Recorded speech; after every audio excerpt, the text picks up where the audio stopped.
You're listening to an exclusive Novel Charter audiobook. We release a new full-length story every day. Subscribe so you never miss one. Now, enjoy the story. Chapter 1. The Sea Was Wrong. Torvald Oosterlin stood on the wind-scoured wall walk with salt rime cracking on his boots and the last star still pinned above the water. The winter chop was ordinary, whitecaps marching in from the deep under a sky the color of bruised iron. Every other man on watch saw bad weather and griped about frozen ropes. Torvald saw a pattern. The surges came in sets of 7, not 5. The undertow pulled harder on the third withdrawal, dragging grit and shell debris into a deeper channel than the tide charts allowed. The kelp beds beyond the outer stakes swayed in a direction the surface wind could not explain.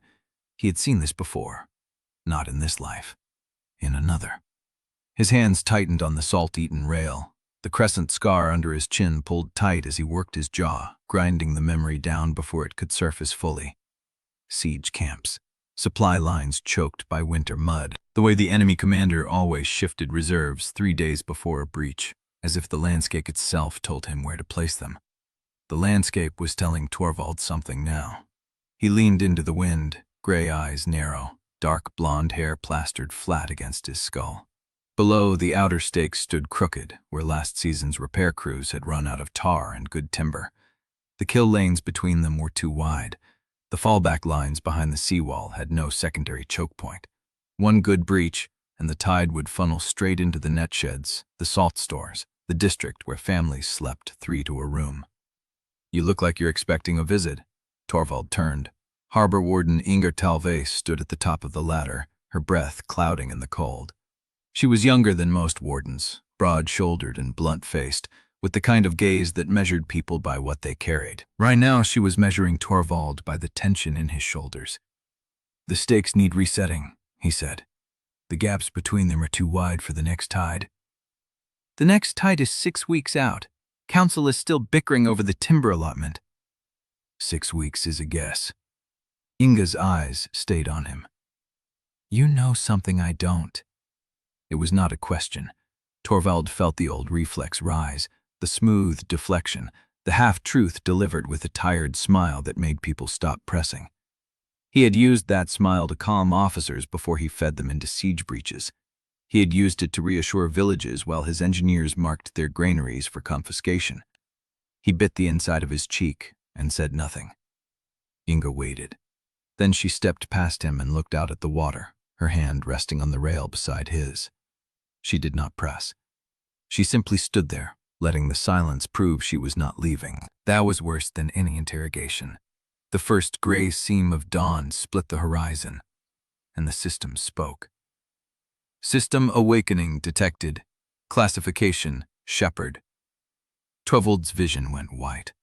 The cold, the salt wind, the sound of the sea, all of it fell away into a silence so deep he felt his own heartbeat as a distant drum. Text burned across his inner sight, sharp-edged and cold, each letter forming with the precision of a blade being drawn. Class, Shepherd. Rarity, Unique. Primary directive, Population Management. Viable breeding stock must be preserved.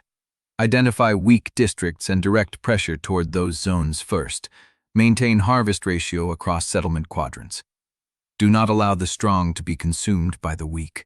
Adaptation and culling are the same process viewed from different distances. The language made him want to vomit. In his first life, he had stood over campaign maps and drawn lines through provinces, marking which villages would burn to feed the army's advance, which districts would be stripped of grain so the main column could march faster. He had called it necessity. He had called it command. He had watched the smoke rise and told himself the math was clean. This was the same math. Choirmaster had given him a class designed to herd survivors into slaughter, and it had put the directive in his head with the calm authority of a natural law. Beneath the primary text, a second line flickered, smaller and fainter, as if the system knew it should not be seen. Hidden directive, unseen by all but Shepherd. Do not share. Await further instruction. Torvald's stomach turned. He gripped the rail hard enough to feel splinters dig into his palm. "Torvald." Inga's voice pulled him back. The wall walked under his feet again, The wind cut across his face. The sea still moved in that wrong rhythm, sets of 7, undertow dragging hard. "You went somewhere," she said. "Your eyes were open, but you weren't in them." He blinked. The system text faded, but its shape remained burned into the back of his thoughts. He could still feel the directive sitting there, waiting, like a second set of instincts he had not asked for. "I'm fine," he said. "You're lying." "I'm fine enough." She studied him for a long moment. Then she nodded once, short and final, the way she closed a door she intended to open again later. "Come down when you're done staring at nothing. The council meets at first bell to vote on the timber. If you have an opinion, you better bring it before they finish bickering." She descended the ladder without looking back. Torvald stayed at the rail. The sea was building. He could feel it in the pressure behind his eyes, in the way the wind carried a smell he remembered from the old campaigns, wet stone and brine, and the rot of things that had died too far from shore. The tide was coming early, weeks early, and Choirfall had already told him what it wanted him to do about it: preserve the strong, sacrifice the weak. Let the harvest geometry complete itself. He thought of the families in the lower district, the ones whose houses sat lowest against the seawall, the ones whose roofs barely cleared the salt line at high spring tide. The system wanted him to let them flood. It had calculated the optimal ratio and offered it to him like a gift. His knuckles were white on the rail. Then something moved below. Torvald looked down. At the base of the seawall, where the wet sand was still dark from the last retreating wave, a shape waited. Small, lean, kelp-dark fur plastered against a ribby frame, one torn ear. A tide wolf pup. It stood perfectly still, head tilted, eyes fixed on Torvald, as if it had been waiting for him to notice it. The pack that should have been with it was nowhere in sight. It was alone, starving, and it had crossed the outer stakes to stand beneath his wall. The system pinged again. Bond opportunity detected. Forced bind available. Or offer shelter. Offer food. Offer partnership. The choice is yours. Torvald stared down at the pup. The pup stared back. Behind him, the sea kept moving in its wrong, measured rhythm, telling a story he wished he did not know how to read. Chapter 2. The council chamber was too small for the noise inside it. 8 men and 3 women packed around a scarred oak table, cluttered with tally boards, tide charts, and a half-empty jar of pickled herring that someone had abandoned mid-argument. Torvald stood in the doorway, breath still short from the sprint down from the seawall, and watched them talk past each other. "The lumber goes to the outer stakes. That's not up for debate. The outer stakes are rotted at the base. You're hammering nails into splinters. Then we reinforce the inner wall instead. The tide's never taken the inner wall. The tide's never come with the sea moving like this." Torvald stepped into the room. Heads turned. The argument stuttered. A few faces showed confusion, then irritation, then recognition of the boy who sometimes ran nets for Malin Suro and helped repair the salt shed roof last spring. Not a face anyone expected to see at a council vote. "You're late for the bell," Malin said from her corner, not looking up from her tally board. "And this isn't a gallery." "I'm not here to watch," someone snorted. Torvald ignored it. He walked to the table, found a gap between 2 tide charts, and flattened his hands on the surface. "The sea's running in sets of 7 surges. The undertow pulls harder on the 3rd withdrawal. Kelp moves against the wind, and the gulls are already starting to drift inland. You have 10 days before the first wave, maybe 12. The outer stakes will fail before the 8th hour of contact." Silence. "Who taught you to read tide sets?" Councilman Vester asked. He was a broad man, net dryer by trade, with hands scarred from years of salt and twine. "That's not 16-year-old knowledge. I read old logs in the salt shed. The salt shed has tide logs. I made some." A lie. The second lie he had told today, and the day was barely an hour old. Torvald felt the weight of it settle in his chest, small and cold, but he did not let it show on his face. "The timber needs to go to the seawall, not the outer stakes," he said. "The stakes will break regardless. The seawall is what holds. But you need fallback lines behind it, choke points where the waves can be funneled into kill zones, and grain stores moved to higher ground before the first surge floods the lower sheds." Malin's stylus stopped moving. She looked up. Fallback lines, she repeated. Kill zones. Yes. Who uses language like that in Saltmarrow? Torvald met her eyes. Someone who doesn't want to watch the town drown. The argument erupted again. He was shouted down, dismissed, called a boy with a head full of salt dreams and scare rumors. Vester demanded to know why anyone should listen to someone who could not even vote. Malin said nothing, but her eyes stayed on Torvald the entire time, measuring. Inga arrived 2 minutes later. She pushed through the crowd with the easy authority of someone who had already proven herself on the wall at low tide, when the younger wardens had frozen and she had kept swinging. Her gaze swept the room, landed on Torvald, and sharpened. You're already here. The timber needs to go to the seawall, he said. The outer stakes will break in the first hour of contact. I need labor redirected, the kill lanes cut, and the grain stores moved before the lower district floods. She did not ask who taught him. She did not ask why he thought he had the right. She turned to the council and said, Do it. Vester's mouth opened. The boy's been on the wall every morning for 3 months, Inga said flatly. He's read the tides better than any of you have. If he says the stakes break, they break. On not losing wardens to timber, you argued into the wrong place while the sea got ready. The silence held. Malin's stylus started moving again, scratching out new numbers on her board. Choke points, she said, half to herself. Grain stores, fallback lines. You want the laborers cutting new lanes behind the wall? Yes. She gave a curt nod. Then we'd better start. The construction lasted 7 hours. Torvald moved through the work crews like a ghost with a plan, pointing, redirecting, correcting angles and depths with a precision that made the older laborers uneasy. He did not explain. He did not apologize. He simply stood where the next crisis would form and told them how to break it before it arrived. Inga stayed close. She watched him mark the kill lanes, narrow channels cut at angles that would funnel a surge into overlapping fields of fire. She watched him shift the grain stores to the upper salt sheds, clearing the lower district of anything valuable enough to make people stay when the order came to evacuate. She watched him calculate load weights on the timber deliveries without a tally board, snap the sums aloud, and be right every time. By mid-afternoon, the air had changed. The laborers stopped questioning.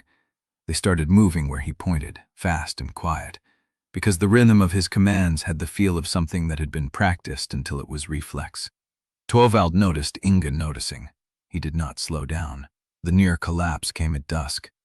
A loaded timber cart hit a soft patch on the access road while a crowd of volunteers was hauling the last of the grain. The wheels sank. The cart tilted. For one clean instant, Torvald saw exactly how it would go. The back axle would snap, the timber would slide, the crowd would scatter directly into the path of a heavier cart coming up behind them. He grabbed the nearest laborer's arm and pointed. That axle, brace it now. Everyone else, left side, push the weight back. They listened. The cart groaned, the axle held. The crowd cleared, and the heavier cart rolled past without touching anyone. Inga appeared at his elbow. How did you see that?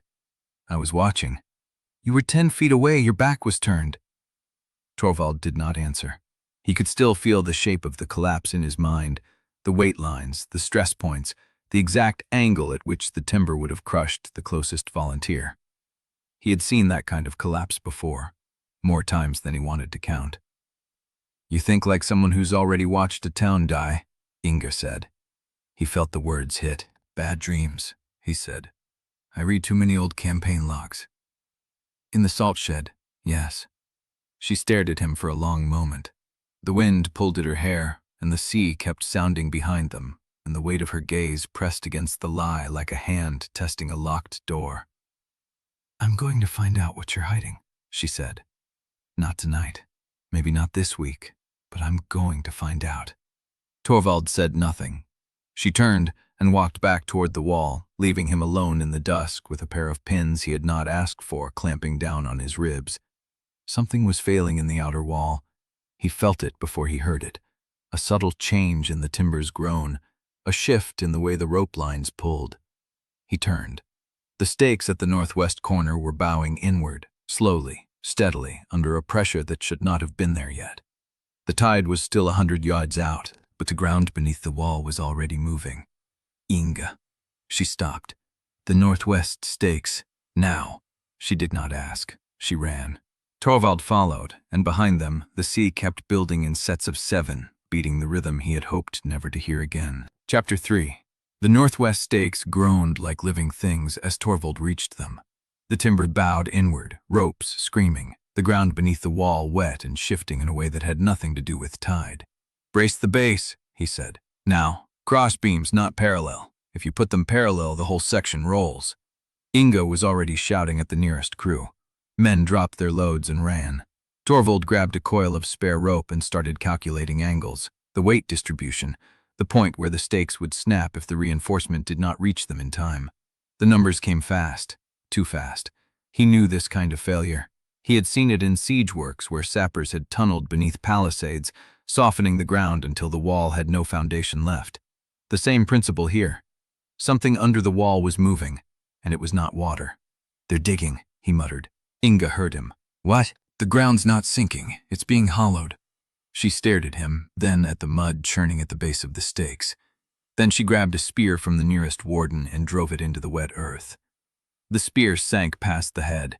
She pulled it back. The tip came up dark with silt and something else. A thin, milky fluid that smelled like crushed shells and rot. "Burrowers," she said. Torvald's stomach tightened. Burrowers meant scouts. Scouting meant the first wave was closer than 10 days. "Reinforce the base," he said. "Drive stakes at angles under the wall. Seal the gaps with packed gravel and tar. If they've already tunneled through, we need to collapse the tunnels before the main body arrives." Inga gave the orders. The crew moved.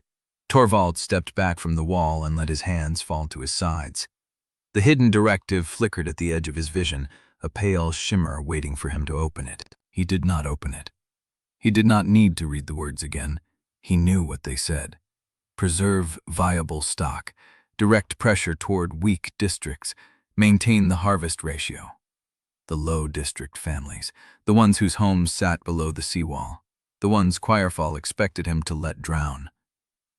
Dawn came gray and cold. Torvald found Malin Suro in the Quartermaster's shed, surrounded by coils of rope, barrels of lamp oil, and stacks of tarred cloth. She looked up when he entered and did not bother hiding her dislike. "You're back. I need the rope allocation changed." "The rope allocation was decided yesterday. It needs to change."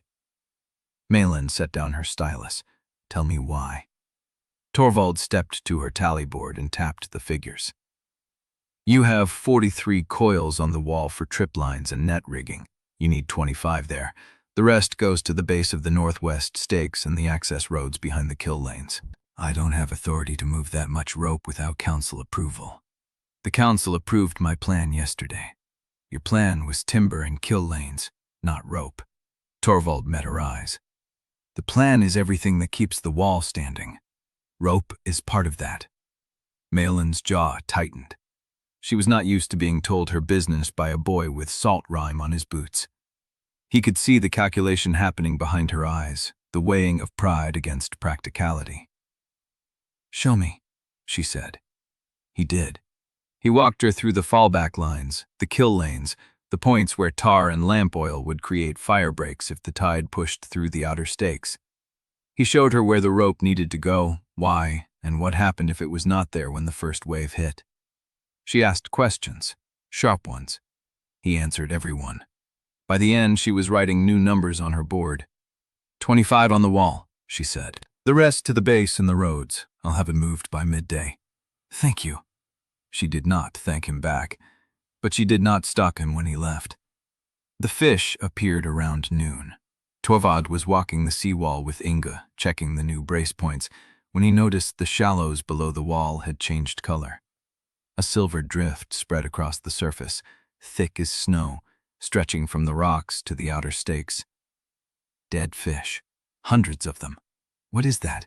Inga asked. Torvald did not answer. He knew what it was.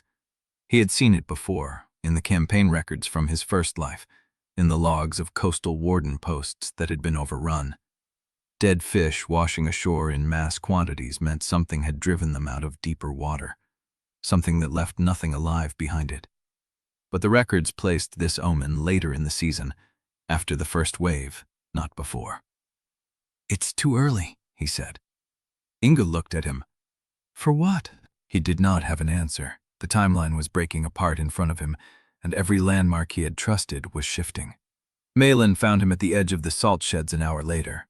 "Tar," she said. "What about it?" "You wanted the base stakes sealed. I just checked the supply. We have enough for the northwest corner. The east section will have to wait." Torvald shook his head. "No, the east section needs it more. The east section is farther from the sea. The east section is where the ground is softest. The burrowers will hit there next." Malin stared at him. "How do you know that?" "Because I watched the ground," he said. "The northwest corner was a test. The east section is where they'll push." She did not argue. She turned and walked back toward the supply shed, her footsteps quick and sharp on the packed earth. By evening, Torvald had checked every point on the wall, every coil of rope, every barrel of tar. He had worked through the calculations with Malin until she stopped fighting and started listening. The supplies were moving. The defenses were hardening. The town was beginning to look like a place that might survive. But the sea did not care. It kept beating its rhythm in sets of 7. The dead fish kept washing in. The ground beneath the wall kept shifting, slow and patient, like something that knew exactly how long it had to wait. Torvald stood at the edge of the seawall as the sun bled into the water, and he watched the tide pulse in the wrong pattern, and he thought about the hidden directive waiting in his vision. Inga came up beside him. "The tar is done," she said. "Malin finished the east section an hour ago." "Good. She said you were right about the burrowing." "I was." Inga was quiet for a moment. Then she said, "I still don't know what you are." Torvald did not look at her. "But I'll find out," she said. "And when I do, I'll decide what to do about it." She left him alone on the wall. Torvald stood there as the darkness rose from the sea, and he felt the dead fish stirring in the shallows below, and he knew, with a certainty that sat cold and heavy in his chest, that the timeline he remembered was gone. The beast tide was not just early, it was different, and he had no idea what was coming next. A low sound rolled across the water, deep, rhythmic, almost like a voice. Torvald's hand went to the knife at his belt. The sound came again, closer this time, and he knew with the same cold certainty that the first wave would not wait 10 days. It would come tonight. Chapter 4. The first scout party moved out before the false dawn, when the sea was still black and the marsh lay flat under fog. Torvald took the front position without asking. Inga had given him that much freedom, a silent agreement that his eyes were worth more than protocol. 3 wardens followed at staggered intervals, their spears wrapped in oilcloth to keep the damp off the shafts. The Marsh Palisade stood a quarter-mile beyond the outer wall, a line of sharpened stakes driven into the tidal flats, where the ground turned from packed earth to soft silt and salt grass. Beyond it lay the flats, the reed beds, and the deeper channels where the sea breathed in and out through the guts of the coast. Torvald had walked this ground in his first life. Different coast, different war, but the principles were the same. Soft ground slowed heavy bodies, reeds hid movement until the last instant. Water carried sound farther than air, and anything that lived in the marsh learned to listen. He listened now. The fog muffled everything: footsteps, breath, the distant pulse of the surf. The wardens behind him moved like men trying not to be heard, which meant they were being heard by everything within 100 yards. Torvald did not correct them. They would learn, or they would die. They reached the palisade at first light. The stakes were intact, no breaches, no sign of passage, but the ground at the base of the eastern section showed fresh disturbance, shallow furrows that could have been made by wind or water, or something that dragged itself across the silt on low bellies. Torvald crouched and touched the furrows. Wet, recent. "They're already through," he said. One of the wardens, a man named Kurek with a gray beard and a nervous grip on his spear, leaned forward. "Where?" "Not through the palisade, under it. The burrowers are past this line. They're already inside the wall perimeter." Cork's face went pale. "Then why haven't they hit?" Because they're scouts, Torvald said. They're counting.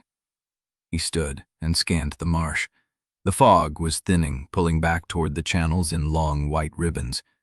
Beyond the reed beds, the deeper water lay dark and still, and beyond that, the open sea. Something moved at the edge of the reeds. Torvald's hand went to his knife. The movement came again, low, hesitant. A shape separating itself from the fog, stepping into the open on legs that trembled with hunger and exhaustion. The tide wolf pup.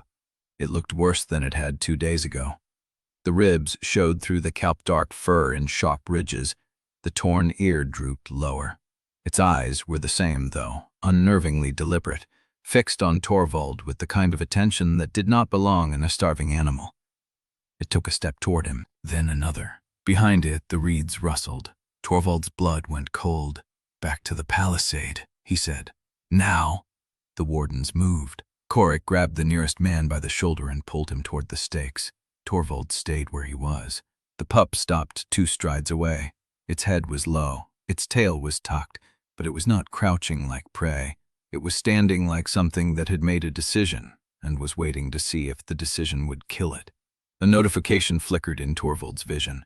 System, bond opportunity detected. Class, Shepherd, unique, bond authority granted. Target, tide wolf pup, malnourished, juvenile, untrained. Method available, forced bind recommended.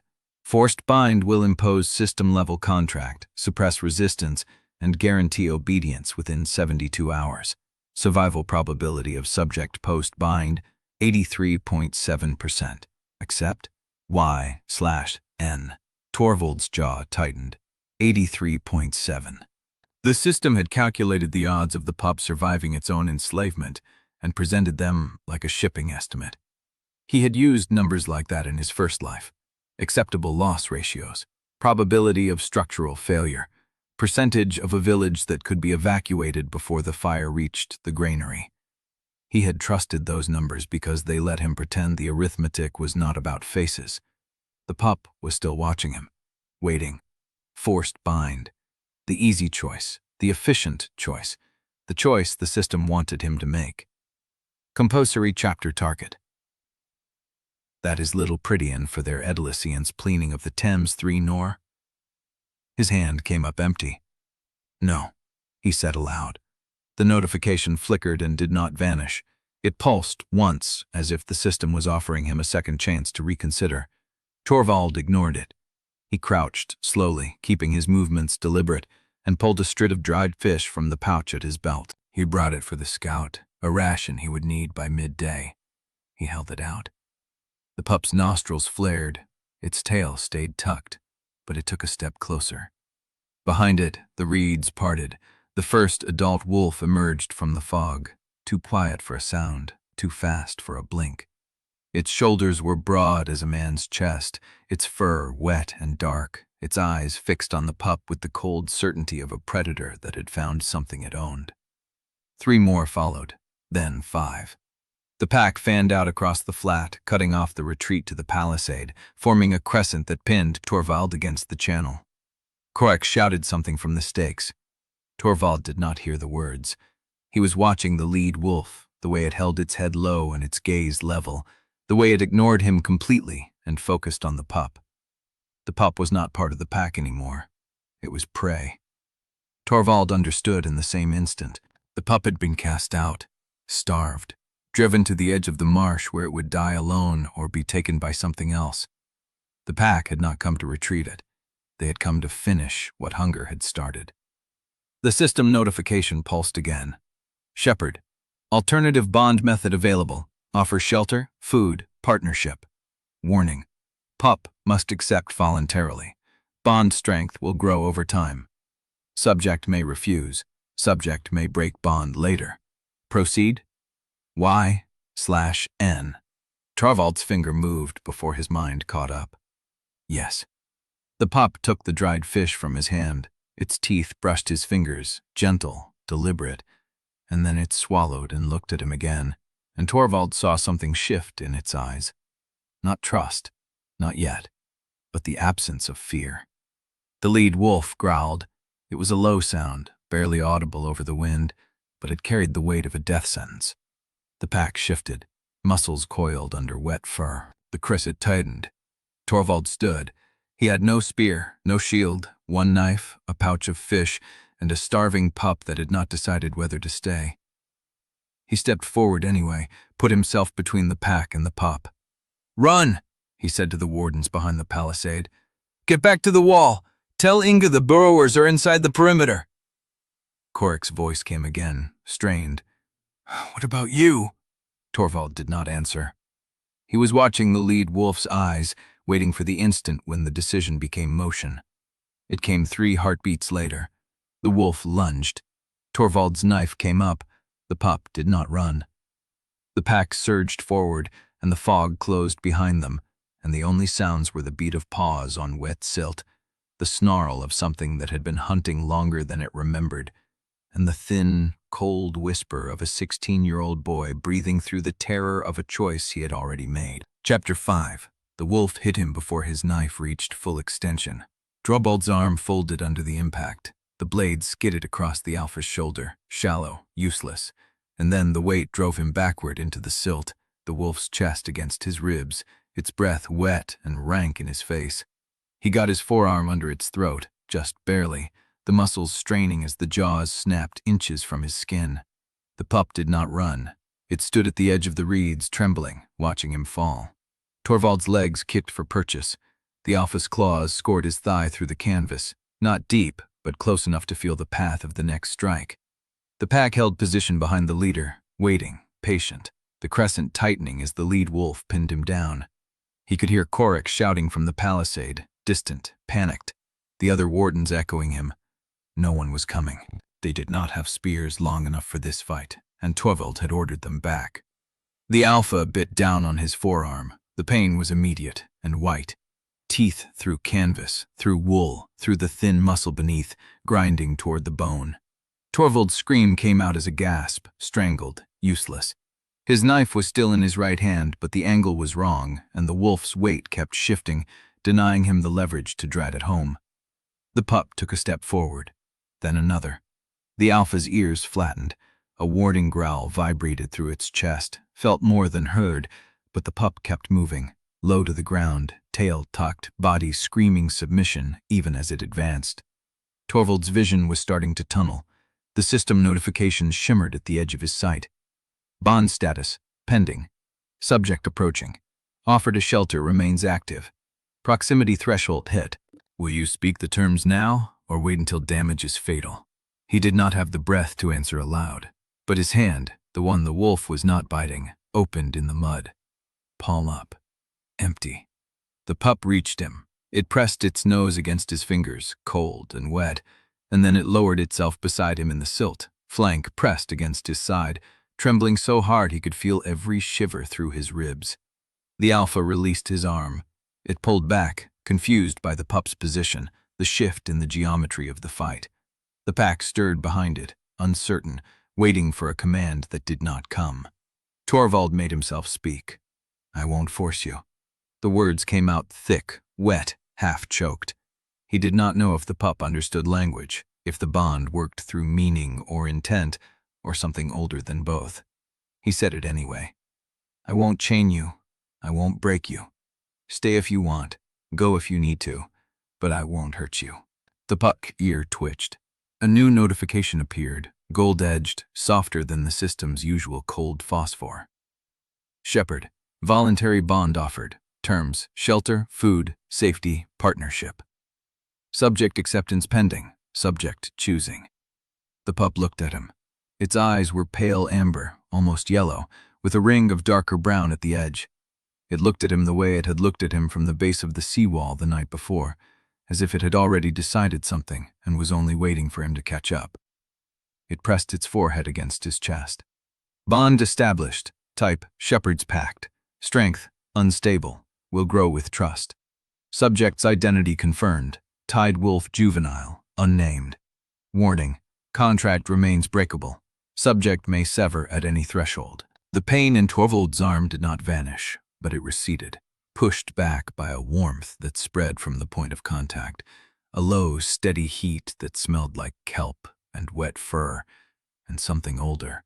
Something that had been alone for a long time and had just decided not to be. The alpha lunged again. Torvald's hand moved before his mind caught up, catching the wolf by the throat with a grip that should have been impossible from the ground. The bond sang in his blood, sharp and bright, feeding him speed he had not earned and strength he did not understand. He twisted.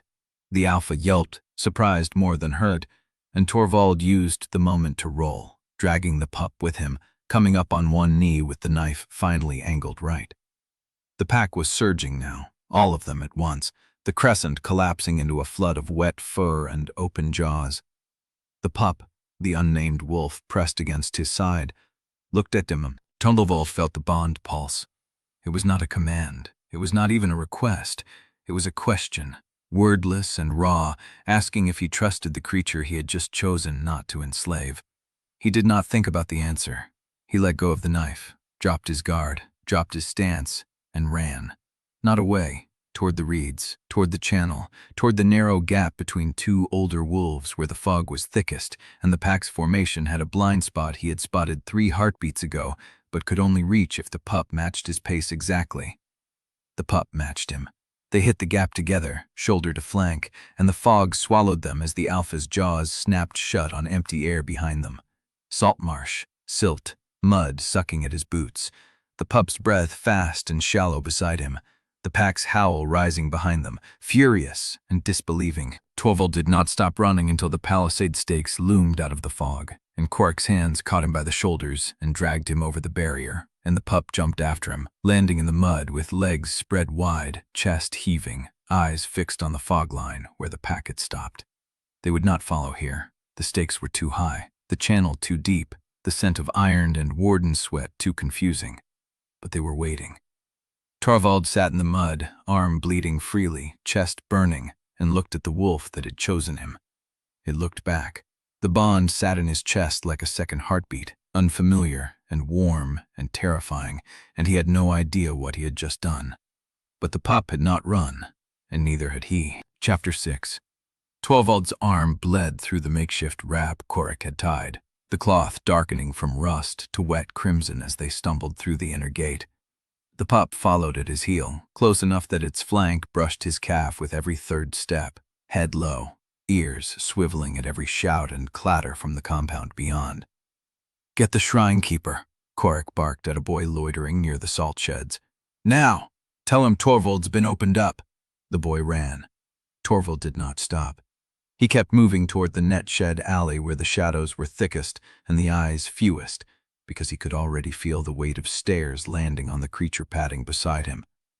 A tide wolf inside the Palisade, a beast that should have been part of the vanguard, now walking past drying racks and coiled rope like it owned the ground. "You're bleeding out," Quark said, grabbing his shoulder. "I'm fine." "You're not. That wrap's already soaked through." Torvald looked down at his arm. The wound was deep. The alpha's teeth had punched clean through the muscle and scraped bone on the exit. He could feel the bond feeding him something that dulled the edge of the pain, a warm current that smoothed the sharpest parts. But the blood was still leaving him. The pup whined. Not loudly, a low sound, barely audible over the wind, but Torvald felt it through the bond before he heard it with his ears. A question. "Are you hurt?" He reached down without thinking and set his good hand on the pup's head. The fur was coarse, damp, matted with marsh silt. The pup leaned into the touch, just slightly, and the bond pulsed warmer. "What do I call it?" Quark asked, staring at the wolf. "Not it," Torvald said. "Him." The pup's ear twitched at the word. "Him." Torvald couched, ignoring the pull in his arm, and looked at the amber eyes watching him with that same patient stillness, the look of a creature that had already decided and was only waiting for him to catch up. He needed a name, something that meant what this bond was supposed to be instead of what the system wanted it to become. Not a tool, not a leash, a partner. The word came from somewhere deeper than memory. "Brevik!" The pup's tail moved once, a single sweep through the mud. Torvald felt the bond shimmer, shift, settle. A notification flickered at the edge of his vision. Bonded creature designated Brevik. Classification: Tide Wolf Juvenile. Bond strength unstable. Growing. Warning: subject may sever at any threshold. Brevik, he said again, and the wolf pressed his forehead against Torvald's chest, the same gesture he had used in the marsh, the same silent acceptance. You named it, Korik said, his voice flat with disbelief. You named it Tide Wolf.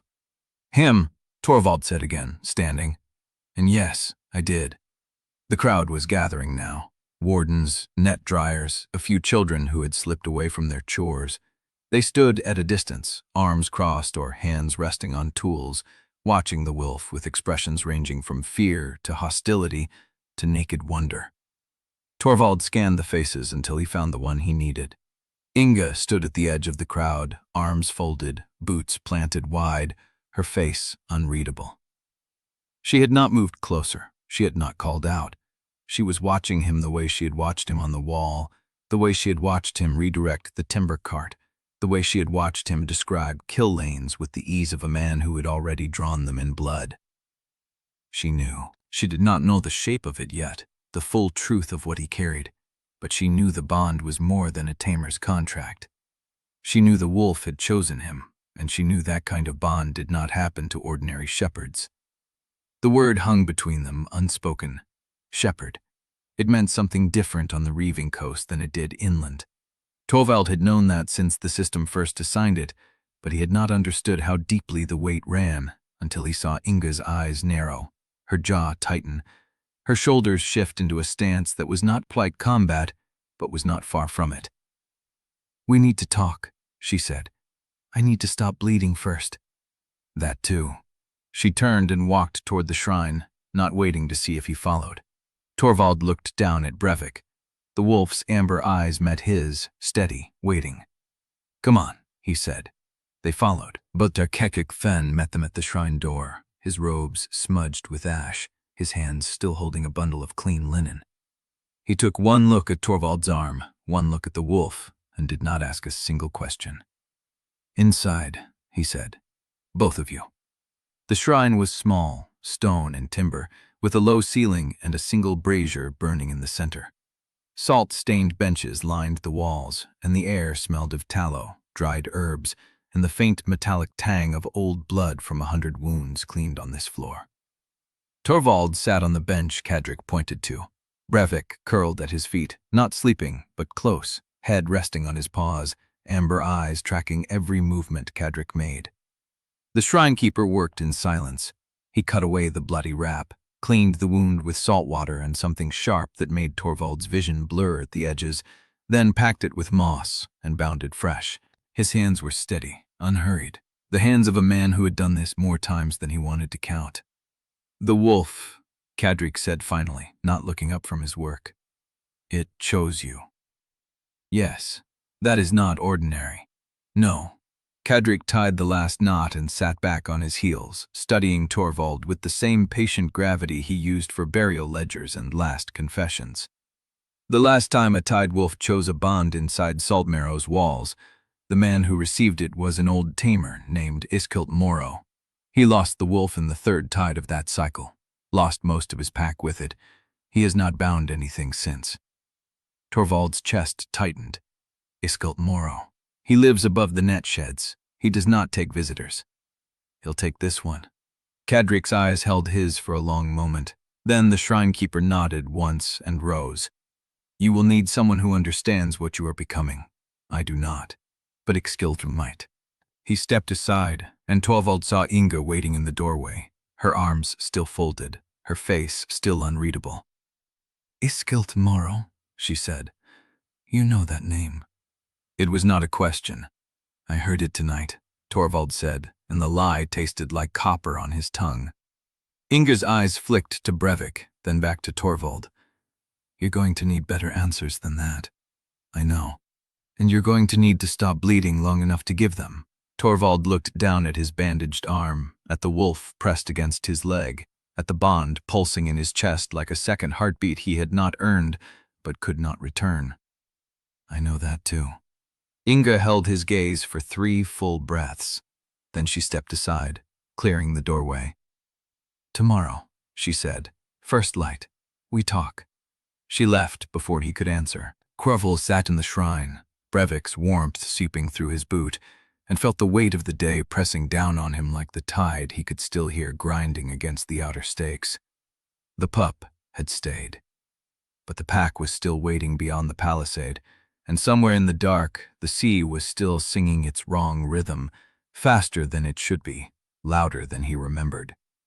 The first wave was coming tonight, and he had no idea if the bond in his chest would save them or break him trying. Chapter 7.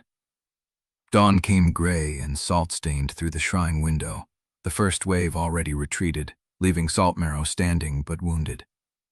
Torvald woke with Brevik's warmth pressed against his side, and a fresh ache in his bandaged arm that told him the night had not been a dream. He had spent the hours before the wave hit, moving along the wall with Cadric's clean linen still wrapped around the bite, watching the sea rise and break against the outer stakes like a fist testing a lock. The wave had been probing, not crushing. A feeler, a question. Saltmarrow had answered wrong, and the sea had listened. Now the town stirred in the aftermath. Voices called from the wall walk. Hammers started on a section of bowed timber. The ordinary sounds of survival filled the air, and Torvald knew they had bought nothing but time. He found the net sheds by following the smell of brine and old rope. The building leaned into the wind, boards gray with weather, stairs creaking under each step. Brevik followed at his heel, amber eyes tracking the shadows between the planks. The door at the top was shut. Torvald knocked. No answer. He knocked again, harder. The latch lifted. A man stood in the gap, older than Torvald had expected, face lined with the kind of fatigue that came from years, not nights. His hair was thin and gray, his hands scarred from a lifetime of binding, and his eyes moved immediately to Brevik before they settled on Torvald. "You're the boy," Iskelt said. No greeting, no welcome. "I'm the shepherd." "I know what you are." Iskelt's gaze dropped to the wolf again. "That one chose you." "Yes." "Why?" Torvald had no answer that would sound like truth. "I offered it food and shelter. I didn't force the bond." Iskelt's jaw tightened. For a long moment, he said nothing. Then he stepped back and pulled the door open wider. "Inside, both of you." The room was cluttered with remnants of a life that had been hollowed out. Cages stacked against the walls, most empty. A workbench covered in tools, leather straps, bone needles, dried ink pots. A cot in the corner with a blanket that had been mended more times than it could hold. And on a shelf above the workbench, a single leather collar, cracked with age, its buckle rusted brown. Iskelt caught him looking. "That was Fenrir's. The wolf I lost." His voice flat. "You don't get to ask about him." "I wasn't going to." "Good." Iskelt moved to the workbench and pulled a roll of hide from a drawer, spreading it across the scarred surface. Diagrams, bond lines, knot patterns drawn in faded ink. Torvald recognized some of the shapes from the system's interface, but these were older, drawn by hand, annotated in a script he did not know. "You want training," Iskelt said. "I'll give you training, but you need to understand something first. Bond law is not a list of commands. It is a language, and your wolf already speaks it better than you do." He tapped the hide with a gnarled finger. "First drill. Open your bond channel to me." Torvald hesitated. "I don't know how." "Yes, you do. You've been talking to the wolf through it all night. You just didn't know you were doing it. Focus. Pull the thread that connects you. Let me see the link without touching it." Torvald closed his eyes. The bond sat in his chest like a second pulse, warm and alive. He reached for it, felt Brevik's attention turn toward him, and opened.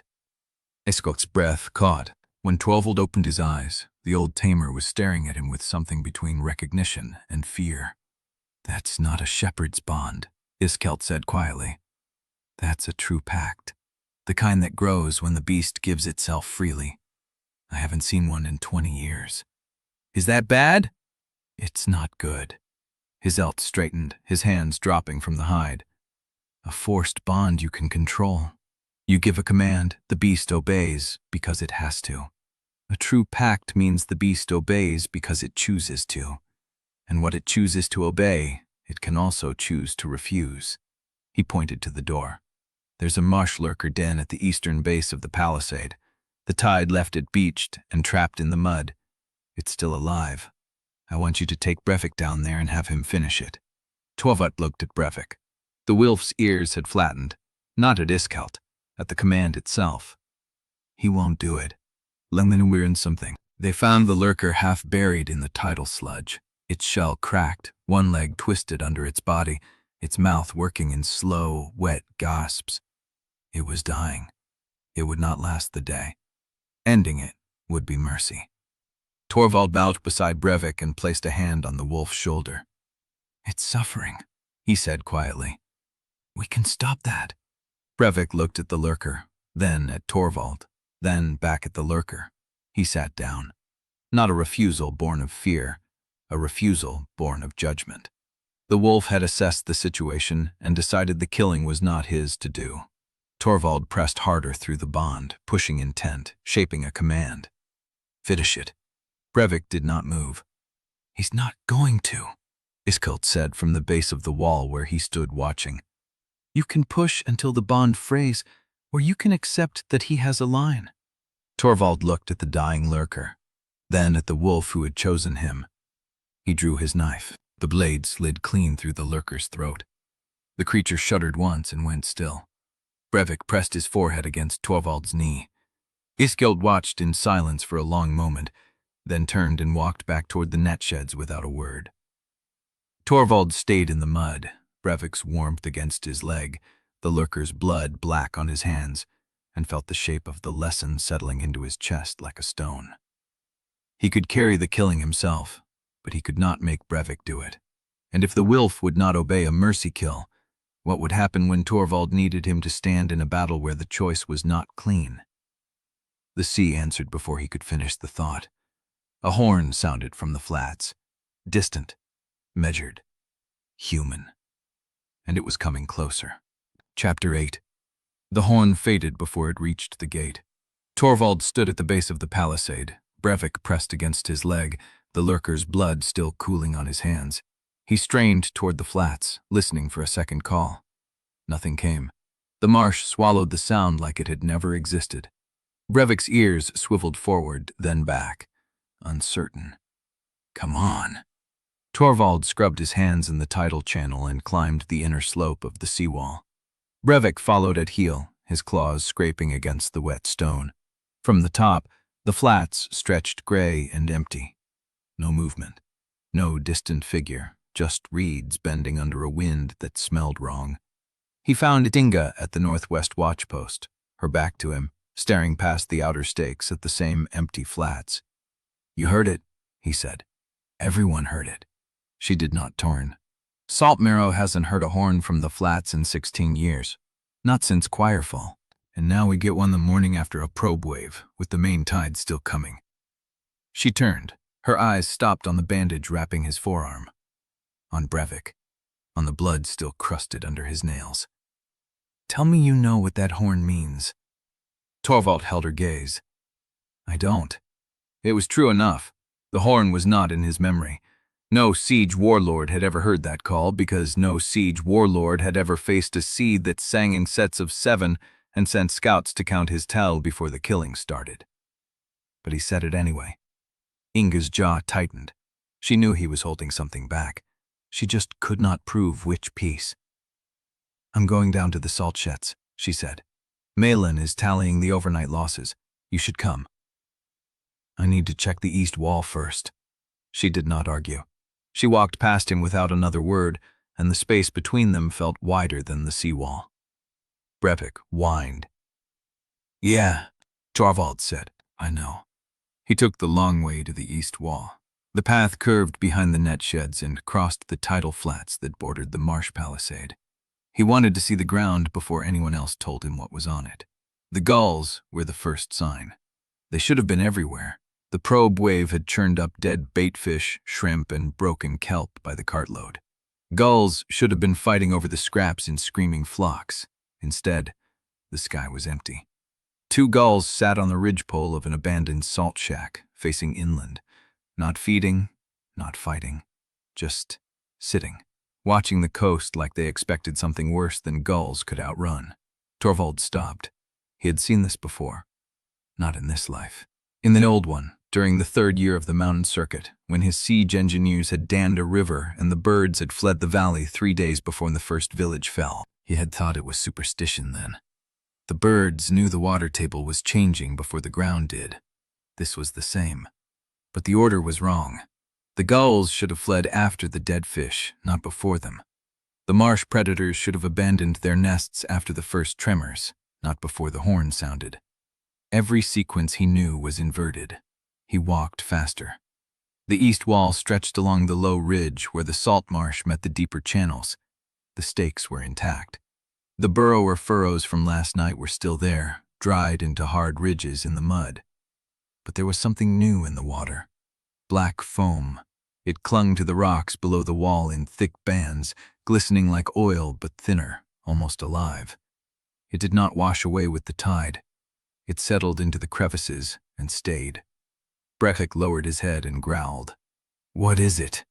The wolf did not answer. He backed away from the edge, his tail low, his amber eyes fixed on the foam like it was watching him back. Torvald knelt. He reached toward the nearest band. Brevik snapped. Not a warning, a correction. The wolf's teeth closed on Torvald's sleeve and pulled his hand back before it touched the foam. Torvald stared at him. Brevik stared back, and the message was clear. Do not touch. He pulled his sleeve free and stood. The foam was not in his memory. No campaign record mentioned black foam. No siege engineer had ever described anything like it. His memories were turning. Not wrong, not yet. Just not reliable. They were maps of a coast that no longer existed, drawn by a man who had died 16 years ago, and the sea was rewriting the shoreline faster than he could remember it. The system flickered at the edge of his vision. Shepard notice. Observation threshold met. Local omens deviating from reference sequence. Recommend recalibration of tactical timeline. He dismissed it. Iskelt was waiting for him at the base of the east stairs. The old tamer had not gone far after the lurker test. His hands were buried in his coat pockets, his gray hair plastered flat against his skull by the wind. "You saw the foam," Iskelt said. "Yes. I saw it once before, on the 3rd day of the 7th tide, before the wave that took Fenrir." His voice was flat, but his hands were shaking inside his pockets. "It means something is breeding deep, something old enough that the sea itself rejects its waste." Torvald waited. Iskelt looked at Brevik. The wolf had not relaxed. He stood between Torvald and the water, his fur dark with salt spray, his body coiled. "Your bond is a true pact," Iskelt said. "That means the wolf will try to protect you from things you do not yet understand. Trust him when he warns you. Where will they save me?" Iskelt did not answer. He turned and climbed the stairs, leaving Torvald on the wet sand with a wolf who had stopped a man from touching poison foam and a sky full of gulls who had already chosen flight. The second horn came just before noon. Torvald was in the net sheds with Malin, reviewing the overnight supply losses, when the sound rolled through the walls. It was closer than the first. Measured, deliberate. A call that expected an answer. Malin's hand stopped on her tally board. "That came from the beacon road," she said. Torvald was already moving. He grabbed his knife from the bench and pushed through the door. Brevik was at his heel before he reached the street. The town had stopped. People stood in doorways, on stairs, at the edges of the seawall, all facing the same direction.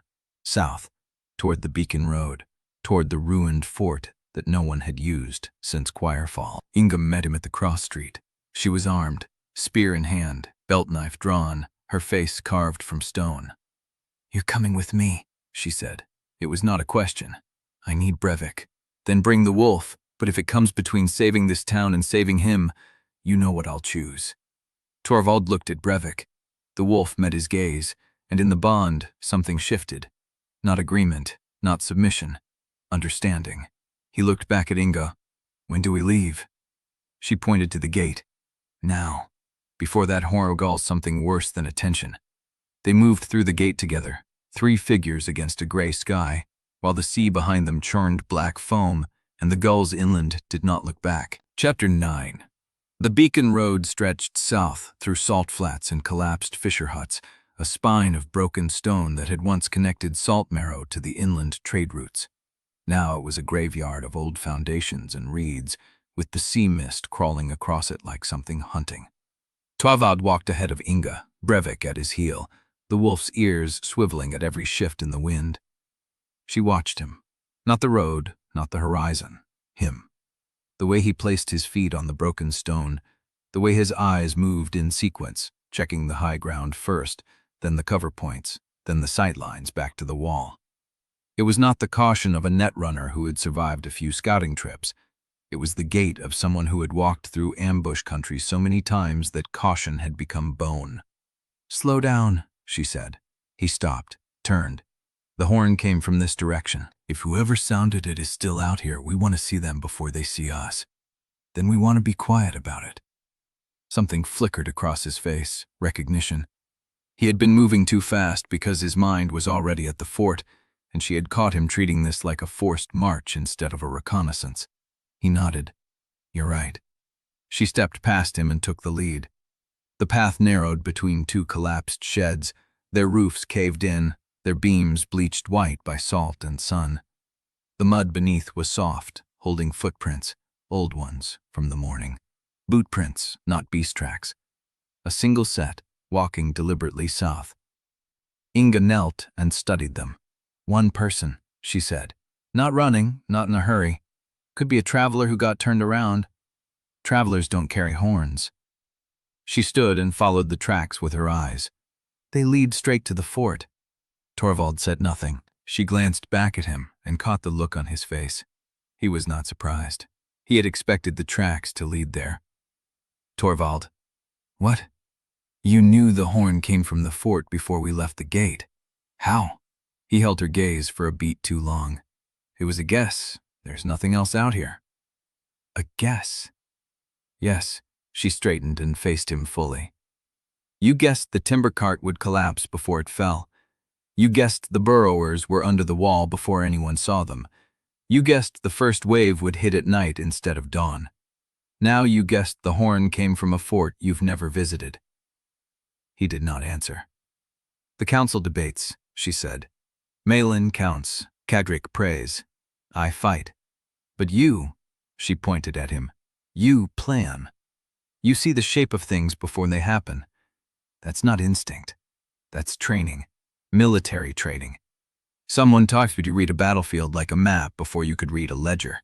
Behind her, the mist shifted, curling around the ruined sheds. Brevik growled. Torvald put his hand on the wolf's neck. "We should keep moving." "Answer the question." "There's nothing to answer. I read the tide logs. I paid attention during wall drills. That's all." She stepped closer, her voice dropping. "I grew up on a wall watch.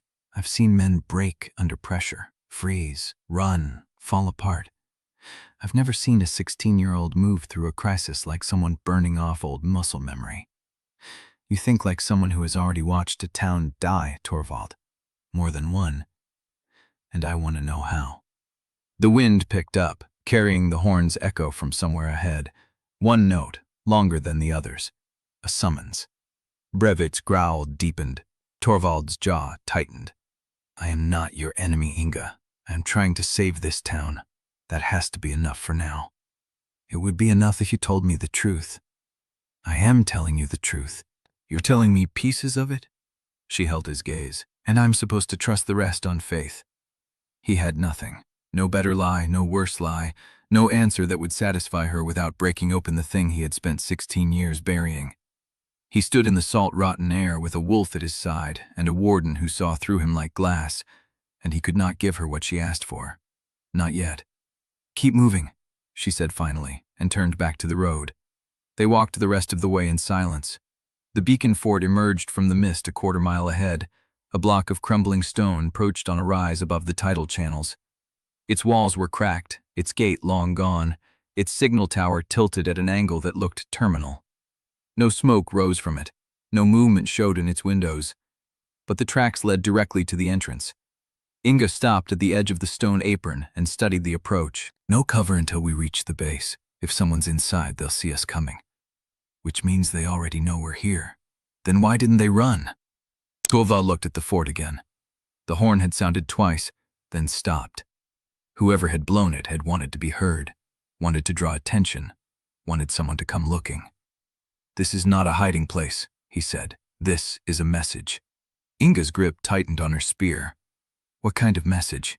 He was about to answer when a voice came from inside the fort, low and clear, carrying through the broken stone. "I've been waiting for you, shepherd." Torvald went still, every muscle in his body locked. The voice was calm, measured, almost friendly, and it was the last voice he had expected to hear. Inga looked at him. "Who is that?" He could not answer, because he did not know how to tell her that the voice belonged to a man he had killed in another life. Chapter 10. The voice from the fort hung in the air like a blade. Inga's hand went to a spear. "Who is that?" Torvald could not move, could not breathe. The voice was familiar in the worst way, a sound he had heard across a burning courtyard, through smoke and screaming, before the blade went in. He had watched the man fall, had felt the blood on his hands. "Torvald, I don't know." The lie came out thin, useless. "You recognize them." He said nothing. Behind him, Brevik pressed against his leg, a low rumble building in the wolf's chest. The voice came again, patient, almost amused. "I felt you on the road, shepherd. Even before the horn, I felt you walking toward this place. You have a heavy foot on the bondways." Inga's eyes narrowed. "He knows what you are. He knows something." Torvald forced his legs to move, stepping past her toward the fort's gaping entrance. "Stipahagen. That's not how this works.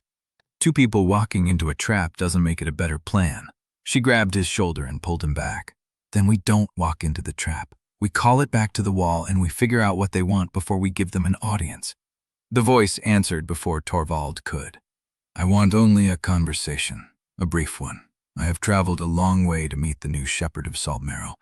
The least he can offer is a moment of his time." Inga's jaw tightened. "New shepherd." Torvald felt the words land like stones. "Torvald." Her voice dropped to something cold. "What does that mean?" He opened his mouth to deflect, to lie, to buy another hour of silence, but the voice from the fort spoke first, cutting through the salt air with casual precision. "He hasn't told you yet? That seems cruel. He is a shepherd, Warden Talvis, a class as old as Choirfall itself, designed to guide, protect, and, when necessary, call. I am surprised he kept that from someone who fights beside him, but perhaps he has his reasons." Inga's hand tightened on her spear. Her eyes did not leave Torvald's face. "Is it true?" He could not look away. "Yes, you're a shepherd. Yes. The class that controls monsters. I don't control them. I bond with them. It's different." "Is it?" The voice from the fort again, light, almost friendly. "I have seen bonds broken, Warden. I have seen shepherds turn their packs on settlements when the pressure was right. The class is not a gift, it is a tool. And every tool has a maker who decides how it will be used." Torvald stepped toward the entrance. "Show yourself." A pause, then footsteps, slow and deliberate, echoed from the stone interior. The figure emerged from shadow. A man in a gray traveler coat, no weapon visible. His face lined with the kind of calm that came from too much familiarity with violence. He was younger than Torvald had expected. Mid-30s, dark hair streaked with gray at the temples, eyes the color of slate. He stopped at the threshold, hands open at his sides. "Better to talk than to fight," the man said. "I am not your enemy, Torvald Oosterlin. I am a messenger." "From who?" "From people who know what you are carrying. The weight of a past life, the memory of fire, the arithmetic of sacrifice." The man tilted his head. "There is a name for what happened to you. The dead who wake in new bodies are called revenants by those who know the old records. You are not the first." Inga's breath caught. Torvald felt the world tilt. "Revenant," the man repeated, savoring the word. a soul that crossed the dark and came back with its memory intact. Rare, valuable, and dangerous if left untrained. Who sent you? The man smiled. Someone who believes shepherds should not be wasted on dying towns. Someone who offers a better purpose than bleeding for a salt-caked fishing village that will be drowned within the year regardless of how many stakes you drive. Torvald's hand drifted toward his knife. The man shook his head. I am not here to fight. I carry an offer. A meeting between you and the one who composes the tide. Torvald's blood went cold. Inga stepped forward. What tide? The one coming for this coast. The one that will not stop because you sacrificed a few shore climbers at the outer stakes. The one that has been waiting for a worthy shepherd to guide instead of resist. The man's smile widened. The Choirmaster wants to speak with you, Torvald, in person, before the next wave. Torvald did not answer. Brevik's growl deepened into something raw and dangerous. Inga's knuckles were white on her spear, and somewhere behind the fort the sea began to hum again, a deeper rhythm this time, a song with a name. The man gestured toward the horizon. You have until dawn to decide. After that, the pressure test ends, and the real tide begins. He turned and walked back into the fort's shadow. When Torvald followed, heart pounding, there was nothing inside but stone, dust, and the fading echo of footsteps in a tunnel that led down into the dark. Chapter 11. The shrine smelled of salt-soaked linen and the sharp tang of medicinal herbs. Torvald sat on the edge of Kadrik's workbench while Brevik circled the cramped space, nose working, amber eyes tracking dust motes in the lantern light.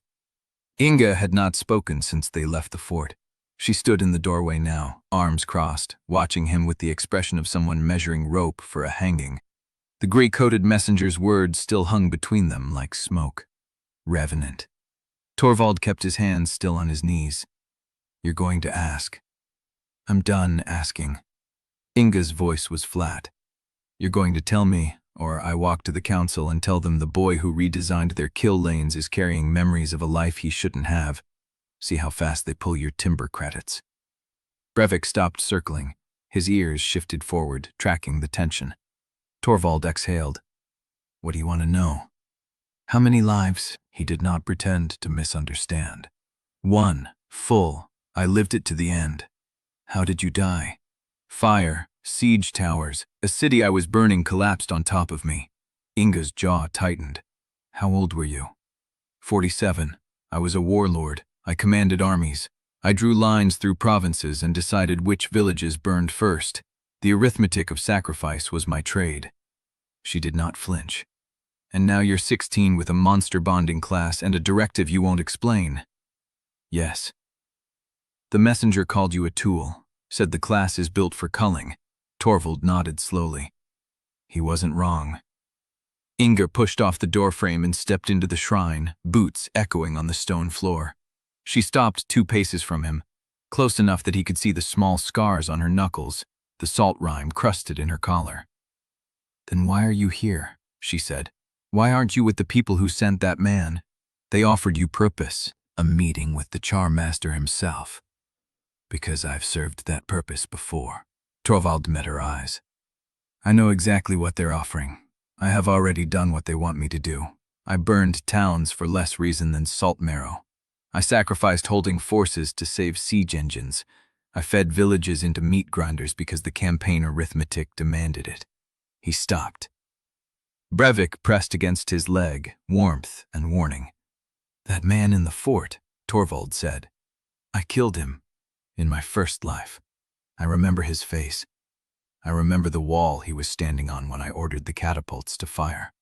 Inga's hand drifted toward her spear.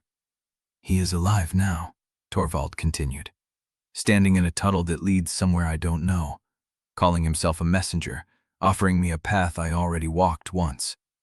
And you're telling me this now because the pressure test ends at dawn, because I'm done lying to the only person in this town who noticed I was lying.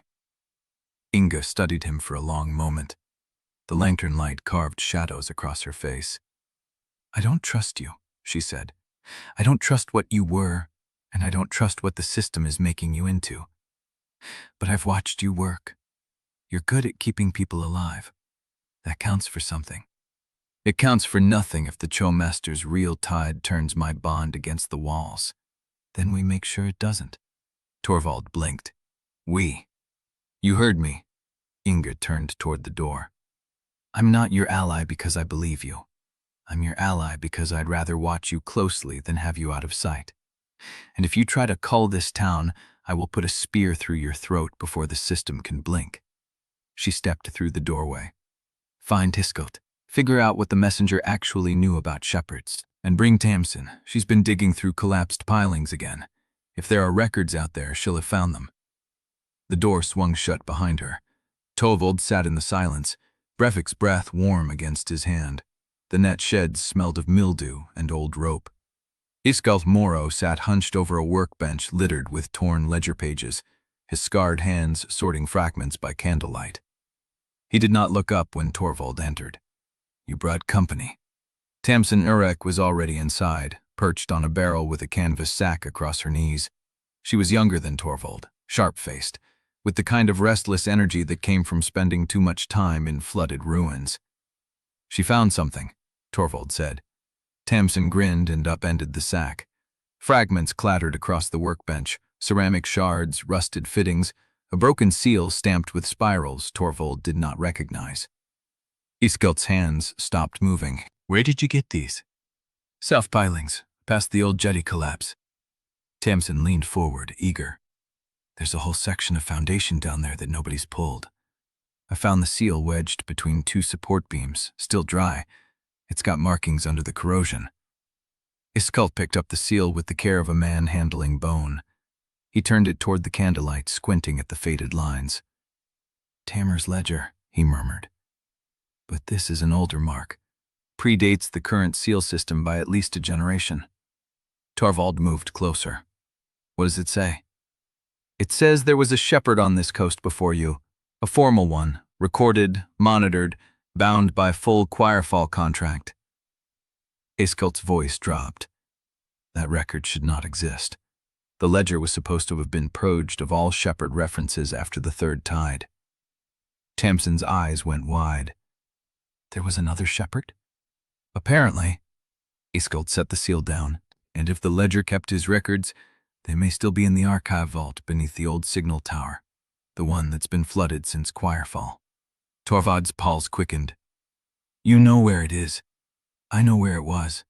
Iskelt looked up, his lined face grim. Whether it's still accessible after 16 years of tides and collapses is another question. Tamsin bounced on her barrel. I can get us in. I've mapped most of the flooded sections between the jetty and the South Flats. If the vault is still sealed, I know which pilings to brace and which tunnels still hold air. Torvald looked at Iskelt. Would the record tell us what the Choirmaster wants, why the system is composing the tide instead of letting it rise naturally? It might tell you why shepherds were created in the first place. Iskelt's voice was barely a whisper. And that is knowledge the Choirmaster has been killing to keep buried for 16 years. The net shed fell silent. Salt wind rattled the shutters. Brevik whined low in his throat. Torvald placed his hand on the wolf's head, felt the steady pulse of the bond beneath his palm. He thought of the messenger's offer, the tunnel leading down into dark, the sea humming a song with a name. I need to see that vault. Iskelt shook his head. The vault is 3 miles down the drowned coast, half submerged and warded with old Choirfall sigils that may still be active. One wrong step and you trigger a collapse that buries you alive. I've been buried alive before. That was another life. Then I'll learn faster this time. Tamsin was already on her feet, pulling her canvas sack closed. I can have a boat ready within the hour, small enough to slip past the tide scouts, light enough to beach on the collapsed pier. Iskelt looked between them, his scarred hands trembling. You don't understand what you're asking to find, he said. That record doesn't just tell history, it tells design. The purpose shepherds were built for, the shape of the system's plan for this coast. You see one messenger and think you understand the threat. You don't. Torvald met his gaze. Then show me. Silence stretched. Iskelt reached into his coat and pulled out a folded scrap of parchment, yellowed with age and creased along old fold lines. He set it on the workbench. The archive vault is here. He tapped a faded mark near the coastline. If you're going, you go prepared. You bring rope, lamp oil, a blade that can cut through salt-corroded locks, and someone who knows how to read old tamer's marks. He looked at Tamsin. You can read them? I can try. Iskelt's jaw worked. Then he nodded once. I'll draw you a map of the approach tunnels, but if the water's risen past the third support beam, you turn back. No arguments. Torvald picked up the parchment. The ink had bled at the edges, but the coastal contours were still legible, and at the end of a dotted line, a small spiral marking the vault's entrance. When does the tide turn? Iskelt glanced at the shuttered window. Low slack in 3 hours. You have that long to reach the vault, search it, and get clear before the pressure test wave redraws the shoreline. Tamsin was already at the door. I'll get the boat. She slipped out. Torvald folded the parchment and tucked it into his coat. Brevik rose, pressing close, ready to follow. Iskelt caught his arm. One thing, the old tamer said, voice rough. If you find what I think you'll find in that vault, you will have to choose. The record will show you what shepherds were meant to do. It will not show you how to be something else. Torvald looked down at the scarred hand gripping his sleeve. I've been choosing something else every day since the bond took hold. Iskelt released him. Then the vault doesn't make you forget why. Chapter 12. The training ground was a shallow basin at the edge of the salt flats, half a mile from the net sheds, where Iskelt had tethered a captured marsh boar to a splintered post sunk deep in the mud. The boar had one tusk, a twisted leg from an old injury, and a wild, rolling eye that tracked every movement with desperate calculation. It was not a threat. It was prey, and it knew it. Torvald watched Brevik circle the basin's rim, the wolf's amber eyes fixed on the boar with the same deliberate stillness he brought to everything. The wind carried the boar's scent across the mud, sharp with fierce sweat and caked salt. Again, Iskelt said from the basin's edge. The formation this time. You hold the east line, Brevik cuts the corner, and you close together when the animal bolts. Torvald adjusted his grip on the training spear. He won't bolt. He's cornered. Then you make him bolt. Shout, feint, push the pressure. Tov stepped forward. The boar squealed and thrashed against the rope, foam stringing from its snout. He raised the spear, not to strike, just to shift the animal's attention, to force it toward Brevik's approach vector. Brevik did not move. Now, Torvald said. The wolf sat down. The boar kept thrashing, rope creaking against the post. Brevik watched it with his head tilted, tongue lolling slightly, as if the whole scenario was a puzzle he had solved and found wanting. Torvald felt the bond pulse with the wolf's refusal, not defiance, judgment. Brevik had assessed the situation and decided it was not a battle. It was a trap for something that could not fight back. Brevik, form up. The wolf looked at him, amber eyes steady, no growl, no submission, no movement toward the boar. Ikelt's boots crunched across the salt crust. He stopped to sight Torvald, arms crossed, face unreadable. He won't do it. I can see that. You've been at this for 3 hours. He's refused every scenario you've run. The false retreat, the baited carcass, the surround drill, and now this. Iskelt gestured at the trembling boar. What do you think he's telling you? Torvald's jaw tightened. That he doesn't understand the difference between training and cruelty. He understands it perfectly. Iskelt's voice was flat. He's telling you that a cornered animal that cannot win is not a threat. It is a victim, and he will not become the thing that corners victims. The boar's squealing dropped to a wet, shuddering wheeze. Brevik still watched it, but his posture had softened, no longer coiled and ready, just present. Torvald lowered the spear. The pack that cast him out, he said slowly. They hunted him. They cornered him against the Palisade. He knows what it feels like to be the one without escape. Yes. Iskelt nodded once, and he knows you are not the kind of leader who corners helpless things. The bond knows it. That is why he refuses. He is holding you to a standard you set when you chose to feed him instead of breaking him. The words landed like a stone in Torvald's chest. I need him to fight, he said. The real tide is coming. He cannot refuse every kill. Then teach him which kills matter. Iskelt turned and walked back to the basin's edge. He will not learn it by chasing a crippled boar around a mud pit. You want him to hold formation? Show him something worth holding against. Torvald looked at Brevik. The wolf rose, padded across the basin, and pressed his shoulder against Torvald's knee. The bond hummed with something close to apology, but not quite, more like patience waiting to be earned. He reached down and ran his hand along the wolf's coarse fur. "Tomorrow," Torvald said, "we try something different." Brevik's tail swept once, low, acceptance. Torvald turned to Iskelt. "Cut the boar loose, give it a chance to reach the marsh." Iskelt's mouth tightened, but he drew his knife and walked toward the post. The blade had not touched the rope when the horn sounded.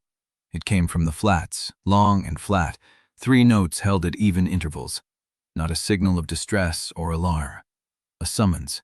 The same pattern Torvald had heard from the beacon road, but closer now, no more than a mile south, where the salt pans gave way to broken scrub and the drowned foundations of an old watch station.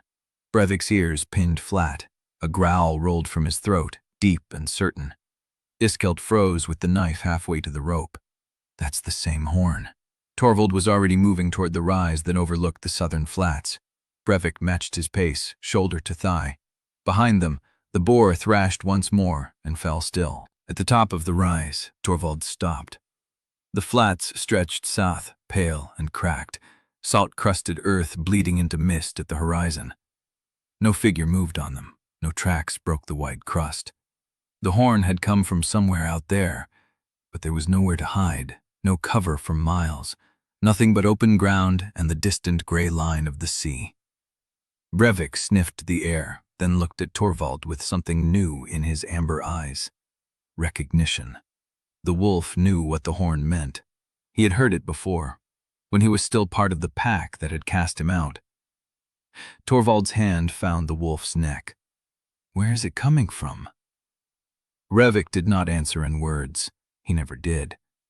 But the bond pulsed with a direction, not the source of the sound, but the source of the horn. A memory. A place. The flooded vault, 3 miles down the drowned coast. The horn had come from the same direction as the archive, and someone was making sure Torvald knew it. Chapter 13. The beacon road had not been used in Torvald's memory. Salt crust cracked under their boots as they walked the old stone spine, moss choked and split by winter frost. Inga moved ahead with her spear angled low, scanning the mist that rolled across the flats in gray curtains. Tamsin followed at Torvald's shoulder, too quiet, her usual restless chatter swallowed by the weight of the horn's echo. Brevik ranged ahead, nose to the ground, ears working separate directions. "They kept this road clear once," Torvald said, mostly to fill the silence. "Signal runners used it between the forts, fresh horses every 2 miles. Inga glanced back. "When?" "Before Choirfall." She did not ask how he knew. That silence was worse than accusation. The mist thinned as they pushed south. The flats opened into a basin of cracked salt pans and shallow pools where sea urchins had been feeding. Nothing moved in the water. No gulls, no terns. The pools held only the reflection of gray sky and the pale smear of the sun behind cloud. Tamsin stopped near a cluster of reeds at the basin's edge. She knelt, fingers brushing the broken stalks.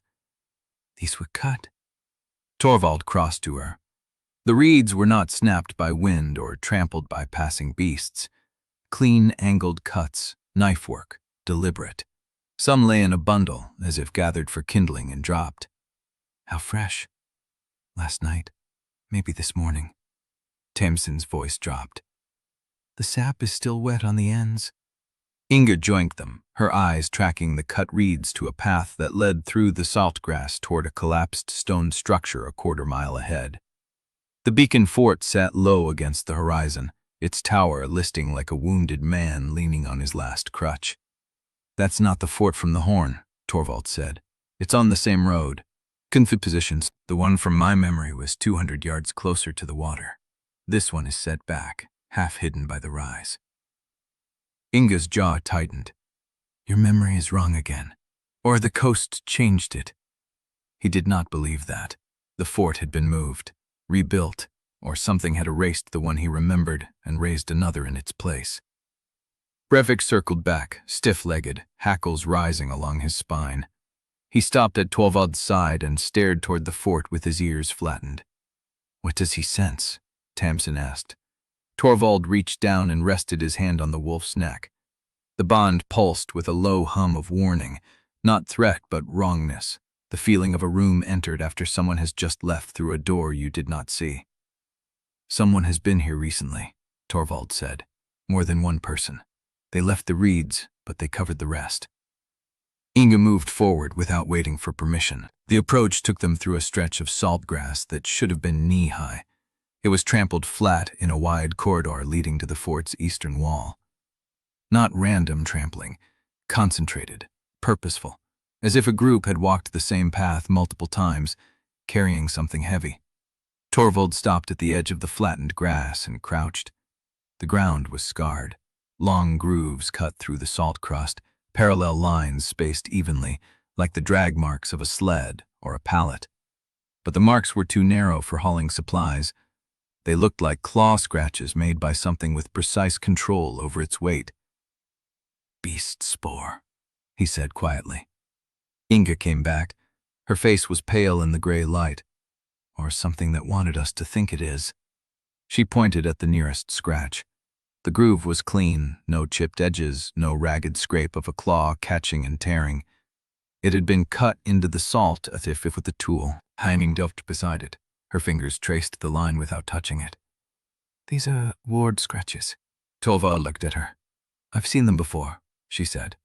"On the Pilings south of the breakwater. Someone carves them into stone or packed earth to mark territory or warn others off. The old tamers used them before Choirmaster standardized the contracts." Her hand hovered over the groove. "But these are wrong." "How?" "The symbols." She traced the air above the scratches. "They're reversed. The curve faces inward instead of outward. Whoever carved them wanted something kept in, not kept out." Inga looked at the fort. The tower leaned at a sharper angle than Torvald remembered from even the day before. "We should pull back," Inga said. "This is not a salvage run. This is a trap floor waiting to drop." Torvald did not answer. His memory of the beacon fort was crumbling, but the horn had come from this direction, and the horn was connected to the archive, and the archive held the record of the last shepherd. If he turned back now, he would lose the only thread that might tell him what Choirmaster had actually made him for. "I'm going closer." Torvald. "I'll take Brevik. If the ground shifts, we retreat." Inga's hand tightened on her spear. For a long moment she looked at him with something that was not trust, but the shadow of it, a willingness to let him prove her caution wrong. "Stay within sight," she said, "and if you hear me call, you run. Not you and Brevik, you. The wolf can catch up." He nodded and walked forward. The fort grew as he approached. Up close, the stones were not as old as they had seemed from a distance. Fresh mortar lined the gaps between blocks, gray and smooth, no more than a few weeks old. Someone had been repairing the structure, not fortifying it, not yet, but sealing it, making sure nothing could enter from outside. The main entrance gaped open, doorless, the frames splintered as if torn from within rather than forced from without. Brevik stopped at the threshold, the wolf's amber eyes fixed on the darkness inside. His muscles trembled, not fear, the tension of a creature deciding whether to attack. "What is it?" Brevik did not look at him.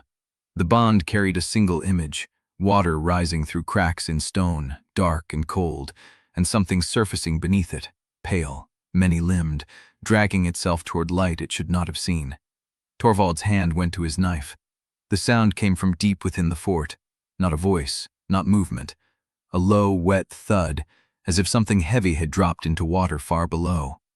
Then another, closer. The ground beneath his boots vibrated. Brevik turned and shoved his shoulder against Torvald's leg, pushing him back, away from the entrance. The wolf's growl was a sustained rumble, the sound of a decision already made. Torvald took one step back. The darkness inside the fort shifted. Not a shape, a sense of mass rearranging itself, of something turning in the flooded chambers beneath the stones, orienting toward the light that had appeared at the door. The third thud came from directly below his feet. He ran. Brevik matched his pace, teeth bared, the bond screaming warning now, not wrongness but imminent threat. The salt grass whipped past as he closed the distance to Inga and Tamsin, who had already braced for movement, spears low, faces pale. "What did you see?" Inga demanded. "Nothing. I heard it." He grabbed Tamsin's arm, pulling her toward the road. "We need to be gone before—" The ground behind them groaned. A section of the fort's foundation shifted. Stones grated against stones as the floor of the entrance sank inward, revealing a flooded pit beneath, water black and still, and something pale moving in it, too large to be contained by the space it should have occupied. Tamsin screamed. Torvald did not look back. He ran with Brevik at his side, Inga's boots pounding behind them, Tamsin stumbling forward, and the sound of wet stone and rising water chasing them across the salt flats until the mist swallowed the fort whole and the road curved behind a rise, hiding them from whatever had been waiting beneath. Chapter 14. They did not stop running until the salt flats opened into a shallow gravel basin and the mist had swallowed the fort entirely. Torvald bent forward, hands on his knees, lungs burning. Beside him, Brevik stood rigid, ears swiveled back, still watching the road behind them. Inga was the first to straighten. Her face was pale, but her spear hand was steady. "What was that thing?" "I don't know." Torvald forced the words out between breaths. "The fort should have been empty. In my memory it was a shell. No foundation, no flooded chamber, nothing beneath it." "Your memory is wrong." Tamsin's voice came thin and high. She had stopped at the edge of the basin, hands pressed flat against her thighs, trembling. "The wards, the reversed scratches, the fresh mortar. Someone turned that fort into a seal. They put something under it on purpose." Inga looked at Torvald. "The horn was bait. Then whoever sounded it knew you would come." She took a step closer. "They knew you would follow the horn because it came from the vault direction. They are reading you, Torvald. They know what you want, and they are laying traps in front of it." He had no answer for her. The horn had worked because he needed the archive records, needed to know what the last shepherd had done, needed to understand why the system had chosen him instead of someone who would have accepted the forced bond without hesitation. And whoever controlled the horn knew exactly how to pull him forward. "We still need to reach the vault," he said. "We cannot enter through the fort," Tamsin said. "The thing beneath it, the water, the wards, that entrance is dead." "Then we find another way." Tamsin's hands stopped shaking.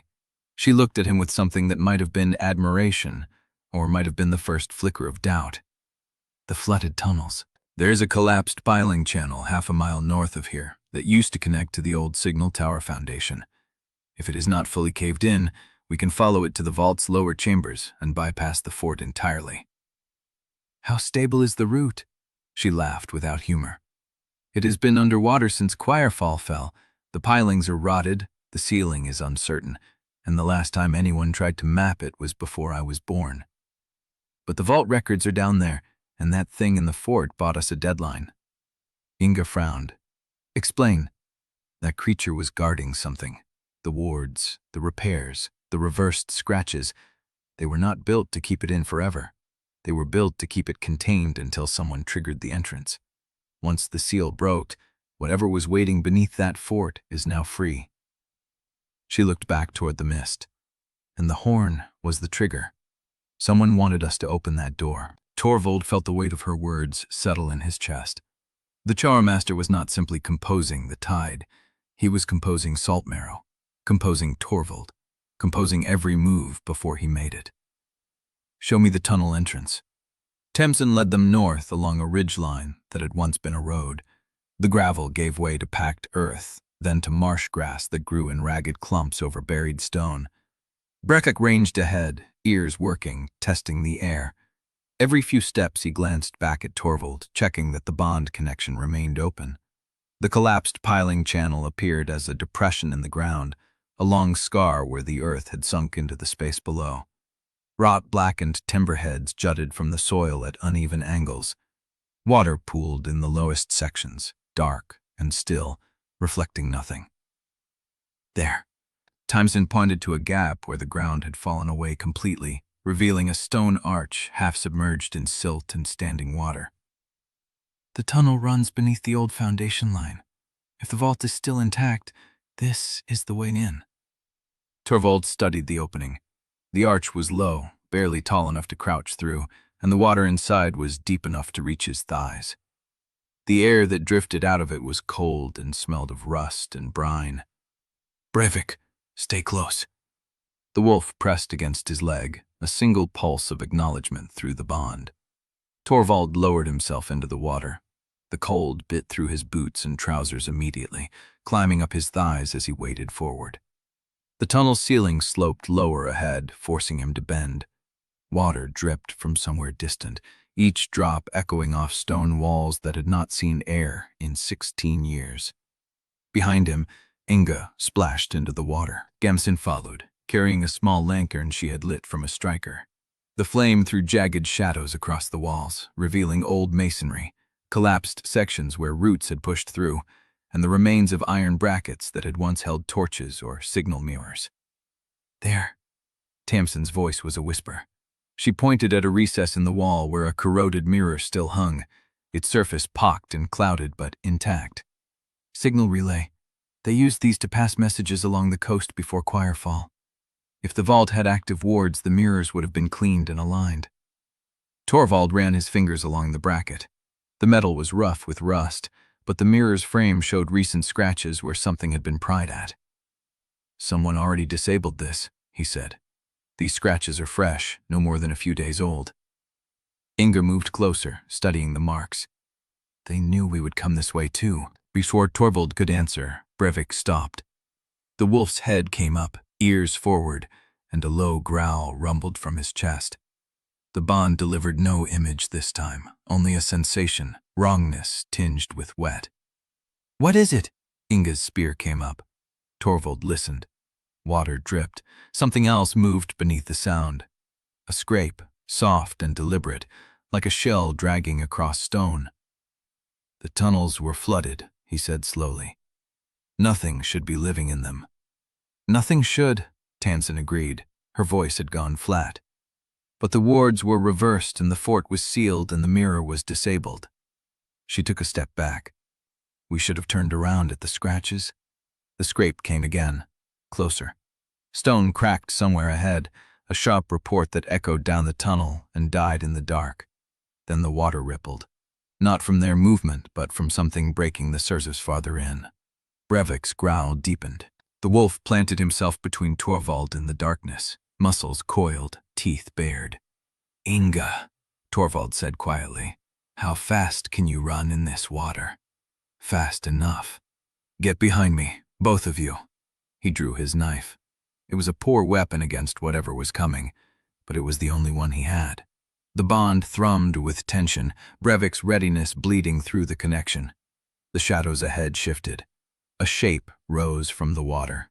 Low, wide, armored in plates that caught the distant gleam of Tamsin's lantern. Slick, dark, covered in riverweed and rust-colored sediment. It was the size of a dog, but built wrong, too broad for its length, limbs splayed outward like a crab's, head tucked beneath the shell, faceted eyes reflecting the light in scattered glints. A shellback. Warped. Torvald's mind raced through the old classifications. Shellbacks were tide scavengers, bottom feeders that cleaned the reef after a wave passed. They were not aggressive, not territorial, not built for combat. But this one was larger than the records described, its shell ridged with bony growths that should not have been there, its eyes too many, clustered where only two should have been. Something had changed it. The black foam, the corrupted water, the Choirmaster's influence. Something had twisted it into a guardian. A second shellback rose behind the first, then a third. The water in the tunnel began to churn. Chapter 15. Water burned in Torvald's throat. His boots found nothing solid, just silt and loose stones sliding beneath him as the tunnel tilted sideways. The shellback surged. He caught its first strike on the knife, steel screeching across armored plate, the impact jarring up his arm into his shoulder. The creature's weight drove him backward, and then Brevik was there, teeth clamping onto the shellback's leg where the armor thinned, hauling it off balance. "Back!" Torvald shoved Inga toward the opening behind them. "Get Tamsin out!" Inga's spear punched past his shoulder, the point finding the gap between the shellback's shell and its neck. Dark fluid sprayed. The creature thrashed, and Brevik released, scrabbling clear as it rolled sideways into the water. Two more shapes advanced through the gloom. "The lantern!" Tamsin's voice cracked. "They're drawn to the light!" Torvald caught the lantern from her hand and hurled it down the tunnel. It shattered against stone, flame guttering across the surface before dying in a hiss of steam. The darkness that rushed in was absolute, thick enough to taste. Something scraped past his leg underwater. He kicked out, felt his boot connect with something hard and yielding at the same time. "Move!" He found Inga's arm in the dark, pulled her toward where the entrance should have been. Brevik pressed against his other side, a warm presence pushing him forward. The tunnel floor rose. Light grew, gray and thin, filtering through the collapsed arch ahead. Torvald broke into the open, dragging Inga with him. They stumbled onto the gravel basin, gasping, water streaming from their clothes. Tamsin was already there, having scrabbled out ahead of them, her face white in the dim light. The tunnel entrance groaned. Stone shifted, settled, and a cascade of rubble poured from the archway, sealing it. "They're trapped," Tamsin whispered. "The shellbacks. They're trapped in there." "Good." Torvald bent over, hands on his knees, dragging air into his lungs. The cold was settling into his bones now that the adrenaline was fading. "That was the only entrance?" "That was one entrance," Tamsin's voice steadied. "There are others, but if the tunnel's collapsed, the shellbacks are contained, for now." Inga straightened, her spear still dripping dark fluid. She stared at the sealed arch for a long moment, then turned to Torvald. "That fort," she said. "You expected a different one." He had no breath left to lie. "Yes. The position, the structure. You told me you remembered a beacon fort from the old maps, but this one was wrong. Moved, rebuilt." She stepped closer. "You didn't remember it from maps. You remembered it from somewhere else." Tamsin looked between them, her expression sharpening. Torvald met Inga's gaze. The gray light caught the set of her jaw, the way her hand gripped her spear, not threatening, but ready. "Yes," he said. "Shepherd," Inga said, not a question, a conclusion. "Yes." The word hung between them, heavy as stone. Inga's face did not change, but something in her stance shifted, a hardening, a wall rising that had not been there before. "Later," she said. "We talk later. Right now we salvage what we can before whatever is in those tunnels finds another way out." Tamsin moved first, picking her way across the gravel toward the collapsed fort's outer wall. The structure was mostly rubble now, the foundation fallen inward, the pit at its center filled with dark water that lapped against broken stone. "There," she pointed at a section of wall that had fallen outward, exposing a recess behind it. "Storage niche, built into the base. If the seal held, the contents should be dry." Torvald crossed to it, Brevik at his heels. The niche was shallow, lined with rotted wood that crumbled at his touch. Inside, wrapped in oiled cloth, lay 3 objects. The first was a bundle of signal mirrors, each one smaller than his hand, their surfaces pitted but intact. The second was a leather-bound book, its pages swollen with moisture, the ink blurred to near illegibility. The third was a disc of dark metal, about the size of his palm, etched with a pattern of concentric circles and angular marks. Tamsin took the disc, turning it in her fingers. "This is keyed. Old coastal code." She wiped it against her sleeve, rubbing at the corrosion. "If the vault still has active mirrors, this would let us—" The disc flashed, not a reflection, a pulse of light, sharp and deliberate, originating from within the metal itself. It flickered once, twice, then settled into a steady rhythm, a sequence of pulses that repeated twice before fading. Tamsin's hand trembled. "That's not possible. It hasn't been keyed to a source in 16 years. "It just pulsed," Inga said. "Something on the other end is still live." Torvald took the disc. The metal was warm, warmer than the air around them, and the pattern of pulses had seared itself into his memory. A sequence. Coordinates. "The vault," he said. "There's a mirror still active in the vault. Someone is signaling. Or baiting." Inga's voice was flat. "Like the horn. Like the fort." "Maybe." Torvald studied the disc, feeling the residual warmth against his palm. "But whoever set that trap also left this behind. They wanted us to find it." Brevik pressed against his leg, a low whine escaping the wolf's throat. The bond delivered a pulse of unease, not danger, but something closer to warning, a sense that the path ahead was expected, anticipated, the way the horn had been expected. Torvald looked up. The mist had thickened while they were in the tunnels, rolling in from the sea until the salt flats were barely visible. Somewhere beyond that gray curtain lay the arched entrance to the vault, 3 miles down the drowned coast. 3 miles of anticipation. "Tamsin," he said, "can you still get us to the vault?" She stared at the disc in his hand, then at the sealed tunnel entrance, then back at the mist that hid the coast. Her jaw tightened. "The collapsed piling channel is our best route, but if the Choirmaster disabled the signal relay days ago, he knows we're coming. He's been ahead of us the whole time." "Then we stop letting him stay ahead." Torvald tucked the disc into his coat. "We take the direct route, the beacon road. No tunnels, no hidden paths. We go where he can see us coming." Inga's eyes narrowed. "You want to walk into his trap openly. I want to see what he does when we stop playing his game." Torvald turned toward the road. "He baited the fort. He left the disc. He's been composing our moves like a tide pattern. So we break the pattern." Brevik paced ahead, ears swiveling, nose testing the air. The bond thrummed with something that might have been approval, or fear. The disc pulsed again, warm against Torvald's chest. The vault was waiting. Chapter 16. The mist did not lift. It clung to the coast like a second tide, gray and salt-thick, swallowing the road ahead until Torvald measured distance by the sound of his own boots. Gravel, then packed earth, then the sucking mud of the tidal flats where the beacon road narrowed to a raised spine of stone and shell. Brevik ranged ahead, amber eyes flashing when he glanced back, jaw slick with foam from the air itself. Inga walked at Torvald's shoulder, her spear balanced across both palms, her silence harder than the packed road. She had not spoken since the disc pulsed, since he said the word shepherd aloud and watched something close behind her face. Tamsin trailed behind, carrying the salvage bundle. She kept looking back. The mist did not seem harmless anymore. They passed the first dead fish a quarter-mile from the collapsed fort, silver bellies, eyes gone white, mouths gaping as if they had tried to scream above water. Dozens of them, scattered across the mud like fallen leaves. Then the black foam.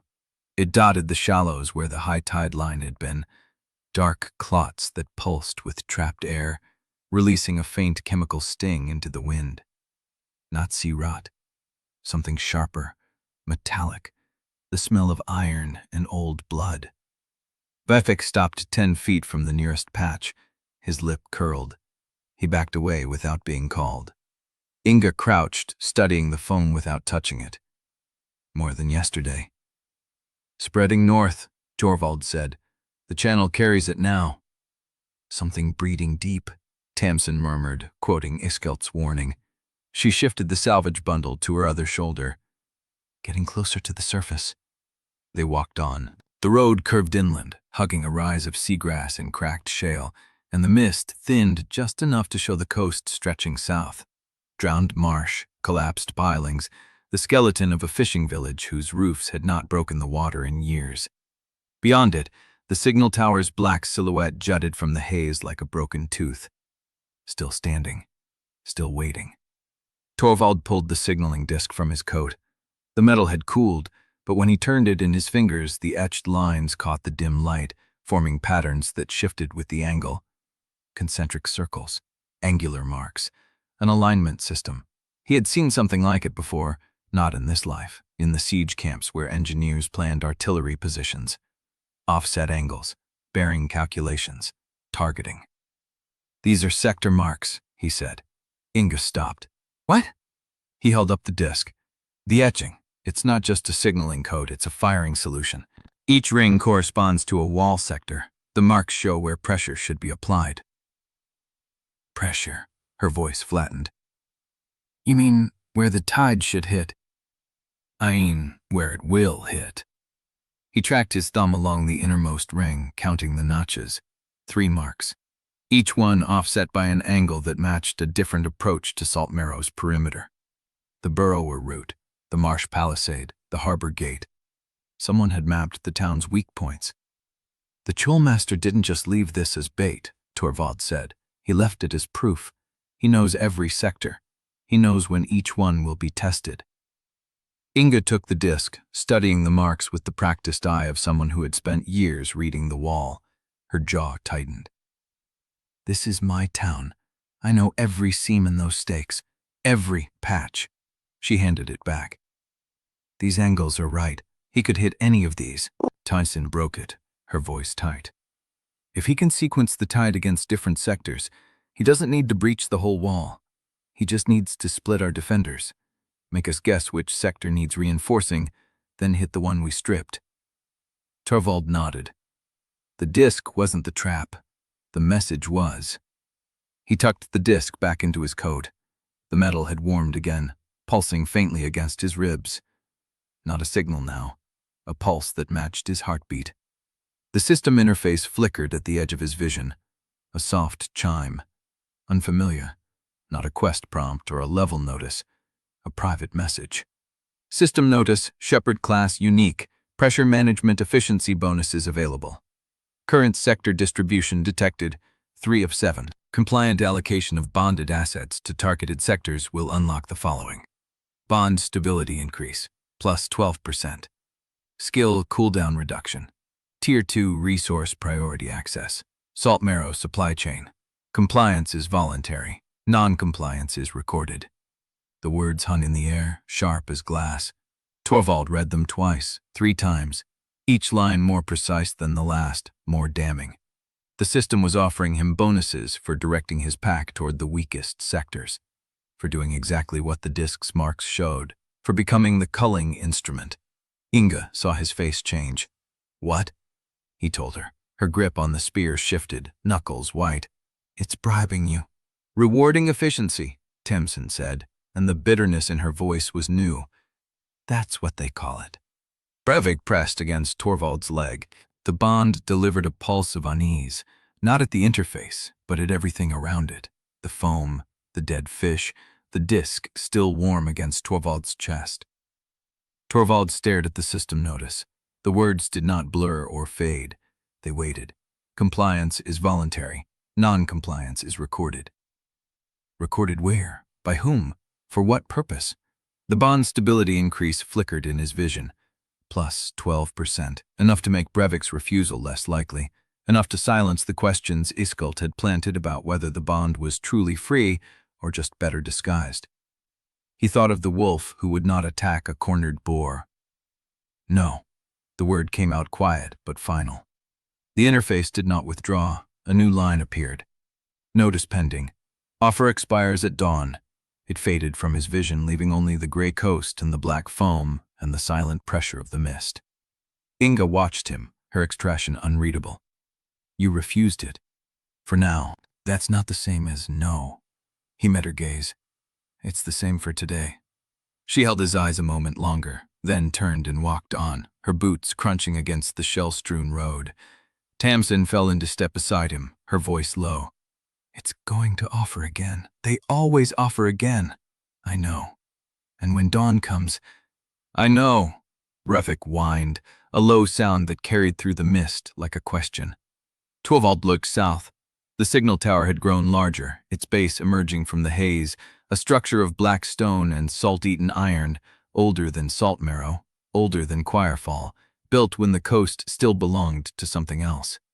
The vault entrance would be beneath it. The disc pulsed twice. A reply. Someone knew they were coming, and the foam was still spreading, darkening the water. Ahead, the road dipped into a basin where the sea had clawed the shore into a crescent of broken rock and stranded tide pools. The black foam thickened here, coating the surface in a slick that shimmered like oil, releasing a smell that stung the back of the throat. Brevik stopped at the edge. His hackles rose. The pools were not still. Something moved beneath the surface. Chapter 17. The basin reeked of rot and metal. Brevik stood at the water's edge, every muscle locked, his growl vibrating up through the mist. The black foam rippled in the tide pools, thick as bled tallow, and beneath it something shifted with the slow roll of a creature that did not need to hurry. Torvald pulled the disc from his coat. It had gone cold again. No pulse, no reply. But something in those pools had moved. He crouched, keeping Brevik behind him with a hand on the wolf's chest. The foam was too thick to see through. The movement had been below, deep enough that the surface barely broke. "Don't touch it," Thompson said, her voice thin. Iskelt said people who waded through black foam came out with sores that didn't heal. Inga circled wide, spear low, eyes fixed on the pools. "It's following the channel north, toward the harbor." Torvald watched the foam settle. Whatever was beneath had stopped moving, waiting, or finished passing through. "We need to keep moving." Inga did not argue. She stepped past him, setting a faster pace along the basin's edge, and the group followed single file, hugging the high ground where the salt crust held firm. The signal tower grew as they closed, its base emerging from the mist in stages. First a dark silhouette, then the corroded iron of its support beams, then the cracked stone of the foundation steps that led down into the earth. The entrance was not a door.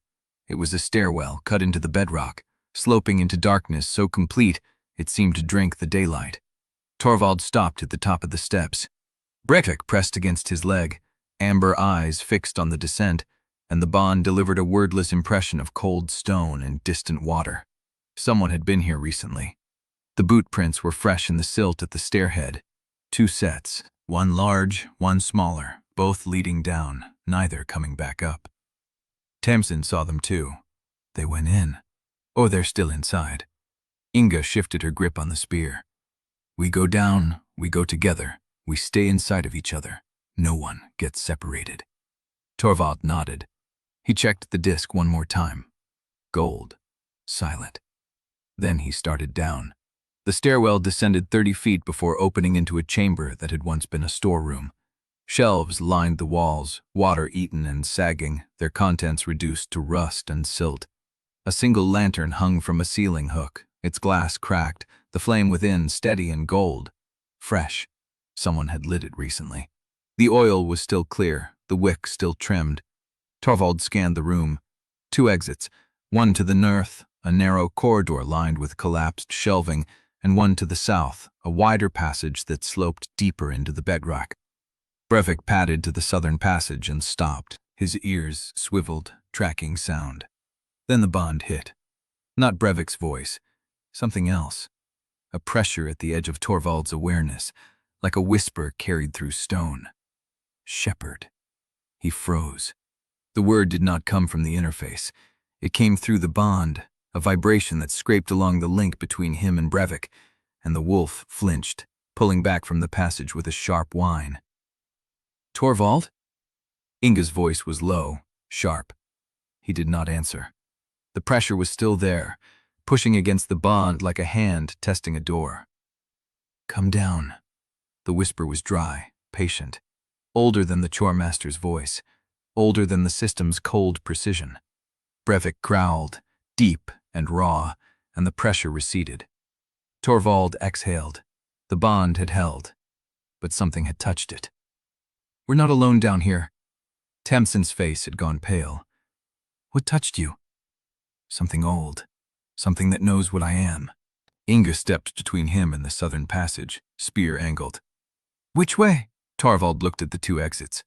The northern corridor was collapsed but passable, its debris disturbed recently enough that the dust had not settled. The southern passage sloped into darkness, the whisper's source. "The vault records are supposed to be beneath the tower's original foundation," he said. "That's south." And the voice. "Yes." He crouched beside Brevik, running his hand along the wolf's flank. The bond was still raw from the contact, the edges frayed, but Brevik pressed into the touch, steadying himself against Torvald's palm. "If I'm wrong about what's down there, you won't be," Inga cut in. "But if you are, we figure it out together." She said it flat, without sentiment. A statement of tactical fact. It meant more than any comfort. Torvald stood. "South passage, single file. Brevik leads. The wolf looked back at him, amber eyes holding the weight of the choice, then turned and padded into the dark. The passage narrowed after 20 feet, the walls closing until they were no wider than a man's shoulders. Water seeped through cracks in the stone, leaving the floor slick and cold. The air grew heavy, thick with salt and something metallic that tasted faintly of copper. Torvald counted his steps. 50, 80, 100. At 110, the passage opened into a chamber that stole his breath. The vault was vast, larger than the tower above could possibly support, its ceiling lost in shadow. Pillars of black stone rose from standing water that reached his calves, still and dark as polished glass.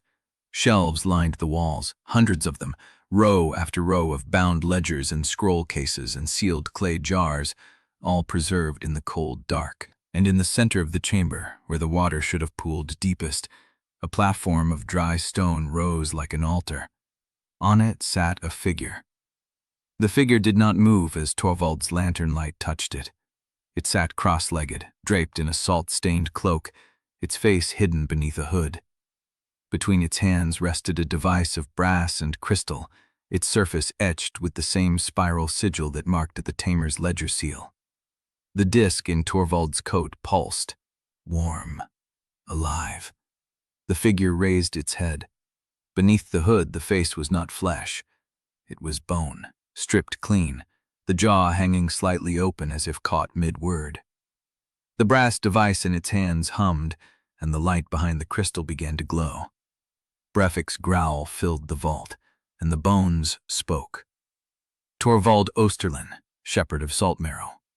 We have been waiting. Chapter 18. The burial shed smelled of salt and wet wool and something worse beneath it, the slow chemical reek of bodies washed but not yet wrapped. 3 shapes lay on the stone slab under clean linen, the outlines still enough that Torvald could read their ages by proportion alone. A tall one, a short one, a child.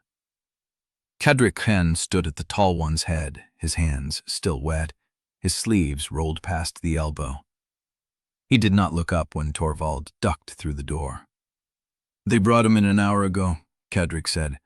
Corbinell, 2nd District. He was on the north wall when the burrowers came up through the salt shed, took him under the knees before anyone reached him. Torvald had seen it happen. He had been on the catwalk above, calling fallback angles, and Corbin had been exactly where the evacuation route required him to stand. A good position. The only position that kept the line from folding. The bleeding was too fast, Torvald said. It was not an apology. No, Kedrick agreed. It was. The shrinekeeper finally looked up, and his eyes held something heavier than accusation. Grief, yes, but also a kind of tired recognition, as if he had been waiting for this conversation since the day Torvald first walked into the council chamber and started moving pieces. You knew he would die there, Kedrick said, when you put him on that post. You knew the shed would breach before the gate. Torvald did not flinch. I knew the shed was the most likely collapse point. I put someone there who could hold the gap long enough for the flank to seal. And Corbin held it. Yes. He has a daughter. She is 6. She is asleep in the shrine loft because her mother is too busy trying to stop crying to go home. The words landed clean and quiet, without heat. Kedrick was not trying to wound him. He was stating facts, the same way Torvald did, except these facts had names and ages. I did not make the burrowers, Torvald said. No, but you knew the shed would fall, and you put a man in front of it anyway. That is not a sin I can name. It might even be necessary. But do not pretend you did not choose. Torvald opened his mouth to answer, but the shed door scraped open and a woman stumbled in, her face raw with crying, a child clutching her coat hem. Behind her came an older man Torvald recognized from the 3rd District ration queue, his hands scarred from net repair, his jaw set hard. The woman saw the shrouded shapes and made a sound that was not quite a word. That's him, she said. That's Corbin. The older man caught her arm before she could reach the slab. Lena, wait. We need to talk to the warden first. He's dead. I don't need to talk to anyone. You need to listen. The older man turned to Torvald, and his eyes were not grieving. They were calculating. The 3rd District lost 4 men on the East Stakes tonight. 4. The 2nd District lost 1. 1. If the warlord is placing our people where the tide hits hardest, I want to know why. Torvald felt the shape of the argument before the man finished speaking.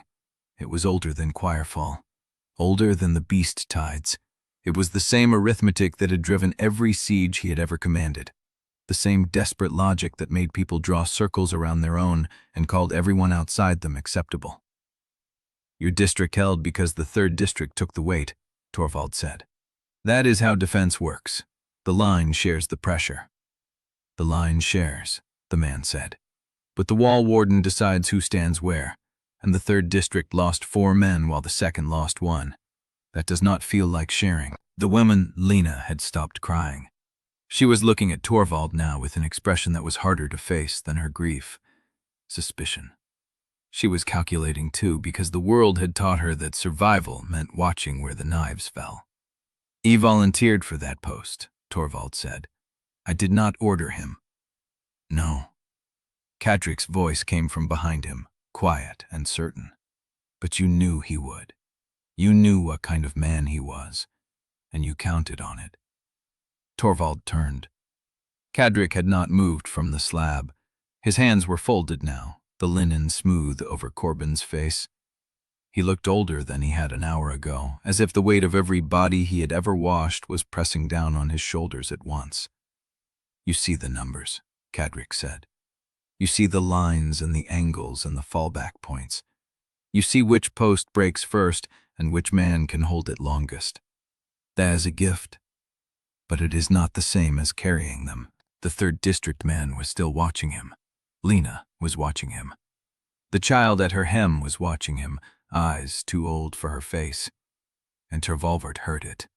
The whisper of his own old voice, the warlord's voice, rising from the dark of his memory. Acceptable losses, the harvest ratio, preserve viable stock. He had told himself those words once while drawing lines through maps that meant villages burned. He had believed them. He had built his reputation on them. And now the 3rd District man was asking the same question in different words, because fear made everyone reach for the same arithmetic. Who is expendable? Who pays the price? How do I make sure it is not mine? The posts are assigned by tactical need, Torvald said, and his voice sounded thin even to him. Not by district. Then why does the 3rd District always hold the eastern line? Because the eastern line is the hardest ground. I put my strongest fighters there. So the strongest fighters die first, and the 2nd District's strongest fighters stay behind the wall, alive. The logic was circular and self-serving, and Torvald could see the flaw in it, the way the man was twisting casualty data to fit a narrative of favoritism. But he could also see the fear underneath, the desperate need to believe that death followed a pattern, that it could be predicted and avoided if only the right people were blamed. He had used that fear once. He had stoked it, channeled it, aimed it at enemy walls. Now he was standing inside its target. I will review the post assignments, he said. If the distribution is uneven, I will adjust it. Adjust it, the man repeated. That is what you call it. Lena had not looked away from Torvald's face. She was still holding her daughter's hand, her knuckles white, her mouth pressed into a line that could have been grief or rage or both. He trusted you, she said. Corbin, he said you knew what you were doing. He said the town was lucky to have you. Torvald had no answer. She waited. When he gave her nothing, she turned and walked to the slab, pulling her daughter with her. She did not look back. The 3rd District man followed, muttering something about speaking to the council, and Torvald stood alone in the doorway, the salt wind pulling at his coat, Brevik pressing against his leg with a low, questioning whine. Cadric had not moved. You did not tell her, the shrinekeeper said. Tell her what? That you are sorry. Torvald looked at the shrouded shapes, at the woman bent over her husband's body, at the child who would grow up learning that the wall took fathers and the wardens called it strategy. I am, he said, but that does not change the numbers. Cadric's silence was heavier than any accusation. Torvald turned and walked out into the dark, Brevik at his heel, and the shed door swung shut behind him. The streets were empty. The mist had thickened, curling around the pilings and pooling in the ruts. Somewhere above the seawall, the watch horns had fallen silent, which meant the night was quiet for now. But the quiet never lasted. He should return to the vault. The skeleton was waiting. The records were waiting. The truth about what shepherds were built to do was waiting in the dark beneath the tower. But as he walked, the 3rd District man's words echoed in his skull. Why does the 3rd District always hold the eastern line? Because Torvald had put them there. Because he had read the terrain, calculated the pressure points, and placed the bodies where they would do the most good. That was what the warlord in him did. That was what the shepherd in him was designed to do. And Corbin Nell was dead under clean linen because of it. Brevik whined, pressing closer. Torvald stopped in the middle of the empty street, the mist swirling around his boots, and for the first time since he had awakened in this life, he let himself feel the shape of what he had done. Not the numbers, the names. He had put a father in front of a breach, and the father had held, and the father had died, and the daughter would never stop measuring the world by the space where he should have been. That was not strategy. That was the arithmetic of damnation. He looked toward the signal tower, where the vault waited, where the speaking skeleton held the brass device and called him by a title he had never wanted. He could go back down there. He could learn what Choirfall had made him to be. He could face the truth, but when he returned to the tower entrance, the boot prints in the mud had multiplied. 3 sets, fresh, going down. And 1 set, smaller than the others, coming back up alone. Chapter 19. Torvald stood at the tower entrance, counting. 3 sets going down, 1 coming back up. The smaller prints were still sharp at the edges, the mud not yet settled, which meant whoever had returned had done so recently, within the span of his walk to the burial shed and back. Brevik sniffed the tracks, his hackles rising. "Someone else knows about this place," Torvald said. He looked toward the shed, then back at the dark mouth of the stairwell. The vault waited below. The skeleton waited. Whatever had called him by name and title was still there, holding the brass device and speaking in the plural. But someone else had come in the meantime, and only one had come back. He found Iskelt in the net shed, bent over a spread of papers with a single lamp burning low. The old tamer looked up when Torvald pushed through the door, his scarred fingers still resting on the edge of a hand-drawn map. "I thought you were at the vault," Iskelt said. "I was." Torvald stepped closer, Brevik pressing at his heel. "Someone else went down while I was at the burial shed. 3 sets of prints. 1 came back up alone." Iskelt's face went still. He looked at the papers, then at Torvald, and something in his eyes shifted. Recognition, maybe, or the confirmation of a fear he had been holding at a distance. "I need you to come with me," Torvald said. "I need someone who can read what is down there." Iskelt did not argue. He folded the map, tucked it into his coat, and reached for a second lantern from the shelf. His hands moved slowly, deliberately, like a man buying time to accept a decision already made. "Tamsin's notes," Iskelt said. "The relics she found, they led here." "I know." "Then you know the vault holds the last shepherd's records, everything Choirfall tried to bury after the 3rd tide." He looked up, and the lamplight carved shadows into the deep lines of his face. "You sure you want to see it?" Torvald thought of Corbin Nell under clean linen, of Lena's white-knuckled grip on her daughter's hand, of the 3rd District man who had counted the dead and found a pattern. "No," he said, "but I need to." They went together through the mist-shrouded streets, Brevik ranging ahead, his ears swiveling at every sound.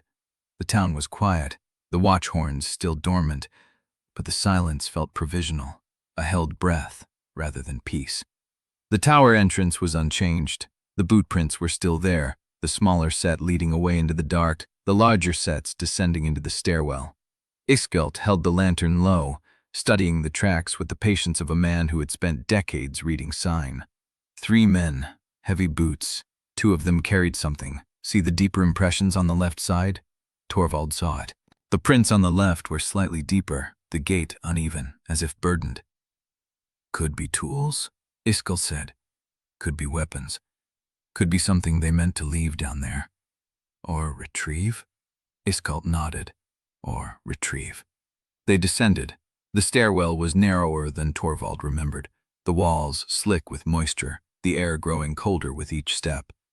The lantern light pushed back the dark in a tight circle, and the shadows stretched and shrank with every movement, making the passage feel alive, watchful.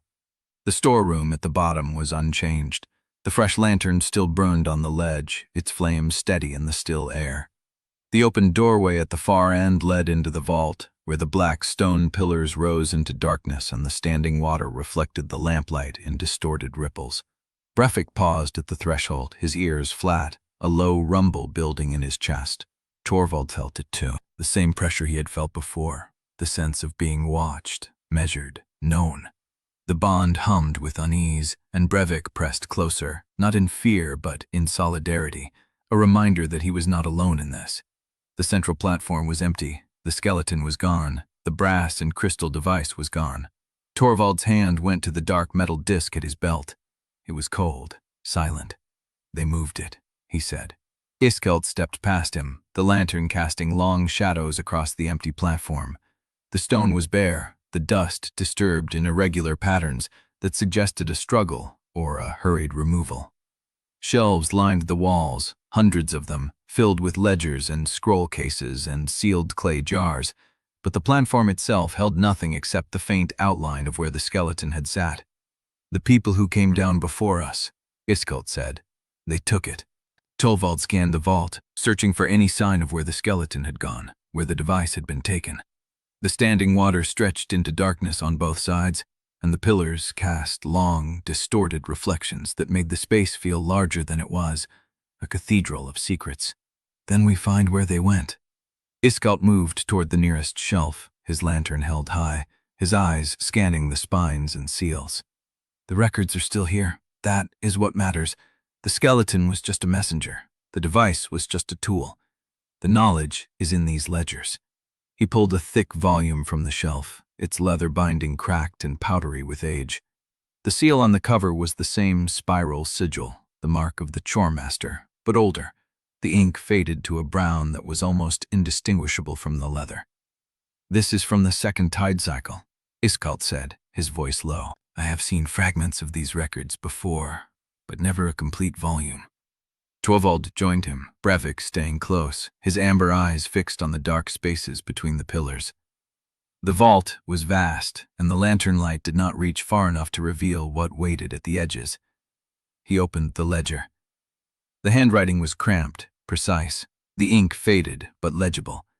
It was a log, dated by tide cycles rather than years, recording the movements of beast swarms, the condition of coastal defenses, and the names of tamers who had bound creatures during each wave. And then, near the middle of the volume, a section that made Torvald's blood go cold. A single entry, written in a different hand, bolder and darker, as if pressed into the page with deliberate force. The shepherd of the reaching coast, 5th cycle, designated Kalin Voss, was recalled to Quirefall after the 7th tide. His bonds were severed, his pack was cold. His body was found in the beacon fort 3 days later, seated in the chair of the signal room, the brass device in his hands, his eyes open and unblinking. He had been waiting. Torvald read the words twice. The beacon fort, the chair, the device. "Kalin Voss," he said. Iskelt looked up from the ledger he was examining. "What?" "The last shepherd." Torvald tapped the page. "They found him in the beacon fort, with the brass device, waiting." Iskelt crossed to him, his face drawn tight in the lantern light. He read the entry, his lips moving silently, and when he reached the end, he let out a long, slow breath. "He did not die fighting," Iskelt said. "He sat down and waited for it. Or he was placed there, as a message." The thought settled between them like a stone dropped into still water. The boot prints, the fresh lantern, the skeleton that had known Torvald's name and title the moment he entered the vault. Someone had set this up. Someone had placed the skeleton in the chair, lit the lantern, and left the disc in the storage niche for Torvald to find. The Choirmaster. Siv Kidruin had composed this scene as carefully as he composed the beast tide. Torvald closed the ledger. "We need to take as many records as we can carry. The vault is compromised. Whoever came down here before us may return with more people, or seal the exit." Iskelt was already moving, pulling volumes from the shelf, stacking them in the crook of his arm. Tamsin's notes had led them here, but the notes had also led others here, and the Choirmaster was always ahead, always anticipating, always composing. Brevik stiffened. A sound came from the passage behind them. Footsteps, multiple sets, moving down the stairwell. Torvald grabbed Iskelt's arm and pulled him toward the shadows between two pillars, killing the lantern with a palm over the flame. The dark swallowed them, thick and absolute, and Brevik pressed against Torvald's leg, his breath a whisper in the silence. The footsteps grew louder, and then a voice, low and familiar, echoed through the vault. "Shepherd of Saltmarrow, we know you are here." Chapter 20. The voice echoed through the vault, bouncing off stone and water until it lost its shape. Torvald pressed deeper into the shadow between pillars, his hand still clamped over Iskelt's lantern. Brevik stood rigid against his leg, muscles locked, amber eyes fixed on the passage where the stairwell opened into the main chamber. "We know you are here," the voice repeated, closer now, male, steady, unhurried. A light bloomed at the far end of the vault, not lantern light, paler, steadier, the cold blue-white of a choirfall glowstone mounted on a staff. It cast long shadows that reached across the standing water like searching fingers. Torvald counted 3 figures descending the last steps, masked, dock cloth wrapped over their lower faces, hoods pulled forward. Each carried a glowstone staff and a short blade at the belt. The leader stopped at the edge of the platform where Kalen Voss's skeleton had sat. He surveyed the empty chair, the bare stone, the scattered impressions in the dust where the brass device had rested. "He has been here," the leader said. "Check the passages." 2 of them moved past the platform, their glowstone light sweeping across the shelves, the pillars, the dark water. Torvald saw Iskelt's hand tighten on the ledger he still held, saw the old tamer's jaw clench against the urge to breathe. Brevik did not growl. The wolf had learned silence in the marsh, and he held it now, his body pressed so close to Torvald that the bond hummed with shared tension. The second masked figure passed within 10 feet of their pillar. The glowstone light slid across the stone floor, touched the edge of Iskelt's boot, and kept moving. Torvald did not exhale. The leader spoke again. "The shepherd is here. He cannot have gone far. Seal the entrance." Torvald's blood went cold. "No?" Iskelt breathed, so low it was barely a vibration. The third figure, still at the stairwell, raised a hand. A sigil flared on the stone arch above the exit, pale and writhing, the same spiral mark that had been branded into the vault's original seals. The air thickened. The glowstone light flickered. Then the arch sealed itself. Not with stone, but with a film of something translucent and hard, like frozen water stretched across the opening. The stairwell beyond became a blurred shape, visible but unreachable. The leader turned, his mask hiding whatever expression he wore. "Search every aisle. He is carrying vault records. He cannot have taken more than a few volumes." Torvald made his choice in the same heartbeat the leader spoke. He grabbed Iskelt's arm and pulled him sideways, deeper into the vault, away from the central platform, away from the sealed exit. The pillars stretched in rows that seemed to go on forever, and the standing water deepened as they moved, rising past Torvald's ankles, past his calves. Behind them, the glowstone light swung in widening arcs. "2 of them," Iskelt muttered. "Maybe 3. We cannot fight through that seal." "We are not fighting through it." Torvald kept moving, his eyes scanning the shelves, searching for a door, a hatch, a maintenance shaft, anything. Kalen Voss had been found in the beacon fort with the device in his hands. That meant he had left the vault after his bonds were severed. There was another way out. Brevik splashed ahead, his nose close to the water, his ears pinned flat. The glowstone light grew brighter behind them. "There," Torvald said, a gap between 2 shelves. Not a passage, but a narrow crawl space where the stone wall had been cut away, revealing a low tunnel barely wide enough for a man to squeeze through. The water inside was still, and the air that drifted out smelled of salt and rot. Iskelt looked at it, then at the approaching light. "That is a corpse hole, a drain tunnel. It goes straight down before it levels." "Do you know where it ends?" "No one who uses a corpse hole asks where it ends." Torvald shoved the ledger he carried into the crook of his arm and dropped to his knees in the water. The tunnel opening was knee-high, rimmed with rust and mineral deposits that crumbled under his fingers. Brevik went first, without hesitation, his dark fur disappearing into the hole. "Go," Torvald said. Iskelt went, his old joints protesting, his breath hissing through his teeth as he forced himself into the narrow space. Torvald followed last, pulling the ledger after him, his shoulders scraping the stone on both sides.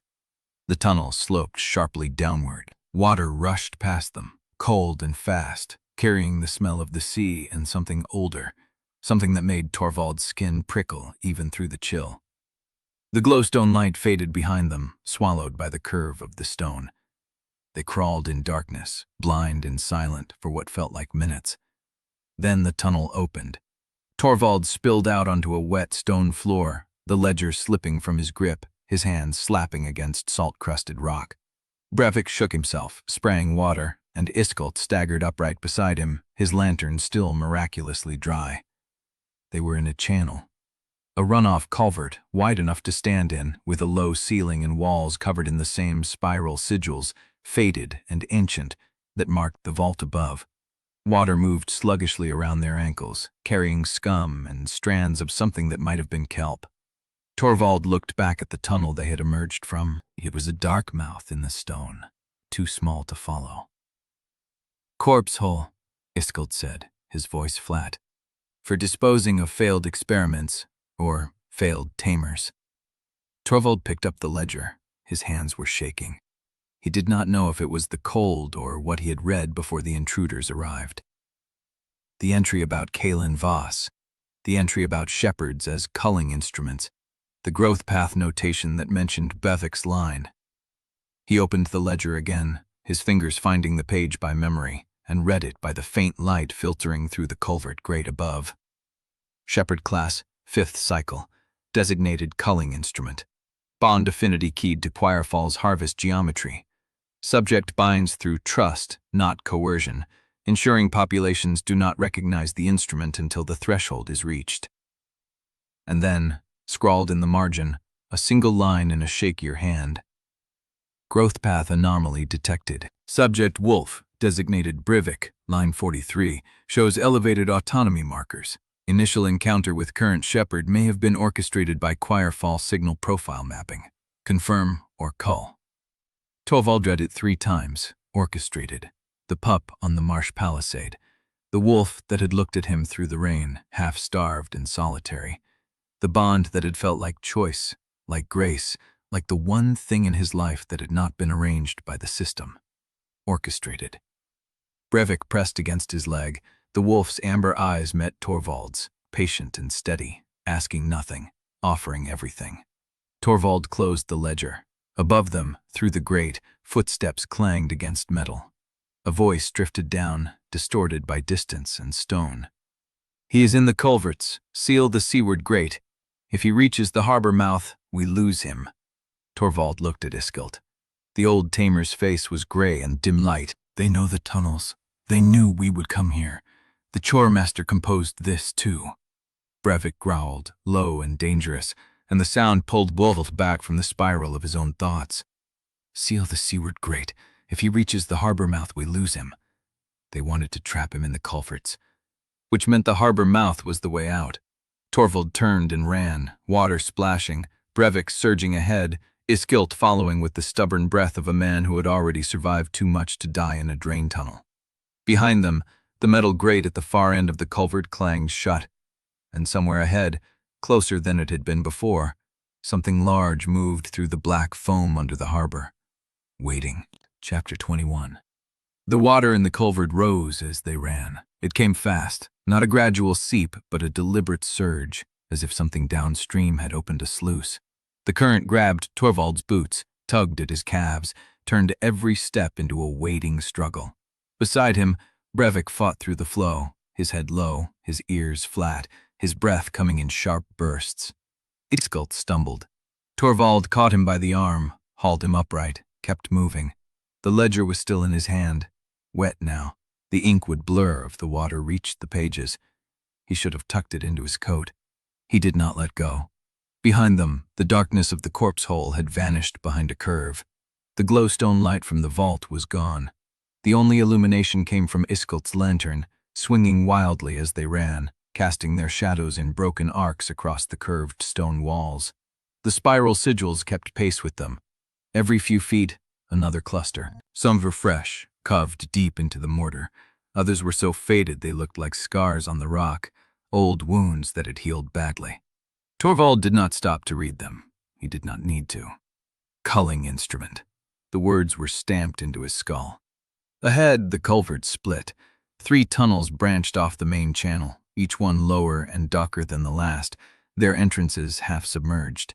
Water poured from the left and center passages in steady streams. The right tunnel was dry. Brevik did not hesitate. He took the dry tunnel. Torvald followed. Iskelt grabbed his shoulder. "That is not the harbor mouth." "I know. The dry route leads deeper, away from the sea." "I know." Brevik was already vanishing into the darkness, his paws clicking on dry stone. Torvald did not call him back. He trusted the wolf. Not because the bond demanded it, because in the short time they had been together, Brevik had never led him into a dead end. They ran. The dry tunnel curved left, then right, then opened into a low chamber. A storage room. Shelves lined the walls, their contents rotted into unidentifiable lumps. A collapsed table lay in the center, its legs snapped, and in the far wall, a grate. Not the seaward grate, a smaller one, set into the ceiling, with daylight filtering through.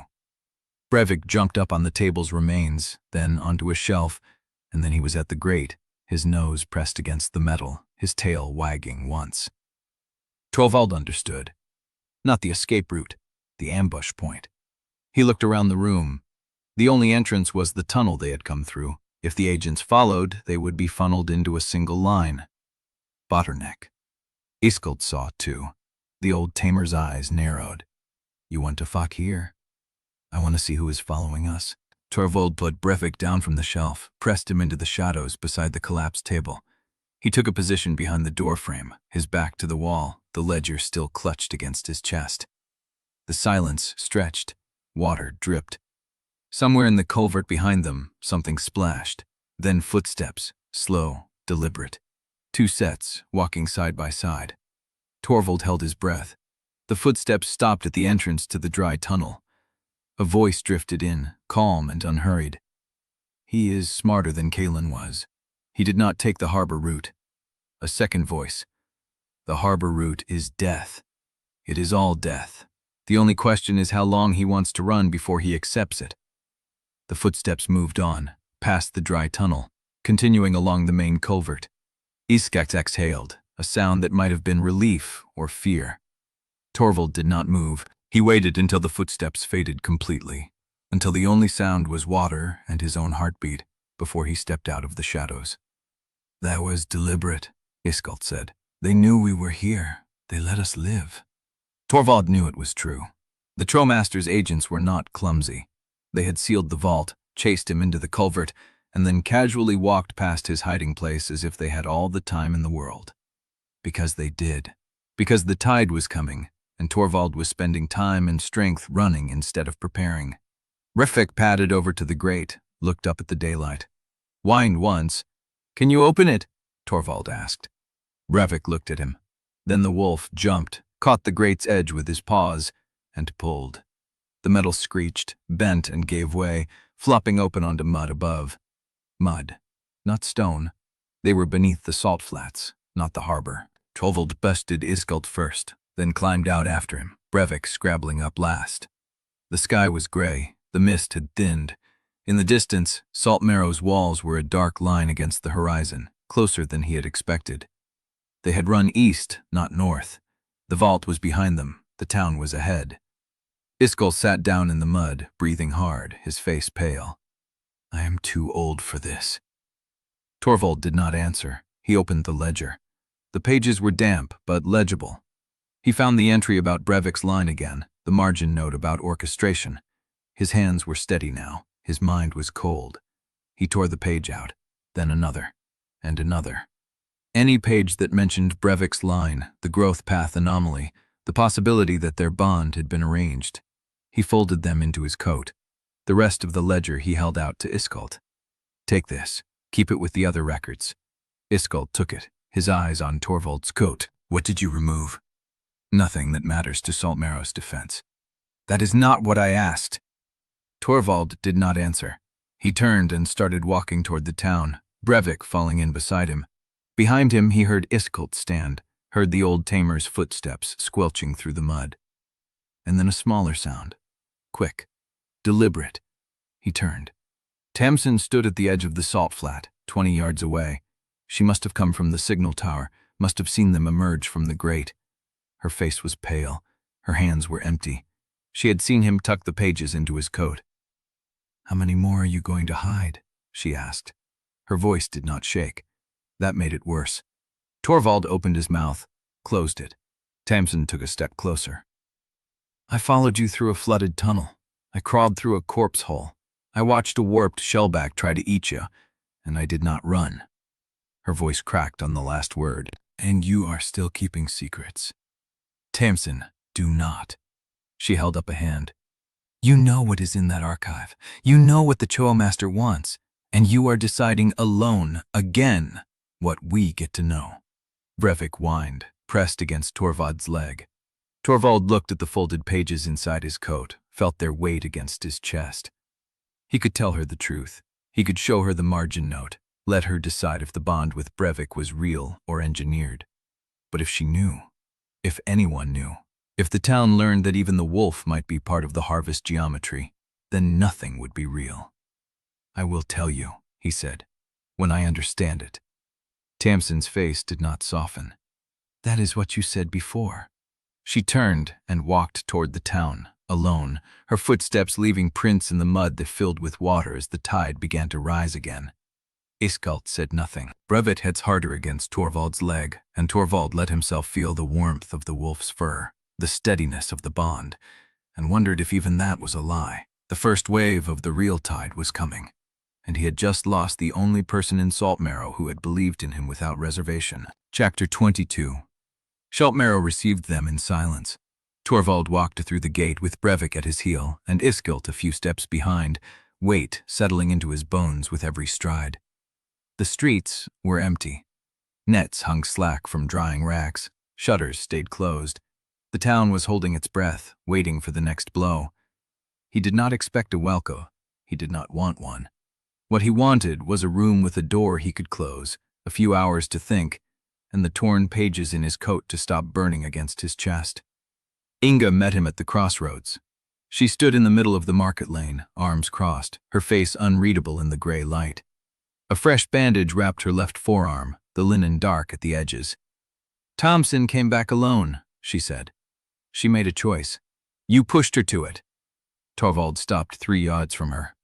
Brevik sat, watching them both with amber eyes that tracked the silence. "I did not push her," Torvald said. "I hid something she saw me hide. That is different." Inga's jaw tightened. "She said you tore pages out of a ledger. She said you put them in your coat and told her it would not matter to the defense." "I took them." "Then what was on them?" He looked at her. The truth sat on his tongue, heavy as stone. The margin note about Brevik's line, the orchestration theory, the possibility that nothing in his life had been his own choice, not even the one good thing he had built with his own hands. If he told her, she would ask questions he could not answer. If he told her, the seed of doubt would root in her mind too. If he told her, he might lose the last person who still stood beside him. "Later," he said. Inga's eyes did not soften. "I am starting to think later means never." She turned and walked toward the wall before he could answer, her boots striking the packed earth with the finality of a door closing. Iskelt said nothing. He just followed her, carrying the mutilated ledger under his arm, and disappeared into the net shed without looking back. His room above the drying shed was cold. The braziers had gone out sometime in the night, and the surf sound through the shutters felt louder than it had before. Torvald sat on the floor with his back against the wall, Brevik curled beside him, the torn pages spread across his knees. He read them again.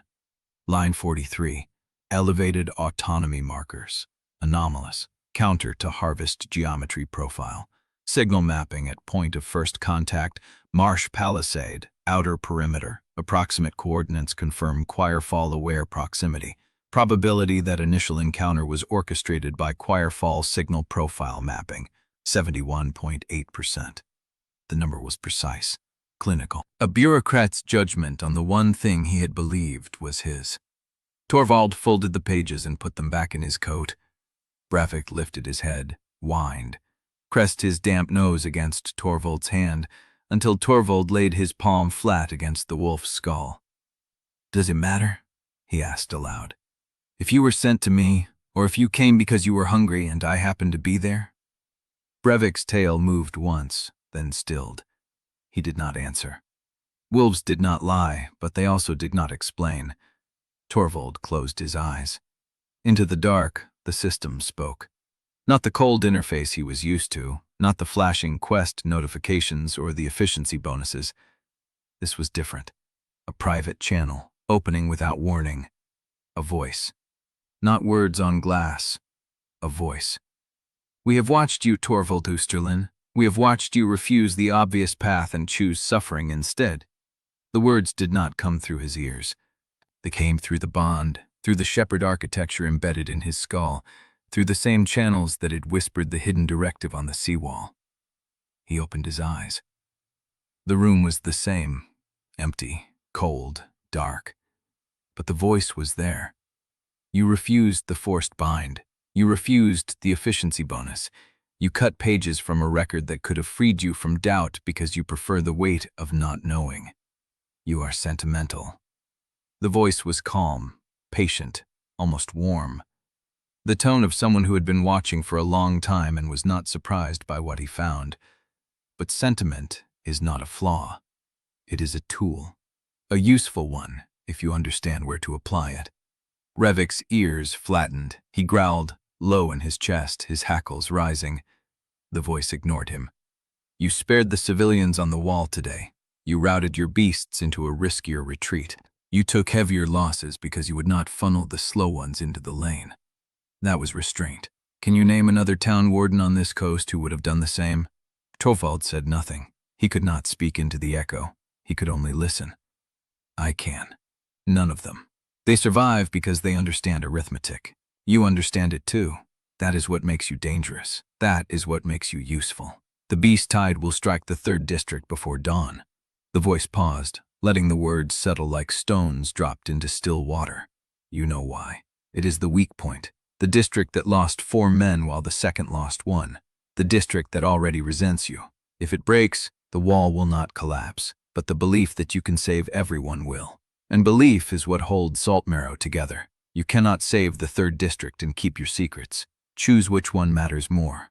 The echo closed. Silence rushed back in, filling the space where the voice had been, louder than the surf, louder than his own heartbeat. Torvald sat in the dark, Brevik pressed against his side, the torn pages folded against his chest, and listened to the silence. The 3rd district. He knew the 3rd district. He had walked its streets during the ration counts. He knew the names of the wardens who had died there. He knew how the gate bracket had been poorly maintained for years because the 2nd district always got the good timber first. He knew the resentment. And he knew, with the cold clarity that had not saved Corbinell, that the voice was right. The 3rd district was the weak point, not the wall, the trust. And if he tried to reinforce it openly, the Choirmaster would know he had received the message. The agents in the vault would know. The system would know. He would be played exactly as the voice intended. Brevik licked his hand. Torvald looked down at the wolf, at the amber eyes watching him with that deliberate intelligence that felt older than it should, and he wondered again. Was the orchestration true? Or was the margin note another layer of the Choirmaster's composition, designed to make him doubt the only bond he had ever built honestly? He did not know, and he had no one left to ask. The room stayed dark. The tide was rising.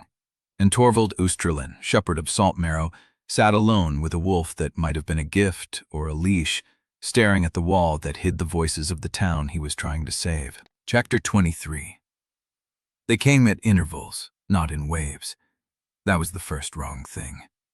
Torvald stood on the east wall with Brevik pressed against his leg, watching the dark water settle after the first attack.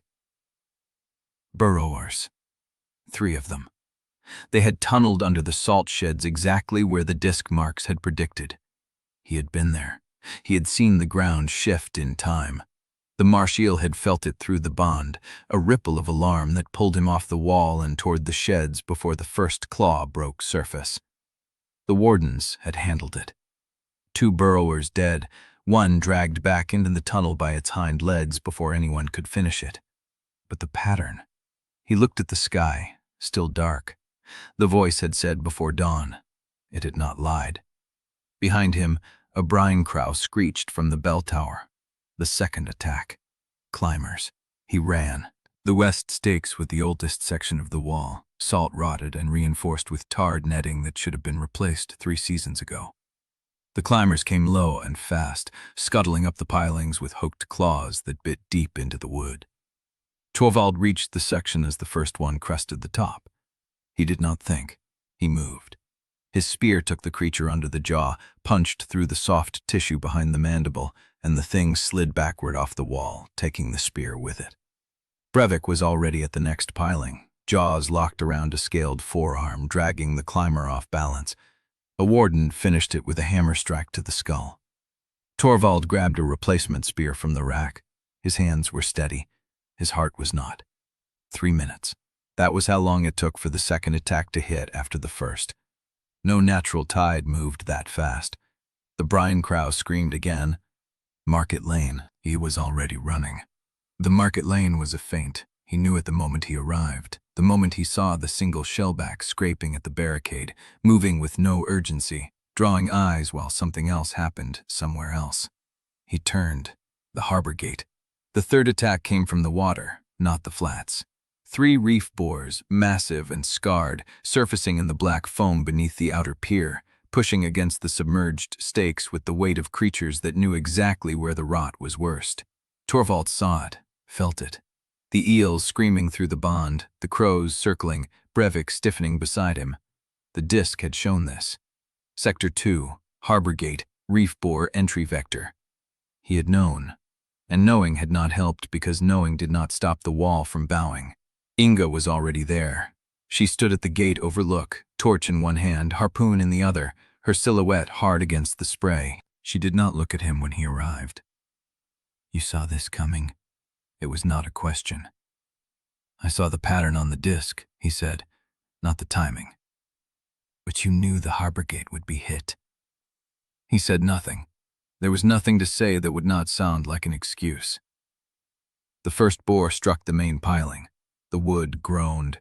The whole section shuddered. "Hold!" Inga shouted. "Hold the line!"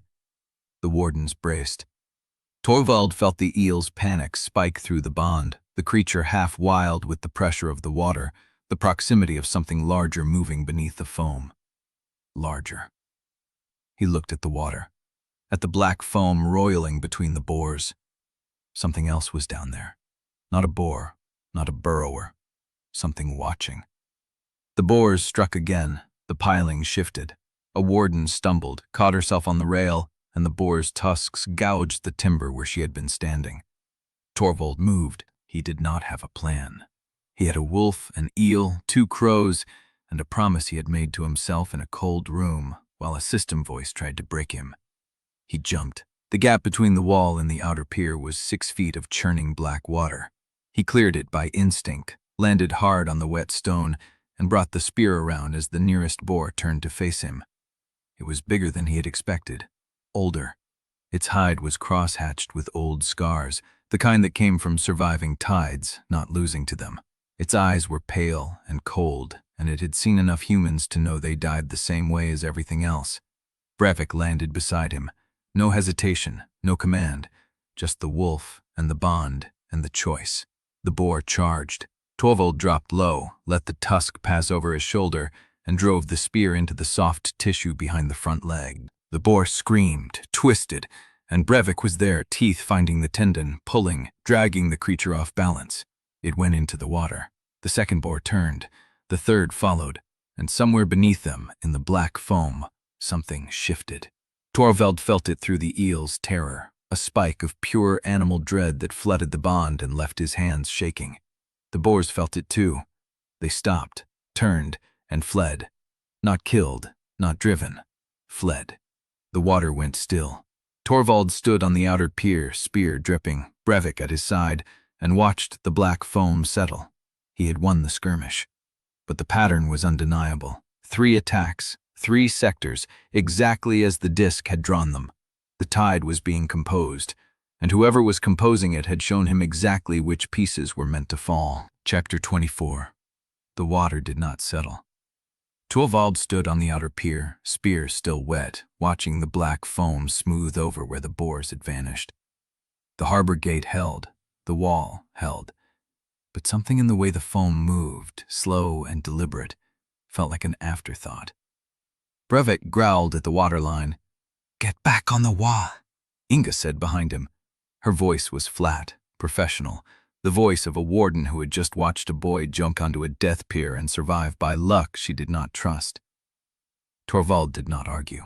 He crossed the gap, caught the rail, and hauled himself onto the walkway beside her. She did not step away. She also did not look at him. "That was stupid," she said. "It worked. It worked because the boars fled, not because you planned it." She was right. He hated when she was right. The brine crow circled once and landed on the signal tower roof. Silent, waiting, Torvald looked past the harbor, past the broken stakes, to the tidal flats stretching south into mist. The eel's terror had faded. The crows were calm. The attack was over. But the pattern was incomplete. 3 strikes, 3 sectors, no 4th. He had felt the rhythm building toward something half-articulated, a chord that stopped before the resolution. Whoever composed the tide had pulled the attack short. "Why?" he said aloud. Inga turned. "Why what?" "They stopped. The boars fled before we broke them. The shellback at Market Lane pulled back without pressing the breach. Whoever sent them chose not to commit." Inga's jaw tightened. "You sound almost disappointed." "I sound suspicious." "That too." She was watching him again, not with the full weight of her suspicion, but with something narrower, a test he could feel, but not name. "You think it is a feint?" she said. "I think we are being shown a hand and told to admire it." A long pause. The foam settled. The moon broke through the mist for half a heartbeat and then was gone. "Then do not admire it," Inga said. "Go look." She meant the flats. She meant the direction the boars had come from. She meant that if the composer wanted him to see the pattern, maybe the next piece of the pattern was already laid out and waiting. They left the harbor gate under Malan's supervision, Torvald and Inga and Brevik, moving south along the wet stone where the salt crust cracked underfoot. The mist swallowed the wall behind them. The flats opened ahead, gray and endless, littered with the silver gleam of dead fish. Brevik ranged ahead, nose low, ears forward. They found the first track a quarter-mile out. Boot prints. Fresh. A single person walking a straight line from the water's edge toward the old beacon road, deliberate and unhurried, as if they had been waiting for an invitation. Inga touched her harpoon. Torvald shook his head. "Whoever it is wants to be found. And if I want to put steel in them, then you confirm we are afraid." She did not like the answer, but she did not argue. They followed the prints across the flats until the mist parted and the figure resolved out of the gray. A woman, tall, wearing a curved shell mask that covered her face from brow to jaw, polished smooth, with 2 narrow slits where the eyes should be. Her coat was dark wool, salt-stained at the hem, practical for the coast, but cut with a precision that did not belong to a fishing town. She stood with her hands empty at her sides, palms open, the posture of someone who did not need a weapon. Behind her, a quarter-mile south, the beacon road rose out of the flats. She did not move when they approached, did not flinch when Brevik circled into her peripheral vision and stopped, amber eyes locked on her throat. "You are faster than the message suggested," she said. Her voice was calm, female, young enough to be unsettling, old enough to be deliberate. "Who sent you?" Inga said. The masked woman tilted her head. The gesture was almost courteous. "The Choirmaster sends his greetings. He asks that the shepherd of Saltmarrow receive a message before the next wave." Inga stepped forward. "You do not speak to him without me." The woman did not argue. She simply reached into her coat with slow, measured slowness and drew out a flat disc of dark metal the size of a palm. Not the signaling disc from the vault, different, older. Its face was etched with characters Torvald had not seen since his first life, angular shepherd script from the old coastal code, before Choirfall standardized its glyphs. She held it out. "He asks only that you read." Torvald did not take it. "What is the doctrine of selective sacrifice?" The masked woman went still. For half a heartbeat the composure cracked, a flicker of surprise that she could not hide. "You know the term," she said. "I know what it costs." "Then you understand why the Choirmaster sent me instead of a blade." She lowered the disc, but did not retract it. "The coast cannot survive if every settlement is preserved. Scarcity is coming. Famine is coming. The tides are not random, they are corrective. Shepherd. The system did not choose you to watch towns die. It chose you to decide which ones live." Inga's breath caught. Torvald felt the words land like a stone in his chest. "In his first cycle," the mask continued, "the Choirmaster tried to save everyone. He lost 3 settlements in a single winter because he refused to let one fall. He learned that mercy without arithmetic is just a slower death. He sees that same refusal in you, Shepherd, and he offers you what no one else can." She set the disc on the salt crust between them, a way to carry the weight without pretending it does not exist. Then she stepped back, turned, walked toward the beacon road without haste, her dark coat swallowed by the mist until she was gone. The disc lay on the salt, angular script catching the broken light. Inga picked it up before Torvald could. "What does it say?" He took it. His hands were steady. His heart was not. The script was old, familiar, a dialect he had not read since a different life, when he had stamped similar orders onto dispatch scrolls that sent thousands into fire. It said, "The first sacrifice is always the hardest. The rest become arithmetic." Beneath it, a smaller line, pressed into the metal with the same careful hand. "Come find me before the next wave, Shepherd, or I will keep showing you exactly how much you can lose." Torvald closed his hand around the disc. The metal was warm. "Inga," he said. She waited. "I think I just received an invitation." Brevik pressed against his leg, hackles high, and growled at the empty road. Chapter 25. The boar hung at the harbor edge where the currents met the salt-slicked pilings, one tusk ground to splinters, its hide a mess of old scars laid over fresh wounds from the reef boar fight. It had not fled with the others. It had stayed, wedged against the collapsed section of the outer breakwater, where the flow churned black with silt and blood, and it refused to move. Torvald watched it from the pier for a long moment. Brevik stood at his side, amber eyes tracking the beast's labored breathing, the way its ribs heaved against the waterline. The wolf did not growl. He simply watched, and the watching itself was judgment. "That one's not going anywhere," Inga said from the wall above, her voice carried down through the salt mist, flat with exhaustion. "You could leave it to the next wave. It would die. Everything dies tonight." Torvald did not answer. He was already reading the boar's body, the way its weight settled against the cracked stone, the angle of its surviving tusk, the slow blink of its single visible eye. It was not aggressive. It was not waiting for a chance to strike. It was braced, animal, waiting for the water to bring whatever came next. He had seen that posture before. In his first life, he had ordered men into that posture. "Stand here. Do not move. Let them break on you so the line behind you holds." The difference was that those men had chosen to obey. The boar had not chosen anything. It had simply been too heavy and too stubborn to run. "I am going down," he said. Inga's silence was louder than any protest. He lowered himself over the pier edge, boots finding purchase on the slimy stones below.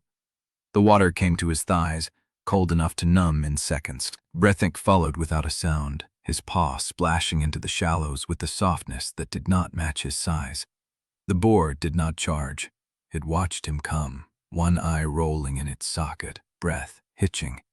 Torvald stopped 6 feet away, close enough to feel the heat coming off its scarred flank, close enough that if it lunged, he would have no time to dodge. He did not reach for his bond sense. He opened his hands instead. "I am not here to break you." The boar's tusk twitched. A muscle along its shoulder spasmed. You do not need to be a weapon. You have already been one long enough. Torvald's voice came out low, scraped from the cold and the salt and the bone-deep exhaustion of a night that had not ended yet. There is a gap in the wall that will kill everyone I am trying to keep alive. I need someone to stand in it, be the thing that does not move. Brevik circled wide, not threatening but present, a witness. The boar's eye tracked him, then returned to Torvald. He felt the bond sense flicker at the edge of his awareness, the shepherd's affinity waiting to be extended. He did not push it. He held it open, an invitation rather than a leash. I cannot promise you will live. I can promise you ground to stand on, ground that will not ask you to die beneath it unless everything else has already failed. The boar did not answer. It was a beast.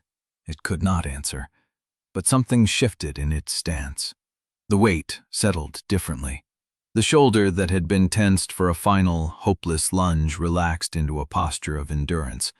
Torvald extended his hand. The bond snapped into place like a line pulled taut. It was not smooth.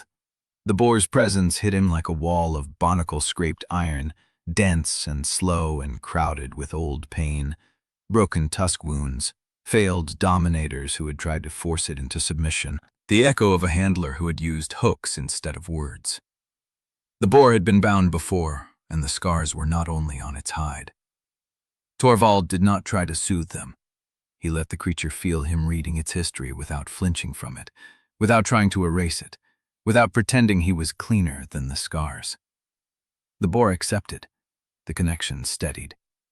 Brevik stepped forward and pressed his nose to the boar's splintered tusk, just briefly. A greeting.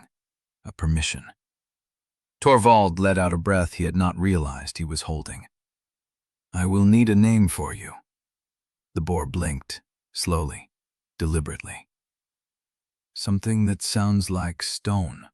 He climbed back onto the pier, dripping and shaking, and found Inga waiting at the top with her arms crossed and her expression unreadable.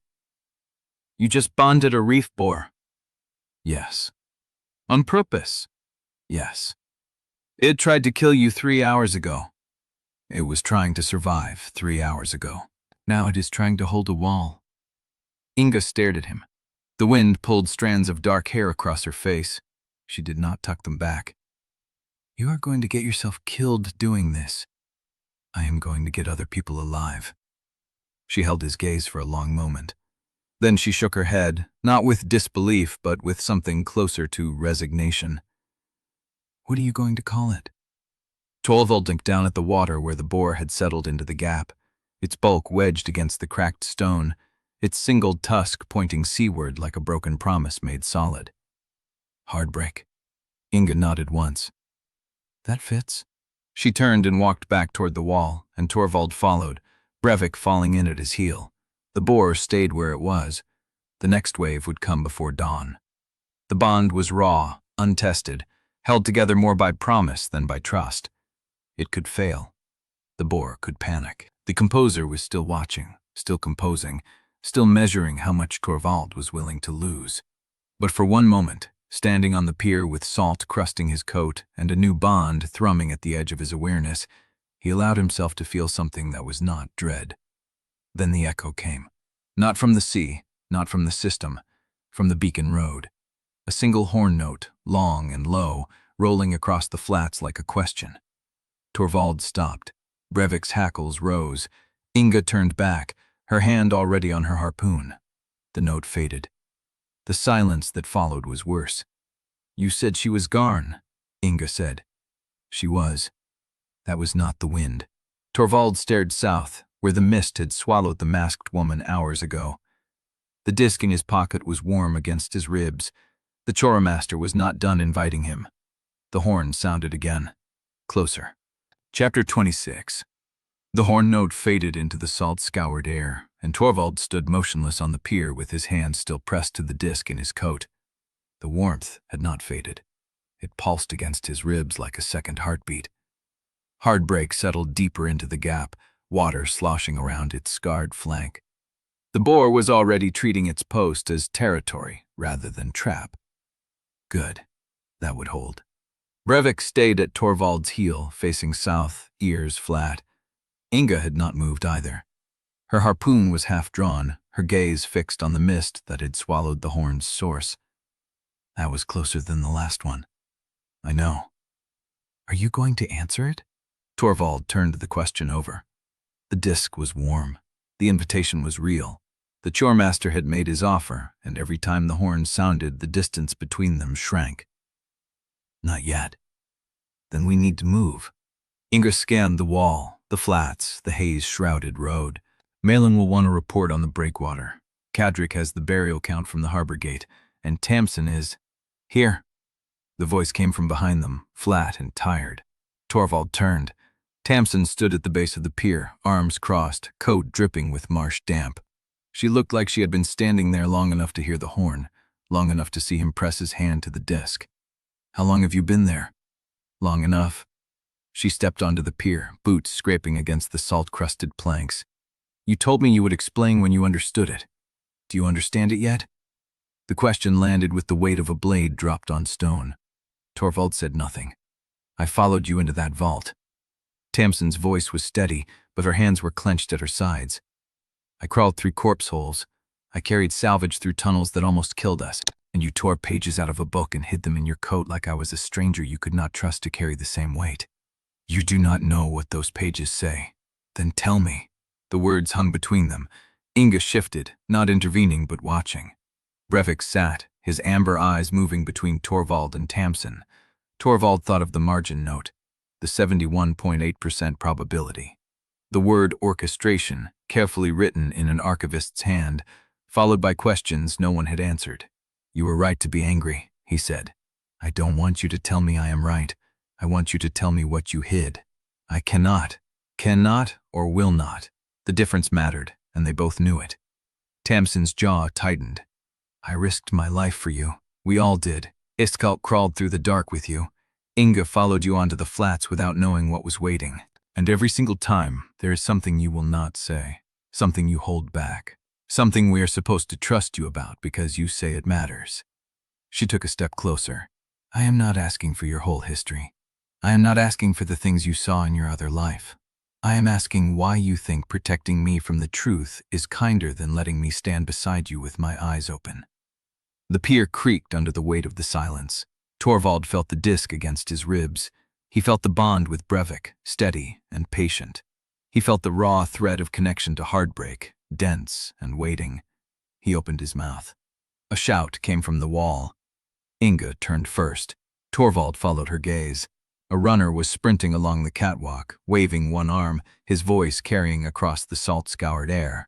Warden Talvis! The East District Gate! Inga was moving before the sentence finished. Torvald followed, Brevik surging to his feet. Tamsin did not move. They reached the base of the wall as the runner skidded to a halt, gasping. The gate. The timber frame warped overnight. Someone cut the brace supports. The whole structure is listing. Inga's face went cold. Cut. Clean cuts. Not beast damage. Someone went at the braces with an axe during the night watch. Torvald's mind snapped through the implications. The 3rd District. The resentment. The burial shed where Kadric had washed 4 bodies while the 2nd District buried one. The accusation in Kadric's voice when he said the arithmetic was uneven. Inga was already looking at him. She saw the calculation in his face. 3rd District, she said. It was not a question. Has to be. Then we have 2 problems. She counted on her fingers. The gate falls before dawn, and someone in the town is working against us. Tamsin had caught up. She stood at the edge of the group, arms still crossed, face unreadable. Torvald looked at her. This is why I keep things close, because every piece of knowledge I share is a piece someone else can use to hurt the people I am trying to keep alive. Or, Tamsin said quietly, you could trust us to help carry the weight instead of deciding alone what we can and cannot handle. The runner shifted awkwardly. Inga said nothing. Torvald held Tamsin's gaze for a long moment. Then she turned. She walked toward the wall without another word, her coat pulling tight against the wind, her steps deliberate and unhurried. She did not look back. Torvald watched her go. Inga spoke softly. You are bleeding allies. I know. Are you going to stop? He did not answer. The horn sounded again from the beacon road, closer still. The Choirmaster was measuring the distance in notes, and with every one he reduced, Torvald felt the trap tightening. He turned toward the East District. The wave was coming, and half the wall was already broken from within. Chapter 27. Cold rain lashed the east wall as Torvald ran the drill for the third time in 2 hours. Malin's pitch crews moved through the kill lanes with practiced precision, their tar-soaked torches hissing against the wet. Cadric had the evacuation strings memorized now, every family cluster assigned to a specific fallback route marked with chalk slashes on the pilings. The wardens knew their positions. The choke points had been reinforced. It was not enough. Torvald felt it in the way the timber groaned on the listing gate, in the way the stormlight bent wrong through the clouds, in the way Brevik kept turning his head toward the black foam line where the sea churned against the rocks. "Again," Torvald said. Malin looked up from her tally board, jaw tight. "The crews are spent. They have been on rotation since before dawn. Then they will be spent when the gate falls. Better to be spent and fast than rested and slow." She did not argue. She turned and barked the reset order, and the crews shuffled back to their starting positions, shoulders hunched against the weather. Inga appeared at Torvald's elbow, her hair plastered flat by the rain, her face carrying the same exhaustion everyone else wore. "The 3rd District families are still refusing the routing." "Which ones?" "Netmaker Row. All 7 households. They say Cadric's routes lead them through the 2nd District market, and they would rather risk the breach than walk past people who watched their men die on the East Stakes." Torvald closed his eyes. The rain drummed against his skull. He thought of Tamsin's face as she walked away, of the pages folded against his ribs, of the margin note that whispered orchestration in an archivist's tidy hand. Then reassign them to the harbor route. Longer path, but they will not have to cross the market. The harbor route puts them behind the tar stores. If the fire spreads there, that corridor becomes a kiln. Then they should move quickly. Inga held his gaze. She did not say what she was thinking, but he saw it in the set of her mouth. She knew he was choosing a riskier path because he could not afford another 3rd District fracture, and she knew that arithmetic was emotional, not tactical. She turned and walked toward the Netmaker households. Torvald watched her go. Brevik pressed against his leg, a silent question. "I know," Torvald murmured. "I know." The drill ran again. It went better the 3rd time. The wardens hit their choke points faster. The pitch crews laid their seal lines in tighter patterns. Cadric's evacuees moved through the fallback routes with fewer hesitations, the chalk marks guiding them through the maze of net sheds and salt barrels. But Torvald kept his eyes on the one corridor he had marked as expendable. It was a narrow lane between 2 collapsed storage sheds, leading from the east gate straight into the 2nd District residential quarter. In his original defense schematic, it was the killing box. If the gate gave way, the monsters would funnel through the lane by instinct, and the pitch crews would seal both ends before the creatures could spread. The wardens would cut them down from the rooftops while the civilians evacuated through the rear exits. Clean. Efficient. Arithmetic. He had drawn the lane in red on his schematic, and every time he looked at it, he felt the old, familiar click of a solution snapping into place. The problem was that the lane led directly past the Netmaker households. The 3rd District families who had already lost 4 men on the East Stakes. The families who would have to run past the killing box while the wardens rained fire on the creatures inside. If the timing went wrong, if the seal lines failed, if the creatures broke through before the pitch caught, the Netmaker Row would be the first to burn. Torvald stared at the lane. The old warlord in him said it was still the cleanest solution. The new man did not know how to argue. The signal came at dusk. A single horn note, not from the beacon road, but from the water. Torvald was on the east catwalk when it rolled over the wall. Brevik went rigid beside him, ears flat, a low growl building in his chest. Below, the drill froze. Every warden looked toward the sea. The note hung in the air like a held breath. Then it fell into silence. "Positions," Torvald called. His voice carried across the yard, sharp and calm. "The drill is not over. Positions now." The crews moved, but they were slower now. The horn had changed something. The drill had become real. Torvald descended the catwalk ladder and crossed to the gate. He put his hand on the warped timber. The brace supports, where the axe had cut, where the sabotage had been discovered, where the weight of the storm pressed against weakened wood. The wood groaned. He stepped back. "Torch teams to the seal lines," he said. "Mylan, I want pitch at both ends of the market lane. Not the kill lane, the market lane." She looked at him. "You are changing the plan." "I am adjusting it. The kill lane is tighter, better angles. The pitch will hold longer there." "I know." "Then why?" "Because the kill lane runs past the Netmaker houses. Because I already let them lose 4 men on the east stakes. Because I am trying to be something other than the arithmetic." But he did not say that. "Because the market lane gives the evacuees a wider buffer," he said. "If the seal fails, they have room to redirect." Malin studied him for a moment. Then she nodded and turned to relay the order. The crews shifted positions. The rain kept falling.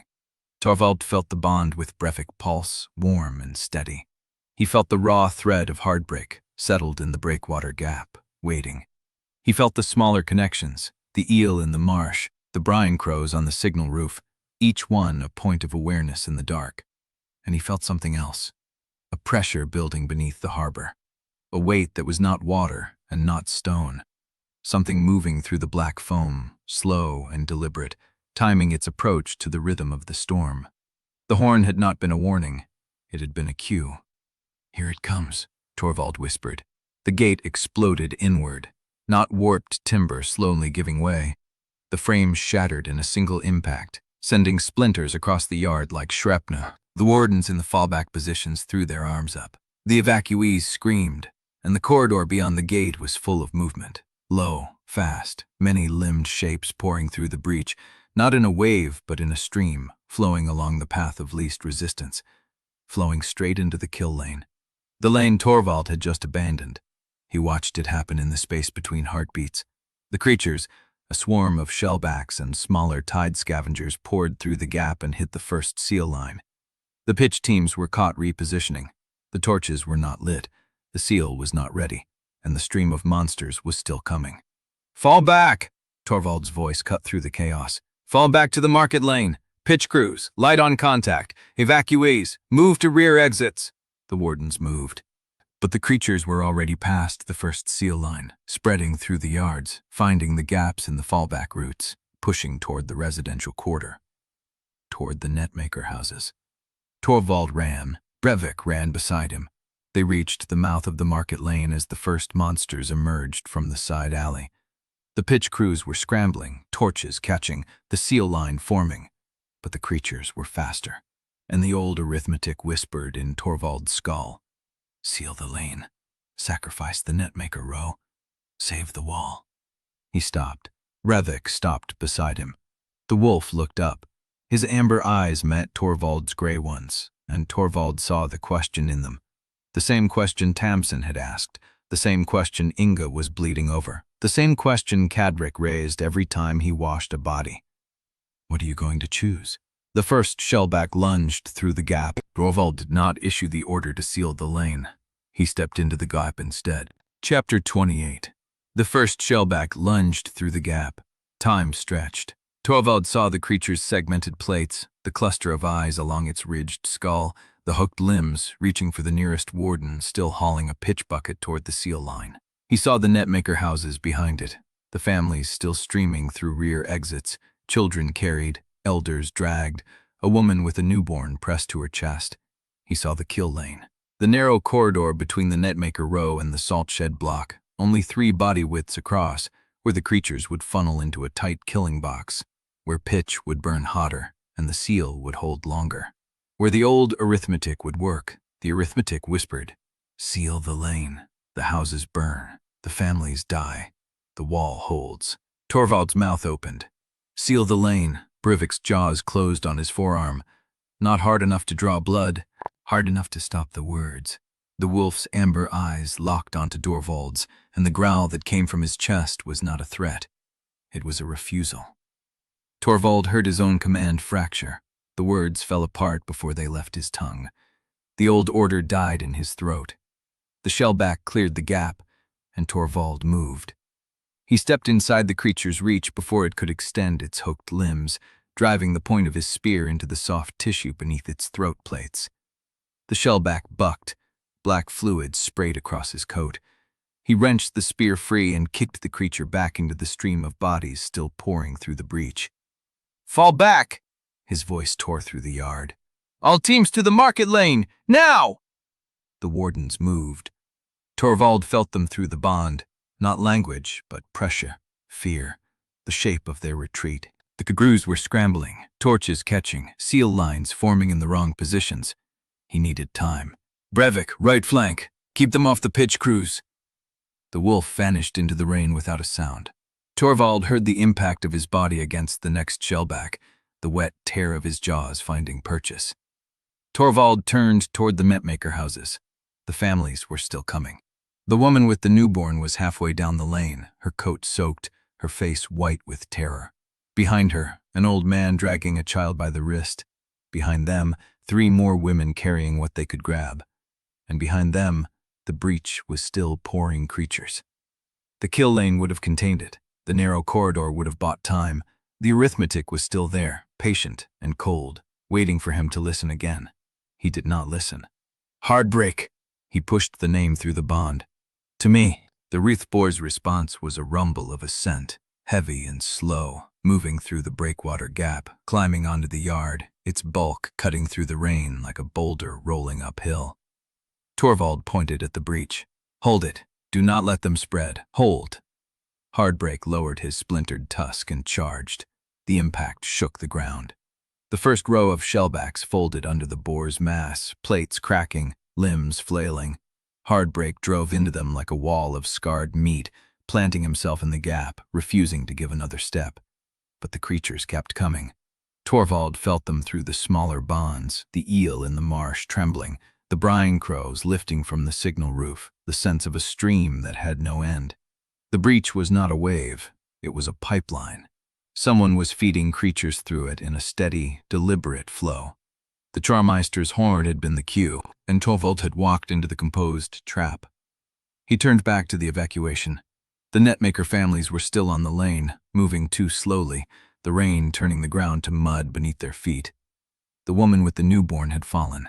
She was on her knees, trying to stand, her arms wrapped around the child, her face turned toward the breach. Torvald ran. He reached her as the next surge hit the yard.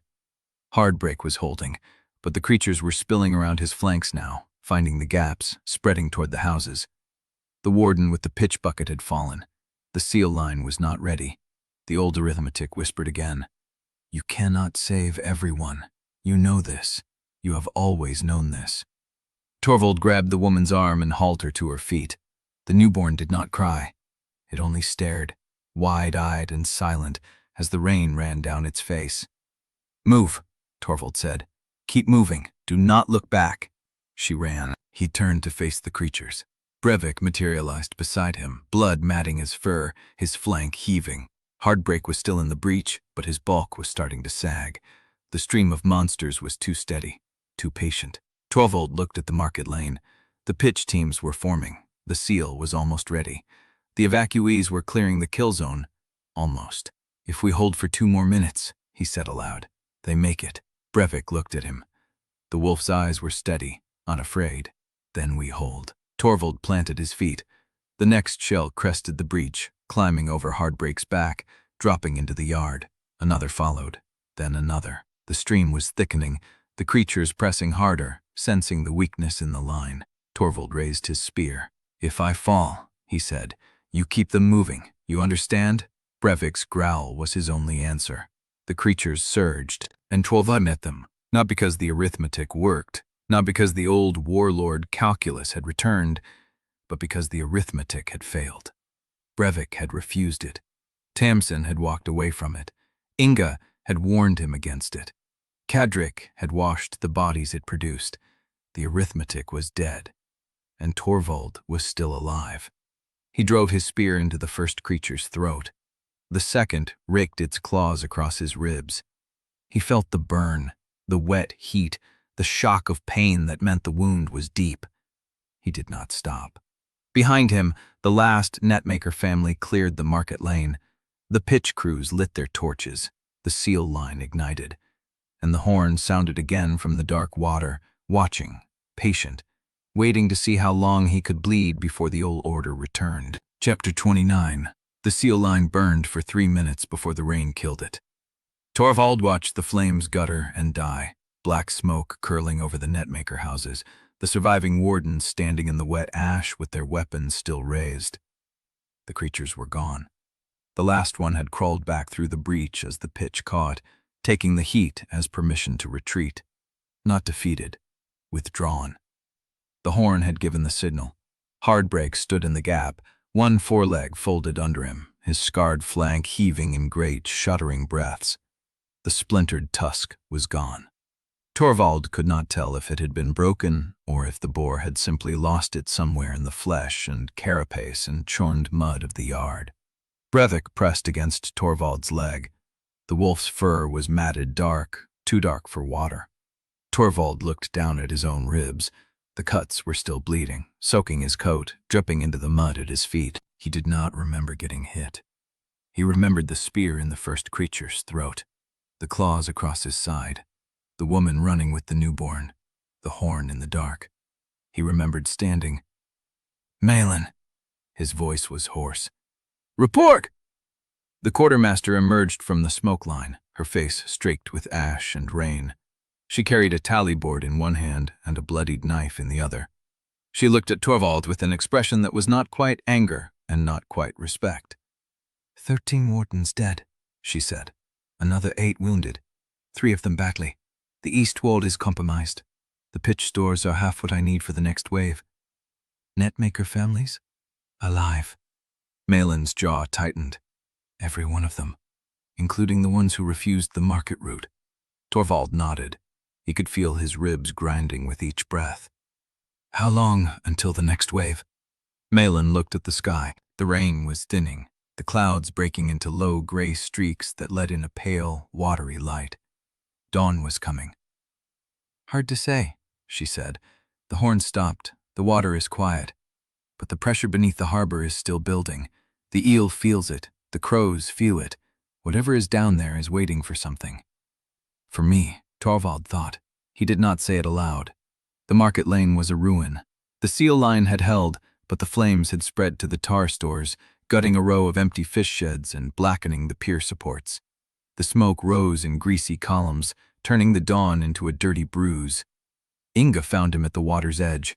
She had a bandage in her hand, clean linen, the kind Kadri kept in the shrine. She did not ask permission. She grabbed his coat and pulled it open, exposing the cuts across his ribs, and pressed the linen against them with a firmness that made his vision white. You are not dying in the mud, she said. Not today. He let her work. There was no fight left in his arms. The families made it, he said. I know. The wardens who died. I know. Her voice was flat, not unkind, just stating a fact. I was on the wall. I saw what you did. He waited for the accusation. You should have sealed the lane. You should have let them burn. The arithmetic was cleaner. It did not come. Inga tied the bandage tight, her fingers steady, her face unreadable. When she finished, she stepped back and met his eyes. You chose the harder path, she said. I do not know if it was the right one, but you chose it. Do not pretend it cost nothing. She walked back toward the wall without waiting for a reply. Brevik followed her with his gaze, then turned back to Torvald, pressing his nose against Torvald's hand. The touch was brief, warm. Torvald stood alone at the water's edge as the dawn crawled over the wreckage of the market lane. Kebrick found him there an hour later. The shrinekeeper's robes were clean. That was how Torvald knew he had not been tending the wounded. It was easier before, Torvald said, not looking at him, when I could draw a line and let it stand. Kebrick did not answer. He simply stood beside him, facing the water, his hands clasped at his waist. 13 wardens, Torvald said. I traded their lives for the Netmaker families. I looked at the lane, and I chose. And if you had sealed the lane, Kebrick said, you would have traded the families for the wardens. Either way, the dead count. Torvald's hands trembled. He did not know if it was the wound or something else. I was a warlord, he said. I used to make this calculation every day. I called it command. I called it necessity. I called it the weight of the crown. And now I do not know what to call it." Cadric was quiet for a long time. The water lapped against the pilings, slow and indifferent, as if the fight had never happened.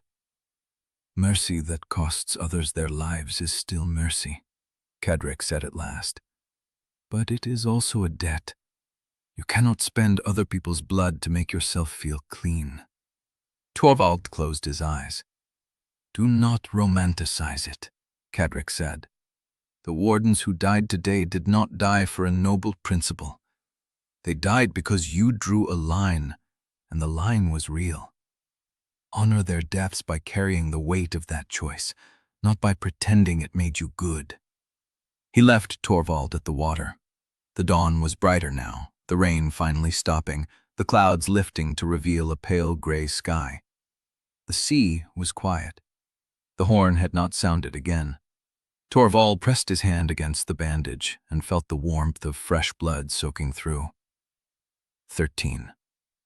He could see their faces. Some he had known by name, others only by the sound of their voices on the wall, the shape of their shoulders as they stood beside him in the dark. 13. Brevik whined. The sound was soft, almost questioning. "I know," Torvald said. "I know." He turned away from the water, and the horn sounded again. Not from the dark water, not from the beacon road, from the harbor mouth. Low, close, patient. Torvald looked up. Beyond the breakwater, just visible against the gray line of the horizon, a shape moved beneath the surface. Not a whale, not a reef boar. Something larger, something that displaced the water in slow, deliberate pulses, sending ripples across the harbor like the breathing of a buried thing. The pressure beneath the harbor surged, the eel screamed through the bond, and the water beyond the breakwater began to churn. Chapter 30. The east wall stank of smoke and salt and something chemical, the burned pitch residue still clinging to the planks in black streaks. Torvald stood at the edge of the damage while Brevik ranged along the splintered timber, sniffing the places where the shellbacks had breached, his ears turning at every distant sound. Malin found him first. She came up the ladder without waiting for permission, her face streaked with soot, her hands raw from hauling stores. She did not stop at a respectful distance. She walked straight into his space and stopped a handspan away, close enough that he could smell the tar on her coat. "You are going to tell me what you know," she said. "Right now, before I walk off this wall and leave you to plan alone." Torvald said nothing. "I counted the dead this morning," Malin said. 13. I washed their names off the tally board once already. I will not do it again without understanding why." Brevik came back to Torvald's heel and sat, the wolf's weight pressed against his leg, solid and warm. "I need the others here for this," Torvald said. "Inga, Cadric, Iskelt." Malin studied his face. "You will tell us everything? No more gaps?" He did not answer. She turned and shouted for a runner. They gathered in the net shed behind the harbor gate, where the light came through gaps in the planks and the air smelled of brine and drying twine. Inga stood with her arms crossed, back against a post. Malin paced. Cadric sat on a coil of rope with his hands folded, patient and still. Iskelt leaned in the doorway, his scarred fingers drumming against the frame. Brevik lay at Torvald's feet, facing the door. "The vault," Torvald said. "What we found beneath the signal tower. I told you some of it, not all." Inga's jaw tightened. "You told us the Choirmaster left a message. You told us about the last shepherd. I told you what I could bear to say out loud. And now?" Malin's voice was sharp. "Now you can bear more because we found the gate cut, the horn sounding from the water, and 13 wardens on Cadric's table." Torvald closed his eyes. The wound across his ribs pulled as he breathed. "Shepherd bonds carry hidden directives," he said. "I knew that before the vault. But the vault showed me how deep they go. Choirfall built the class with a secondary function.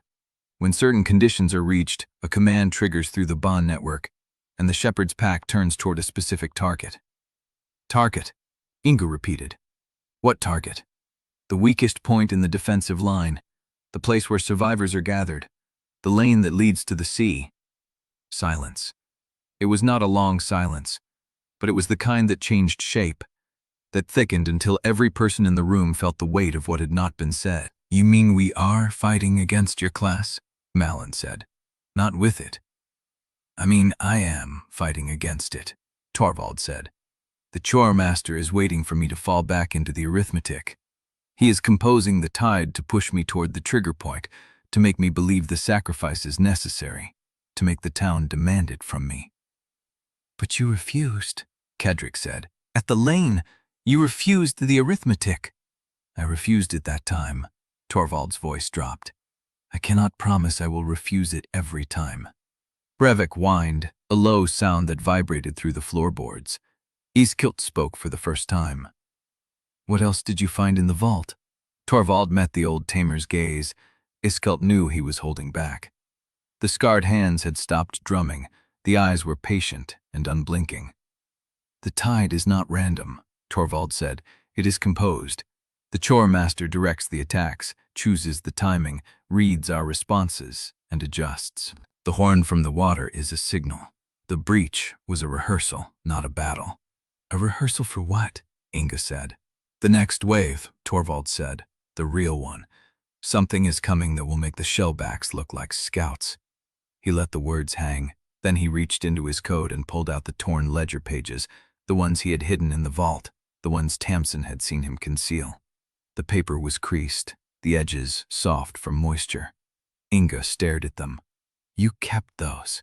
You held them back through every briefing, every casualty count, every time I asked you what you knew. Yes, and now you are showing them. Because the horn sounded from the harbor mouth, because the thing beneath the water is bigger than I thought, because I do not trust the Choirmaster to wait long enough for me to find the right moment for truth. He held the pages out. Inga took them. She did not read them immediately. She held them in her hands, feeling the weight, the age, the stains of salt and vault water. Then she looked at Torvald with something that was not trust and not suspicion, but a wary acknowledgement that he had just given her a weapon she could use against him. I cannot tell you everything, Torvald said. There are things in my past that would make you walk away, that would make you pull the wall crews and leave me to face the tide alone. But I am telling you this much because the next wave will not wait for me to be ready. Malin broke the silence. What do you need from us? Your eyes on the water, your ears on the horn. If you see something moving beneath the storm line, I need to know before the signal reaches the wall. And if the hidden directive triggers, Kedrick said, if the Choirmaster's command seizes your bonds and turns them toward us. Torvald's hand dropped to Brevik's head.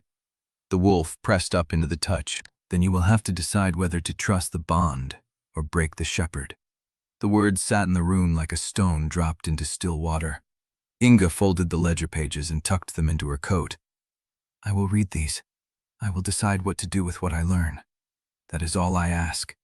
It is not all, she said, but it is what you are giving. She walked out of the net shed without looking back. The brine crow returned at dusk.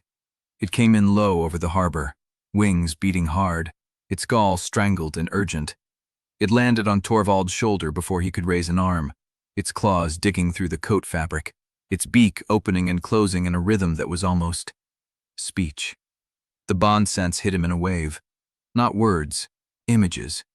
The way a bird saw the sea, flat and gray and endless. A shape beneath the surface, moving against the current, larger than any tide beast he had ever seen. Its flank broke the surface once, revealing plates the color of rust and barnacle, ridged like the shell of a creature that had stopped evolving because it had already perfected what it was. And beneath the plates, a sound.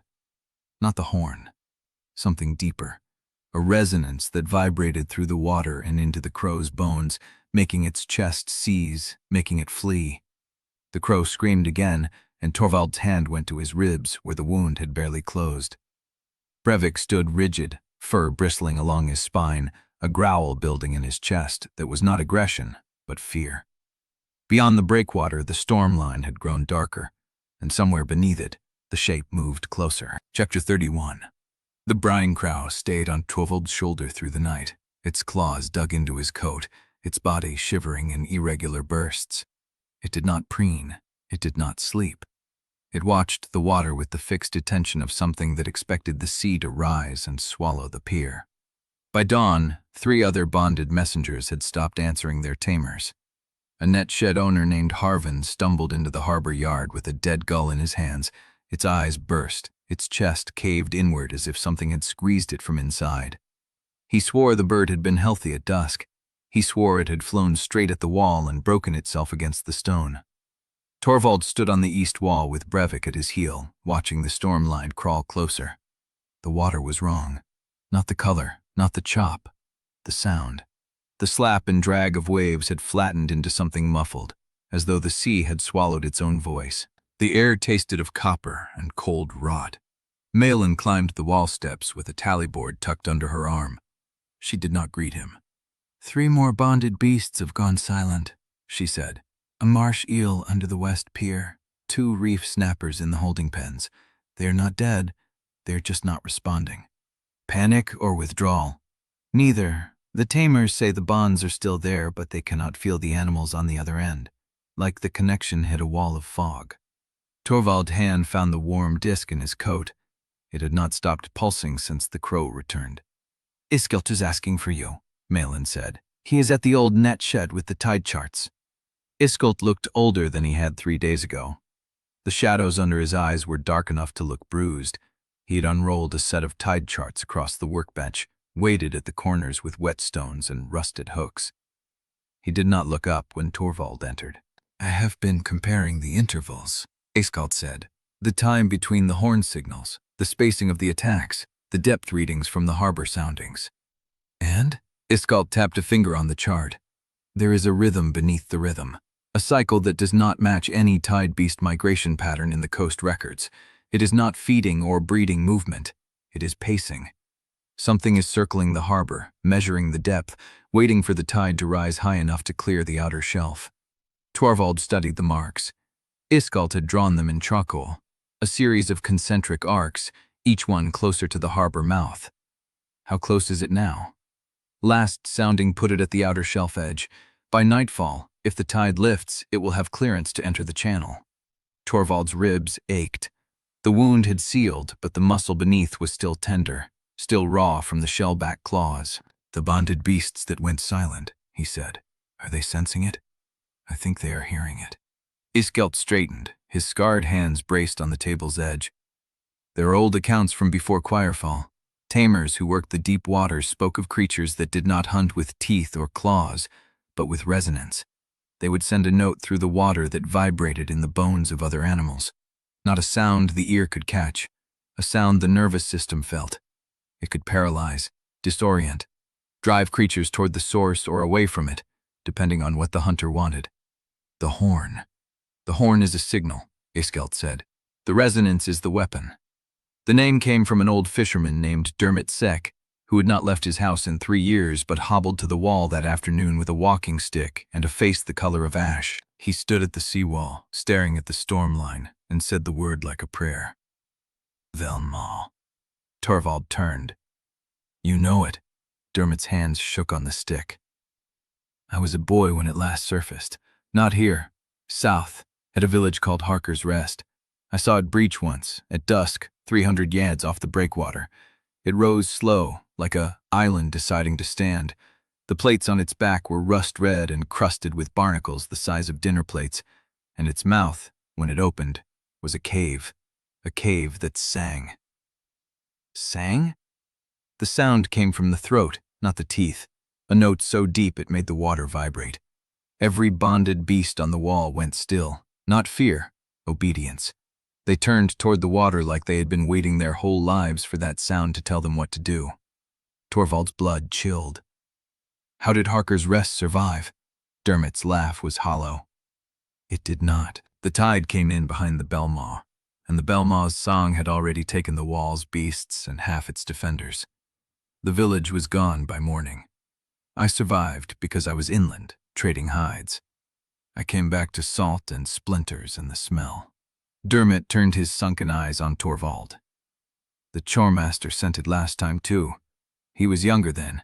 He stood on a hill above the village and watched. The council gathered in the net shed before noon. Torvald stood at the head of the table with Brevik pressed against his leg, the wolf's muscles rigid, his ears swiveling toward the water with a focus that bordered on trance. "He is listening to it," Torvald said. "Even now, even here. The resonance is already in the harbor." Inga studied him across the table. Her face was unreadable. "How long before Brevik turns toward the water and does not come back?" "I do not know." "Comforting. It is the truth." Karek spoke from the corner, his voice calm and steady. "Jermo says the song compels obedience, not madness. That means the creature cannot simply command any beast. It must have a connection, a bond to exploit." Torvald nodded slowly. "The Choirmaster knows I have been bonding beasts, that I am building a pack. He composed the Belmaw's arrival to use my own pack against me." Malin slammed the tally board on the table. "Then cut them loose.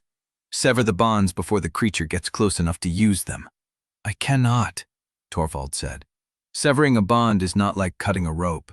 It damages the animal, sometimes kills it, and it leaves me without a pack when the tide hits." "Then what do you propose?" she said.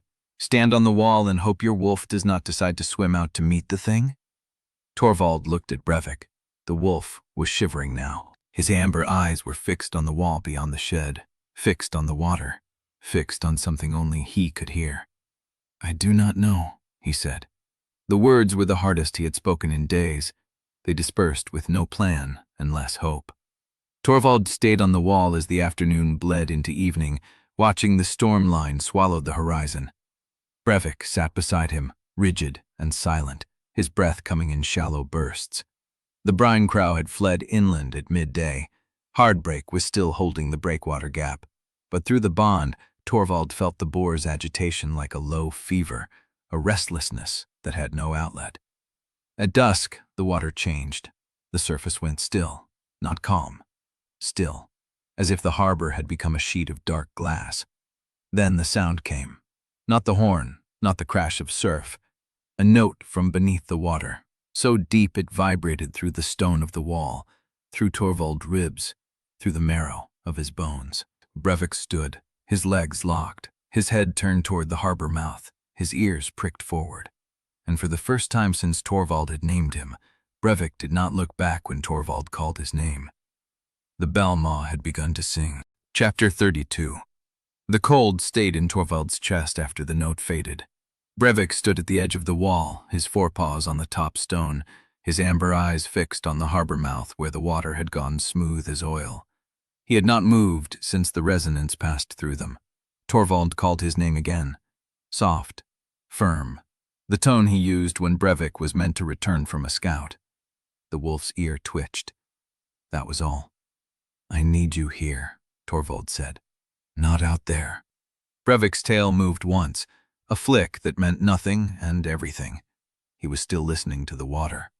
Torvald did not grab him, did not yank him back by the scruff. That would break something he could not name, something deeper than the bond. So he stood beside him instead, matching his stance, putting his hand on the stone next to Brevik's paw. The wolf leaned into his shoulder. Hard. A single tremor ran through his rib cage. Then the system voice came. Not text, not the usual interface pulse. A voice, layered and calm, speaking directly into the hollow of Torvald's skull. The same first-person plural he had heard in the vault, the same warmth that made his skin crawl. Shepherd of Saltmarrow. Torvald's hand tightened on the stone. You are watching the beast you made turn toward its true shepherd.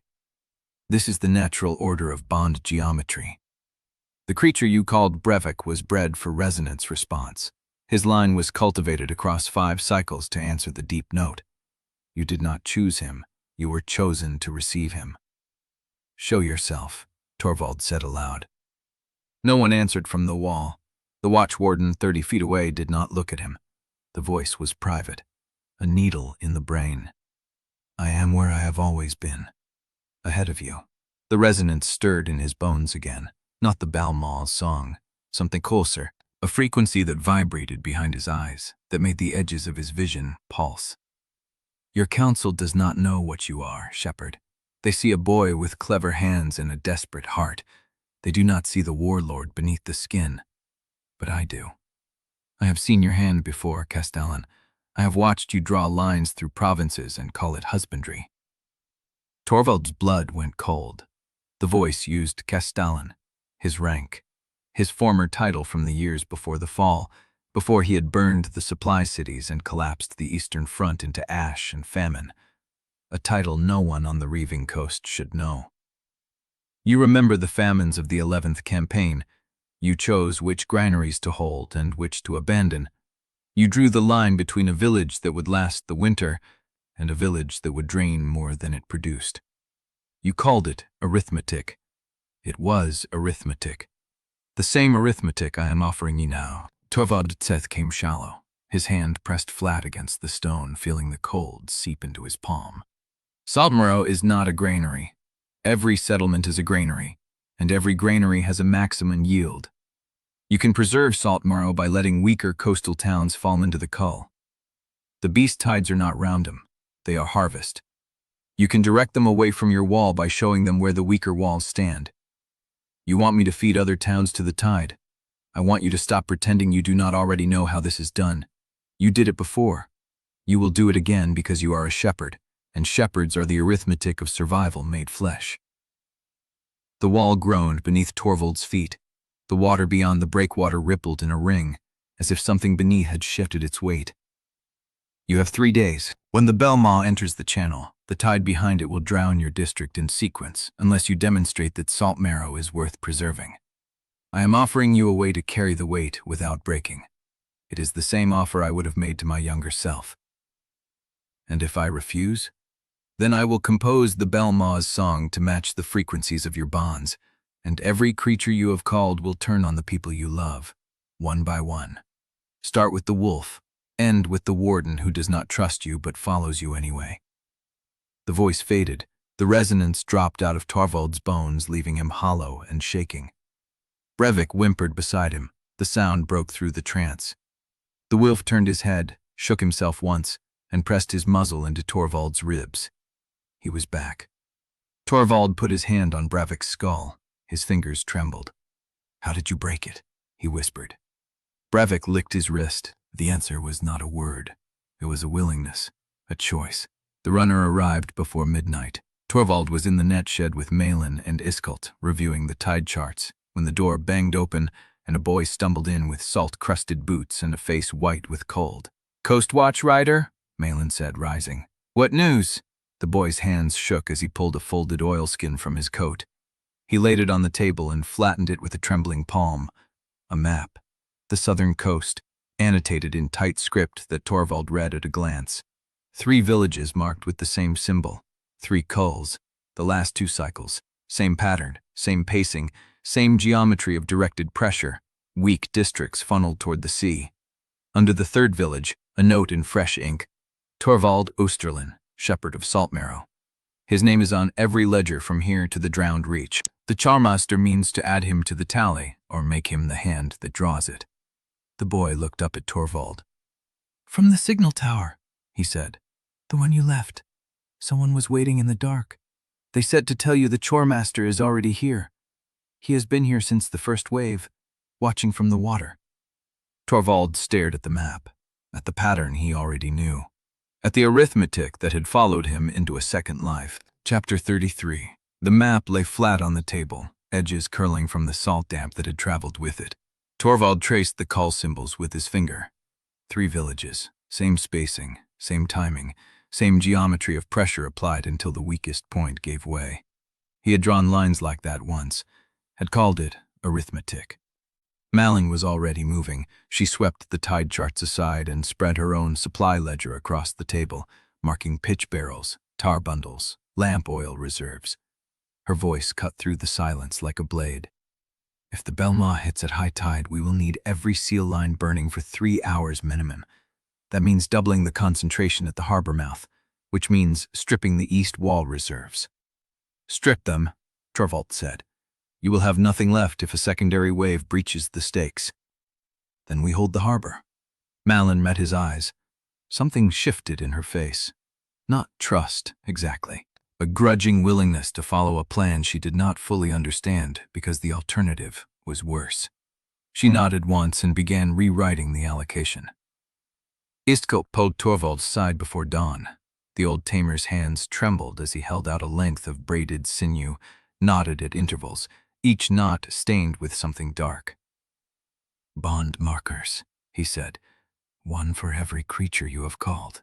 If the Belma's song touches them, the knots will tighten." Torvald took the sinew. It was warm against his palm. "How do I stop it from tightening?" Iskelt's jaw tightened. "You do not. You cut the ones that turn before they reach the breaking point. Cut them, and the creature dies, or goes mad, or cannot find its way back to you." The old tamer's voice cracked.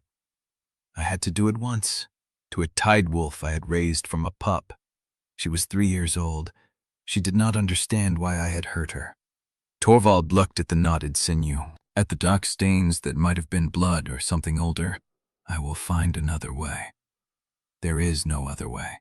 The song does not bargain. The words hung between them. Torvald tucked the sinew into his coat. "Then I will make one." Kadrik found him at the harbor gate, assigning evacuation strings to families who had already been assigned them twice. "Third time in 4 days, the shrine keeper said quietly. "They are beginning to wonder if I expect them to die. I expect you to live." Kadrik's expression did not soften. "You cannot carry every weight yourself, Torvald. The Choirmaster knows you will try. That is why he aimed the arithmetic at your heart instead of your wall." Torvald said nothing. Kadrik placed a hand on his shoulder. "When the Belma enters the channel, the people will not look to the line of supplies or the bond markers. They will look to you. Make sure they see a man, not a calculation." He turned and walked back toward the disregard. Torvald watched him go. Tamsin was on the beacon tower when he climbed the ladder. She did not turn. Her hands moved over the salvaged mirror, adjusting the angle, testing the focus with a sliver of glass held at arm's length. "Calibrated for the south approach," she said. "If we need to signal the flats, we can. If someone is watching." If someone is watching. She paused. There is always someone watching now. Torvald stood beside her. The wind tugged at his coat. The sky was a bruised gray, heavy with weather. "I am sorry," he said. "For what?" "For hiding the pages. For not telling you what I found in the vault." Tamsin's hands stopped moving. She stared at the mirror for a long moment. "You saved the town," she said. "You saved the Netmaker families, but you lied to everyone who helped you, Torvald. To Inga. To Iskelt. To me." "Yes." She turned. Her eyes were red-rimmed, but her voice was steady.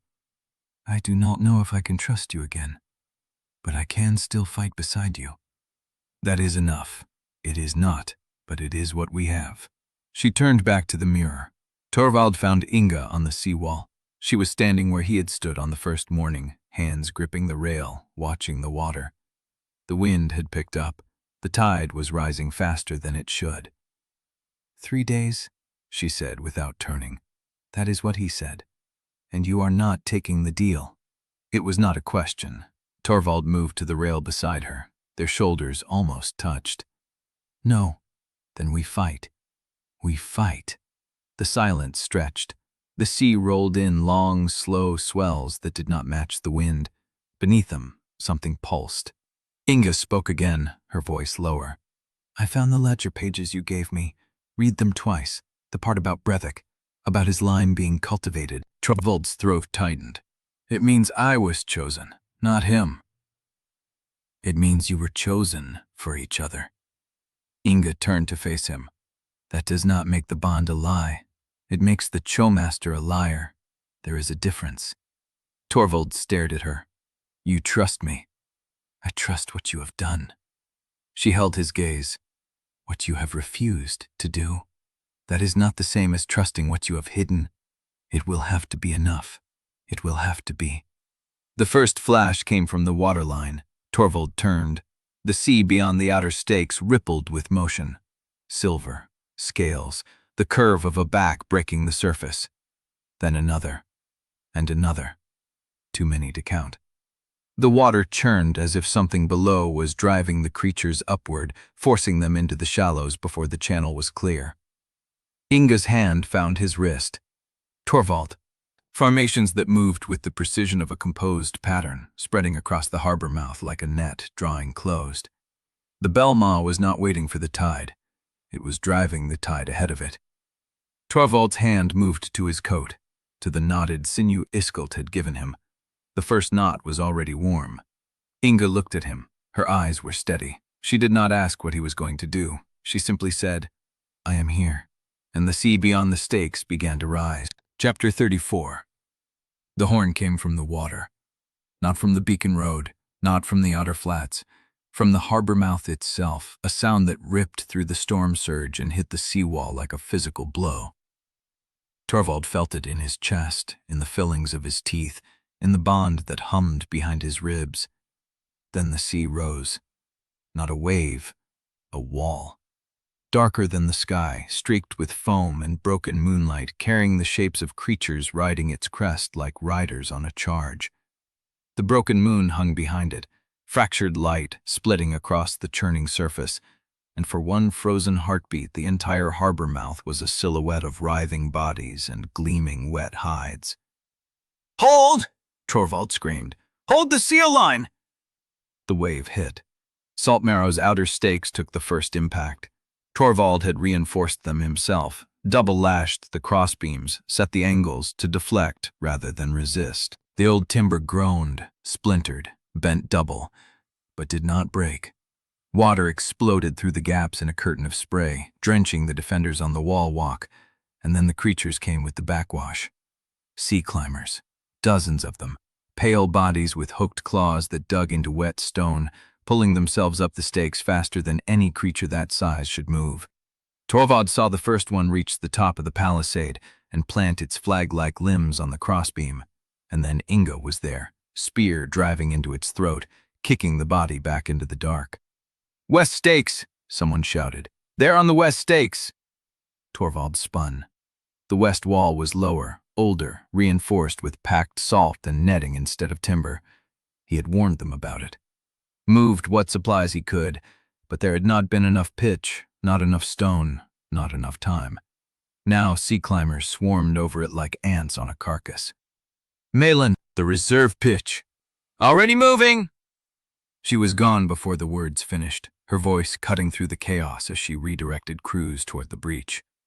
Torvald felt the bond network pulse beneath his skin. Brevik was at his heel, teeth bared, amber eyes fixed on the water. Hardbreak was in the breakwater gap, holding against a surge of burrowers that tried to tunnel through the collapsed stone. The brine crows were airborne, screaming warnings from above the storm line, and the marsh eel was screaming. The sound hit Torvald's bones before it reached his ears, a resonance shriek that came from beneath the harbor, from the depths where the bell maw circled, waiting. It rolled over the wall like a living thing, vibrating through the stone, through the lashed timbers, through the bond links that connected Torvald to every creature he had called. Half his bonded pack flinched. The marsh eel went silent. Its bond presence turned from sharp alertness to a dull, static hum, as if it had been pulled behind a wall of fog. One of the brine crows stuttered in midair, banked wrong, nearly struck the beacon tower before recovering at the last instant. On the west wall, a sea climber tore through a warden's throat and dropped into the yard beyond.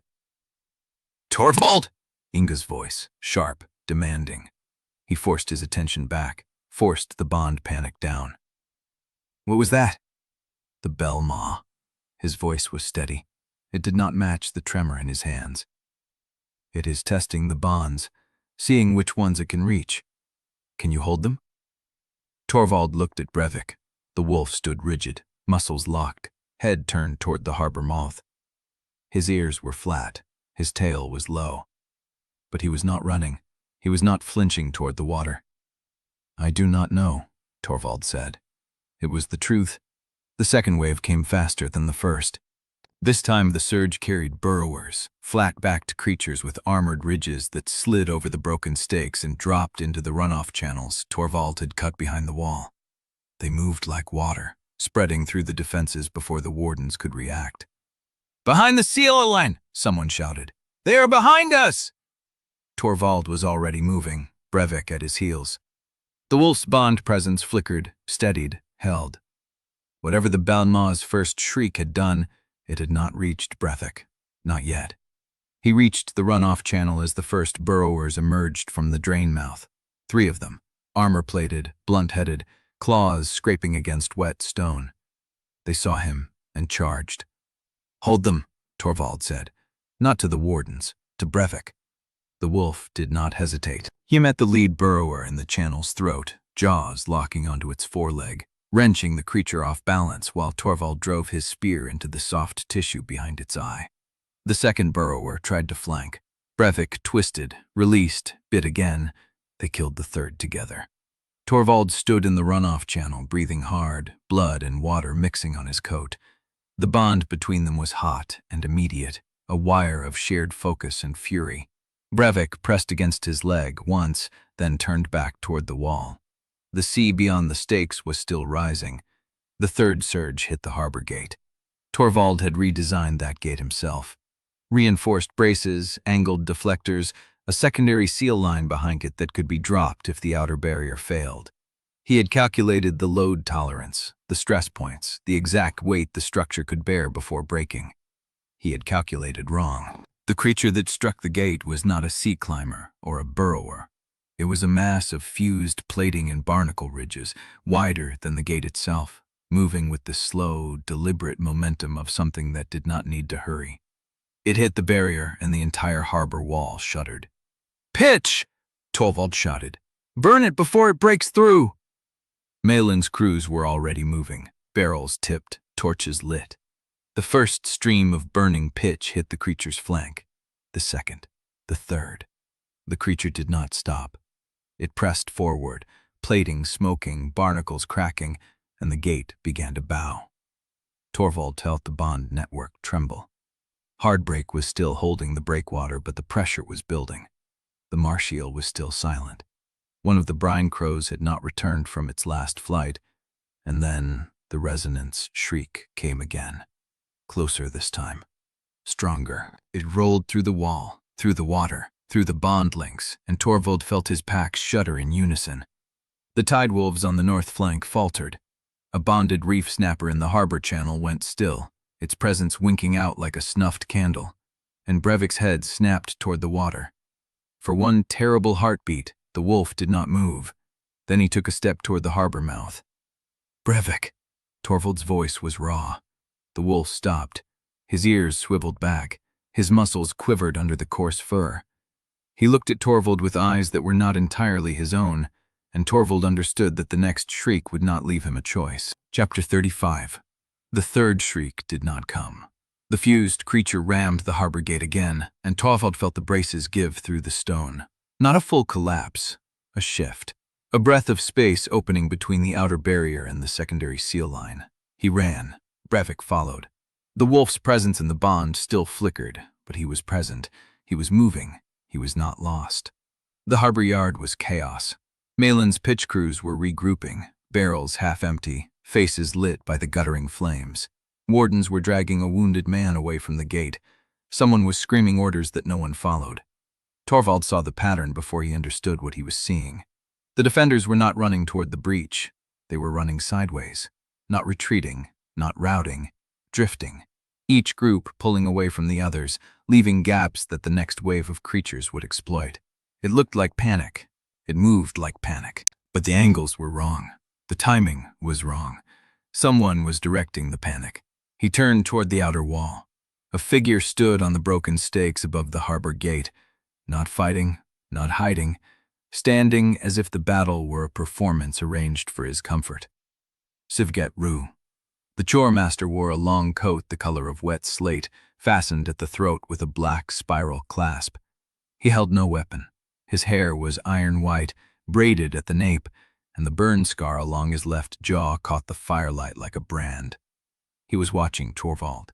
The calm was worse than any threat. Behind him, two masked figures moved through the storm, relaying signals with hand gestures that the tide creatures seemed to follow. A third knelt at the edge of the broken stakes, one palm pressed flat against the stone as if listening. Then the fourth surge hit. It came from the harbor mouth, not the open sea. A wave of creatures that had been held beneath the surface, waiting. Tide scavengers, shellbacks, three fused masses that moved like battering rams. They struck the harbor gate in sequence, each impact timed to the defender's hesitation, and Torvald understood that Savet was not attacking. He was conducting. Every warden who flinched, every pitch crew that hesitated, every bonded beast that faltered under the bell maw's resonance, he read the all and fed the gap. "Hold the seal line!" Torvald shouted. "Do not move sideways! Hold your position!" He heard his own voice and knew it was not enough. The defenders were obeying him less than the pattern Savet had laid into the chaos. Brevik growled, not at the creatures, at the Quartermaster. Torvald ran for the gate. He crossed the harbor yard through pockets of burning pitch and scattered debris. Brevik stayed at his flank, matching his pace, bond presence hot and sharp. A shellback lunged from the smoke. Torvald sidestepped, drove his spear into the soft tissue behind its jaw, kept moving. Sevka did not move from the stakes. He watched Torvald close the distance with the patient interest of a man observing a student solve a problem he already knew the answer to. 10 paces from the gate, a masked faithful stepped into Torvald's path. The agent was lean, fast, armed with a curved blade that caught the firelight. No armor, no hesitation. They attacked in silence, and Torvald recognized the form from the vault, from the culvert, from every encounter he had survived by running instead of fighting. This time he did not run. He met the blade with his spear shaft, twisted, drove the butt into the agent's ribs. They did not flinch. They recovered and struck again, and Torvald felt the edge cut across his forearm, shallow, precise, a warning rather than a killing stroke. Above them, Sekit spoke, "Let him pass." The agent stepped back instantly. No anger, no reluctance. They melted into the smoke, and Torvald stood alone before the Choirmaster. Sebfit descended from the broken stakes with the unhurried grace of a man who had never needed to hurry in his life. His boots touched the wet stone, and he walked toward Torvald as if the battle around them were a painting he happened to be standing in front of. "Castellan," he said. The title landed like a slap. Torvald did not answer. "You are faster than I expected." Sebfit stopped 5 paces away, hands loose at his sides, coat settling. "I had you pinned for another Kalin, a clever instrument that would break at the right pressure, but you keep surprising the pattern." Behind Sebfit, the fused creatures struck the gate again. The outer barrier cracked, water spilled through. Torvald forced himself not to look. "The bell maw is my signature," Sebfit said. "I composed it. I raised it. I sent it against Harker's rest, and I will send it through Saltmarrow if you force another note. But that is not what I came to show you." He raised his hand. The black spiral sigil in his palm caught the firelight. "Come find me if you want to stop the next wave." Then he turned and walked toward the harbor mouth. Torvald moved. He did not plan it. His body acted before his mind caught up, spear swinging, feet driving across the wet stone. He reached Sevget in 3 strides and struck at the space between the Choirmaster's shoulder blades with everything he had. Sevget sidestepped. Not fast, not violent. He simply moved exactly where Torvald's strike was not, caught the spear shaft with his branded palm, and Torvald felt every muscle in his arm lock. The system voice filled his skull. Target designation confirmed. Threshold reached. Hidden directive. Activate. Torvald's bond network seized. He felt it as a pressure behind his eyes, a weight in his chest, a command threading through every link he had forged. The brute crows, the marshial, Hardbreak at the breakwater, the tide wolves on the north flank, the secondary bonds he had barely named. All of them. All of them. Preserve viable stock, direct pressure to weak districts, maintain harvest ratio. The language was his, the logic was his, the arithmetic was the one he had written in supply ledgers during the 11th campaign when he had drawn lines through provinces and called it command. Sevket smiled. "You remember," he said. Torvald could not answer. His jaw was locked. His hand was still on the spear shaft, but the spear was no longer his weapon. Nothing was. Sevget leaned close. "The directive will not stop," he said. "It will push through every bond, every refusal, every sentiment you have built, and when it reaches your wolves, the real question is not whether you can resist." He stepped back. "The question is whether they can." The Choirmaster turned and walked into the smoke. The maxed faithful moved with him, and Torvald stood frozen, spear in hand, feeling the hidden directive pulse through his bond network like a heartbeat. Behind him, the harbor gate cracked open, and the Belmaw's third shriek began. Chapter 36. The directive pushed through him like water through a breached hull. Torvald felt it in his teeth first, a pressure that ached along the jaw, then behind his eyes, then spreading down through his chest where the bond network branched like veins. He tried to breathe and found his lungs would not fully expand. The spear shaft was still in his hands. Sevget was gone. The smoke was thinning, and the harbor gate was open. Water poured through the crack in a steady sheet, and the fused creature struck again. The gate held, barely. Torvald's legs moved without his permission, one step toward the breakwater, another. He felt the brine crows lift from the roofline in unison, felt the Marsh turn in the runoff channel, felt Hardbreak brace his good foreleg and rise. Preserve viable stock. The words were calm, reasonable. They had the patient cadence of a lesson he had written himself, in his own hand, on ledger paper that had long since turned to ash. Direct pressure to weak districts. He knew this arithmetic. He had lived it. He had drawn lines through provinces and called it necessity, called it command, called it the only way to keep the rest alive. The 11th campaign had not been cruelty. It had been geometry. A settlement here, a burned supply route there, a calculated withdrawal that left the Eastern Front to starve while the Corps survived. Maintain harvest ratio. Torvald stopped walking. He did not choose to stop. His body simply refused the next step, and the directive pushed harder, and he felt the bond network shudder under the strain. Brevik was at his side. The wolf had followed him through the smoke, through the gate collapse, through the chaos. He was bleeding from a gash along his shoulder, and his amber eyes were fixed on Torvald's face with an attention that had nothing to do with command. Torvald opened his mouth to speak. The directive filled his throat. Deploy pack to surfline, channel survivors through the net yard funnel. Seal the secondary gate after the fourth wave. He had written that too.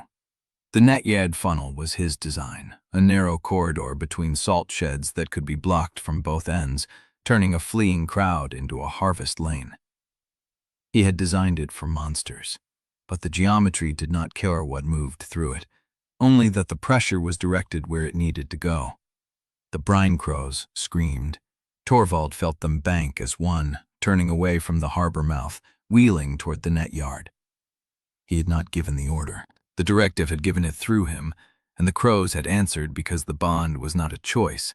It was a channel, and the channel was flooded. No. The word came out raw, broken.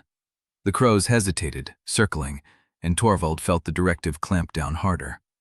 Resistance noted. Recalibrating. The pressure in his chest doubled. He dropped to his knees. The harbor gate gave way. It did not explode. It did not collapse in a dramatic spray of timber and foam. It simply opened, the fused creature pushing through the cracked barrier like a man shouldering past a half-closed door, and the water that had been building behind it poured into the harbor yard in a waist-high surge. Defenders scattered. Torvald saw them through the bond network, through the eyes of the brine crows, through the shudder of the Marsh, through Hardbreak's single working eye. The tide wolves on the north flank were pacing, restless, their bonded tamers shouting commands that did not land. The directive whispered, "Bring them to the water. The water will take them. The water will balance the ratio." He could feel the pull on every bond he had forged. The lesser ones, the tide wolves he had barely named, the secondary creatures he had bound for utility rather than trust, they were already leaning toward the harbor mouth. Their obedience was a low hum in his skull, undemanding, patient, waiting for him to release them into the geometry. Hardbreak was the first to move. The reef boar turned from the breakwater gap, his bulk shifting against the current, and limped toward the surf. One foreleg was still weak from the earlier wound. His splintered tusk dragged against the stone. But he moved because the directive told him to, and he had been bonded long enough that the channel was open. Torvald felt the boar's confusion. Not pain, not fear. Confusion, because Hardbreak did not understand why he was leaving the gap he had been set to hold. The boar had chosen that post. He had made it his territory, and now his body was carrying him away from it, and his mind could not find the reason. "Hardbreak," Torvald's voice cracked. "Stop!" The boar halted. Torvald pushed against the directive with everything he had. Not against the bond, against the command threading through it. And for a breath, for half a breath, he felt Hardbreak turn back toward the breakwater. Then the Belmaw's third shriek arrived. It was not a sound. It was a pressure that flattened the world, a weight that drove Torvald onto his hands and knees, a vibration that shook through the stone and into his bones and into every bond he had ever forged. The brine crows dropped from the sky. The marsh eel went still. The tide wolves on the north flank howled, and the howl was not defiance. It was answer.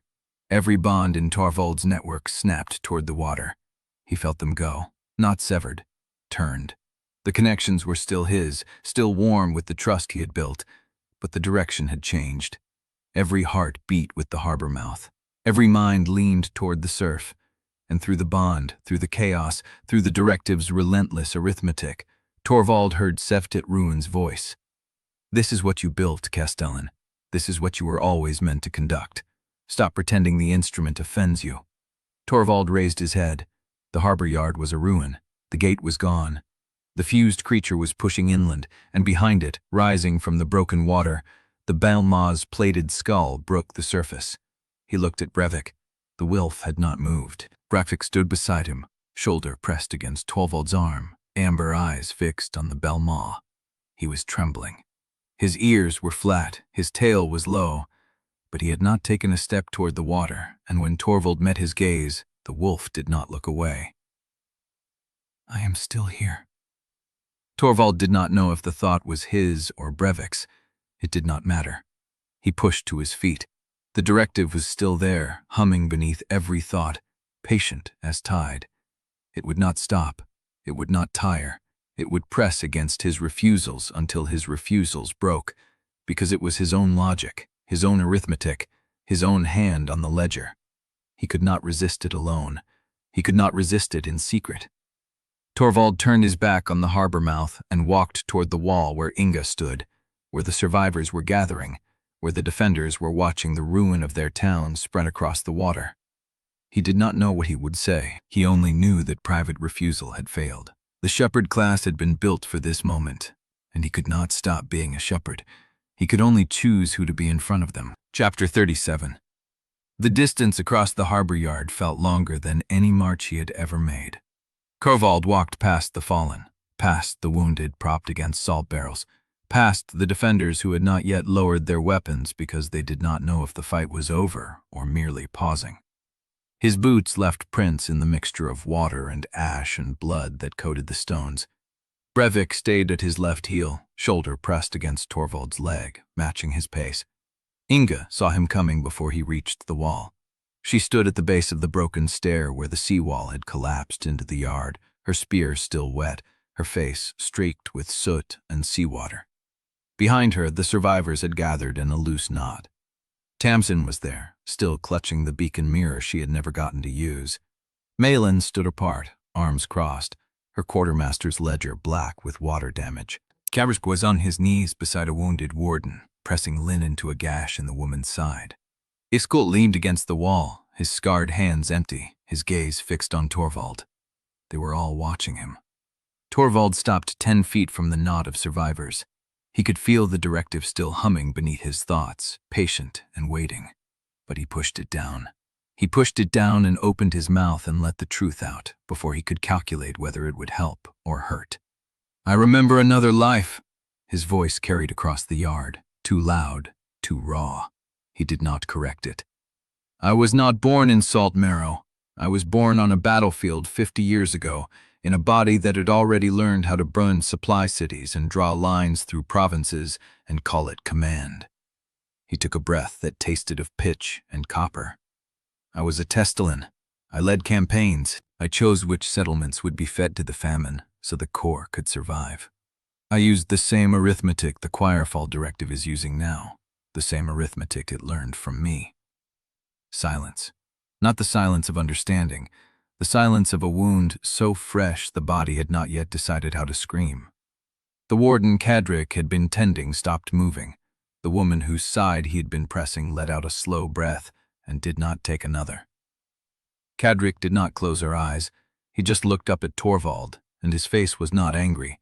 It was something worse, something like recognition. "You told us you found the tactics in tide logs," Malin said. Her voice was flat, not accusing, testing. "I lied. You told us you were just a quick learner." "I lied. You let us think you were a boy who had read old records and made good guesses." Malin stepped forward. Her hands were shaking. "You let Corbin Nell stand beside you on the wall, and you knew what it felt like to sacrifice men, and you let him think you were learning alongside him." Torvald said nothing. There was nothing to say that would help. Tamsin made a sound that was almost a sob and covered her mouth with both hands. Inga had not moved. She had not spoken. She stood at the base of the broken stair with her spear across her body, and she was looking at him the way she had looked at him on the Beacon Road after the Shellback collapse, when she had asked him how a 16-year-old knew how to read a kill lane. "You were right," Torvald said, and he said it to her. "I planned like someone who had already watched cities die because I had. I carried the arithmetic in my bones because I had used it. Every time you asked, I chose silence because I believed the truth would make you recoil." He stopped. Behind him, the water shifted. Sound like grinding stone rose from the harbor mouth, deep enough to feel in the teeth. The bell maw was moving. "This is what the directive wants," Torvald said, forcing the words out before the sound could swallow them. "It wants me to be that again. It wants me to funnel you toward the surf because that is what I was designed to do. It is using my own logic, my own hand, my own ledgers, and if I fight it alone I will lose because I have already lost this argument to myself 100 times. He looked at Inga. "I am not asking you to trust me. I am not asking for forgiveness. I am telling you the truth so you can choose, with open eyes, whether to stand with someone who might still become the monster he used to be." The sound from the harbor deepened. The bell maw's skull rose above the broken gate, barnacle-crusted, pocked with growth, each plate the color of rust and bone. Its mouth was closed. Its eyes were not visible, but the resonance that came off it was a second gravity, pulling at the stones, pulling at the water, pulling at the bonds Torvald still carried. Behind him someone screamed. Inga lowered her spear. She did not step back. She did not step toward him. She held his gaze for a long, terrible moment, and then she turned and walked up the broken stair to face the bell maw. "Then stand with us," she said without looking back, "and prove you can be something else." The bell maw opened its mouth.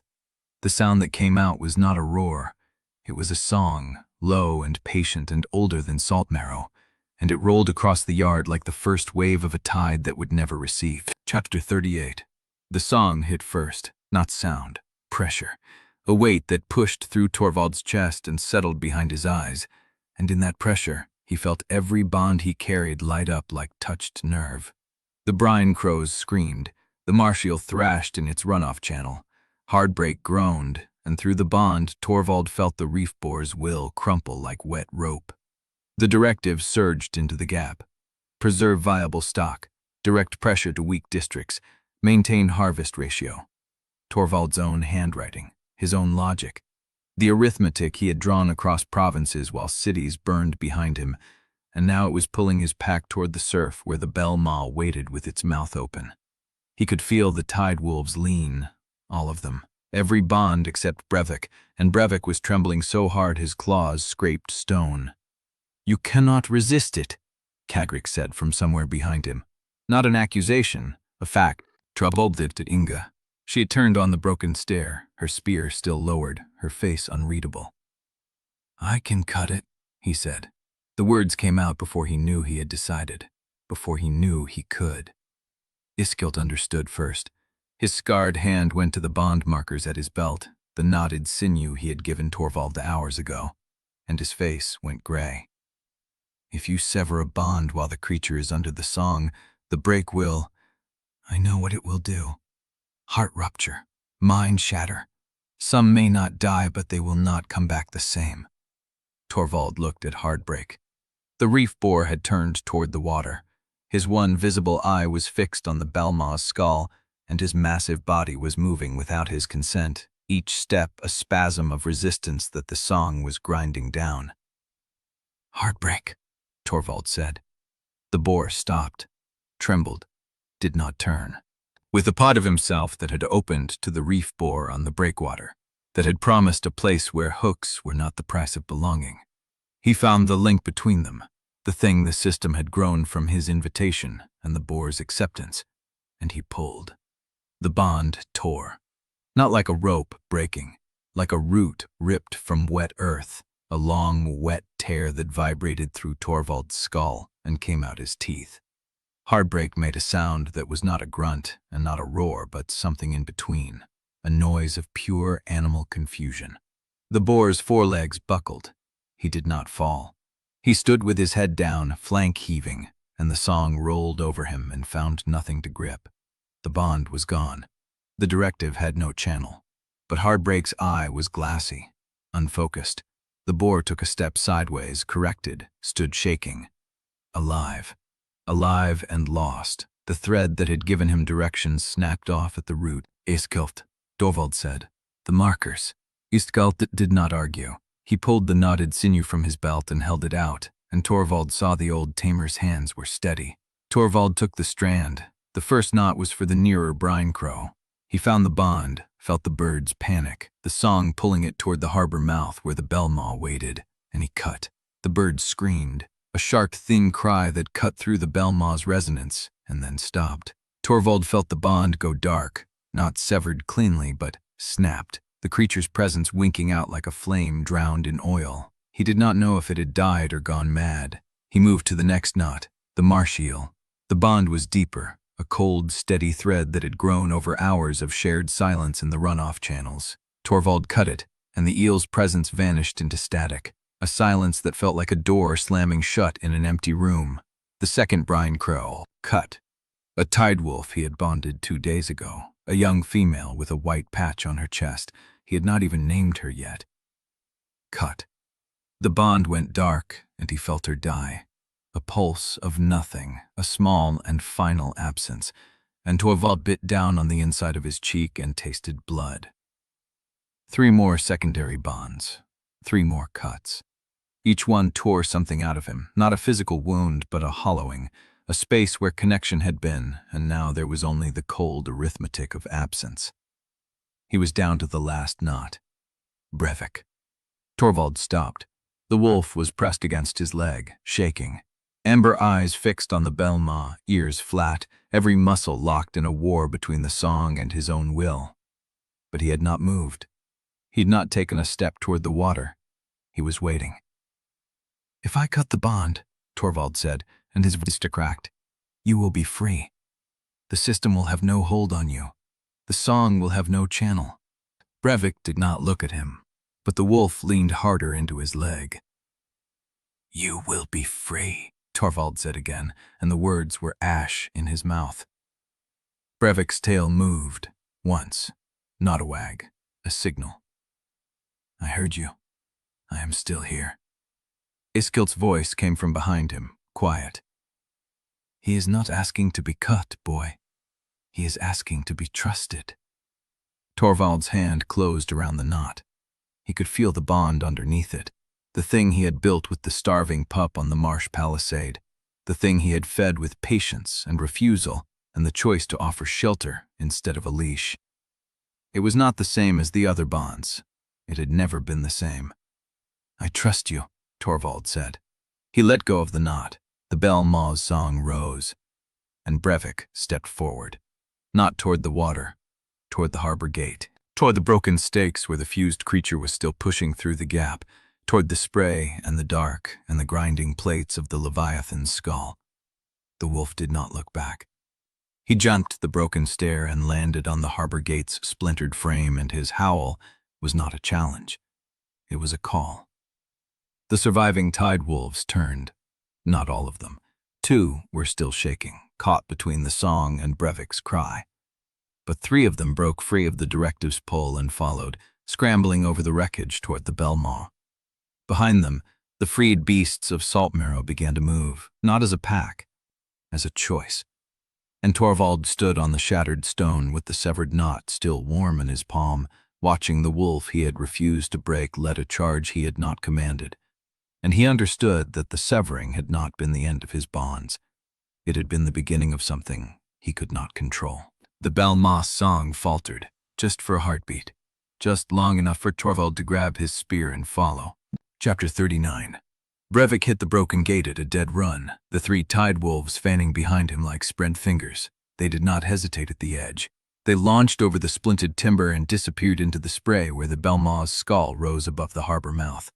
Torvald's legs moved before his mind caught up. He hit the gate frame at full sprint, boots skidding on wet stone, and the fused creature's bulk blocked the gap ahead.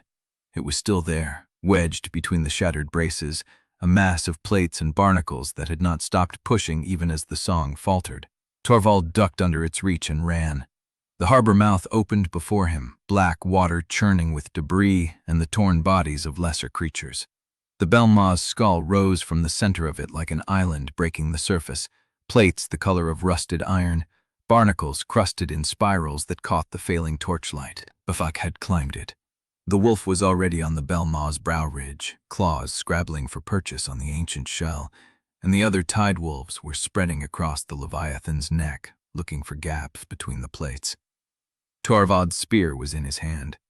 He did not remember drawing it. Behind him he heard Inga's voice cut through the chaos. "Pitch crew, 4 on me. Malin, where is that torch line?" "Here." Malin's answer came from somewhere to the left, sharp and breathless. "We have 3 barrels left, 2 if the seal cracks." "Then make them count." Torvald did not stop to listen. He reached the water's edge where the harbor stones had crumbled inward, and he jumped. The shock of cold hit his chest like a fist. Salt filled his mouth.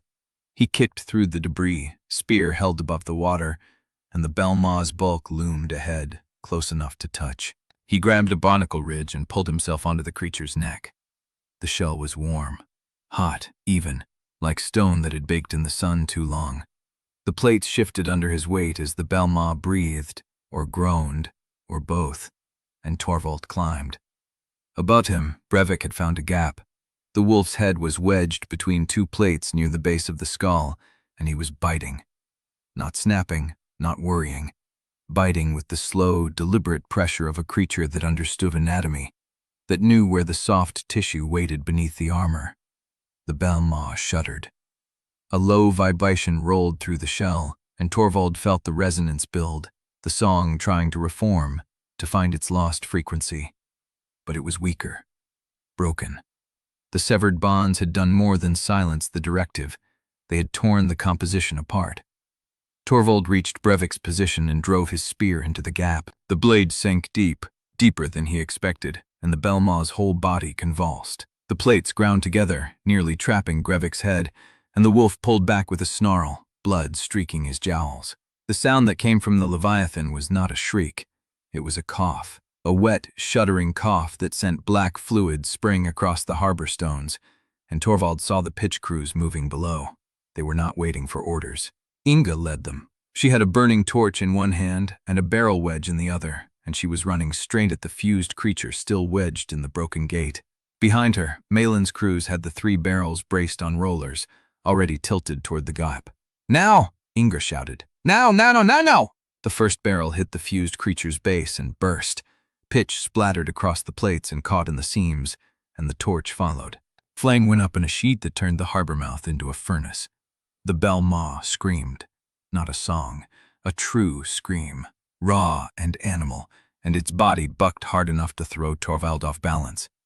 He grabbed a plate ridge and held. Brevik pressed flat against the shell beside him, and the heat from below was so intense he felt his wet clothes begin to steam.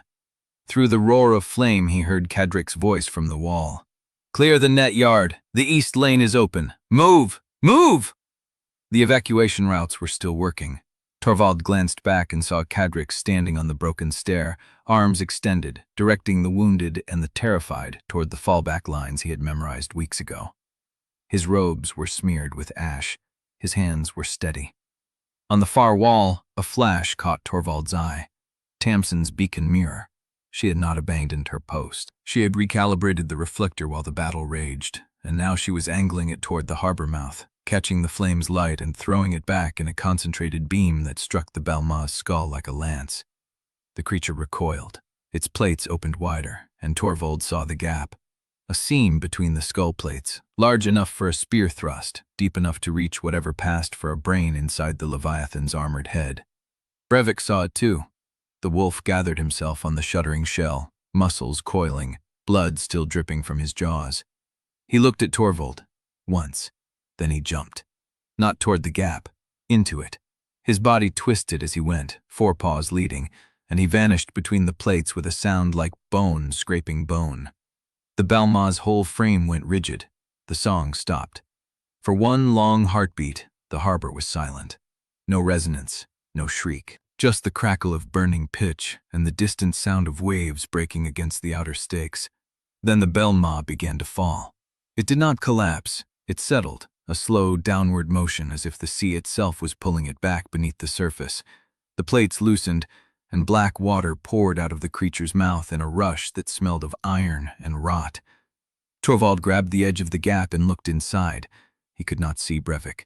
The cavity was dark, filled with fluid and shadow, and he called the wolf's neigh and heard only the gurgle of the creature's last breath. Then Brevik's head appeared. He was climbing out of the Belma's throat, soaked in black fluid, amber eyes wide and wild, and he was dragging something behind him.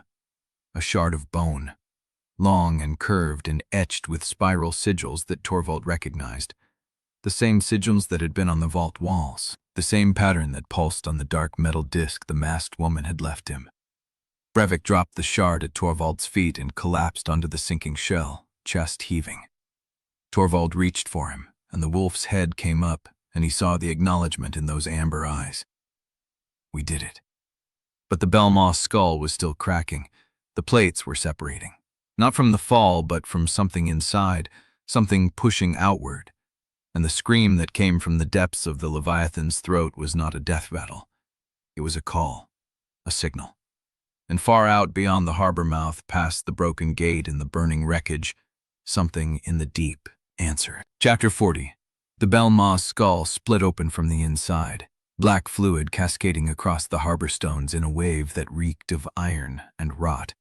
Torvald grabbed Brevik and pulled the wolf clear as the Leviathan's body began its final descent, plates separating like a ship breaking apart at the seams. The death call rolled across the water, low and keening and wrong in a way that vibrated through his teeth. It was not a sound made by lungs. It was bone against bone, resonance without breath, a signal aimed outward at something beyond the harbor mouth. Then the Belma was gone.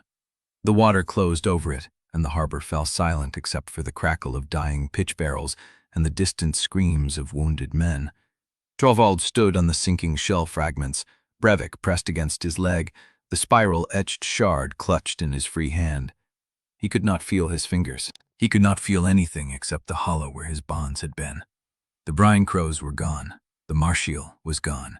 Hardbreak was standing somewhere in the net yard with his head down and his eyes empty. The unnamed tidewolf was dead on the stones, and the 3 tidewolves that had followed Brevik into the harbor were paddling through the wreckage, searching for footing, alive but lost inside a silence where no commands reached them. Brevik howled. A short, sharp call, and the 3 wolves turned toward him. They climbed onto the broken gate, shaking black water from their coats, and they stood at Brevik's flanks without a bond, without a command, with nothing but the choice he had given them. Torvald dropped to his knees. The shard fell from his hand and clattered against the stones. He pressed his palm to the warm, wet bone and felt the spiral sigils catch against his skin, and he heard Iskelt's voice from somewhere far away. "Torvald?" He looked up. Iskelt was standing on the broken stair with Cadric and Malin. Behind them, The net yards were burning in 3 places. The east wall had collapsed in a section wide enough to drag a wagon through. The harbor gate was gone, shattered, melted, buried under the fused creature's carcass. But the tide was breaking. The creatures that had been pressing through the gaps were turning back, not in order, not in formation. They were scattering, fleeing, swimming away from the harbor mouth as if some leash had been cut. The Belmaw's death had shattered the composition. Torvald could not find the strength to stand. He stayed on his knees with the shard beneath his hand and Brevik's wet fur against his shoulder, and he watched Saltmarrow's defenders begin to move through the smoke, dragging the wounded, carrying the dead, shouting names that no one answered.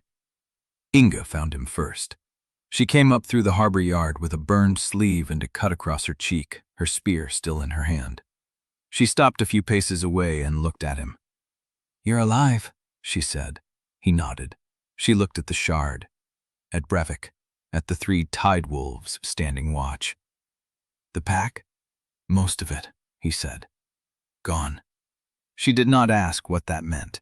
She stepped closer, and when her shadow fell across him, she did not offer her hand. She sat down on the stones beside him. They stayed like that as the smoke began to thin. Dawn came slowly, a gray crawl across the ruined walls. Torvald watched it arrive without feeling the light. He watched the bodies being laid out in rows along the net yard. He watched Mailing counting barrels and shaking her head. He watched Kadric kneel beside the wounded. He watched Tamsin descend from her beacon post, her hands still shaking from holding the mirror steady. He watched Saltmarrow's survivors begin the work of mourning. And he watched the first argument erupt beside the bell tower, a woman's voice, raw and furious. "He brought it here. You heard him.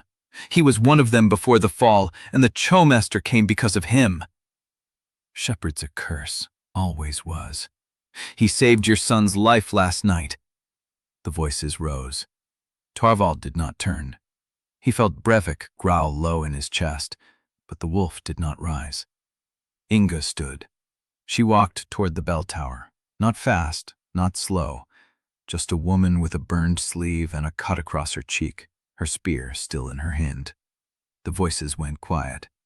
She did not say anything. She stood at the base of the tower and looked up at the gathered survivors, and they looked back at her, and the argument cracked open into something worse. Silence. Then a man said, "He was a Constellan," and Inga answered, "He stood on the Belmaw's skull while the rest of us burned it alive. Which one of you did that?" No one answered. "That's what I thought." She walked back to Torvald and sat down beside him again, and the silence around the bell tower did not break. By the time the sun cleared the seawall, Torvald had learned to breathe again. He picked up the spiral shard and wrapped it in a strip of his tunic. He stood, and Brevik stood with him, and the 3 tide wolves rose at Brevik's flank like shadows pulled by the same tether. He looked out past the broken gate. The sea was flat and gray and empty. But the death call had gone out. Something had answered, and somewhere along the coast, Sivkat Rune was learning that his Belmaw had fallen, that a rogue shepherd had broken the directive, and that Saltmarrow was still standing. Torvald did not know how much time he had before the Choirmaster composed his next strike, but he knew it was not enough. He turned toward the net yard, toward the row of still bodies and the smoke and the staring survivors, and he took the first step. Behind him, the tide wolves followed. Chapter 41. The first body Torvald recognized was the net mender who had laughed at his kill-lane drawings. The man lay half-buried under a collapsed stake beam, his face turned toward the gray sky, one hand still gripping a sealing mallet.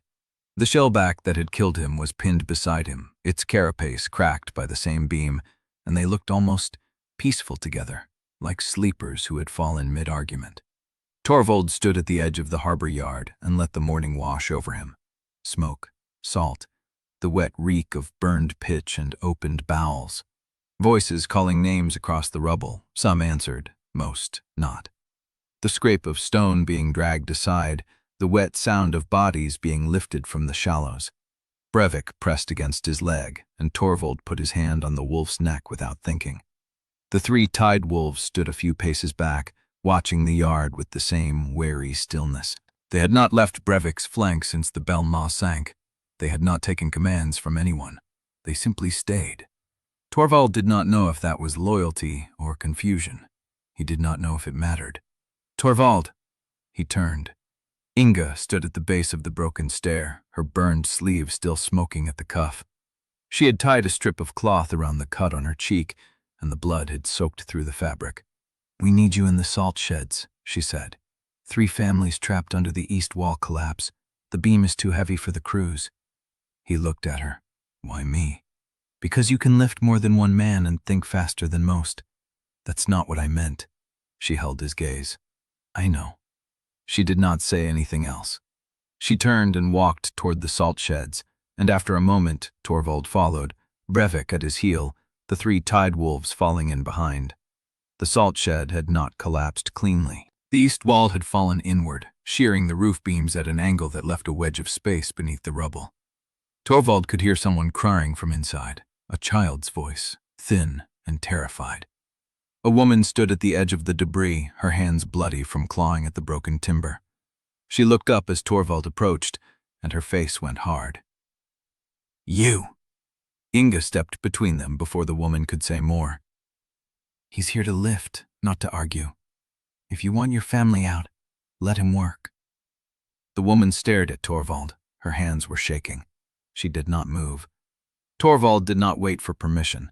He walked past her and knelt at the edge of the debris, studying the beam's angle, the load points, the way the weight had settled. Brevik sniffed at the broken wood and whined low in his throat. "There," Torvald said, pointing. "The beam is pinned at the far end, but the near side is resting on a broken barrel. If I lift the beam, the barrel crumbles and the whole section falls. We need to shore it before I lift." Malin appeared at his elbow with a coil of rope and a length of salvaged timber. She did not say anything. She just handed him the rope and started tying a brace knot. They worked without speaking.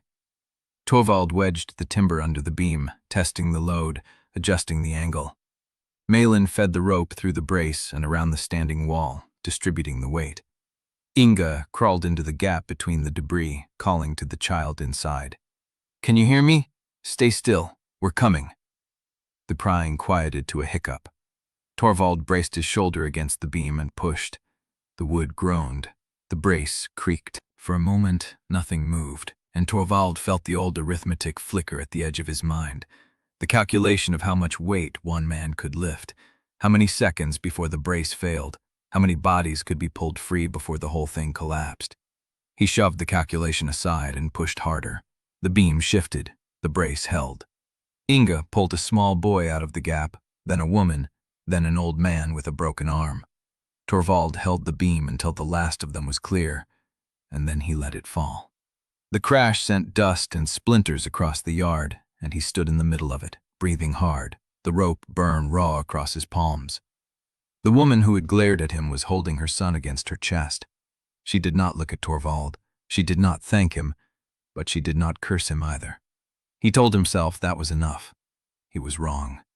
By midday, the argument had found him again. He was helping Kadrik carry the wounded to the shrine yard when a group of wardens blocked the path. They were not carrying weapons, but their hands were tied on their belts, and their faces had the hard, closed look of men who had decided something. "Oosterlin!" Torvald stopped. Kadrik set down the stretcher he was carrying and straightened slowly. "What do you want?" The oldest warden stepped forward. Torvald recognized him from the east wall, a man named Harvin, one of the few who had been there from the first breach to the last. "The council is meeting at noon," Harvin said. "Malin wants a full count, casualties, damage, what we lost." "I'll be there." "No." Harvin's voice was flat. "We want you gone before the meeting." Kadrik took a step toward him. "Harvin, stay out of this, brother." "No." Kadrik's voice did not rise. "I will not. This man helped pull your daughter out of the net yard fire last night. He stood on the Belmas skull while the rest of us hid behind the walls. You will not dismiss him because you are afraid of what he used to be." Harvin's jaw tightened. "He was a Castellan." "He was," Kadrik said, "and he is also the reason Saltmarrow is still standing. Those two things are both true. You do not get to choose one and forget the other." The silence stretched. Torvald did not speak. He had nothing to add. He had spent the morning digging bodies out of rubble, and he knew that no apology, no confession, no act of rescue could erase the arithmetic he had once used. He could only keep lifting. Harvin looked at him for a long moment, then turned and walked away. The other wardens followed. Cadric picked up the stretcher again. "That will not be the last time." "I know. You cannot win every argument by bleeding in front of them." Torvald looked at the shrine yard, at the rows of bodies being washed and wrapped, at the survivors moving through the smoke like ghosts. "I'm not trying to win," he said. "I'm trying to stay useful long enough to matter." Cadric said nothing to that. Torvald turned back toward the salt sheds to find the next body. The scream came from the roofline, high and raw and wrong. A bird's cry bent into human shape, a voice that cut through the yard like a blade. Torvald spun. A brine crow was perched on the remaining roof beam of the collapsed shed, its head cocked, its eyes fixed on him. He had severed its bond. He had felt the thread snap. The bird should have been gone, mad, dead, lost in the marsh. But it was here.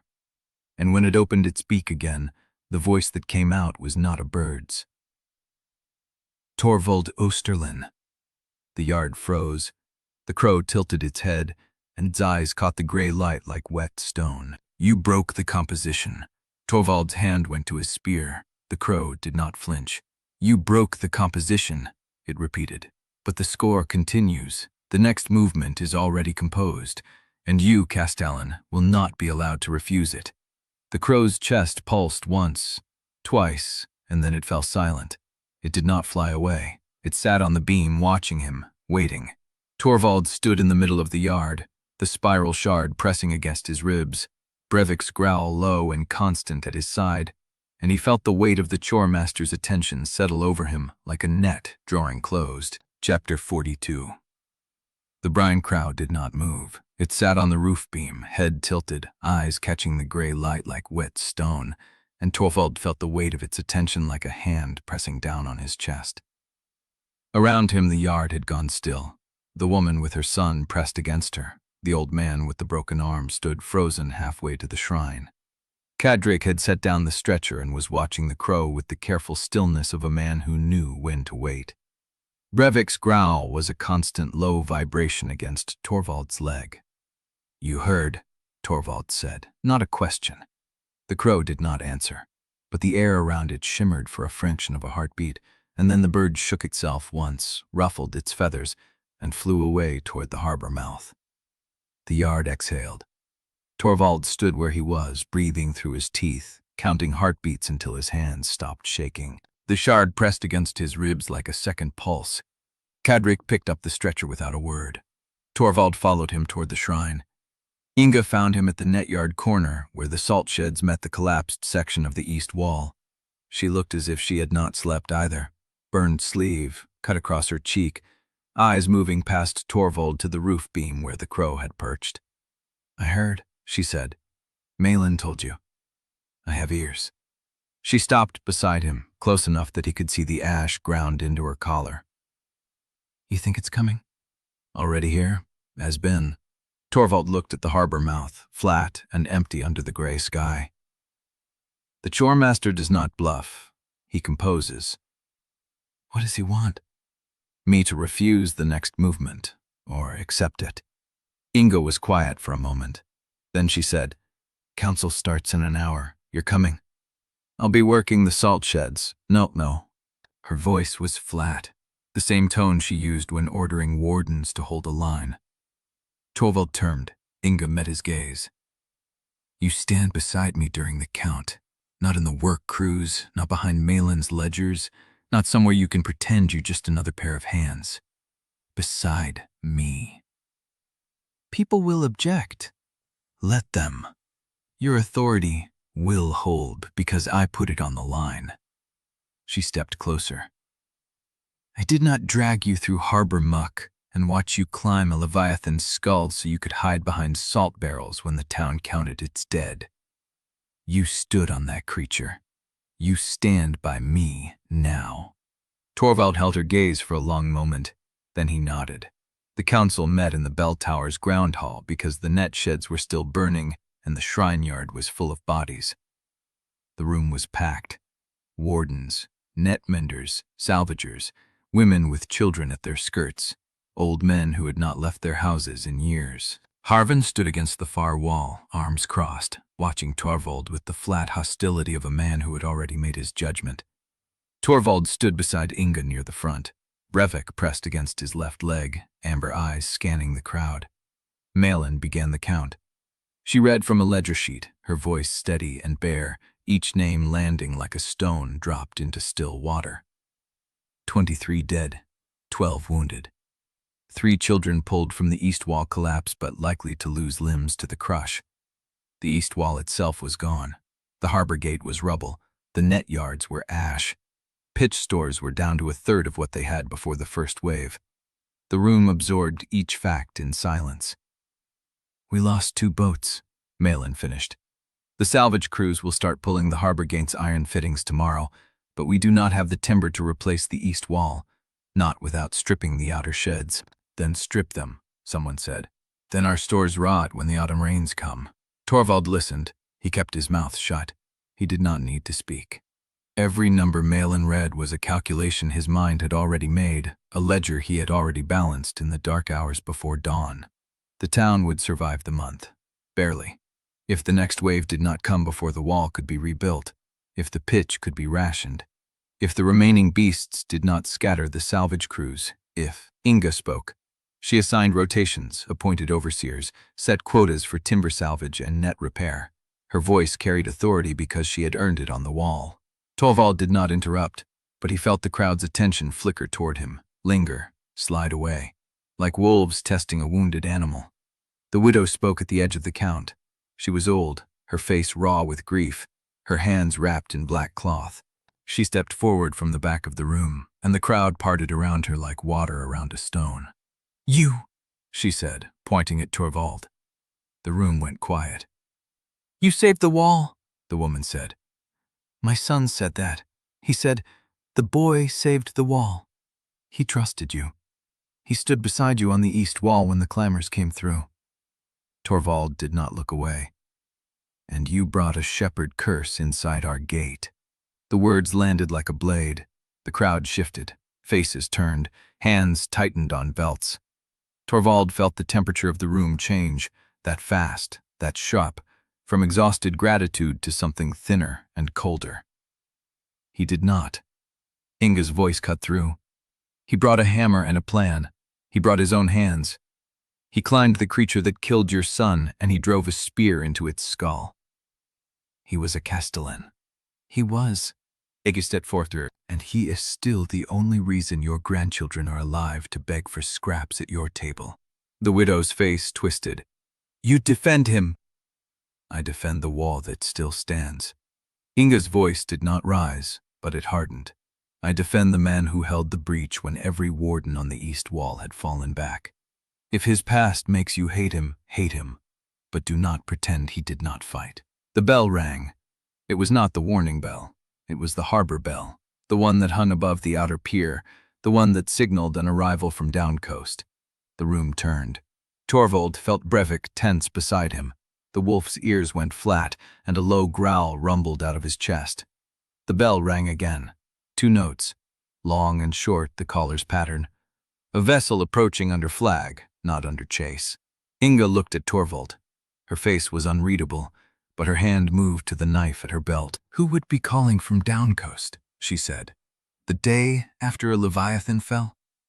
Torvald did not answer. He was already moving toward the door. Chapter 43. The harbor bell was still vibrating when Torvald reached the outer pier. The fog had thickened overnight, low and gray, swallowing the horizon. He could hear the vessel before he could see it. Oars, wood, groaning. A voice calling out the approach pattern, cracked and desperate. Brevik stood at the edge of the planks, ears flat, fur bristling. His growl had not stopped. Torvald put a hand on the wolf's shoulder. "Steady." The boat emerged from the mist. It was a salvage skiff, barely seaworthy, its hull scarred by something that had clawed at it from below. The single figure at the oars was a woman, her hair plastered flat against her skull, her coat torn at the shoulder, her hands raw and bleeding through the wrappings. She saw Torvald and nearly dropped the oars. "Which of you is the shepherd?" Her voice was hoarse. She did not wait for an answer. "I have a packet from the tamer's ledger. I was told to find Saltmarrow, or the one who broke the Belma's song." Inga stepped past Torvald, one hand raised. "You found both. Come ashore." The woman did not move. Her eyes stayed fixed on Torvald. You are the one they are talking about." "Who is talking?" "Everyone," she swallowed. "Survivors from Fenhook, the runners from Holiski, the watchers on the Beacon Road. They say a shepherd refused the Choirmaster's arithmetic and killed a leviathan with his teeth." Torvald said nothing. "They are saying you broke the pattern." Her voice cracked. "And the Choirmaster is angry." Inga caught the prow as it bumped the pier. She tied the line in 2 quick motions, then reached for the woman's arm. "Get off the water. You are bleeding through the planks." The woman let herself be pulled onto the pier. She was younger than Torvald had first thought, maybe 20, with the hollow eyes of someone who had watched a town die from the water. Her coat was singed. The skin beneath her torn sleeve was blistered. She carried a sealed oilskin packet strapped across her chest. The seal was the tamer's ledger sigil, a braided knot pressed into black wax. "Saltmarrow," she said. "Where is he?" They found Iskelt in the net yard ruins, sorting salvage with the slow precision of a man trying to stay busy so he did not have to think. The 3 voluntary tide wolves lay in the shadow of a collapsed drying rack, watching him with wary stillness. He looked up when Torvald, Inga, and the runner approached. His eyes went to the packet immediately. "Who sent that?" "I do not know the name," the runner said. "A tamer from Holuska. He gave it to me before the tide took him." Iskelt's hand went to the packet. He broke the seal without ceremony, unfolded the oilskin, and pulled out a strip of ledger paper, yellowed, frayed at the edges, covered in cramped script. He read it in silence. Then he read it again. "What does it say?" Torvald asked. Iskelt's hand trembled. "It says Fenhook is dead, Holisk is dead, Orchard Reach is gone." He looked up. 3 settlements, Torvald, culled in the same pattern as the 3 villages on the map. The runner nodded. "I was at Fenhook when the first wave hit. It was not a tide. It was a herding. They drove us toward the harbor mouth. The survivors, the wounded, everyone who could still move. And then the water rose." "Did anyone survive?" Inga asked. "Maybe a dozen. I was one of them because I stole the skiff and rowed until my hands bled." The runner looked at Torvald. "But the pattern held. The cull symbols, the arithmetic. We heard the Choirmaster's voice from the water, telling us we were the necessary price." Torvald felt the words land like a blade between his ribs. Necessary price. His words, his ledgers, his arithmetic.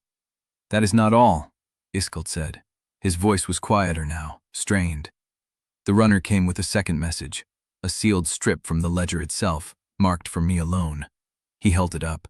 The script was small, precise, written in the same hand as the ledger fragments from the vault. "To Saltmarrow, the shepherd's bond scars can be tracked. The Choirmaster has begun hunting them through the resonance bleed left by severed connections. Warn the breaker. Every creature he cut is now a thread he is pulling toward the next composition." The net tender's ledger, Southern Reach. Iskelt looked at Torvald. "The brine crow," Torvald said. Iskelt nodded. "The one that still carries his voice. The bond you severed left a scar, is using it to find us." Torvald turned to the runner. "How long ago did you leave Fenhook?" 2 days. I rode through the dark. The Choirmaster's creatures were still in the water, but they did not stop me." She hesitated. "I think they let me go." Inga's hand went to her knife. "They wanted you to deliver the message." "I do not know." The runner's voice broke. "I only know I had nowhere else to go." Torvald walked to the edge of the pier. The fog was beginning to thin. He could see the harbor mouth now, empty, flat, waiting. The water was still. but he could feel something moving beneath it. Not a creature, not a beast, a thread, pulling toward the next composition. Brevik pressed against his leg. The wolf did not growl. He simply stood there, shoulder to knee, watching the water with the same patient stillness. The runner's words echoed in Torvald's skull. "They say you broke the pattern." He had not broken it, he had only delayed it. The Choirmaster was already composing his next movement, and now Torvald knew exactly how he would be hunted. Through the bonds he had severed to save them, through the scars of the creatures he had loved. He touched the spiral-etched shard against his ribs, felt the faint pulse beneath the bone. Then he turned and walked back toward the net yard ruins, Brevik at his side, the weight of the ledger strip burning in his mind. Chapter 44. Torvald found Iskelt in the net yard ruins before the fog had fully burned off. The old tamer was kneeling beside the Marsh's tank, a splintered half-barrel wedged between collapsed drying racks. His scarred hands moved over the creature's flank with the slow precision of a man reading wounds instead of treating them. The eel lay half-submerged in briny water, its long body coiled against the barrel's curve. One eye was clouded white. The other tracked Iskelt's movements with the dull vigilance of something that no longer trusted what it saw. "How bad?" Torvald asked. Iskelt did not look up. "She will live, but she will not see the way she used to." The resonance burst ruptured the vessels behind her left eye.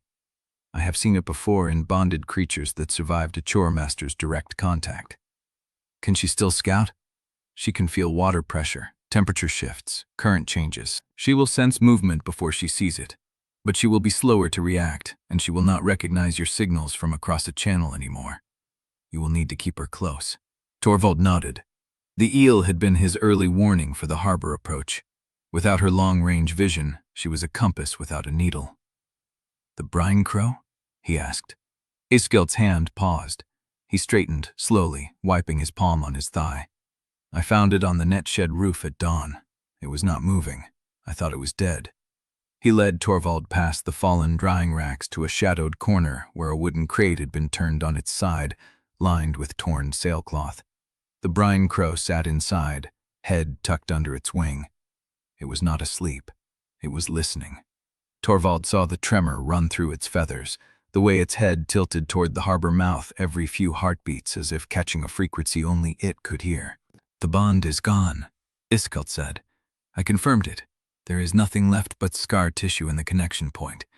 But the crow still turns toward the water, still listens. To him. To something." Iskelt's voice was flat.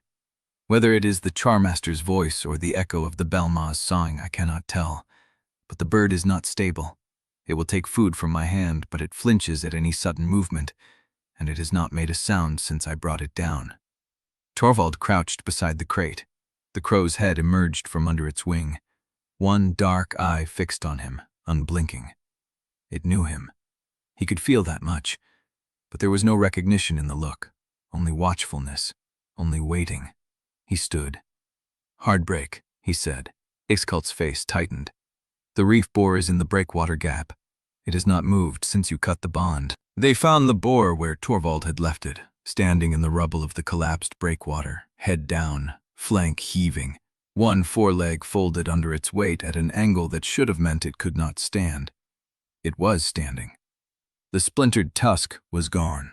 The hide was scored deep across the shoulder where the fused creature's barnacle plates had raked through. Blood still seeped from a wound below the jaw, black and slow. But the boar had not fallen. Its single visible eye stared at nothing. Its breath came in ragged, shuddering gasps. Every muscle in its body was locked in the stubborn refusal of something that had been told to die and simply would not cooperate. Torvald stepped closer. The boar did not react. "Hardbreak," he said again. Nothing. Iskelt came up beside him. The bond severance left her hollow. She is standing because her body has not received the signal to stop, but she is not here anymore. The part of her that knew you, that answered to the name, that chose the bond in the first place, it is gone. She chose me. She chose you, Iskelt agreed, and you cut her loose. The words were not an accusation, they were a fact, delivered without judgment, and that made them worse.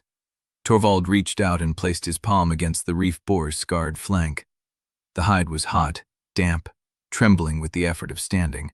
"I am sorry," he said. The boar did not hear him. They walked back through the net yard ruins in silence. The 3 voluntary tide wolves lay in the shadow of the collapsed drying rack, watching Torvald with amber eyes that tracked his movement without hostility and without obedience. They were not his. They were Brevik's. They followed because they chose to, and that was the only bond that had survived the severance intact. Brevik himself was not there. Torvald stopped at the edge of the pier and scanned the shoreline. The fog was burning off in patches, leaving gray light across the wrecked harbor. The Belmaw's carcass lay half-submerged at the mouth, a dark mass barnacle-ridged and still. Movement caught his eye near the waterline. Brevik. The wolf was picking his way along the rubble-strewn shore where the Belmaw's plates had scattered when the skull split open. His head was low, ears forward, focused on something in the debris. Torvald watched as Brevik stopped, sniffed the air, then clamped his jaws around a curved piece of the Leviathan's plating and dragged it back toward the pier.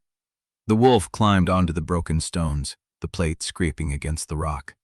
He dropped it at Torvald's feet and stepped back, chest heaving, amber eyes bright with something that looked like hunger. Torvald crouched. The plate was longer than his forearm, curved along the inner edge where it had once joined the Belmaw's skull.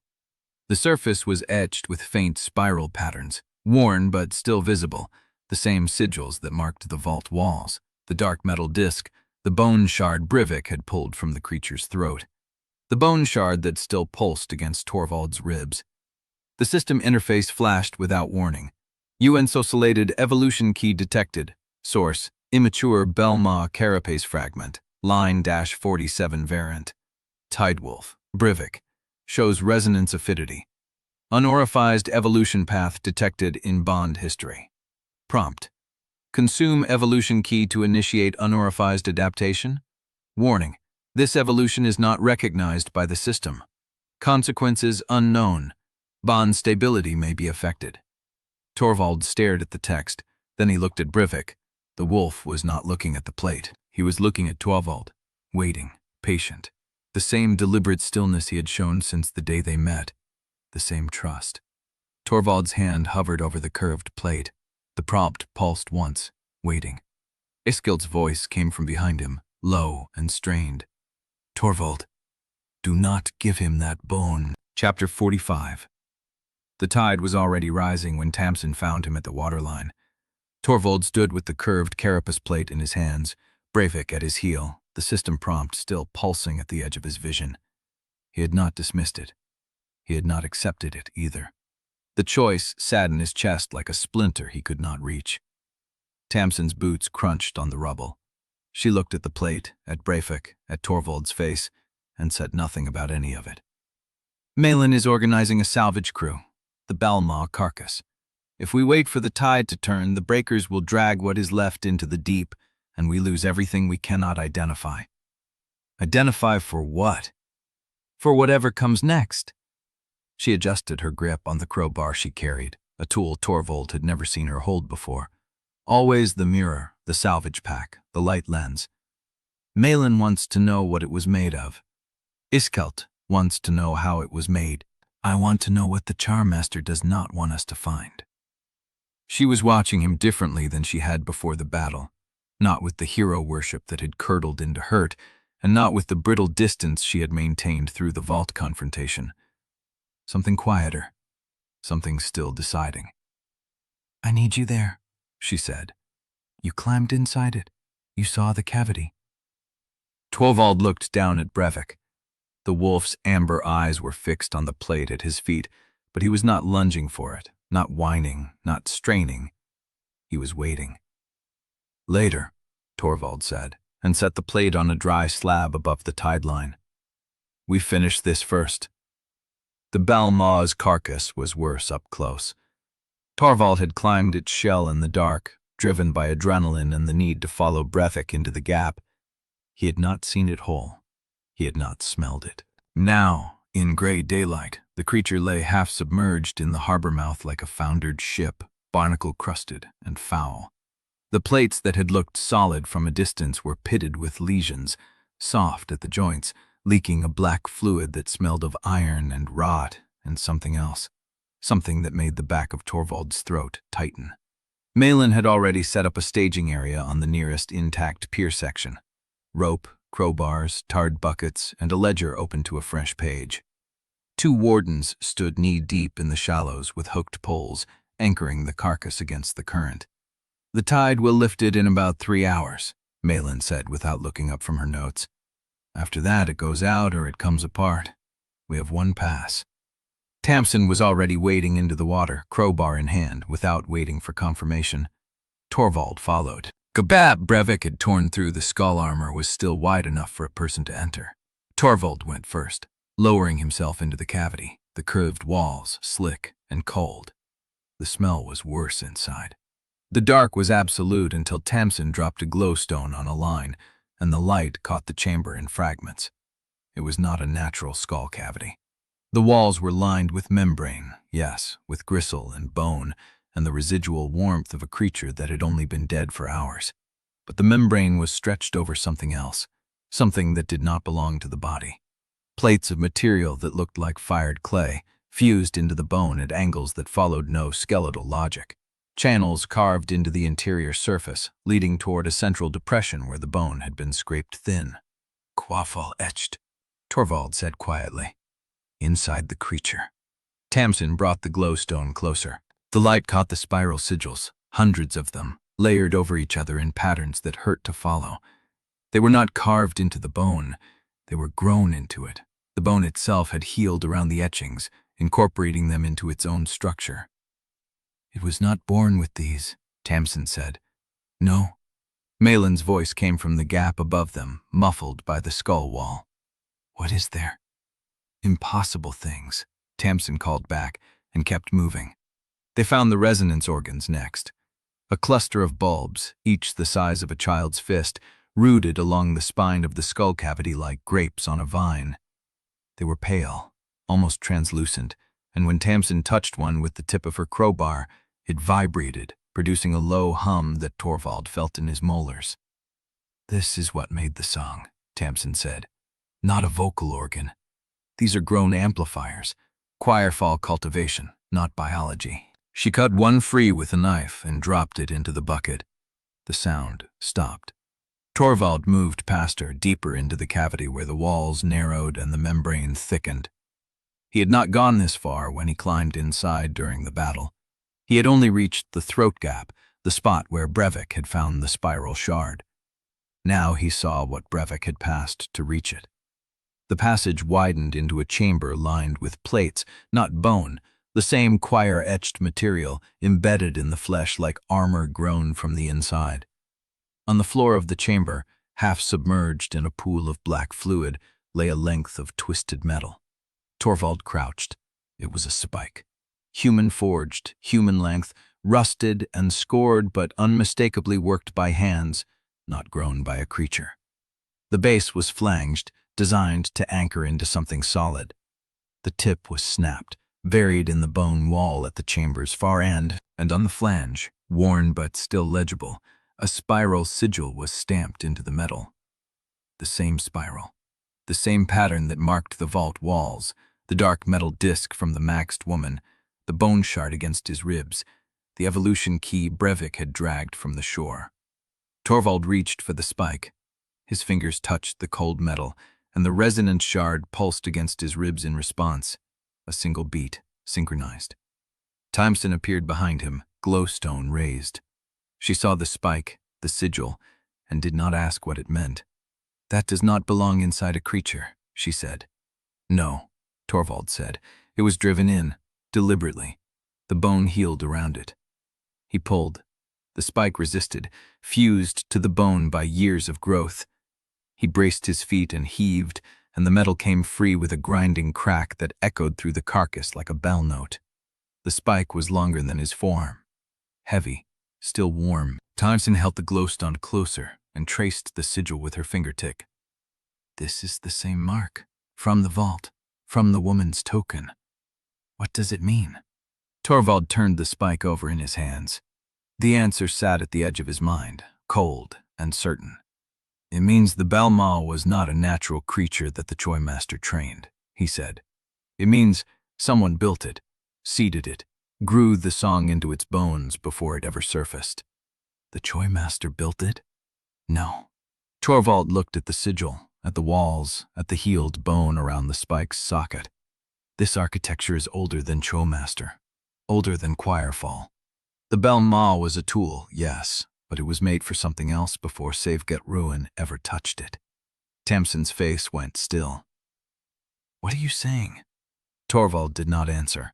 He carried the spike toward the light. They surfaced into gray afternoon and found Malin standing on the pier with a ledger page full of notes and 2 buckets of salvage. Iskelt had arrived, leaning on the broken rail, eyes fixed on the carcass. Torvald held up the spike. Iskelt looked at it, at the sigil, and his scarred hand tightened on the rail. Where did you find that? Deep in the skull cavity, fused into the bone. Iskelt was silent for a long moment. Then he said, I was afraid you would. Tamsin did not wait for the explanation. She pulled the token from her salvage pack, the dark metal disc the masked woman had left in the vault, and held it beside the spike's flange. The sigils matched.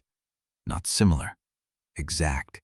The same hand, the same die, the same purpose, stamped into metal that should never have touched each other.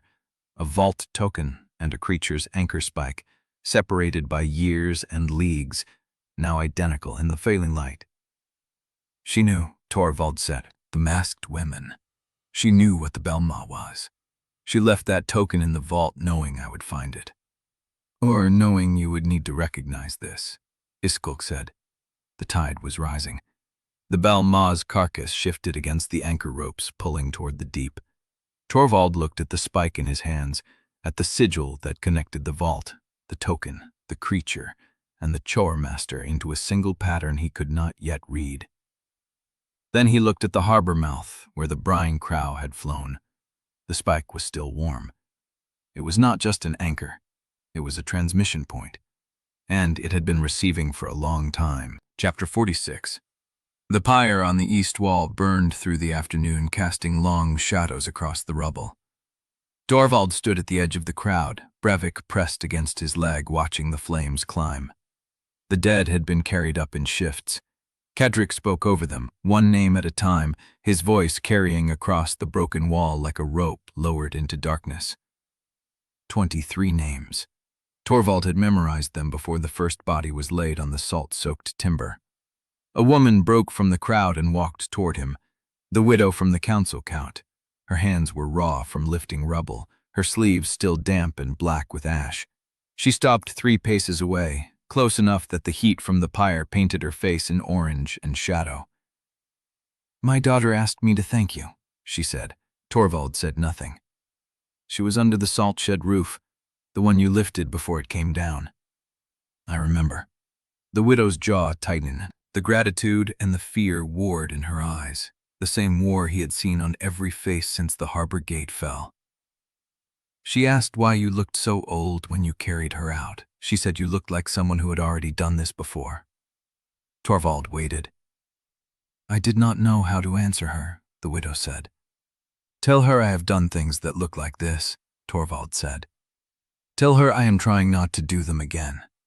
The widow stared at him for a long breath.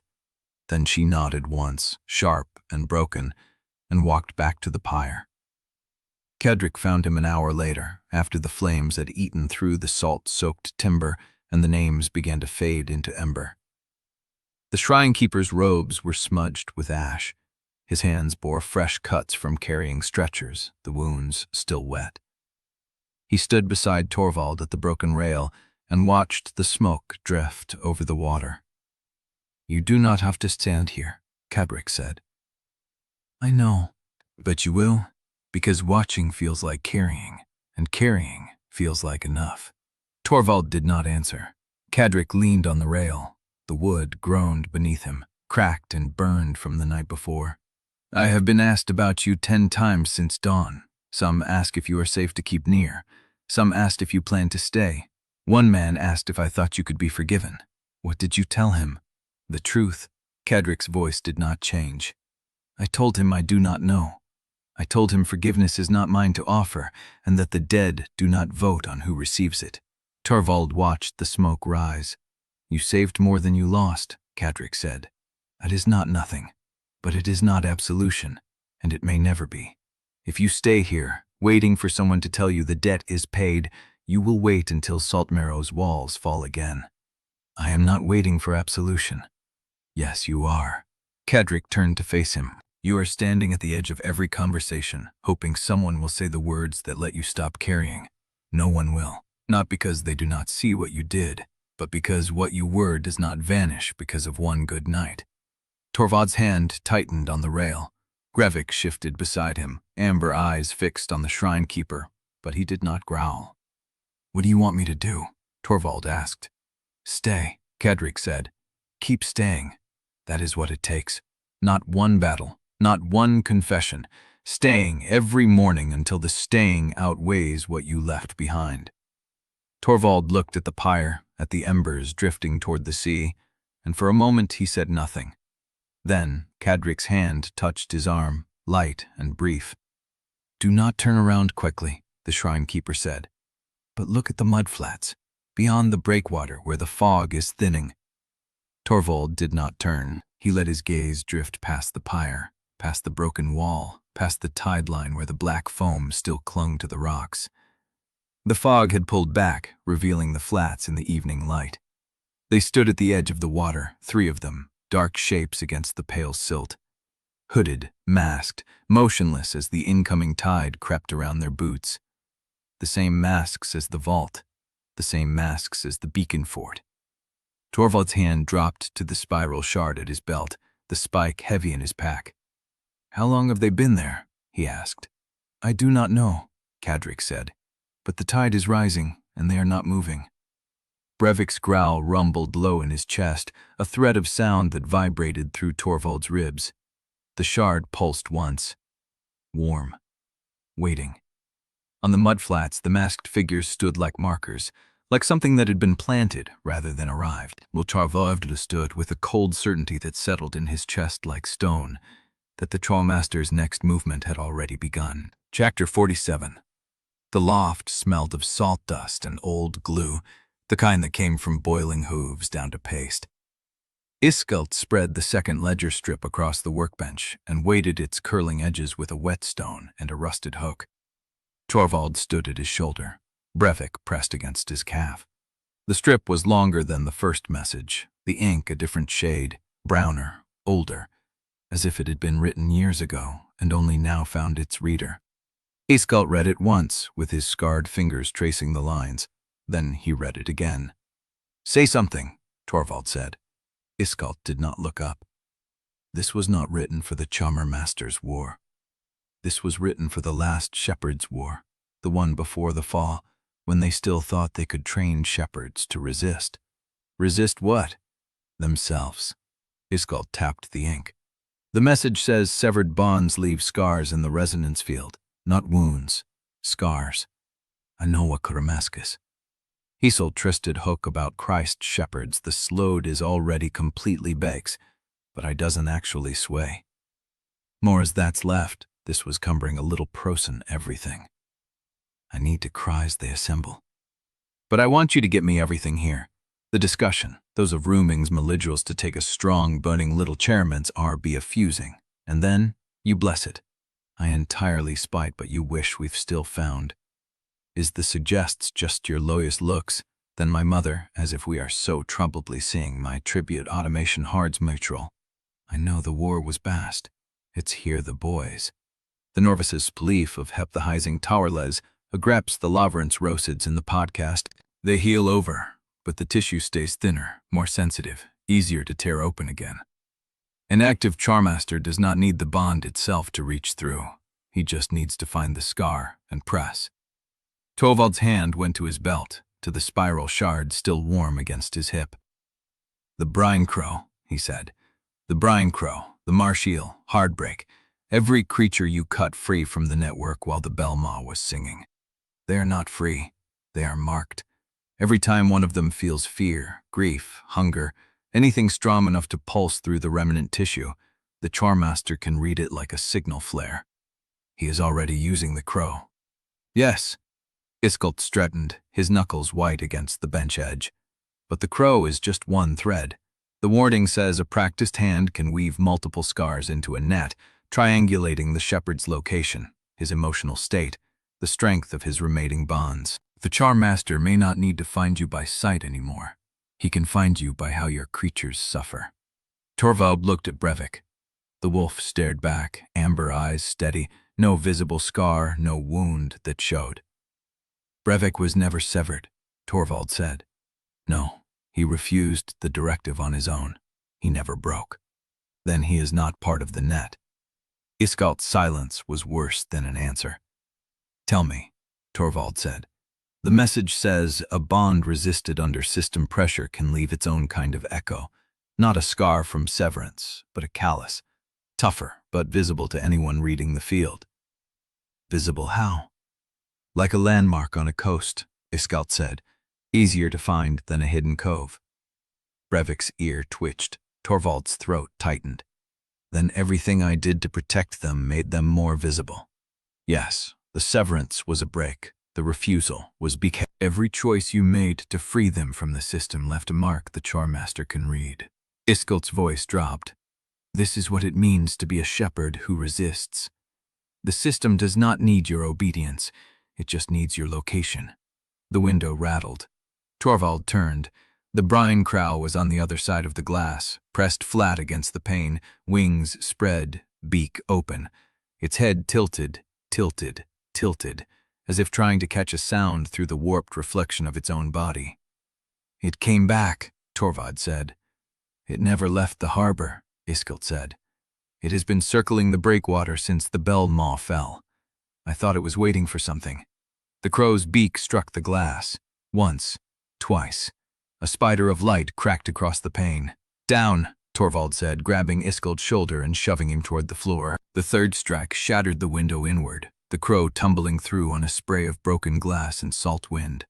It hit the workbench, scattering the whetstone, the hook, the ledger strip. One wing bent at an angle that should have meant broken bone. The crow did not slow. It opened its beak and released a pulse of light. Not light. Not quite. Something that burned behind the eyes without illuminating the room. A colorless pressure that filled the loft and pushed against Torvald's skull with the weight of a held breath. The spiral shard at his belt answered. A pulse of warmth, matching frequency, rising through his ribs and into his chest like a second heartbeat. The crow's shadow on the wall was wrong. Too large, too sharp. The edges of it moved independently, stretching along the planks, reaching past the workbench toward the ceiling. The shadow had arms where the crow had wings. The shadow had fingers. Torvald's hand found his belt knife. Brevik lunged. The wolf's shoulder caught the crow before it could lift off the bench, pinning it against the wall with a wet crack. The crow's beak snapped once, twice, and then the light died. The shadow on the wall collapsed into a bird's shape again, small and broken and still. Brevik stood over it, breathing hard. The loft was silent. Torvald let the knife fall back to his belt. His hands were shaking. He did not remember drawing the blade. Iskelt pushed himself upright on the floor, glass glittering in his gray hair, his scarred hand pressed against a cut above his eye. Blood seeped between his fingers. That, he said slowly, was not a message. What was it? A targeting pulse. Iskelt lowered his hand, stared at the blood on his palm as if surprised to find it there. The crow was not speaking for the Choirmaster. It was mapping. It projected the resonance signatures of every living bond in this room and sent them out through the break in the window. Torvald looked at the shattered pane. Salt air poured through the gap, cold and patient, carrying the smell of the sea. The harbor was dark beyond the glass, the water flat and black under the evening sky. How far did it reach? Torvald asked. Far enough, Iskelt said. Brevik's growl vibrated through the floorboards. Outside, the harbor bell began to ring. Not the caller pattern, not the warning pattern. A single note, held too long, the rope dragging the clapper across the rim in an uneven rhythm that sounded like something learning to make sound for the first time. Torvald crossed to the shattered window and looked out. The three masked figures were gone from the mudflats. Something else stood at the waterline now, tall, still, watching the bell tower as if the bell were answering a question only it could hear. Brevik pressed against Torvald's leg, his whole body rigid. The spiral shard pulsed once more. Hot now, hot enough to burn through the cloth at Torvald's belt. And the thing at the waterline raised one arm, slowly, deliberately, and pointed at the broken window where Torvald stood. Chapter 48. The tall figure stood at the waterline, arm extended, finger aimed at the broken window like a compass needle finding north. Brevik's growl vibrated through the floorboards.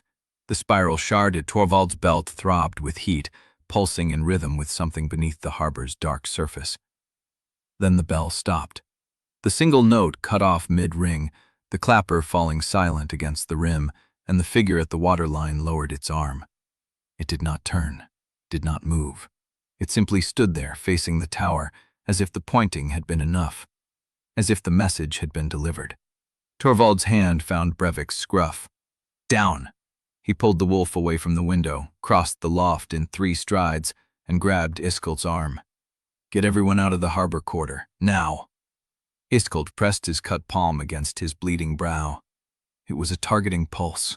The crow mapped us. The figure saw what it needed to see. Torvald was already moving, his voice flat, tactical, the old Castellan arithmetic sliding into place like a knife finding its sheath. The next blow will not wait for morning. I need Malin. I need Inga. I need every spare hand on the south side before the tide turns. Iskelt did not argue. He followed. The harbor yard was dark and cold and smelled of ash. The fires had burned out hours ago, leaving the net yards black and skeletal, the east wall a collapsed scatter of timber and stone. Survivors moved through the ruins in small groups, carrying salvage, hauling bodies, their movements slow and stunned. Torvald found Malin at the Quartermaster shed, counting barrels by lantern light. She looked up when he entered, her face drawn and older than it had been that morning. Tell me you have good news. The Choirmaster knows where we are. He has been tracking us through the bond scars since the Belmol fell. Malin's hand stilled on the barrel rim. How long do we have? Before what? Before he finishes composing whatever comes next. Torvald did not answer. He did not have to. Malin nodded once and turned back to account. Then we build faster. I have 12 barrels of pitch left, 8 usable beams from the net yard salvage, 3 coils of rope that are not burned through. She looked at him over the lantern. That is not enough for a second wall. It does not need to hold forever, Torvald said. It just needs to hold long enough. Inga found him an hour later on the south slope, where the ground rose toward the old salt sheds and the Marsh road narrowed into a funnel between 2 stone outcrops. She was carrying a coil of rope over one shoulder and a hammer in her belt. Malin said you were scouting fallback lines. I was calculating. Same thing with you. She dropped the rope at his feet and looked at the terrain. The salt sheds were weathered, their walls warped by years of sea wind, but the stone outcrops were solid, older than Saltmarrow, older than the Choirfall. What are you seeing? Torvald pointed. The harbor mouth is exposed. The east wall is gone. If the next wave comes from the sea, the houses will be a kill box before the wardens can form a line. But the south slope bottlenecks here. If we brace the sheds, cut a trench across the approach, and post a secondary line at the ridge, we can force anything that comes through the harbor to climb uphill through a funnel. While we shoot down from the ridge. While we shoot down, Torvald agreed. Inga studied the slope. The wind pulled at her coat, flattened her hair against her skull. You have been planning this since we left the loft. I have been planning this since I saw the masked figures on the mudflats. She looked at him for a long moment, her face unreadable in the dim light. Then she picked up the rope. Then let us build before the tide turns.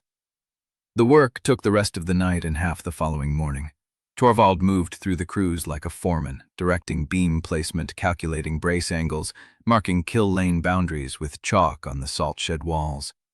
He did not ask for permission. He did not wait for approval. The town had no time for councils, and the wardens who still watched him with suspicion did not argue, because Inga was at his side and Malin was supplying the materials. At dawn, the first volunteers arrived. Not from the harbor quarter, not from the East Wall survivors, from the Low District. Torvald recognized the shape of them before he saw their faces, the wind-bent shoulders, the patched coats, the careful way they moved, as if expecting to be turned away at any moment. These were the families he had been told to abandon in the first hidden directive, the ones the arithmetic marked as acceptable losses. A woman at the front of the group stopped 10 paces from him. Her face was lined, her hands raw from salvage work, her coat stained with something dark that might have been mud or blood. "We heard you were building a fallback wall," she said. Torvald did not answer. She met his eyes.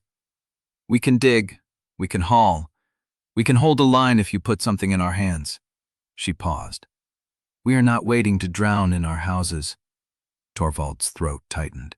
He forced it down. "Trench work," he said. "Starting at the base of the south slope, cut 3 feet deep, angle the spoil toward the approach. I will show you where." The woman nodded once and turned to the group behind her, already calling out orders. Inga stepped up beside Torvald, her voice low. "The district you were supposed to sacrifice. Yes, they came anyway." Torvald watched the Low District families spread out across the slope, picking up shovels, hoes, broken timber, anything that could move earth. They did not wait for instructions. They started digging. "They came," he said slowly, "because they do not trust anyone else to build a wall that holds." Inga was quiet for a beat. "Or because they trust you to build one that does." Torvald said nothing. He picked up a shovel and walked down the slope to where the trench was starting to take shape, Brevik at his heel, the spiral shard cool and still against his belt.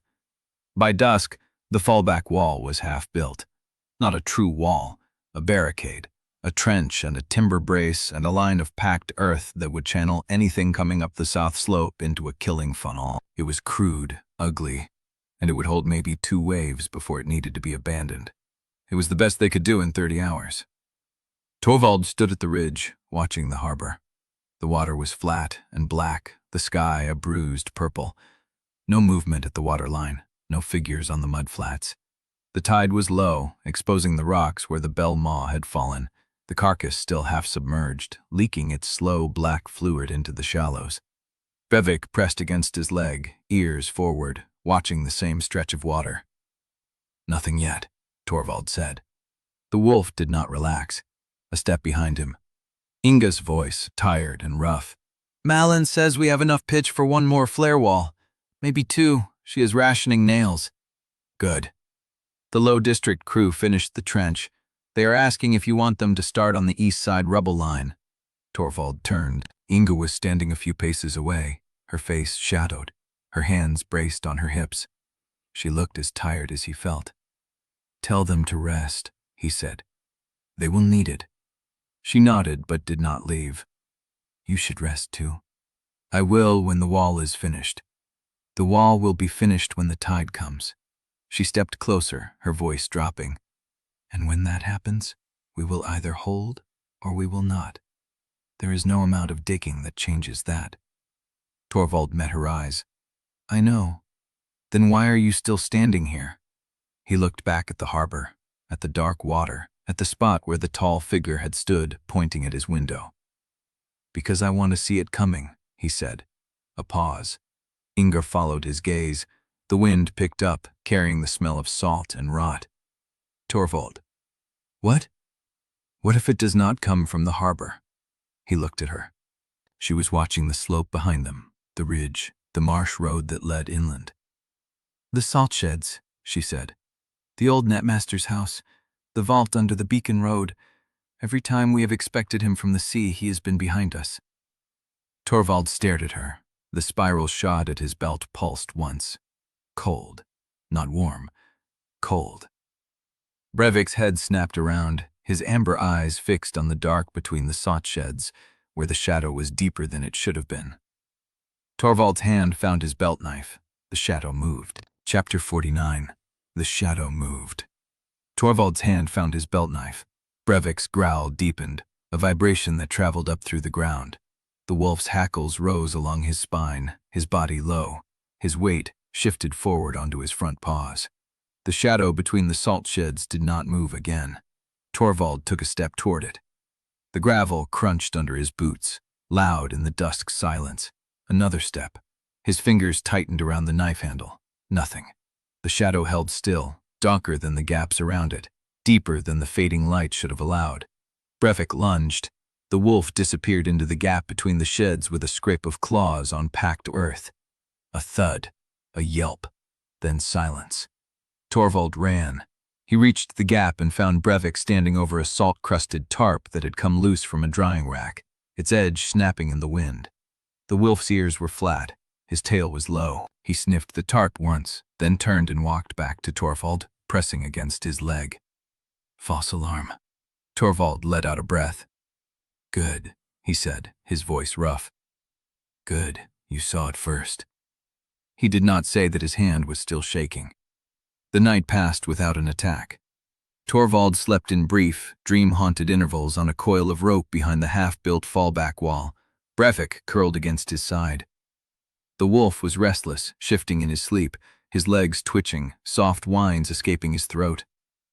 By dawn, Torvald was awake and watching the harbor. Nothing moved there. The Belmaw's carcass still sat half-submerged in the shallows, black fluid leaking in slow ribbons across the tide. Gulls had returned, picking at the exposed edges where the carapace had cracked open. The smell was worse now, sweet and rotten, carrying inland on the morning breeze. Brevik stood beside him, amber eyes fixed on the carcass. The wolf had not eaten in 2 days. Torvald had offered him dried fish, salt pork, the remains of a marsh rabbit the 3 tide wolves had dragged in during the night. Brevik had sniffed each offering and turned away, his jaw tight, his gaze drifting back to the harbor. He needs to eat. Torvald turned. Iskelt stood a few paces behind him, a strip of bandage wrapped around his brow where the glass had cut him. His face was pale under the morning light. I know, Torvald said. He will not take what you give him. I know. Iskelt stepped closer, his gnarled finger pointing at the Belmaw's carcass. He is not refusing food. He is refusing that food. There is a difference. Torvald looked at Brevik. The wolf's gaze had not shifted. His body was tense, a fine tremor running through his shoulders. What does he want? Torvald asked. Iskelt was quiet for a long moment. When he spoke, his voice was careful, measured. The carapace plate he dragged from the rubble, the one I told you not to give him. Torvald's jaw tightened. He knows it is there, Iskelt continued. He has known since he carried it up the beach. He brought it to you because he wanted you to offer it. And you did not. He is a wolf, Torvald said. Not a creature that eats bone. He is a bonded creature whose evolution path the system has flagged as unauthorized and whose bond history already contains a path it does not recognize. Iskelt's voice sharpened. You do not give him that bone until you know what it will make of him. Torvald turned to face him fully. And if he starves while I decide? Iskelt met his eyes. Then he starves. And that is a cleaner death than what the Belmaw's evolution key might do to his mind. Brevik growled. Not a warning. A protest. The sound cut through the morning air, low and deliberate, and both men fell silent. The wolf looked at Torvald. His amber eyes were clear, focused, and there was something in them that had not been there before. An edge. A hunger that was not hunger. Torvald understood. The bone was not a temptation. It was an answer to a question Brevik had been asking since the moment he pulled it from the rubble. Torvald found the carapace plate where he had left it, on the dry slab above the tide line. The spiral etchings caught the morning light, throwing faint patterns across the stone. The plate was larger than he remembered, curved, the edges sharp where Brevik had broken it free from the Belmaw's body. He picked it up. The system flashed. UN Solicited Evolution Key Line -47 Variant Resonance Affinity Detected. Brevik warning. Unauthorized Evolution Path Bond Stability Unknown Consume? Y/N.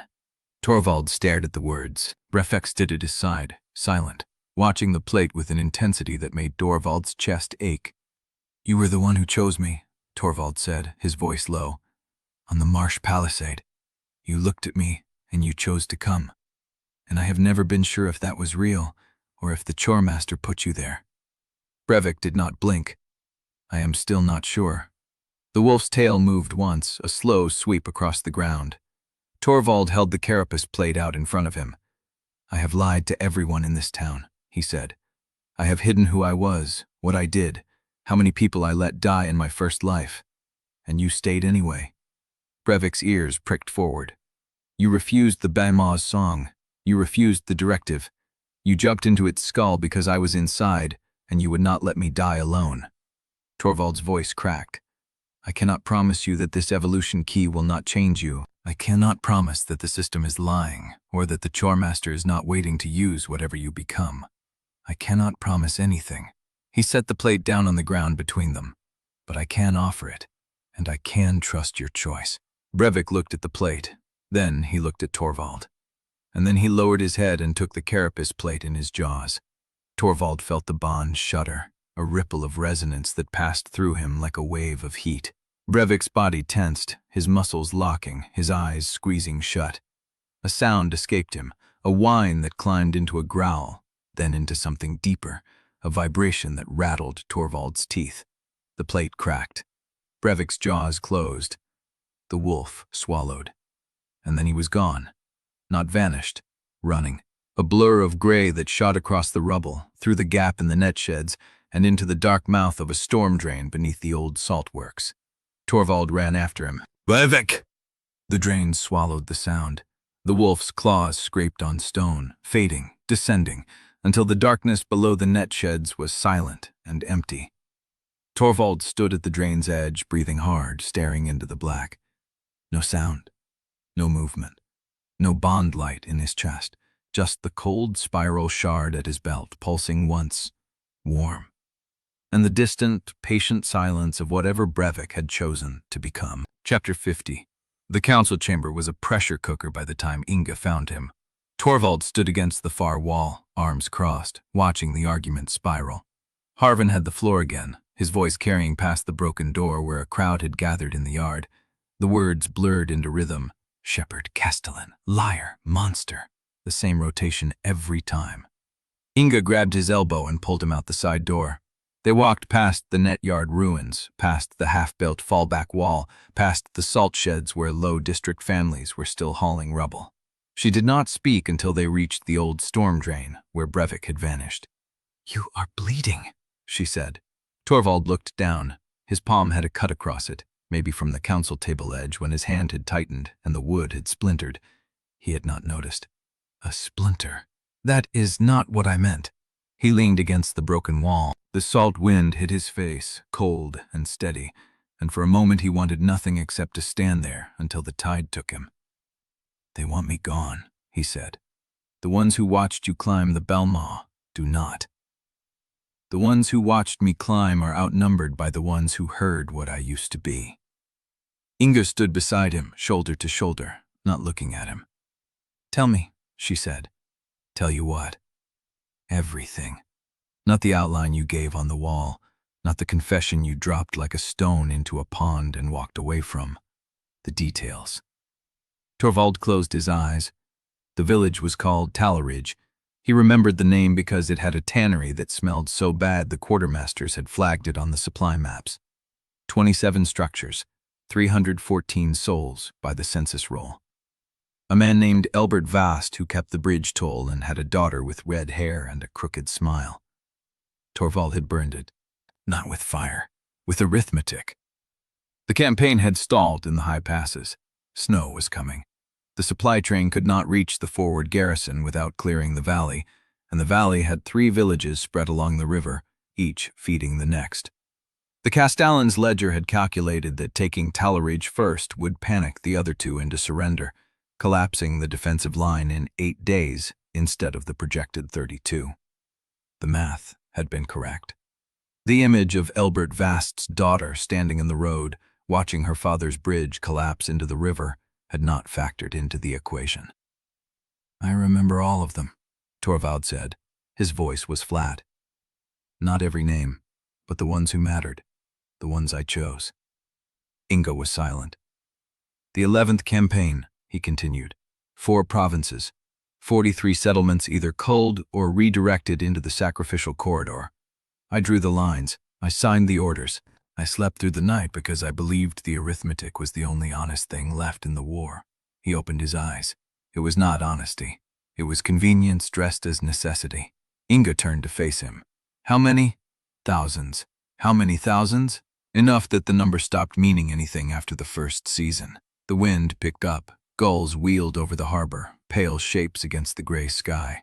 Torvald watched them climb and dive, watching for patterns that were not there. You stayed, Inga said. What? At the council. Harvin called you a butcher. The widow's sister spat at your feet, and you stayed. I have nowhere else to go. That is not why. She stepped into his field of vision, forcing him to look at her. You stayed because you think staying is the only way it counts. Dying in the retreat, running, that would be the old pattern. The arithmetic says survival is the objective, so the Castellan withdraws to fight another day. But you stayed. Torvald's throat tightened. I do not know what else to do, he said. Neither do I. Her voice was rough. But that is the first honest thing you have said to me since the wall. A scout appeared at the edge of the salt sheds, running hard. Inga turned before the scout reached them. Report. Movement below the beacon road, the scout said, breathing hard. 2 miles south, something coming up through the old culvert passages. Not a single creature. A column. Torvald straightened. The scout looked at him, then back at Inga. The culverts that connect to the storm drain network. The same system the wolf went into. Inga's face went still. Torvald felt the spiral shard pulse against his belt. Cold, not warm. Cold, like the moment before the masked figures had appeared on the mudflats. The Choirmaster knew Brevik would go underground, Torvald said. He knew because he designed the evolution key to push him there. The drain network connects to the Beacon Road culverts. He is not hunting Brevik. He is using Brevik to open the path. Inga looked at him. Can you use it? She asked. Use what? That monstrous knowledge. The arithmetic, the siege logic. Every village you burned in your first life. Her voice was hard. Can you look at this movement and tell me where it will surface, how fast it will move, and what we need to do to stop it before more of Saltmarrow dies? Torvald stared at her. I need to see the culvert maps, he said. Then move. She grabbed his arm and pulled him toward the Quartermaster shed, where Malin kept the old survey rolls. The scout followed. Inga did not look back. The Quartermaster shed smelled of dry rot and fish oil. Torvald spread the culvert maps across the table, weighting the corners with salt blocks. The ink had faded in places, but the lines were clear enough. A web of drainage tunnels running from the harbor quarter to the Marsh Palisade, branching inland toward the Beacon Road, converging at a central junction beneath the old salt works. The same drain Brevik had vanished into. Here, Torvald said, tapping the junction. The column will surface here, because the Beacon Road culvert feeds directly into this chamber. The Balmaw's evolution key would have conditioned Brevik to seek deep enclosed spaces. The Choirmaster knew that. He used the wolf to map the network for whatever is coming behind him. Inga leaned over the table. How long do we have? That depends on what is coming. Torvald traced the junction's 3 exits. If it is a tide creature bred for tunnel combat, we have hours. If it is an agent of the Quartermaster, we have less. Because the agent is already here. Torvald met her eyes. Yes. The spiral shard pulsed again. Cold. The thing that had answered the Balmaw's death call was not coming from the harbor. It was coming from beneath. And Brevik had led it through the door. Chapter 51. The Quartermaster shed door slammed behind them. Torvald folded the culvert map along its creases, the old survey paper brittle against his fingers. Malin had marked the junction with a charred nail 3 years ago after a spring flood backed up through the saltworks. The same junction, the same drain. Inga stood at the threshold, her hand on the frame. You are going after him. Brevik is inside that network. The column is using the same passages. I need to know what he found before they do. Take Iskelt. He knows the bond theory better than anyone alive, and if something has gone wrong with the evolution, you need someone who can read the signs without panic. Torvald nodded. And take Tamsin. He hesitated. She knows the flooded sections. If the culverts have collapsed or shifted, she will find the way through before you drown in the dark. Inga's jaw tightened. She is angry at you. That does not mean she wants you dead.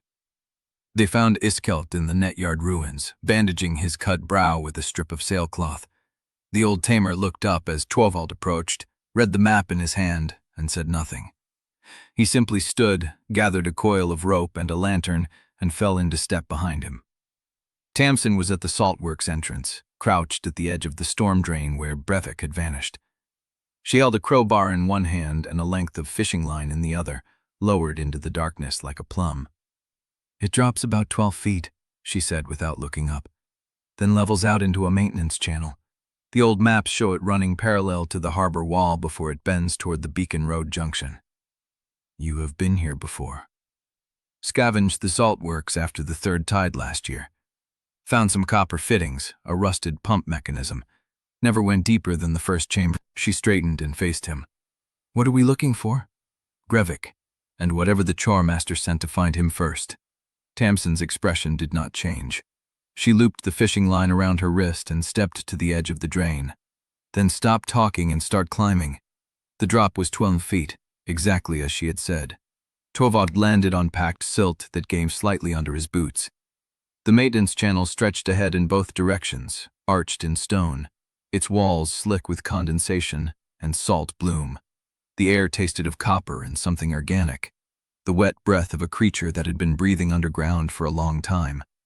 Iskelt descended behind him, the lantern casting long shadows that shifted with every step.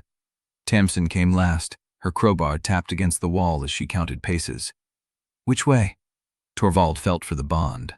Nothing. Early silence where Brevik's presence should have been, a hollow space in his chest like a missing tooth. He touched the spiral shard at his belt. It was warm. Faint and intermittent, but warm, pulsing in a rhythm that matched a heartbeat he could not hear. This way. They moved south, toward the column's expected approach. The channel widened after 50 paces, opening into a chamber where the ceiling rose into darkness and the walls were lined with iron rungs leading to maintenance hatches overhead. The silt on the floor was disturbed, turned by something that had passed through recently, dragging a heavy body behind it.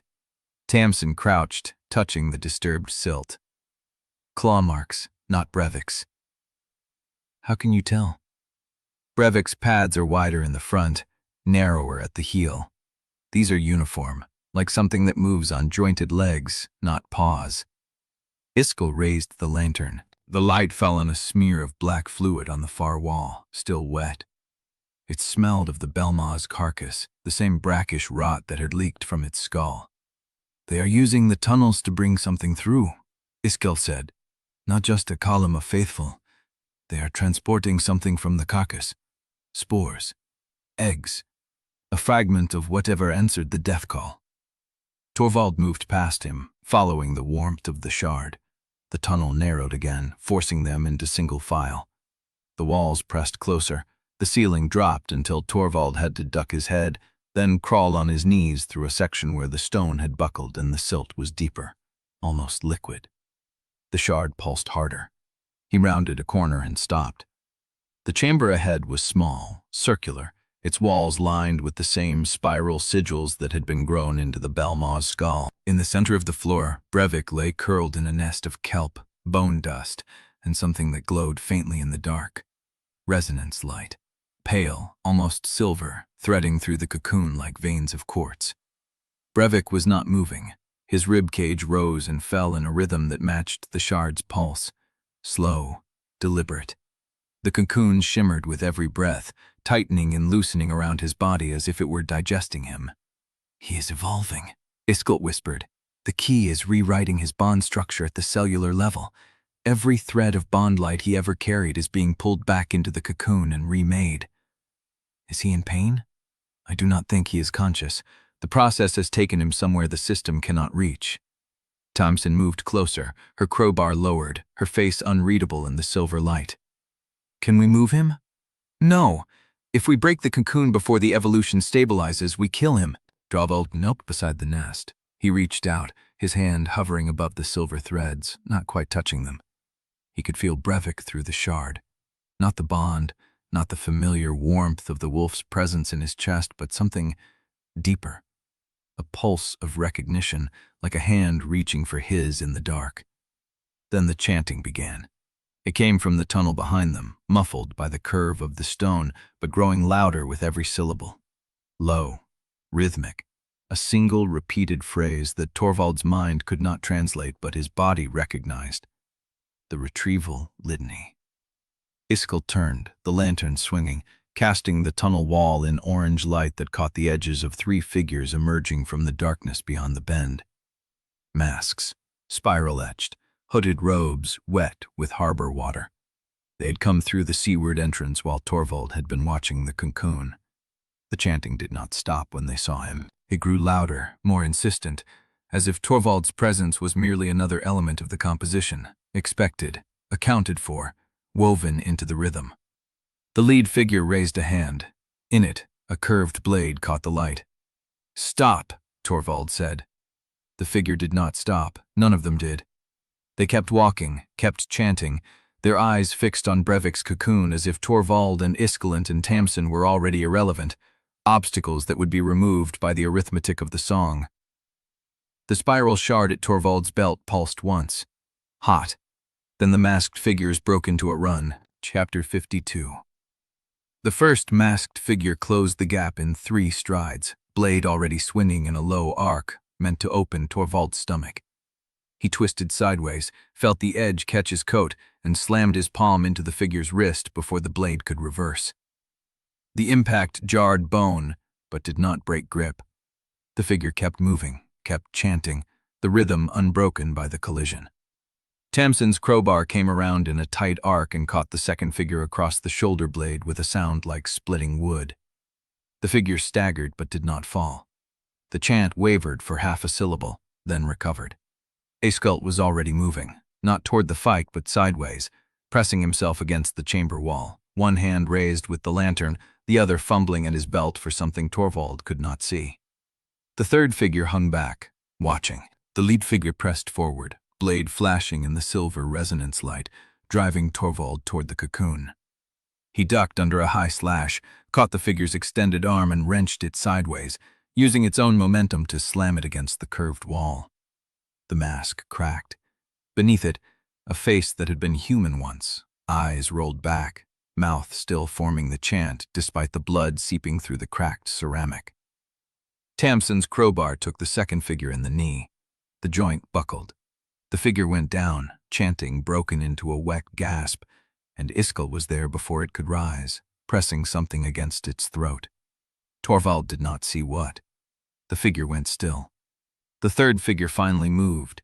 It did not charge. It walked, steady and unhurried, its hands raised in front of its chest, palms open, as if it expected no resistance. As if the fight was already accounted for. The chant deepened. Torvald's chest tightened. The spiral shard at his belt pulsed once. Hot. "They are calling something," Iskelt said. "The cocoon. They are calling the cocoon to open." He stepped past Torvald, raised his voice and began speaking in a language Torvald did not recognize. Low, guttural, the syllables scraping against the stone like rocks grinding in the tide. The third figure stopped. The chant broke. For a moment the chamber was silent except for Brevik's slow, deliberate breathing within the cocoon and the drip of water from the tunnel ceiling. Torvald looked at the third figure's hands. Drops of black fluid, still wet, running from the fingers and pooling in the creases of the palm. The same brackish rot from the Belmaw's carcass. The same smell that had risen from the spike when he pulled it from the creature's skull. "You touched it," he said. "The thing they are carrying through the tunnels." The figure did not answer. Its hand moved toward its belt, where a curved blade hung in a sheath of damp leather. But Iskelt's voice rose again, sharper this time, and the figure's hand stopped. "Do not," Iskelt said.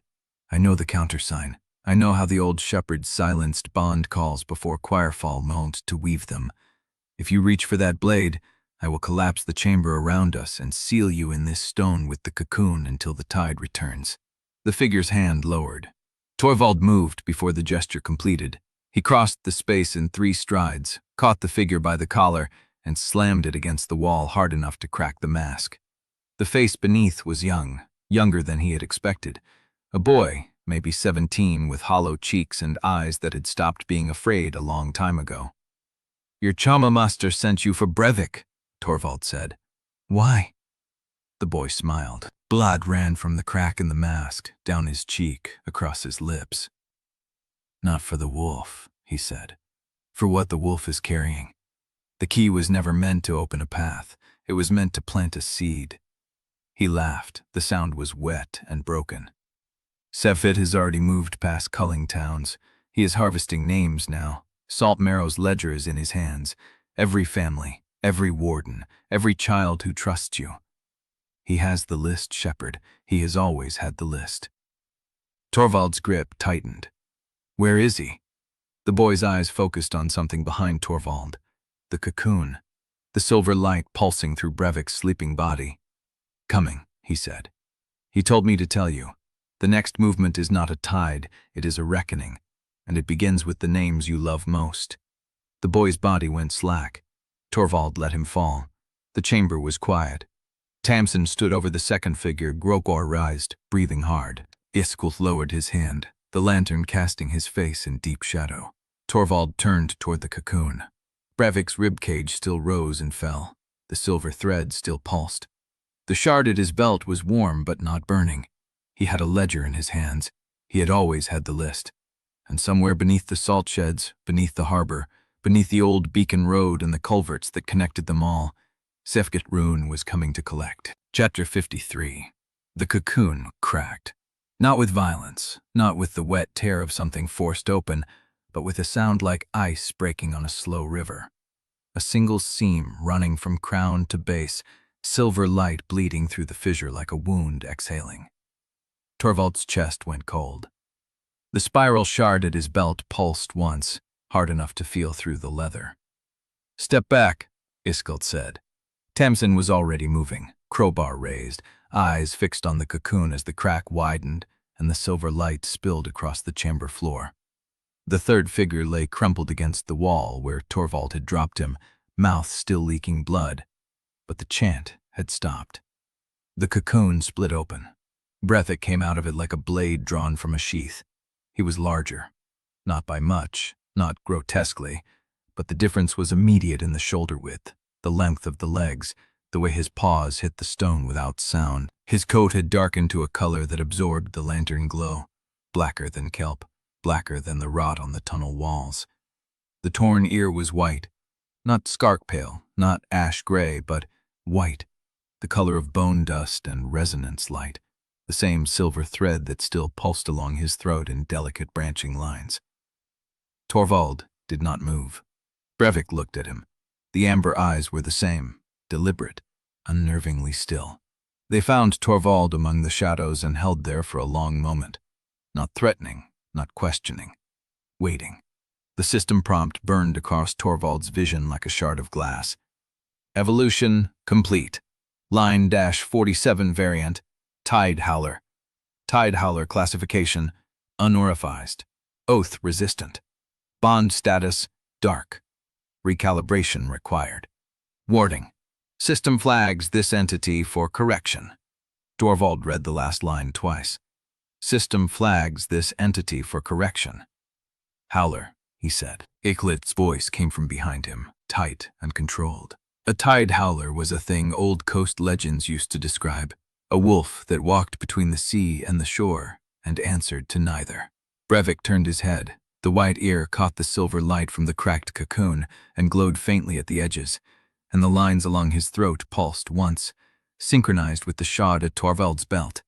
The tunnel beyond the chamber was not empty. Torvald felt it before he saw it. A shift in the air, a scrape of leather against stone, the faintest exhalation of breath that was not his own.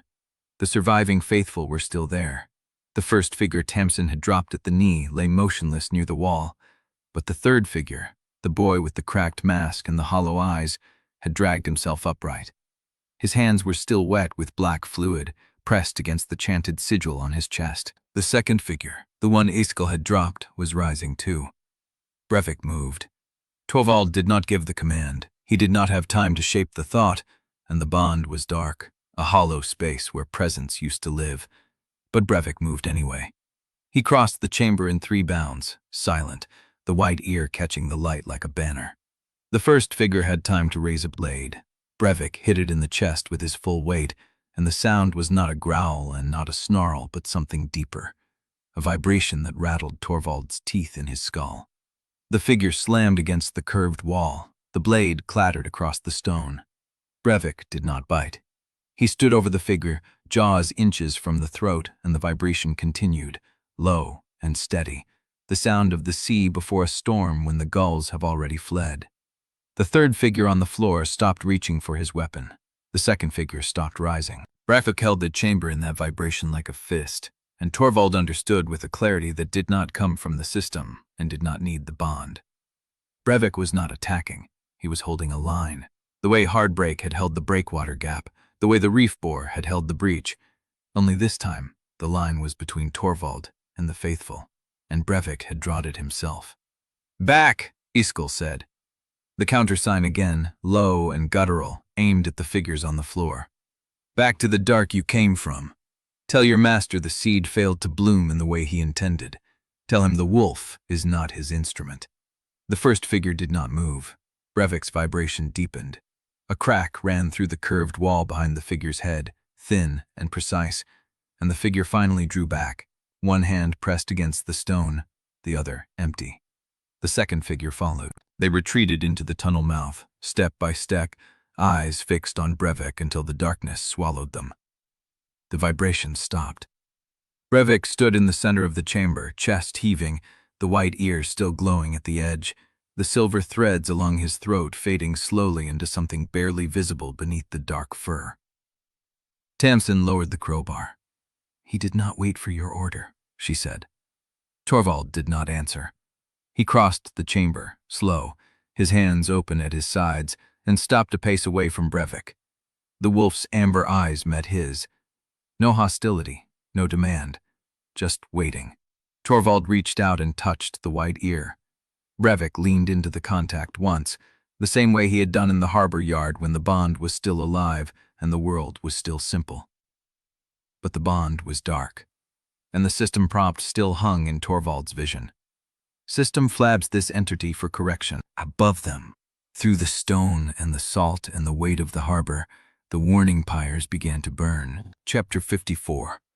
The harbor yard smelled of ash and salt and the wet rope tang of a town that had not slept.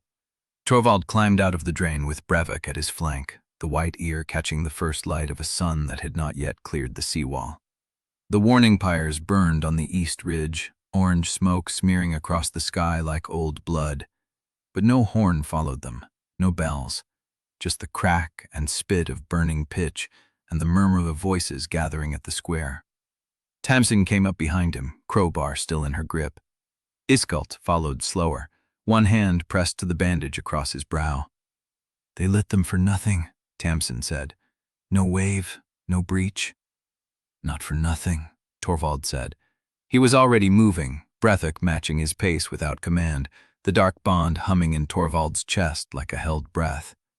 The square was full. Not the organized muster of a defense drill, but the loose, shoulder-to-shoulder crush of people who had been pulled from their beds by fire and rumor and the memory of the last time the pyres burned.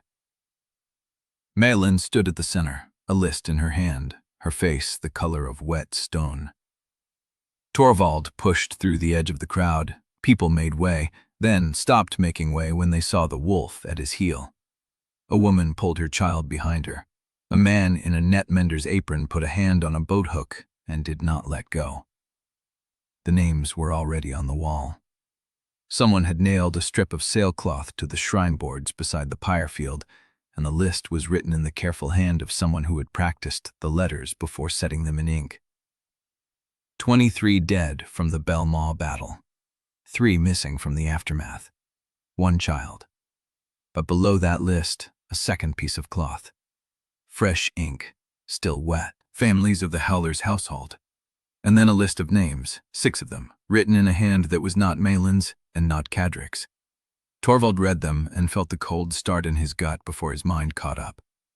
The first name was a netmender from the east wall, the one whose family had been the first to volunteer for the fallback line after the breach rehearsal. The second was a quapper who had helped brace the harbor gate. The third was a woman whose youngest child had been pulled from a collapsed stairwell by one of Brevik's voluntary tide wolves. Every name on the list was tied to a beast that had followed Brevik. Every name was a target. "Who posted this?" Torvald said. No one answered. Malin looked at him. Her jaw was tight, the list in her hand trembling slightly. "It was there when I arrived, before the pyres were lit." "That is a list of the families of those who have been closest to the animals," a voice said. Harvin stepped out of the crowd, arms crossed, face hard. He did not look at Brevik. He looked at Torvald, and the look was the same one Torvald had seen on the faces of village elders in his first life, when they realized the Castellan's arithmetic had drawn a line through their name.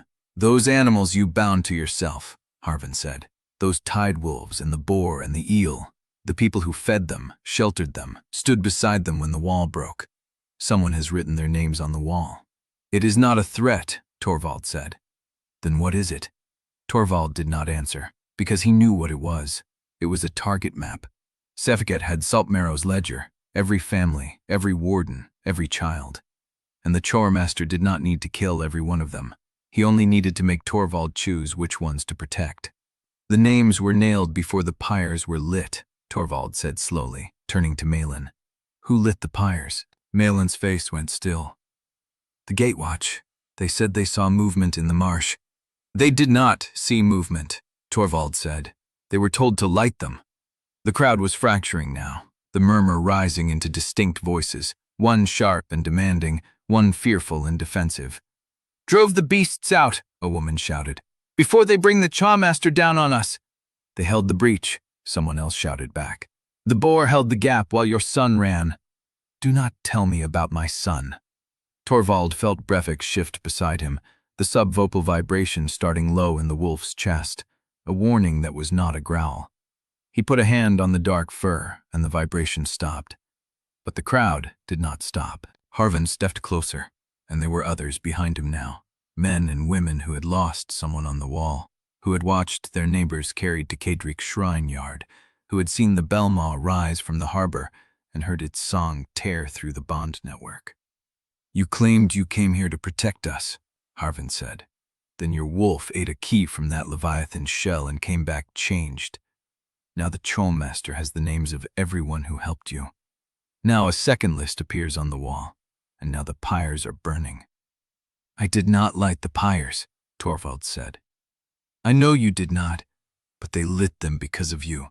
Because the Choirmaster has been composing this town like a song since the day you arrived, and every move you make is a verse he wrote." The crowd went quiet. Harvin's voice dropped, not softer, but more precise. "We are not your instruments, Castellan." The word hung in the air like a blade. Torvald saw Inga before he saw her. She pushed through the crowd, still wearing the burned sleeve from the harbor fight, her hand on the hilt of the knife at her belt. "The names on that wall are not a threat," she said, loud enough for the square to hear. "They are a distraction. Sefket wants us fighting each other while his column moves through the culverts beneath our feet." Harvin did not step back. "And how do you know what Sefket wants?" "Because he already told us," Inga said. "Through the boy in the mask, through the ledger he stole. He does not need to kill us all. He only needs us to do it to ourselves." Torvald watched the crowd shift. Some of them were listening. Some of them were still watching Brevik, the wolf with the silver threads on his throat and the white ear that glowed like bone dust in the firelight. He opened his mouth to speak. A scream cut him off. It came from the Lode district, from the row of houses where the netmender's family lived, the first name on the second list. A woman's voice, raw and rising. Torvald ran, Brevik ran beside him, and the crowd parted, and Inga's footsteps hammered behind him, and the warning pyres burned above them. The netmender's door was open. The woman stood in the threshold, her hands pressed to her mouth, and the room behind her was empty. The child's bed was overturned, and on the wall above it, 3 words written in black fluid that smelled of the deep. beginning with the first. Chapter 55. Inga was already running when Torvald hit the threshold. He caught her shoulder at the netmender's door, pulled her back long enough to read the room. Child's bed overturned. Blanket still warm where it had been kicked off. Window open, salt wind pulling the curtain inward. And the wall. The black fluid still wet, still smelling of the deep. Beginning with the first. Which way? Inga's voice was not a question. Torvald was already moving past her, Brevik at his heel, the wolf's nose working the air.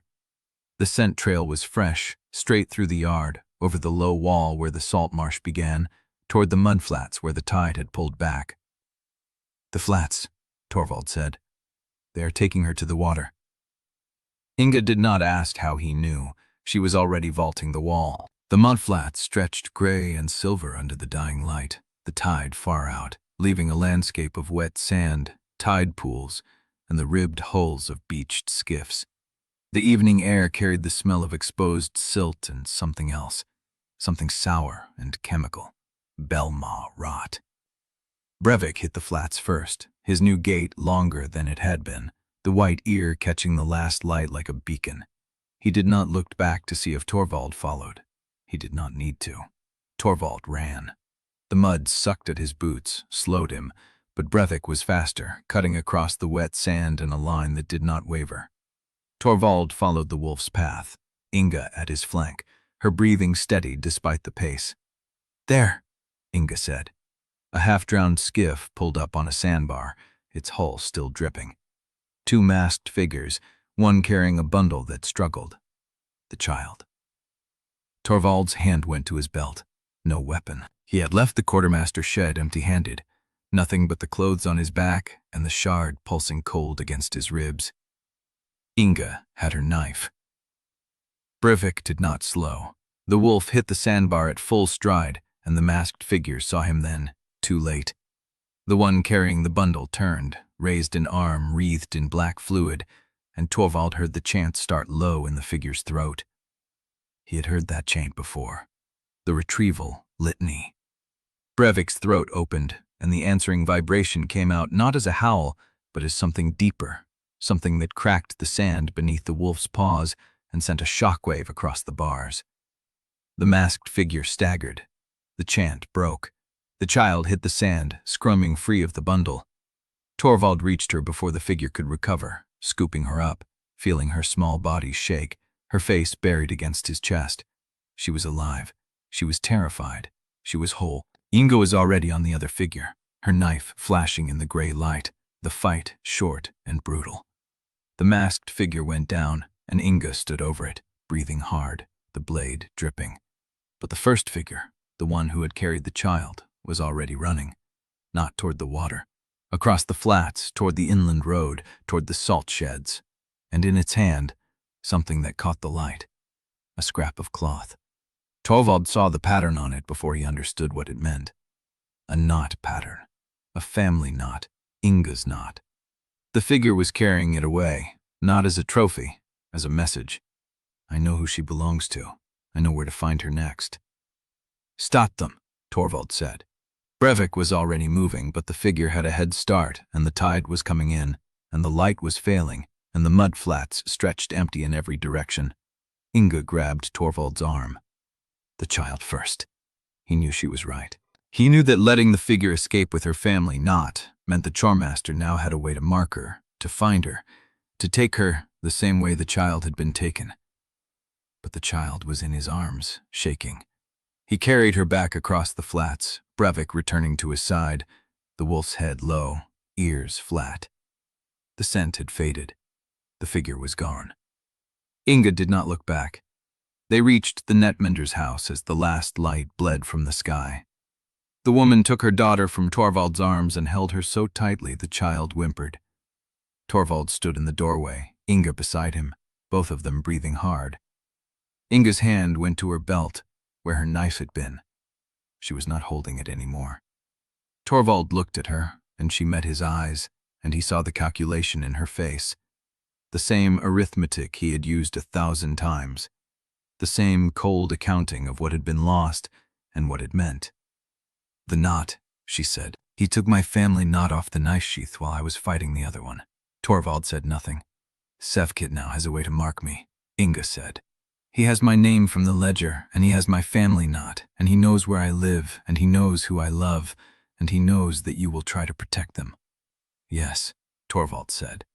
He does not need to kill me, Inga said. He only needs to make you afraid. Torvald looked at Brevik. The wolf stood at the edge of the yard, nose lifted, testing the wind, not toward the sea, toward the salt sheds, toward the inland road, the scent that led inland, not away, toward. They are not running, Torvald said slowly. They are laying a trail. They want us to follow. Inga followed his gaze. Then we do not follow. No, Torvald said. We do not. But Brevik was already moving. One step toward the inland road, then another, the white ear tilted as if listening to something only he could hear. And Torvald understood. The wolf was not following the masked figure. He was following the scent that had been there all along, the scent that had been underneath the figures, underneath the black fluid, underneath the child's terror. The scent of whatever had been planted in Brevik when he consumed the key. The seed that the faithful had been trying to bloom. The seed that had not failed. It was calling Brevik home, and the inland road was where it led. Chapter 56. Malin found the house before dawn. Torvald caught up with her at the end of a narrow lane where the salt sheds bled into abandoned storefronts. Brevik at his heel, Inga a step behind with a borrowed knife, riding her belt. The Netmaster's house leaned against the seawall like a man who had given up. Roof bowed, shutters nailed crooked, the door hanging on one hinge. Malin stood in the doorway, her face drawn and older than it had been that morning. Copied from my ledgers, she said. Every district roster, every beast habit note, every assessment I wrote about who could hold a wall and who would break. She stepped aside. Torvald entered. The front room was stripped of furniture. The floorboards had been pried up in a grid, revealing a shallow crawl space lined with oilcloth packets. More packets sat on the windowsills, stacked between tins of dried fish and coils of rope. The maker's bench had been pushed against the far wall, and beneath it, a compartment had been cut into the stone foundation, its door hanging open. Mei Ling knelt and pulled out a bundle tied with tarred twine. These are not copies of the official ledgers. They are observations. Who trusts you? Who trusts Brevik? Which families would shelter your people if the gates fell? Which children are most attached to the bonded beasts? She held up a page. Torvald saw his own name at the top. Oosterlin, Torvald. Castellan past confirmed. Bonded creatures. 1 tide wolf, Brevik. Line-47 tide howler. 1 marsh eel, blind in one eye, unreliable. 1 reef boar, hardbreak, mentally hollow. Below that, a note in a hand he did not recognize. Subject responds to loyalty. Exploit through trust. Sever bonds individually for maximum emotional fracture. Inga took the page from Malin's hand. She read it once, then folded it and put it in her pocket. Who wrote this? Someone who knows your ledgers, Torvald said. Someone who has access to the Quartermaster's shed. Someone who watched you write your notes and copied them by candlelight. Malin's jaw tightened. I keep the ledgers locked. The lock still works? She did not answer. Torvald crossed the room. The locked sea chest sat in the corner, half hidden under a pile of rotted netting. The lock was brass, still polished, untouched by salt corrosion. It had been oiled recently. He knelt. The chest was not large. 1.5 feet wide, maybe 2 feet long, heavy enough that it had not shifted when the netting was thrown over it. Brevik pressed against his side, the white ear tilted forward, listening. Torvald tested the lock. It did not yield. We could break it, Inga said. Not yet. He ran his fingers along the seam of the chest. The wood was newer than the rest of the house, the grain still pale where it had not been exposed to salt air. Someone had replaced the original chest recently. Someone had put something in it and sealed it with a lock that had been oiled to stay silent. He looked at Malin. Do you recognize the wood? She stepped closer, squinting. That is not coast pine. That is inland timber. You do not get wood like that in Saltmarrow unless someone brings it over the ridge. Smugglers, Inga said, or collaborators with a longer reach than smugglers. Torvald stood. He looked at the chest, at the lock, at the way the light caught the brass, and he thought about what Sevket had done so far.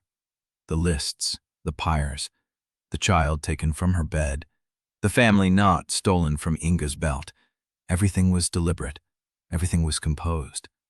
The chest was a message. He drew his knife and drove the blade into the sea beside the lock.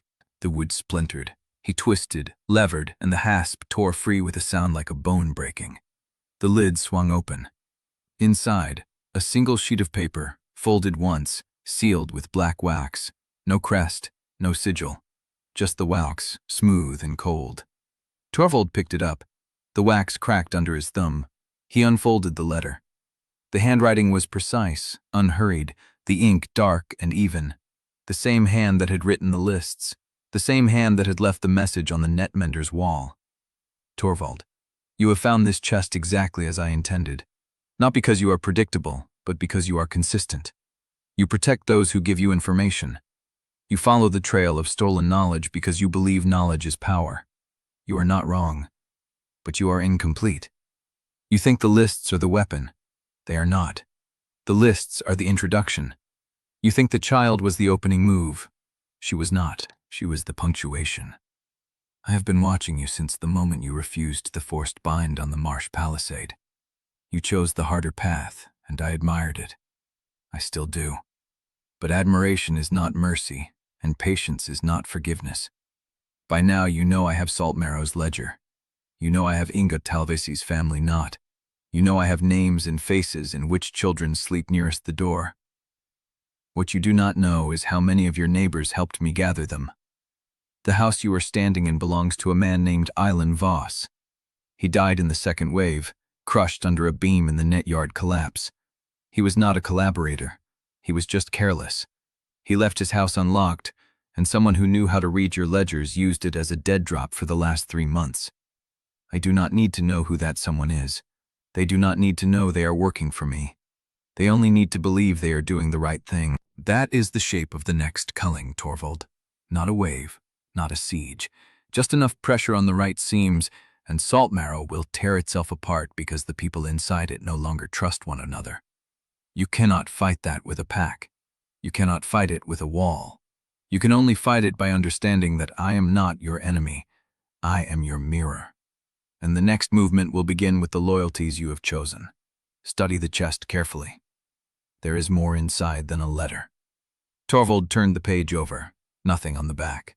He looked into the chest.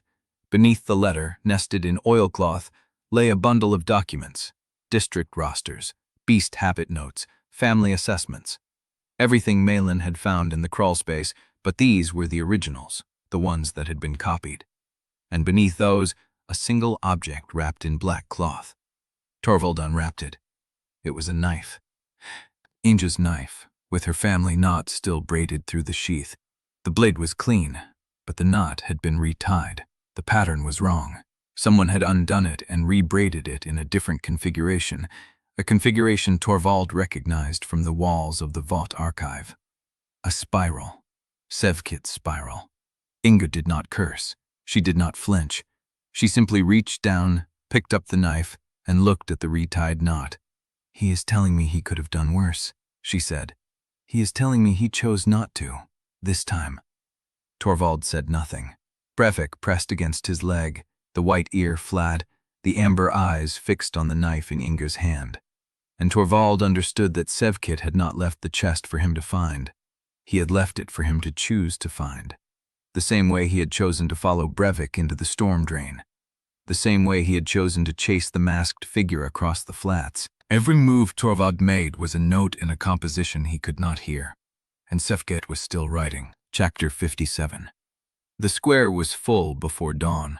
Torvald saw that from 20 paces out, saw the mass of bodies packed between the net sheds and the shrine steps, saw the lanterns swaying on poles and the breath rising in white clouds. Someone had spread the word. Someone had pulled every warden, every netmender, every family with a name on the second list out of their houses before the light came.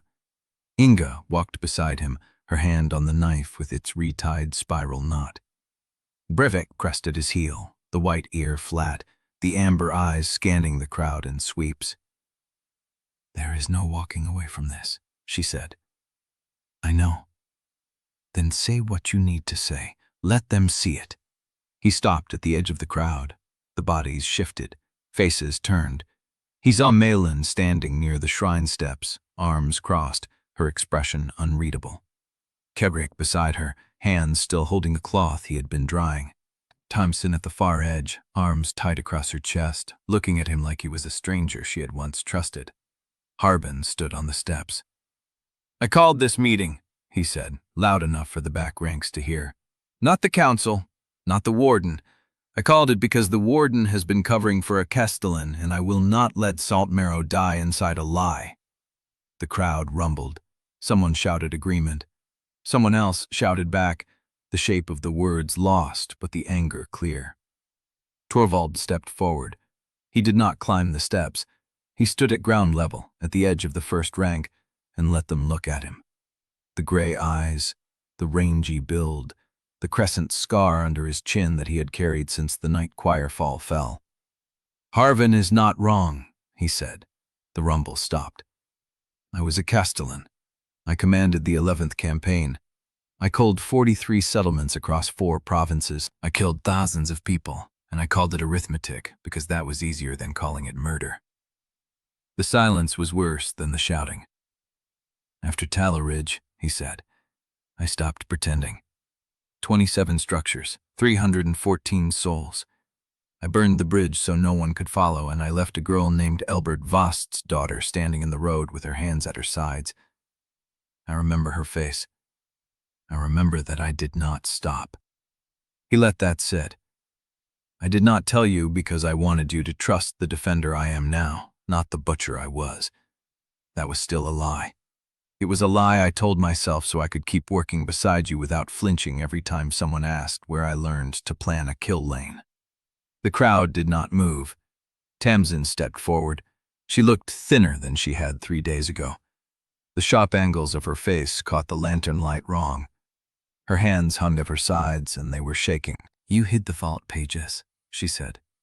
"You knew what the Last Shepherd was. You knew what the system wanted you to become, and you let me believe you were something else." "I did. You let me admire you." "Yes." She nodded once, a sharp, brittle motion. "That is worse than Harvin's accusation," she said. "That is not hiding a past.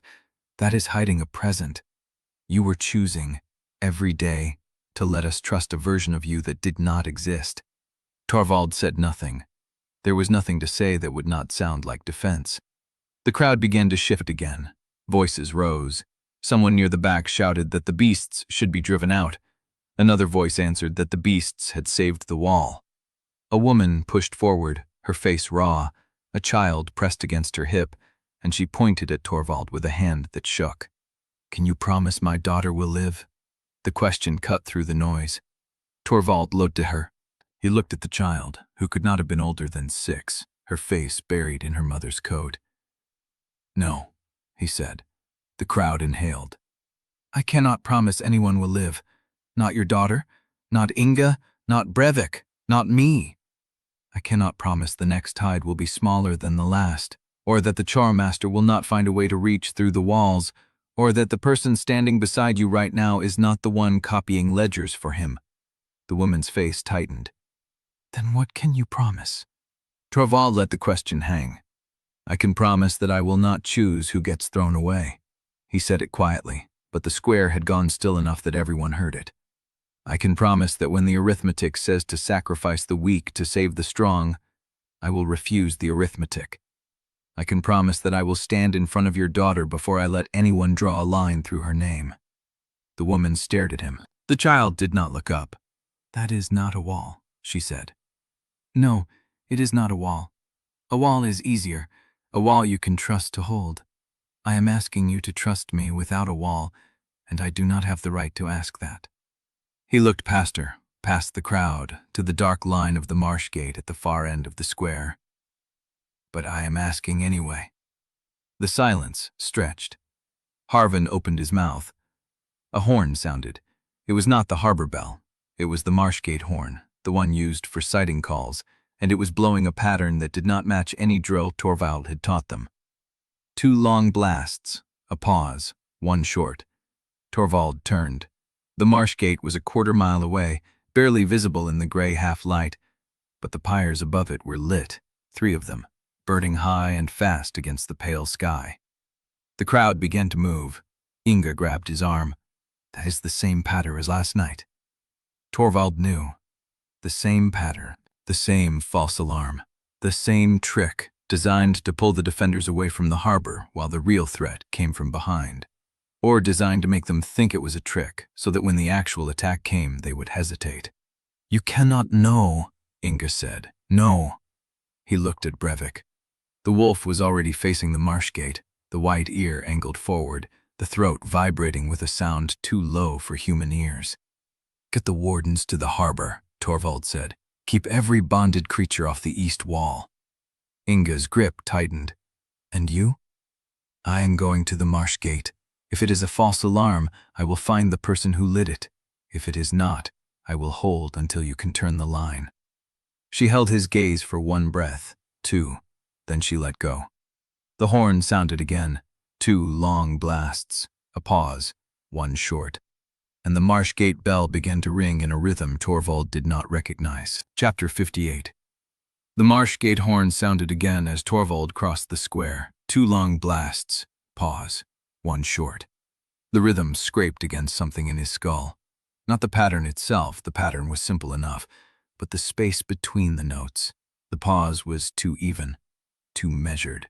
A real alarm had ragged edges. A real alarm came from a throat that had been running, from lungs that did not have time to count. This was clean. He ran anyway.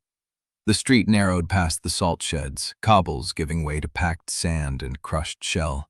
The pyres above the gate burned high, oil-fed, their light throwing long shadows across the approach. Figures moved on the wall walk, wardens, their silhouettes sharp against the flame. Torvald's boots hit the base of the gate stairs. Brevik stopped.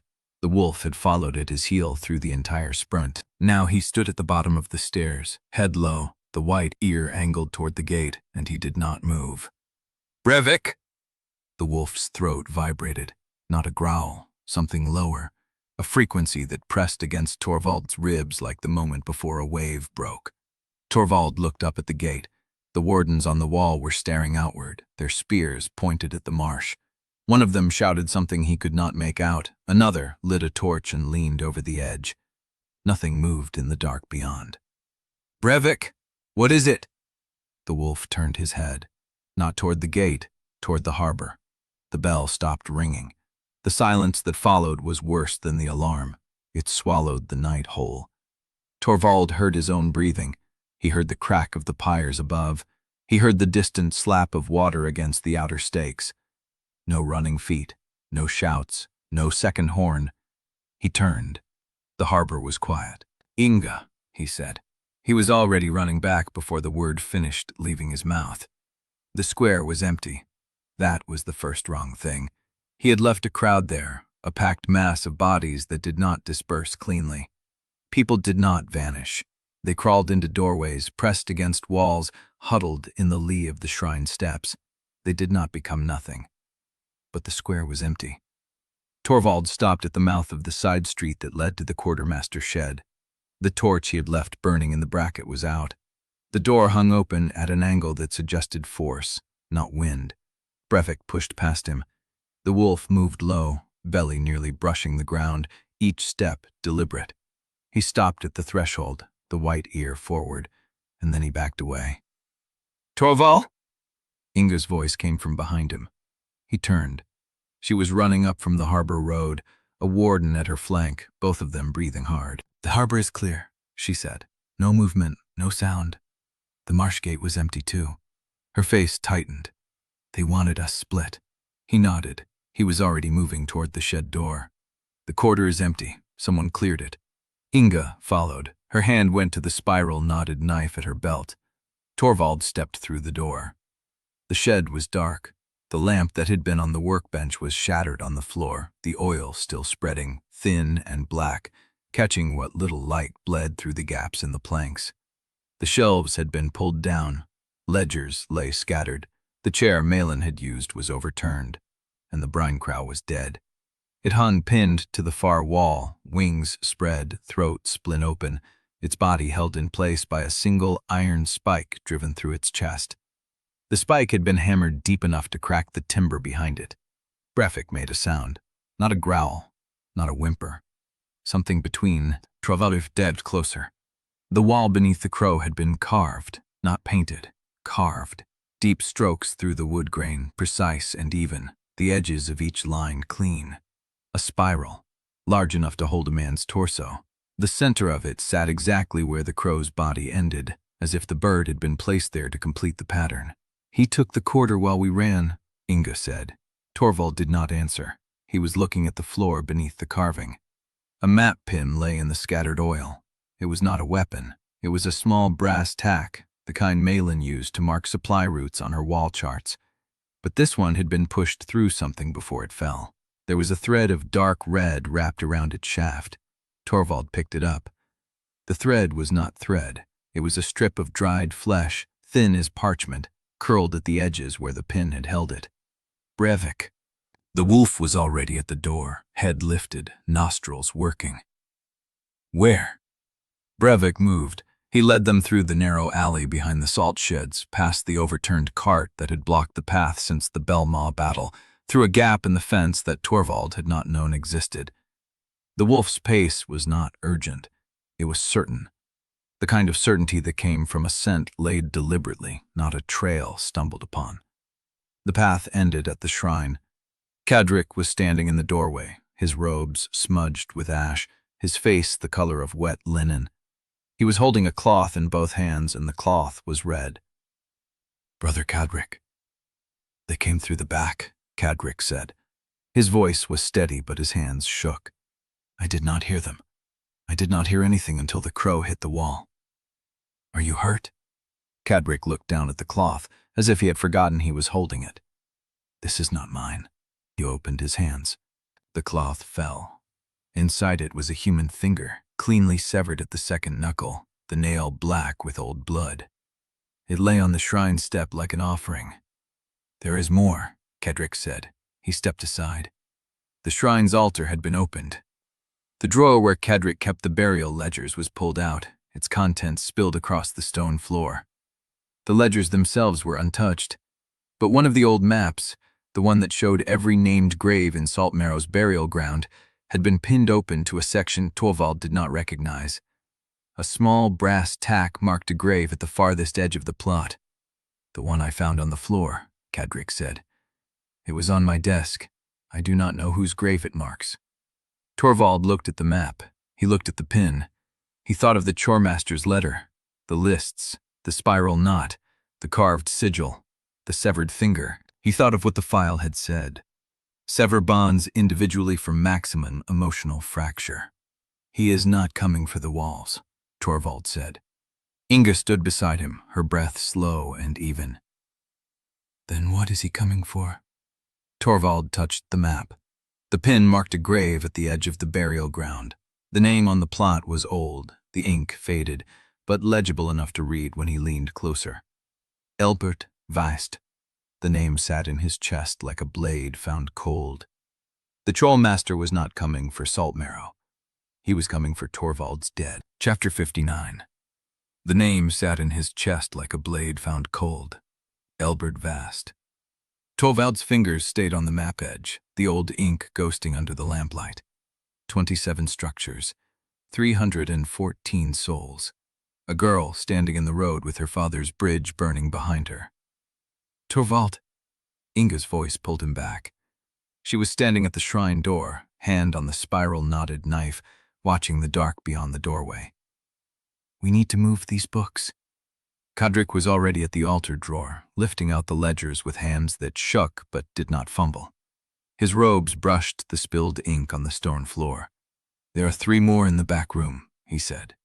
"Family records, births, marriage lines. I kept them separate from the town ledgers because—" He stopped. The ledger in his hands was bound in cracked leather, the spine held together with cord. "Because I wanted someone to remember who lived here if Saltmarrow ever burned." Torvald took the ledger from him, The weight of it was ordinary. Paper, ink, names. How many? Every family, Cadric said. Every child, every grave. I started the duplicates the night Choirfall fell, before I understood what it meant to keep such a thing. Brevik was at the back door, head low, throat working at a frequency Torvald could barely feel. The wolf was reading the dark with senses that no longer belonged to a tide wolf. Cadric, Torvald set the ledger on the altar. You need to tell me what you knew. The shrinekeeper's hands stilled. He did not look up. Before the wall confession, Torvald said. Before the square. Before I said it aloud. He watched the man's shoulders tighten. You knew. Cadric set down the second ledger. He pressed both palms flat against the leather, as if the names beneath his hands could ground him. You planned like a man who had already seen cities fall, and you flinched at your own reflection before you ever killed anyone in this life. I have been washing the dead for 16 years, Torvald. I know what a man looks like when he has done things he cannot forget. Torvald said nothing. I told myself it was not my place to name what I saw. Cadric's voice was raw, stripped of its steady cadence. You were keeping the town alive. That was enough. I thought that if I said nothing, if I watched and prayed and did not force the truth into the light, it would remain a thing between you and whatever God you answer to. Inga was still at the door. She had not moved. But that was not faith, Cadric said. That was comfort. I chose comfort because I did not want to be the man who broke the boy who saved us. The room was very quiet. You are not the only one who failed, Torvald said. Kor stepped up. His eyes were wet. I chose silence out of pity, he said, not trust. I was kind because I pitied you, and I was silent because I feared what your truth would do to the people I had spent 16 years burying. That is not virtue. That is cowardice dressed as mercy. Torvald picked up the ledger. Then we are both carrying the same arithmetic, he said. Now help me move these books before the Choirmaster's people come back to collect more than fingers. They worked in the rhythm of practiced hands. Cadric passed ledgers. Torvald stacked them near the hidden gap in the floorboards where the shrine's old priest had once hidden coin from the harbor tax. Inga carried armfuls of loose pages to the corner where Brevik stood guard, the wolf's ears rotating like weather vanes. Elbert Vast, Torvald said. You marked his grave. Cadric paused, a bundle of birth records pressed against his chest. He was not from Saltmarrow. I buried him because no one else would claim him when the body washed up on the low-tide rocks 15 years ago. There was no marker, no family. I gave him a plot at the edge because the ground there is poor and no one had asked for it. How did he die? Drowned. Cadric set down the records. His hands were tied behind his back with a length of braided leather. The leather had a spiral burned into it. Torvald's hand stopped on the next ledger. You never told anyone. Who would I have told? The man was dead. The tide had carried him here from somewhere else, and whoever killed him had done it cleanly and far from shore. I gave him a grave because that is what I do. Cadric met Torvald's eyes. I did not know the name would mean anything. The shrine door rattled. Brevik's head came up, his jaw parting just enough for a thread of sound to escape, a vibration that pressed against Torvald's ribs like a second pulse. Inga had her knife free. Torvald! He heard it too. Footsteps. Not the heavy tread of wardens on patrol, something lighter. Careful. A shadow passed the shrine's single window, then another. Brevik moved. He did not growl, he did not bark. He flowed across the floor in utter silence, his black coat swallowing the lamplight, and positioned himself between the door and the altar. The footsteps stopped. Torvald reached for the map on the altar. His fingers brushed the brass tack marking Elbert Vast's grave. The door opened. A figure stood in the frame, hooded, cloaked in the same wet slate color as the harbor fog, one hand raised, palm open, showing the black spiral sigil branded into its center. Torvald had never seen the face behind the hood, but he had read the letter. He had heard the voice through a brine crow's throat. He knew the shape of the man who had been composing his every move since the Marsh Palisade. Castellan. The voice was calm, almost warm. I thought we should meet properly, before the ground opens. Chapter 60. The shrine door closed. The Choirmaster's footsteps faded into the damp air, and the silence he left behind pressed against Torvald's ribs like a held breath. Brevik stayed at the altar, his throat still vibrating at a frequency Torvald could barely feel but knew was there, a subsonic thread ready to snap. Inga reached the door first, knife low, and stared into the empty lane. "He just left." "He delivered his message." Torvald's voice came out flat. He did not need to stay. Kadrik was still holding the bundle of birth records against his chest, his knuckles white. "What did he mean, before the ground opens?" Torvald had no answer. The safe room in Iskelt's loft smelled of salt, rust, and lamp oil that had been burned too long, too many times. Tamsin had spread the contents of her salvage pack across the floor. The beacon mirror, wrapped in oilcloth, and the spiral-etched pieces she had cut from the Belmaw's skull. Iskelt watched from the stool near the cold stove, his scarred hand pressed against his mouth. "You should be resting," Torvald said. "I should be dead." Iskelt did not lower his hand. "That bastard walked into our shrine and left us breathing. That means he wants something from us still breathing. Rest can wait until I understand what." Tamsin ignored both of them. She had the mirror propped against the wall, its glass face angled toward the lamp, and she was running her thumb along the spiral sigils Torvald had brought back from the Belmaw's skull cavity. "These are not carved," she said. "They grew into the bone, the same way the sigils in the vault grew into the walls. Choirfault does not carve. It seeds." Torvald bouched beside her. "You said the mirror could do more than signal." "I said I thought it could." She picked up one of the spiral shards and held it against the mirror's edge. "The beacon mirrors were built to catch light and throw it across the coast. That is what they were for. But the light they caught was never just daylight. Look." She tilted the mirror toward the lamp. The glass caught the flame and bent it. But instead of throwing a clean beam across the room, the light fractured into a net of intersecting lines that pulsed along the walls in the same rhythm as the spiral sigils on the bone shard. Torvald felt Brevik shift behind him. The wolf let out a low sound, not a growl, something closer to recognition. "What is it doing?" Inga asked from the door. "Mapping." Tamsin's voice was tight with concentration. "The mirror does not just reflect light, it reflects the resonance field, the same field the Choirmaster uses to pluck bond scars and track us through severed threads." She set down the shard and reached for a cup of water. She dipped her fingers in it and drew a wet line across the mirror's glass, then another, crossing the first at an angle. The fractured light stuttered. The intersecting lines collapsed into a single beam that lanced across the room and struck the far wall. "That should not work?" Iskelt was on his feet now, his hand dropped from his mouth. "That is not how beacon mirrors are tuned." "It is not how they were tuned," Tamsin said. "It is how they were built. The wet glass disrupts the resonance weave. Salt haze would do it better.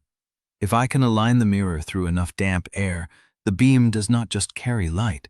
It carries a counter-signal, a distortion field that masks the bond scar resonance." Torvald's pulse kicked. "Show me." Tamsin stood. She carried the mirror to the loft's single window and propped it on the sill, angling it toward the net yard below where the Marshiel lay in its recovery tank. "Call it," she said. "Push a command through the bond, something that makes it nervous." Torvald hesitated. The Marshiel had been brittle since the resonance burst had taken its eye. Pushing it toward panic would undo days of careful recovery. "Do it," Thompson said, "or test it on something else when the Choirmaster is already inside our walls." Torvald closed his eyes and reached through the bond. He did not push a command. He pushed a question. "Where are you? Show yourself." The eel's response hit him like cold water. It was confused, disoriented, unable to find the right channel through the damaged bond. Panic bled through the link. The eel began thrashing in its tank, a wet, pounding sound rising from the yard. "Now," Tamsin said. She drew her wet hand across the mirror again. The beam shifted, and the eel's panic cut off mid-thrash. Torvald felt it.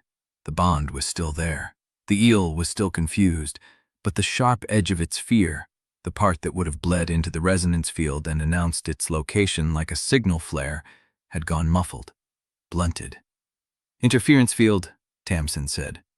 The mirror bends the resonance around itself. Anything inside the beam's angle becomes harder to track, harder to pluck. Inga stepped away from the door. How long can you hold it? I cannot hold it at all. The mirror holds it. But I need to keep the glass wet and I need open air to align the angle. Tamsin looked at Torvald. We could shield the bond scars, all of them. If we set the mirror on the roof at dusk and kept the salt haze thick enough, the Choirmaster would lose his map of us. Iskelt was already shaking his head, and every creature in the harbor would see the beam. The Choirmaster would know exactly where we were. He already knows where we are, Torvald said. He walked into our shrine.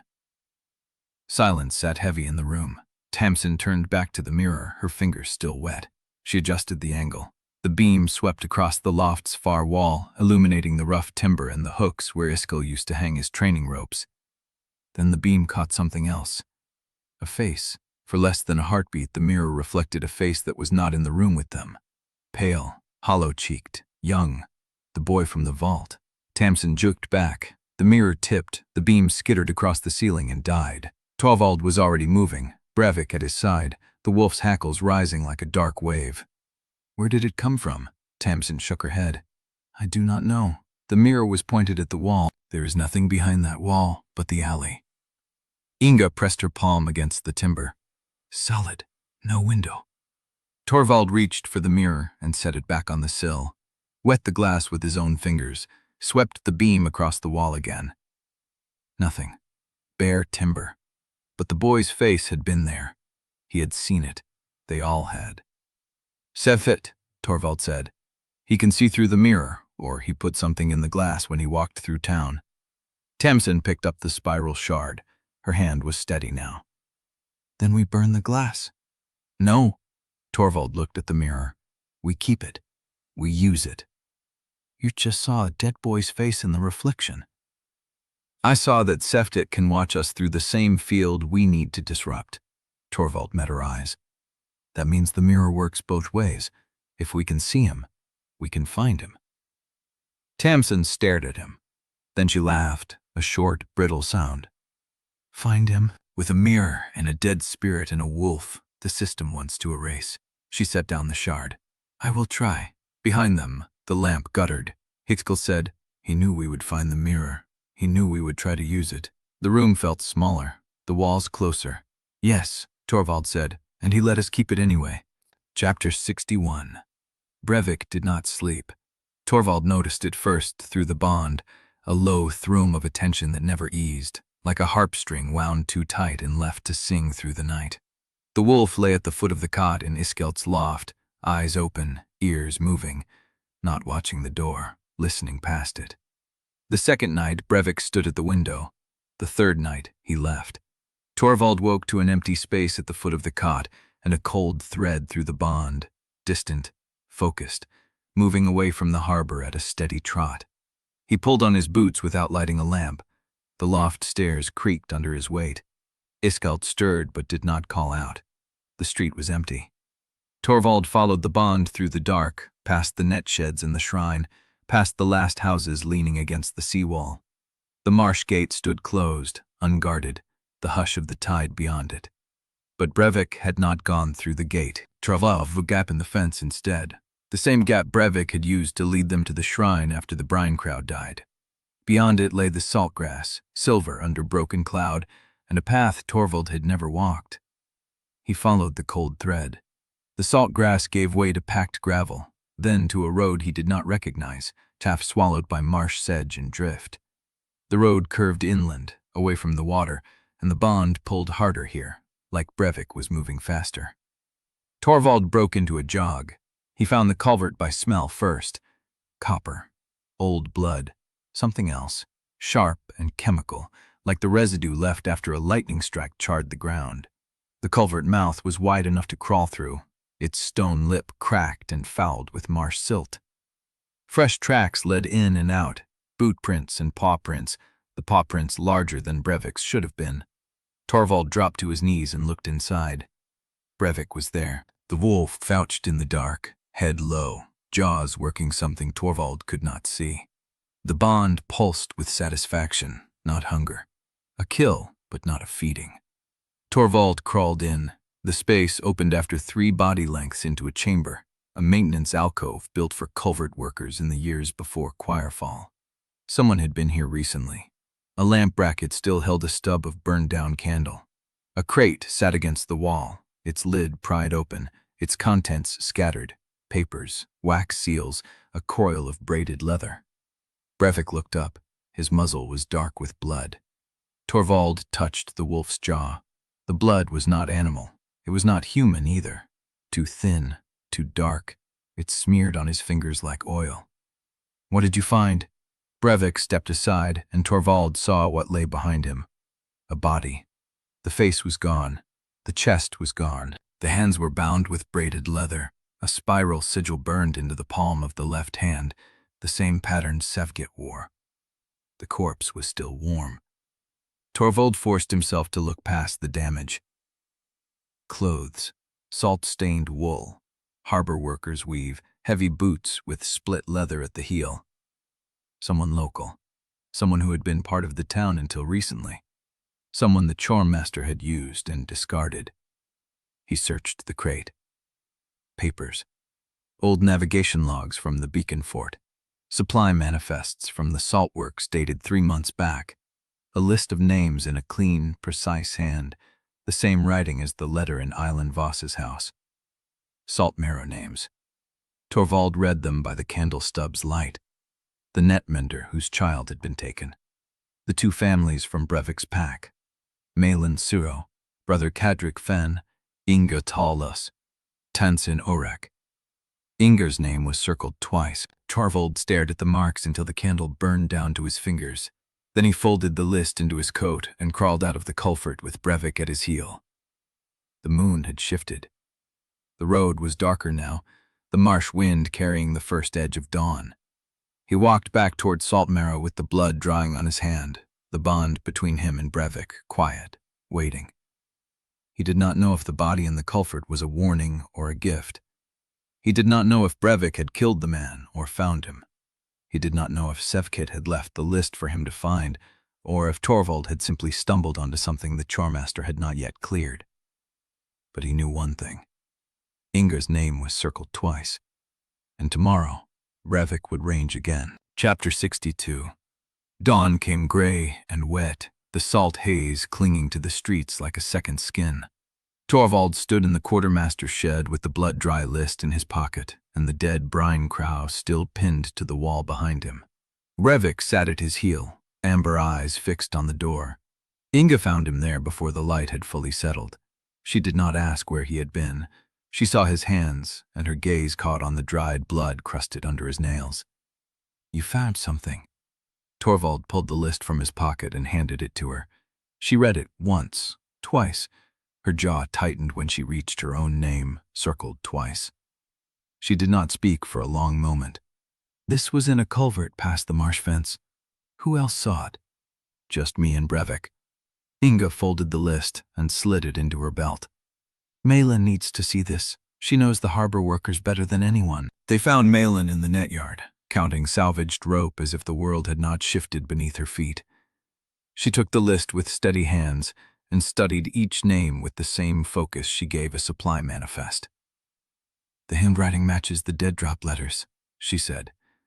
"And the culvert you found, is it connected to the old drainage network beneath the salt works?" "Maintenance alcove, crate with navigation logs and supply manifests from 3 months back." Malin's eyes went flat. 3 months before the first wave. Someone was feeding Sevik information long before he showed himself. She set the rope down and wiped her hands on her coat. "Show me the crate." The culvert mouth looked smaller in daylight, a dark crack in the marsh sedge that could have been a fox den or a collapsed drain. Inga went first, knife out, Brevik behind her, his shoulders scraping the stone. Torvald fembled last, the wet wool smell rising around them as silt water soaked through his boots. The maintenance alcove was undisturbed. The body was gone. Torvald stopped at the chamber's edge, scanning the space. The crate still sat against the wall, its contents scattered. The lamp bracket still held the burned-down candle stub. But the corpse, The spiral sigil agent with the too thin blood had been removed as cleanly as if it had never been there. She washed her hands of it. Inga crouched beside the crate, turning over the scattered papers with careful fingers. "Sevtit or his people. They cleared the body while we were walking back." Brevik moved to the far wall and pressed his nose to a crack in the mortar, his throat vibrating at a low frequency. Malin lowered herself into the alcove last, her breath coming hard from the crawl. She took in the space in one sweep and went straight to the wall where Brevik stood, running her hands over the stone. "There's a void behind this." Torvald joined her, pressing his palm flat against the mortar. The stone was colder where Brevik's breath had touched it. He pushed. The section gave way with a grinding scrape, pivoting inward on a rusted hinge, revealing a cell no larger than a closet. A cot in the corner, a wooden shelf with 3 stacked slates, a tin of dried rations, a coil of the same braided leather used to bind Elbert Vast's hands. Inga pulled out the slates and held them to the candle stub's light. Writing covered the surfaces in the same clean, precise hand as the letters in the list. Dates, shipment schedules, notes about warden rotations, supply deliveries, the council's arguments over timber placement. 3 months of observation, Inga said. Every detail of Saltmarrow's defenses recorded and passed to the Choirmaster through this dead drop. Malin lifted the tin of rations and sniffed it. Smuggler trail mix, dried fish, pressed grain, the same blend the coast runners used to move goods past the checkpoints without attracting attention. Torvald picked up the leather coil. The braid was tight, uniform. The spiral pattern worked into the strand itself rather than burned afterward. He had seen this kind of work before, in his first life, binding the wrists of prisoners who were meant to be found. "Someone local made this." Malin's voice was cold. "Someone with access to the same materials the netmenders use." A sound came from the tunnel behind them, soft, deliberate, the scrape of a boot on stone. Brevik's head snapped toward the entrance, a growl building in his chest. Torvald turned, the leather coil still in his hand. A figure stood at the edge of the alcove's light, small, thin, dressed in the same salt-stained wool as the dead agent, hands raised, face pale. "Don't let the wolf loose," the figure said, voice shaking. "I'll talk." Inga had the man pressed against the culvert wall before Torvald could speak, knife at his throat. Brevik held position at the entrance, cutting off any retreat. The man was young, younger than Torvald remembered, a netmender's apprentice, who had been part of the wall crews since the first wave. The face was familiar, one of the faces he had seen in the crowd during the confession, watching with a look that was not fear but calculation. "You were the copyist," Malin said, and it was not a question. The apprentice's throat bobbed. "I didn't know what the information was for. I thought it was for a trader up the coast, someone who wanted to know when the wall would be weakest so they could smuggle goods through." Torvald dipped closer. "How long?" 3 months, but I stopped last week, when I saw what happened to the netmender's child." Inga's knife did not waver. "Does Sovgat know you stopped?" "I don't know. I don't think he cares. He has enough to move without me now." Torvald took the coil of braided leather and held it up. "You made these?" The apprentice's eyes fixed on the braid. His face went gray. "Those were not mine. That was someone else's work. Someone who has been doing this longer than I have." "Who?" "I don't know the name. I only saw the hands once, scarred, missing 2 fingers on the left. An old netmender or rope worker. Someone who knows the patterns." Inga pressed the knife harder. "What does Sovgat plan next?" The apprentice swallowed. "He does not plan another mass assault. He told the column leader that breaking Torvald bond by bond in front of Saltmarrow will be cleaner than another wave. He wants the town to watch each attachment fall. The wolves, the pack, the people who stand beside him." Inga's hand tightened on the knife. "He's coming for Inga Talves first," the apprentice said. "Tomorrow. At the—" His jaw locked.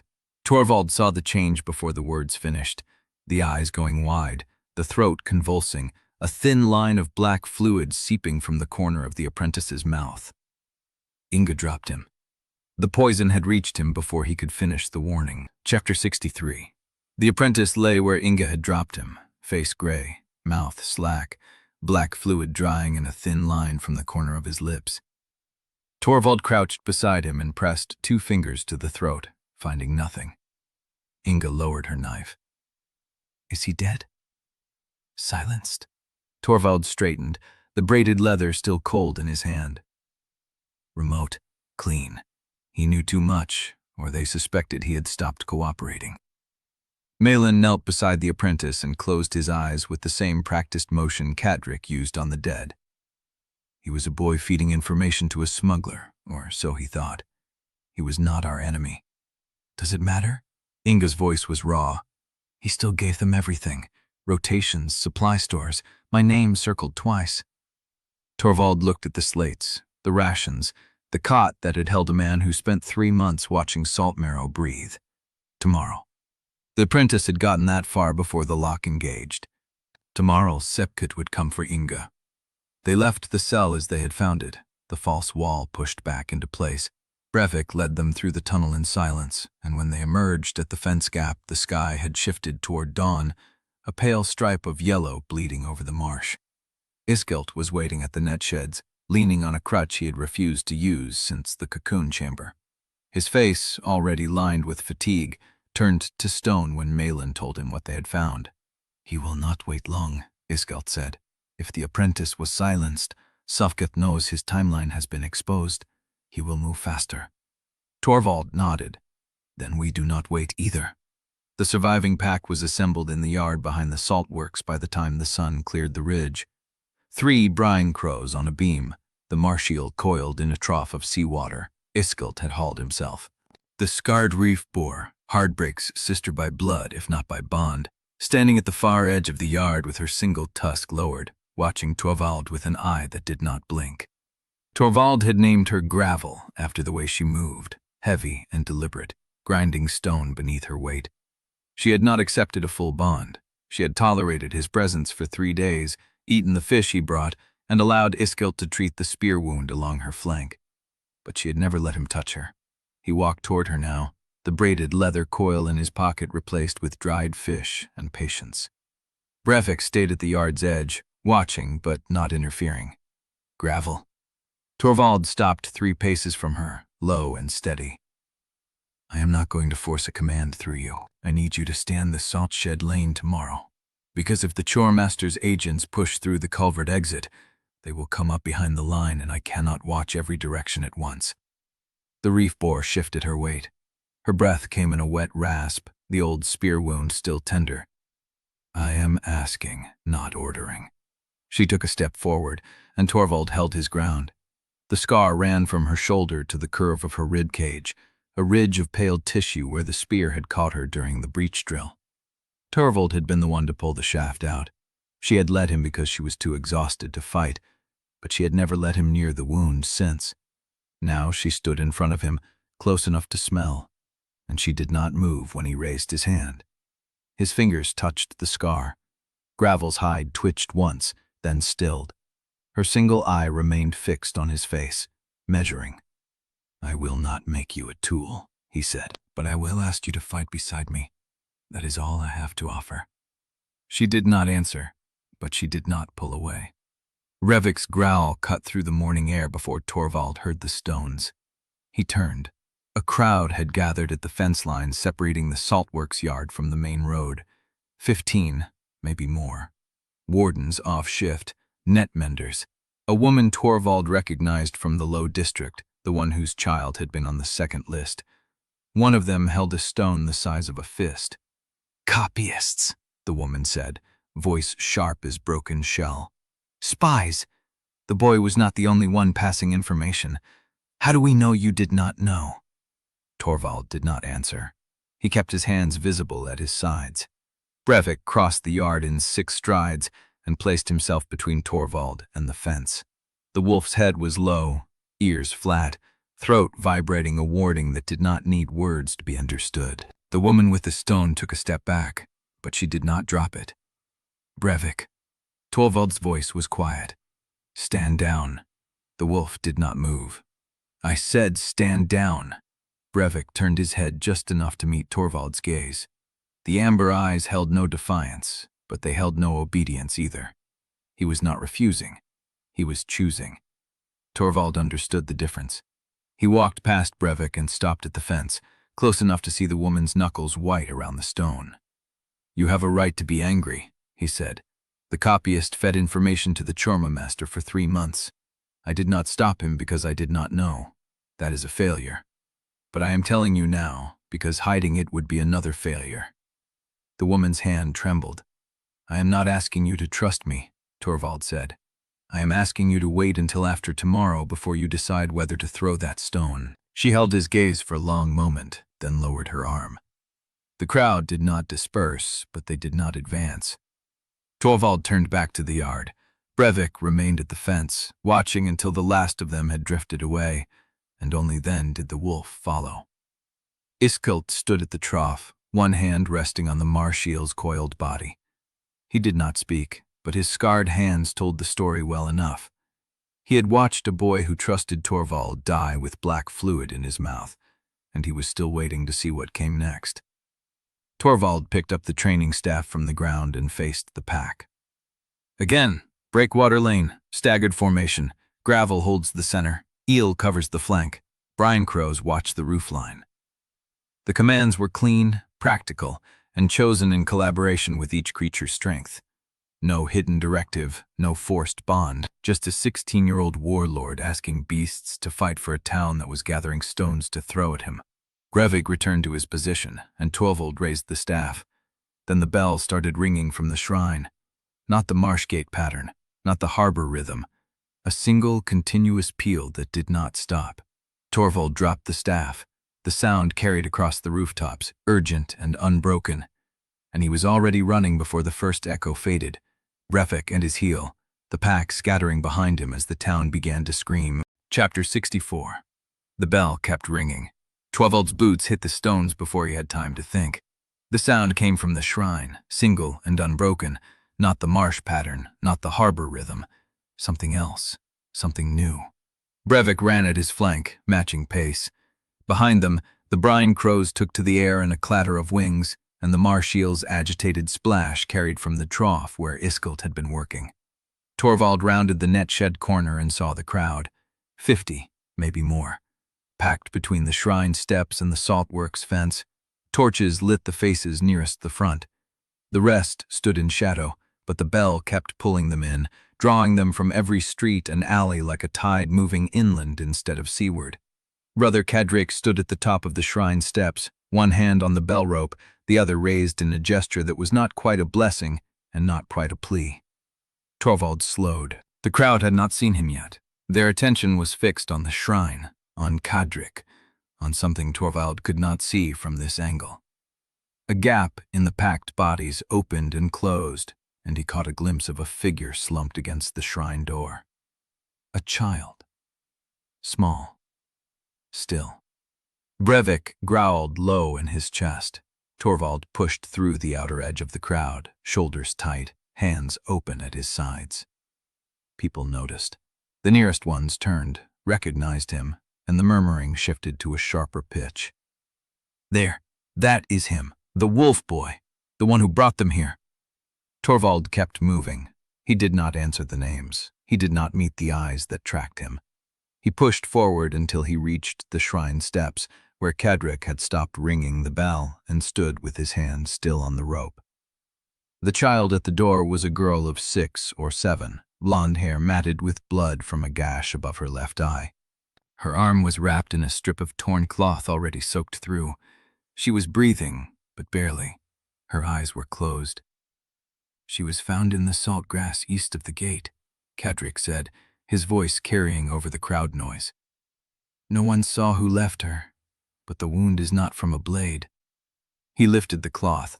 The gash was not a cut, it was a tear. 3 parallel furrows, deep and jagged, the kind of wound only claws could make. Beast claws. "She was marked," a voice shouted from the crowd. "One of his beasts did this." Torvald turned. The speaker was a broad-shouldered man he did not recognize, a fish seller from the upper market, standing at the front of the mob with a pitch torch in his hand. Behind him, the crowd had swelled. Faces Torvald knew. Faces he had seen on the wall, at the nets, in the ration line, faces that had looked at him with hope once. Now they looked at him the way he had looked at the Vought records when he learned what the shepherd class was made for. "I have not released any beast outside the wall tonight," Torvald said. "Liar." The word came from the woman who had been at the fence, the one with the stone. She was not holding a stone now. She was holding a bottle, with a rag stuffed in its neck, the rag trailing smoke. "Every bonded creature in this town is accounted for," Torvald said. "If you want proof, bring me to Iskelt's loft. I will show you the pack roster, show you. I have seen enough of your proofs." The woman raised the bottle. "Wait!" She threw it. The bottle spun through the torchlight, trailing smoke, and struck the shrine steps 2 feet from Torvald's boots. Glass shattered. Oil splashed across the stone and caught with a hollow whump that sent heat washing over his face. The crowd surged back. Torvald did not move. The flames licked at the base of the steps, catching on the dry wood of the bottom riser. The girl at the door whimpered, but she was above the fire line. For now. Cadric grabbed the bell rope again, but Torvald caught his wrist. "No, do not call for help. That is what they expect." He stepped forward, over the flames, into the space between the fire and the crowd. "I will not fight you," he said. "Then you will burn," the woman said. "Maybe." Torvald did not raise his voice.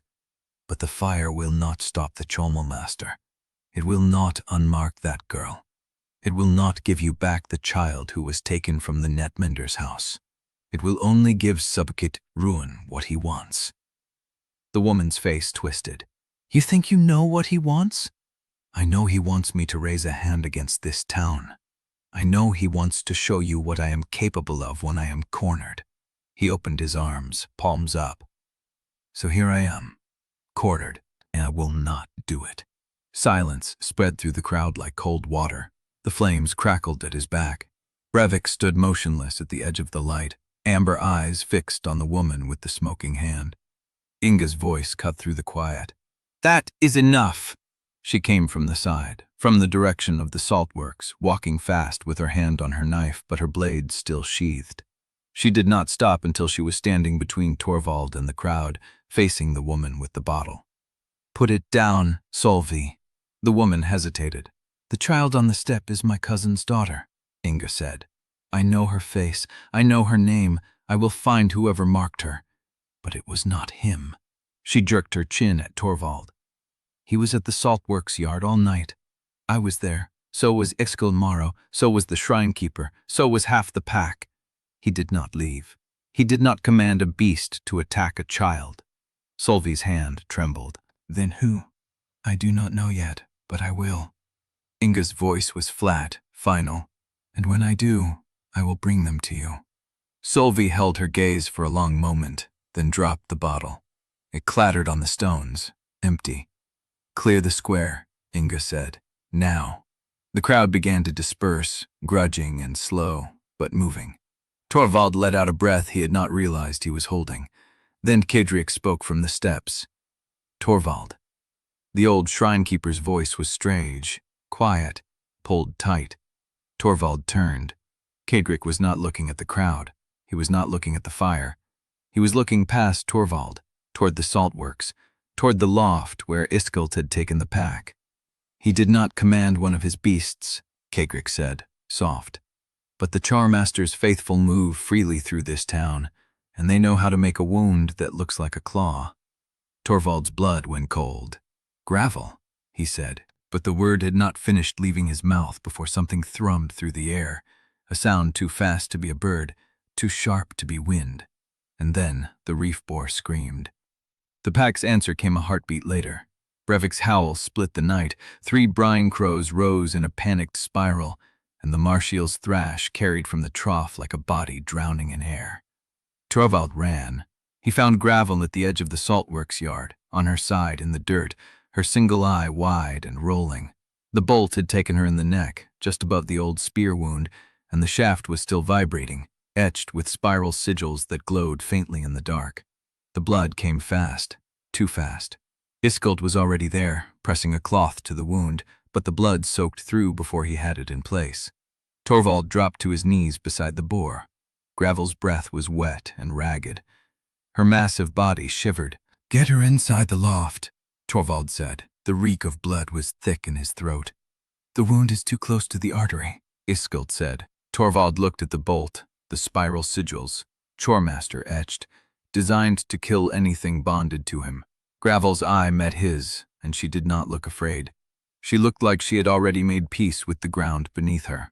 And Torvald knew, with the cold certainty of a man who had seen too many die, that she would not survive the hour unless he did something he had never done before. Chapter 65.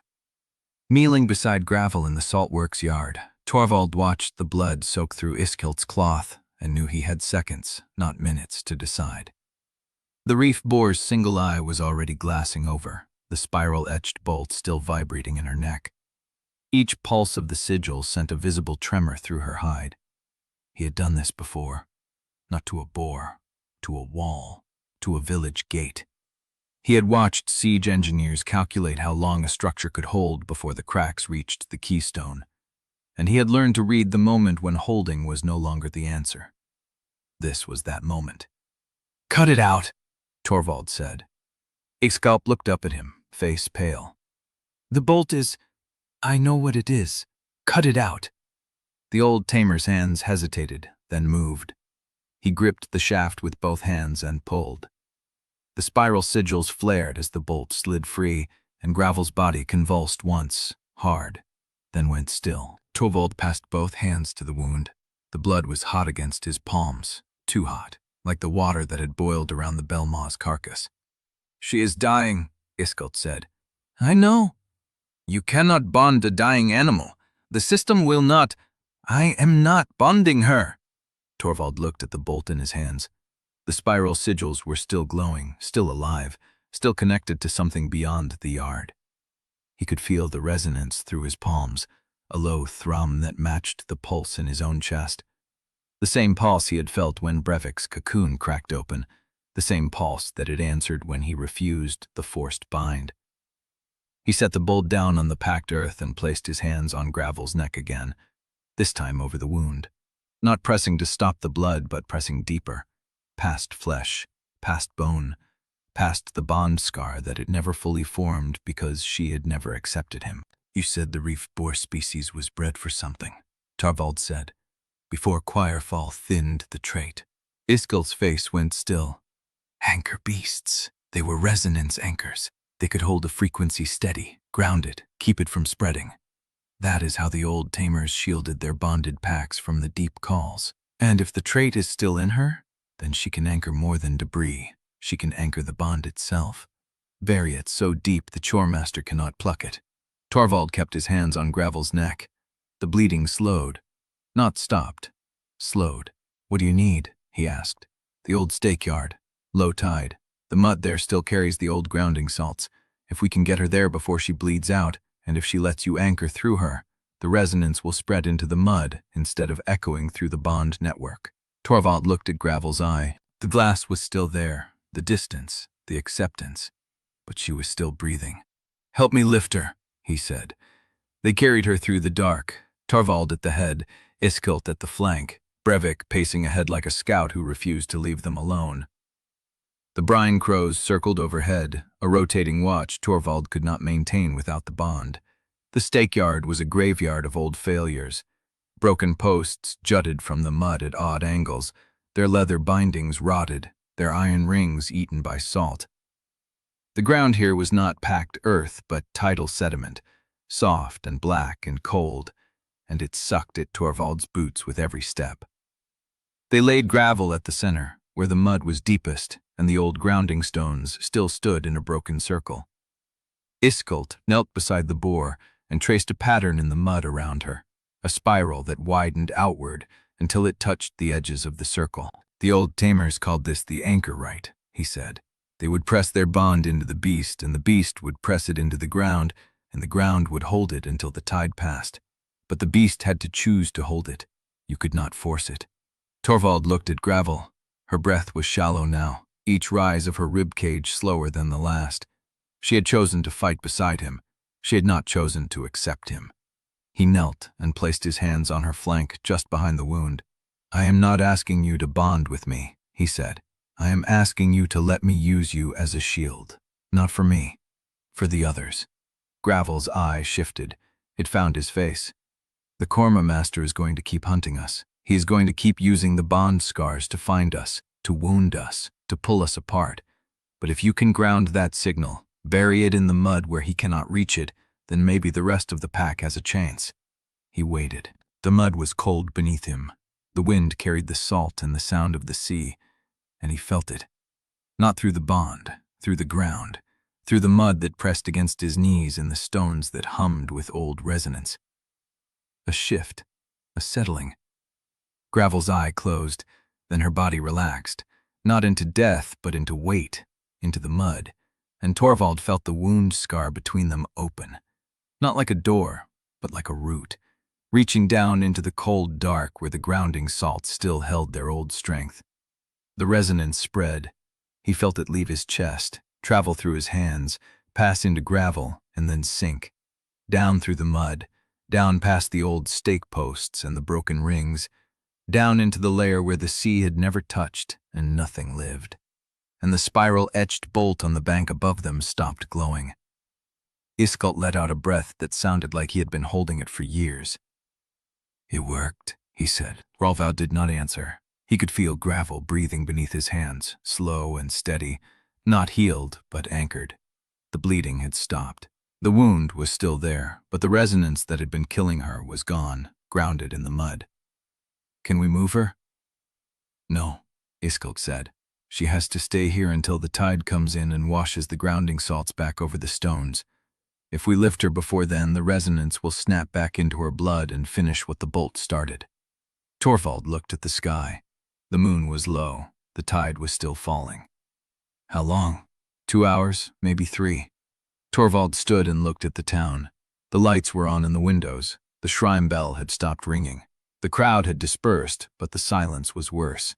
Somewhere in that silence, Sevit's agents were watching, and Gravel was pinned to the mud like a patient on a table, unable to move, unable to defend herself, her anchor holding the whole pack's resonance in the open where the Choirmaster could see it. "This is the point," Torvald said, "where he attacks." Iskelt did not argue. Brevik's ears swiveled toward the eastern fence line, and a low growl built in his throat. Torvald drew the knife from his belt and turned to face the dark between the sheds. The mud held, the anchor held, and something moved in the shadows beyond the stake-yard. Chapter 66. The mud held, the anchor held, and something moved in the shadows beyond the stake-yard. Torvald drew the knife from his belt and stepped forward, placing himself between the fence line and Gravel's still form. Brevik's growl deepened, a vibration Torvald felt through the soles of his boots. The movement resolved into shapes, 3 of them, low to the ground, crawling through the marsh grass where the fence had rotted away. Not men, sea spawn, the kind that moved on jointed legs and left wet trails in the sand. Behind them, Torvald caught the glint of a blade. Human, masked. He opened his mouth to call a warning. The first spawn broke from the grass in a spray of mud and black water. Torvald met it with the knife, not blocking but sidestepping, letting the momentum carry the creature past him into the stake-yard mud. He turned and drove the blade down into the joint where the carapace met the neck. The thing thrashed once and went still. Brevik took the second before it reached the circle, his jaws closing around a forelimb and wrenching with the crack of a salt-crusted hinge. The third spawn hesitated. Torvald did not. He crossed the mud in 3 steps and put the knife through the soft tissue beneath its chin, feeling the body go slack against his arm. The human figure in the grass had not moved. Torvald straightened, breathing hard, and watched the shape turn and vanish into the dark between the sheds. Not attacking, watching. Inga's voice came from behind him. "How many?" "At least 3 spawn, 1 watcher, maybe more." She was already at the fence line, knife out, scanning the gaps. Malin stood at the stake-yard's seaward edge, a pry bars in her hands, her face set in the expression she wore when the rations ran thin and no one wanted to admit it. "Brevik will cast the scent if they circle back," Torvald said. Brevik's ears swiveled toward the eastern fence. He did not growl. He stood still, listening, waiting. The mud around Gravel was dark with blood and seawater. Her eyes stayed closed, her breathing slow and even, anchored as firmly as Torvald knew how to anchor anything. Iskelt knelt beside her, one hand pressed to the wound. The bleeding has stopped. The resonance is buried. But if the Choirmaster sends another wave while she is still grounded, he will, Torvald said. Iskelt did not argue. The minutes stretched. The moon crawled toward the horizon. The tide kept falling, exposing more mud, more stones, more of the old grounding circle where the salts had not yet risen. Brevik moved first. He turned his head toward the harbor side of the stake-yard, nostrils flaring, and Torvald felt the shift through the dark bond. Not threat, recognition. 3 brine crows dropped from the sky in silence, landing on the broken fence posts. Their beaks were wet. One of them carried a strip of cloth in its talons, dark with something that was not water. Malin took the cloth from the bird carefully, unfolding it with 2 fingers. "Nat Mando's weave," she said. "Fresh cut, still warm. Where did they find it?" Malin pointed east, toward the old coast road, toward the inland trail. The marsh eel stirred in the stake-yard's shallow pool, its blind eye turned toward the same direction. Torvald looked at Gravel, at the mud that held her, at the dark beyond the fence. "The anchor is holding," Iskelt said. "It will hold." Torvald wanted to believe him. Another shape moved in the shadow beyond the fence. Brevik's jaw opened, and a low, subvocal vibration rolled through the mud, something Torvald felt in his chest before he heard it. The shape stopped. The watcher was listening too. Torvald did not wait. He took 3 running steps toward the fence, vaulted the broken post, and landed in the marsh grass on the other side. The figure was already moving, retreating toward the coast road with a runner's gait, not frantic but measured. Drawing him. Torvald stopped. He turned back toward the stake-yard, toward Gravel, pinned and vulnerable, toward Brevik, who had not followed because he was guarding the anchor. The figure in the grass stopped too, waiting, watching. Torvald understood. "You are not here for me," he said. The figure said nothing. The brine crow on the broken post lifted its beak, and Torvald saw the line of blood still wet on the cloth Malin held. Fresh cut, still warm. Not from a wound, from a binding that had just been cut loose. Someone had already moved against the town. And then the signal flare rose from inland, a streak of red light burning through the dark, arcing over the rooftops and sputtering into ash above the old coast road. The real strike had already begun. Chapter 67. The flare was still burning when Torvald's feet hit the stake-yard fence and he was running, Brevik at his flank, the brine crows already rising from the broken posts and climbing into the dark sky.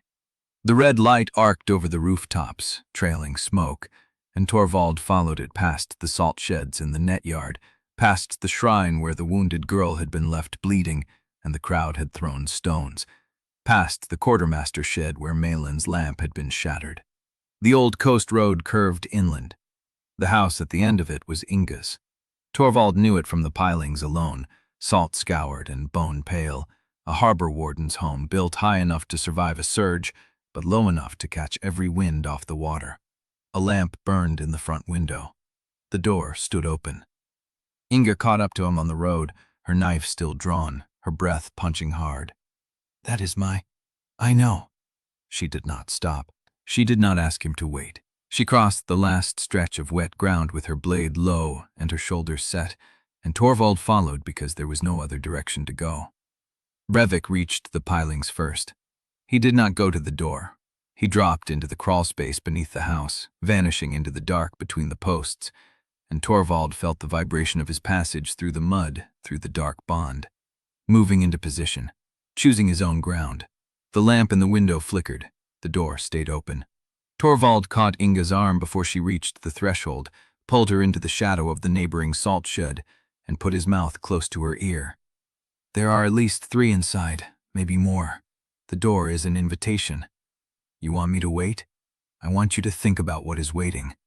Inga looked at the open door, at the lamp, at the house where she had grown up, where her family knot had been stolen from her belt and returned with its strands retied into a spiral. "The hostages," she said. "That is what they wanted when they took my knot. Yes, they are not going to kill them. No, not yet. No, Inga's jaw tightened, but her grip on the knife did not shake. Then I go in first. You take the roofline, Brevik under the pilings. If Sevet Rune is in there, I want to see his face when he tells me what he wants. Torvald wanted to argue. He wanted to say it was a trap, that the Choirmaster had already composed this moment, that going through the front door was exactly what Sevet had calculated. But Inga was already moving, and she was not wrong. The structure was old. The culling was coming from inland. She had a right to walk into her own home with her own blade drawn. Torvald went around the back. The roofline was low, shingled with salt-warped wood, and he took it in 2 steps, finding the gap where the attic vent had rotted through. He lay flat on the ridge, belly against the wet shingles, and looked down through the gap. The front room of Inga's house was small, a hearth, a table, a shelf of mended nets and tin cups. 3 masked figures stood in a line across the back wall. 2 more knelt beside the far door, their hands on the shoulders of a woman and a boy. Inga's mother, Inga's youngest brother, alive, bound, gagged. The woman's eyes were dry and fierce and fixed on the front door as if she knew exactly who was coming through it. Inga stepped over the threshold. She did not announce herself. She did not shout demands. She walked into the center of the room, stopped where the light from the lamp touched her face, and held her knife at her side. I am here. The masked figures did not move. The one at the center, taller than the others, turned its head toward the back of the house. And then Sifex's voice came from the darkness behind the inner door. I know. The sound of it was warm, familiar, the voice of a man who had been waiting long enough that patience had become its own kind of pleasure. Turn the lamp up, Sifex said. I want to see both of you. The tall figure reached for the lamp. The flame rose, the room filled with light. The inner door opened. Sifex Turun stepped through. He was not wearing armor. He was not carrying a weapon.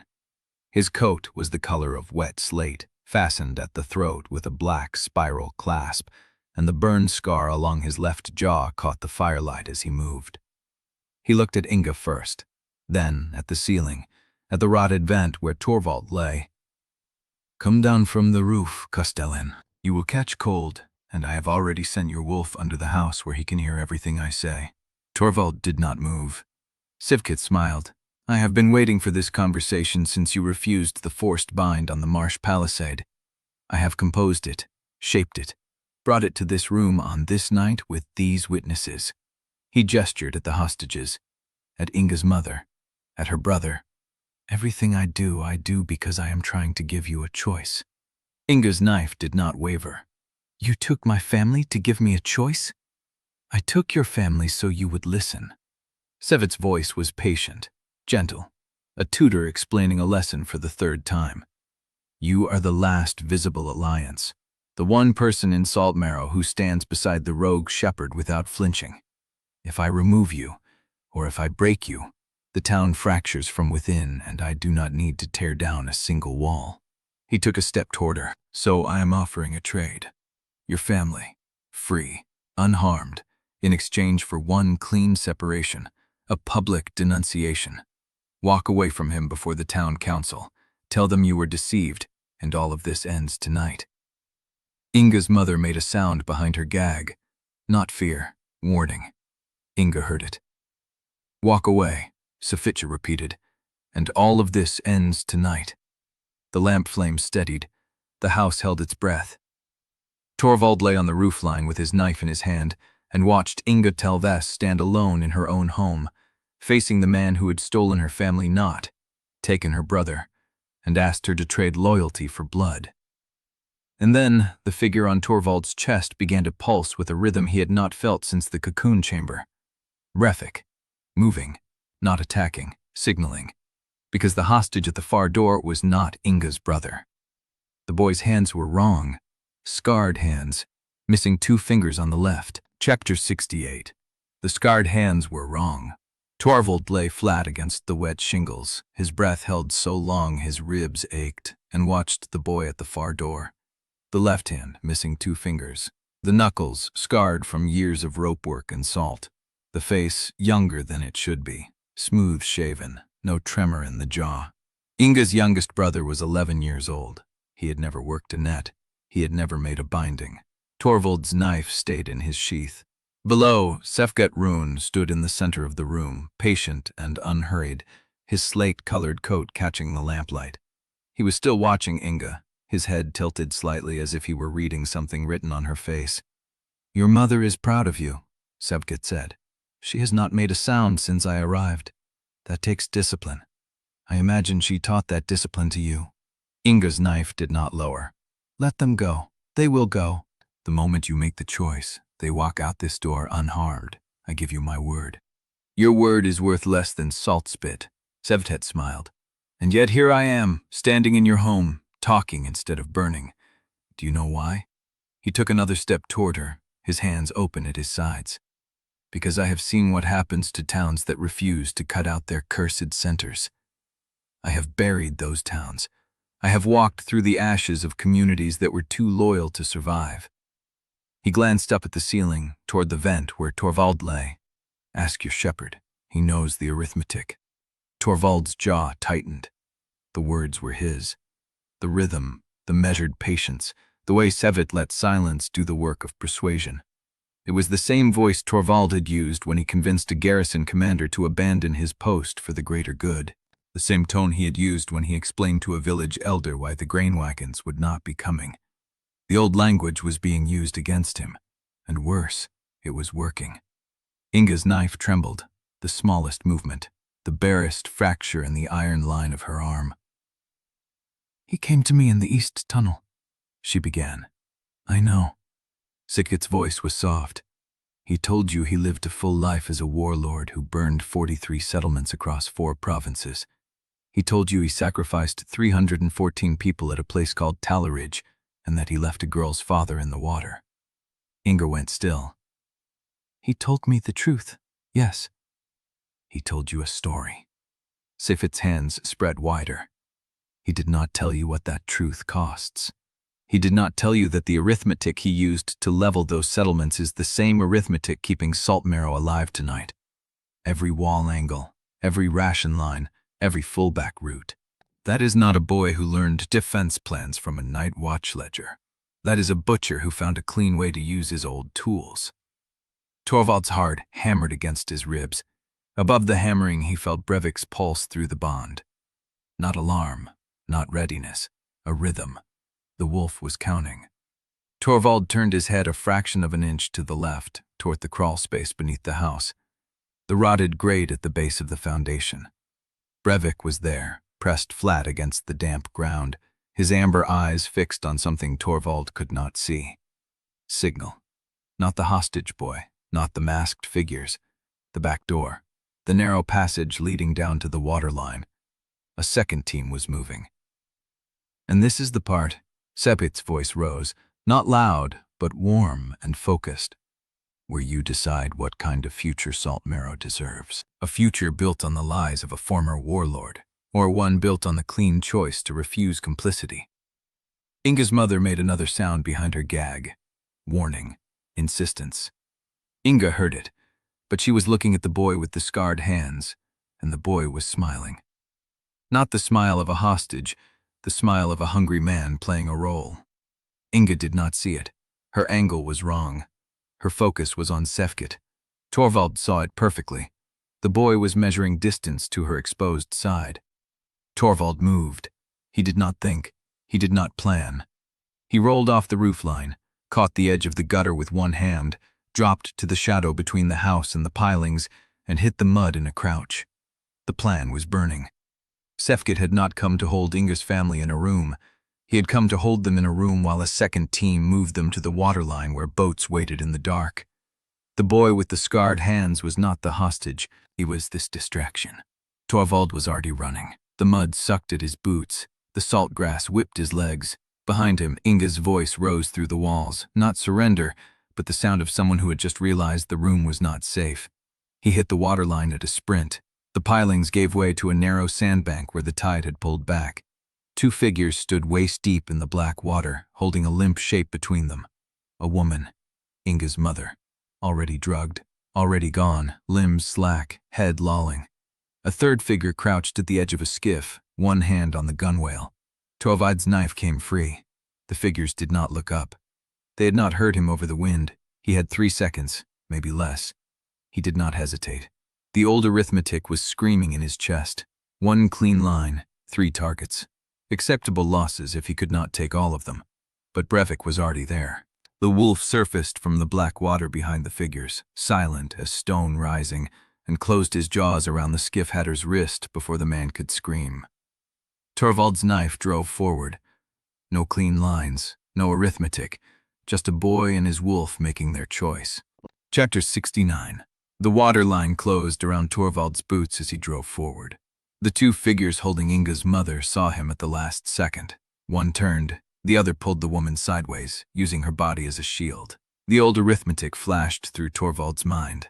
He could not take both without risking the mother. Brevik solved it. The wolf released the skiff hander's wrist and surged past Torvald in a spray of black water, hit the shielding figure in the chest, and drove him backward off the sandbank. The grip on Inga's mother broke. She sagged forward, limp and unresisting. Torvald caught her with his left arm, knife still in his right. The remaining figure drew a blade from his belt. Short, serrated. The kind of knife meant for gutting fish or hamstringing runners. Behind them, from the house, a crash, wood splintering. A woman's scream that was not Inga's. "No choice left," the figure said. "You pick." Torvald did not answer. He shifted his weight, pulled Inga's mother tighter against his side, and let the momentum of his turn carry the knife in a low arc. The blade caught the figure across the forearm, deep enough to open the muscle. The knife clattered into the water. The figure stumbled back, clutching his arm, and fell into the skiff. The third man was still there. Brevik's target, the skiff hander with the crushed wrist. He was on his knees in the shallows, cradling his hand, making a sound like a hurt animal. Torvald looked at him. The man looked back. "I did not mean to," the skiff hander said. Torvald believed him. He also did not care. "Run," Torvald said, "before I change my mind." The man scrambled up the bank and disappeared into the salt grass. Brevik emerged from the water, shook himself once, and pressed his shoulder against Torvald's hip. The skiff drifted free of the bank, the wounded figure still inside it, the current taking it slowly toward the harbor mouth. Inga's mother sagged in Torvald's arms. Her breathing was shallow. Her eyes moved beneath closed lids, tracking something only she could see. The house was no longer silent when Torvald carried her back. The front door hung open on one hinge. Light spilled across the threshold in a broken rectangle. Voices tangled inside. Inga's voice, low and steady. Another voice, shrill, female. The neighbor from 2 houses down, pressing something in rapid fragments. Through the door, Torvald saw Inga kneeling beside a figure on the floor. The real youngest brother. The boy was alive, bleeding from a cut above the hairline. Bound at the wrists with the same braided leather Torvald had seen in the Culvert cell. Inga was cutting the bindings with her knife, her hands steady. The scarred hand's collaborator was gone. The masked figures were gone. Sefket was gone. Only the brother remained, and the neighbor, and the overturned table, and the smell of salt and lamp oil and something else, something metallic. Blood, but not from the boy's wound. Torvald set Inga's mother down on the nearest bench, checked her pulse, and crossed to the back room. The window was open. Salt grass bent outward where someone had dropped from the sill and run. The shadow of the collaborator's body had pressed itself into the mud below the frame. 2 lines. Left hand, missing fingers. Torvald turned back to Inga. "Your mother is drugged," he said. "She will wake in a few hours. The boy will need stitches, but he will heal." Inga did not look up. She was working the last knot loose, her fingers precise. "How many did you stop?" 2. One got away in a skiff. The other, Torvald gestured at the window. The scarred one. "The scarred one is still inside." Inga's voice was flat. She stood, holding the freed binding in her hands.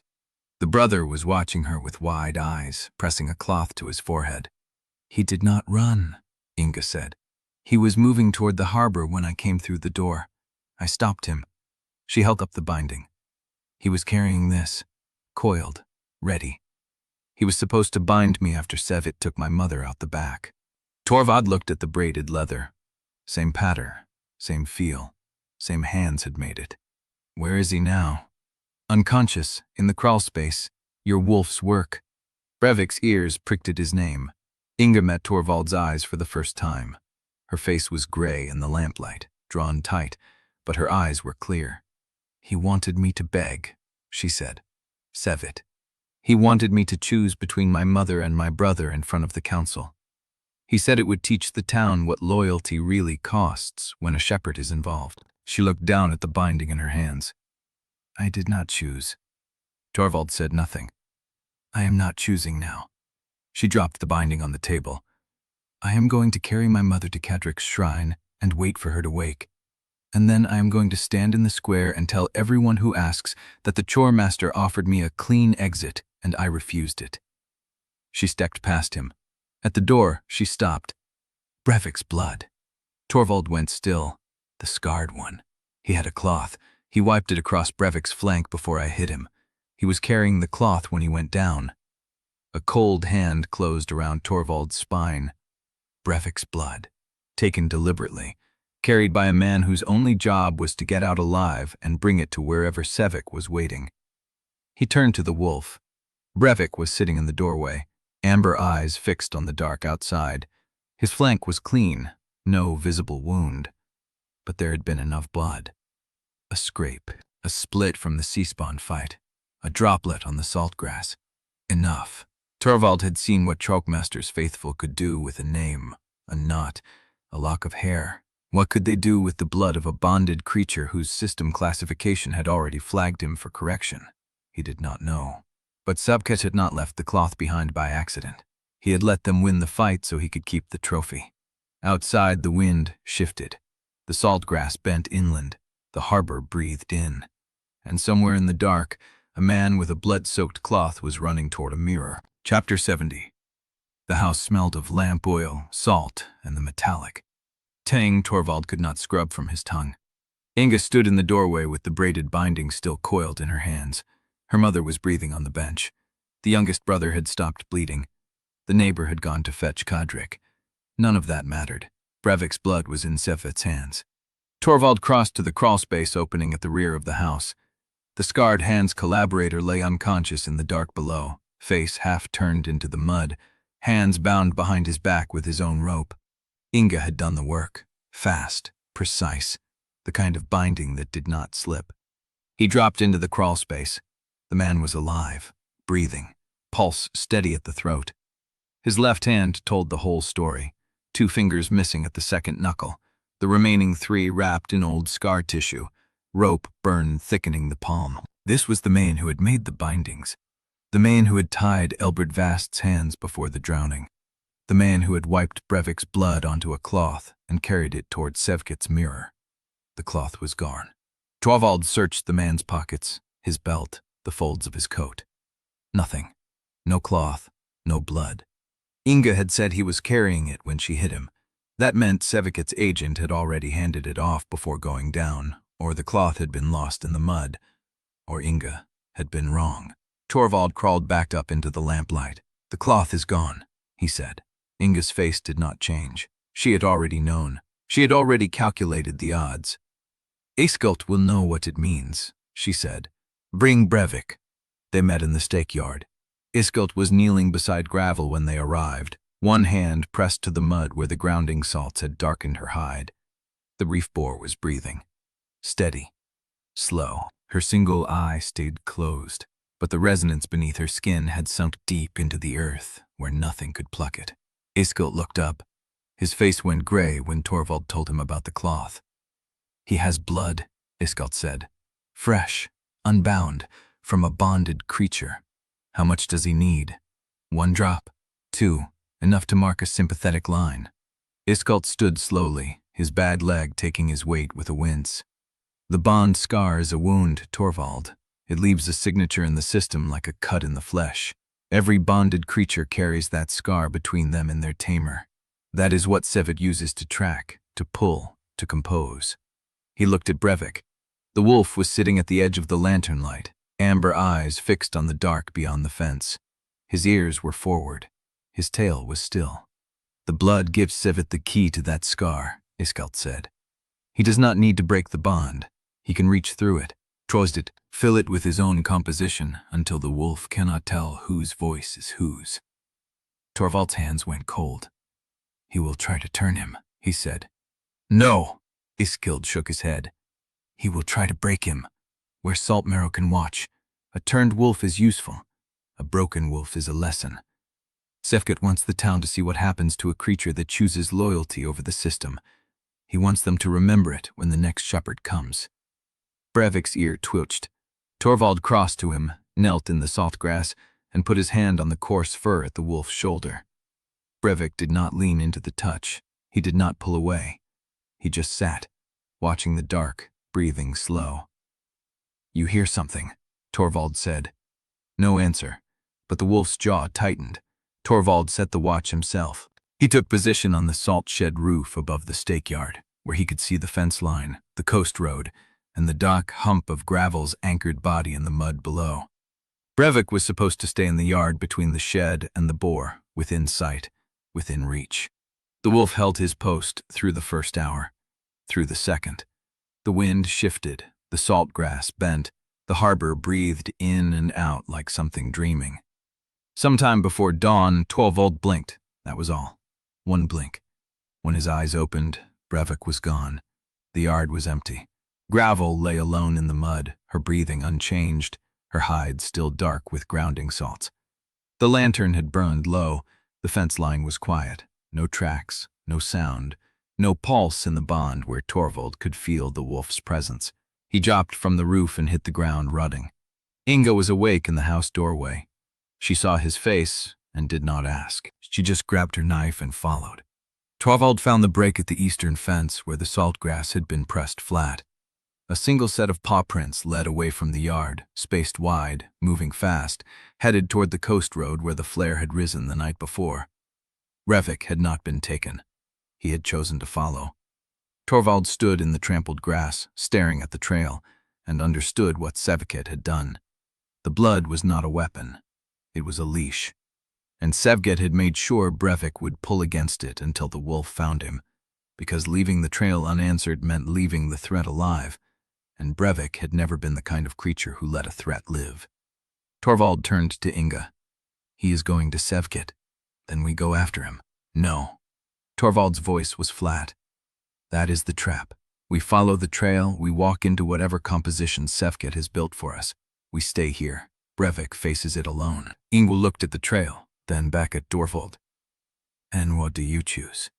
The wind carried the salt scent of the harbor. The first gray light was breaking over the eastern ridge. Somewhere inland, Brevik was running toward a mirror, and every step brought him closer to whatever Sevket had prepared. Torvald looked at the empty yard, at Gravel's anchored body, at the dark line of the coast road where the wolf had disappeared. I choose to trust him, he said. But even as the words left his mouth, he was already running. Chapter 71. The trail cut northeast through salt grass beaten flat by a running wolf. Torvald followed without breaking stride, Inga half a step behind, her knife still wet from the house. The grass bent in a clean line, paw prints spaced wide, moving at a pace no tethered animal would choose. Brevik had not been chased. He had opened his stride and let the blood pull him like a tide. The marsh eel would have been useful here. Its water sense could track through standing pools and drainage channels faster than Torvald's eyes could read the grass.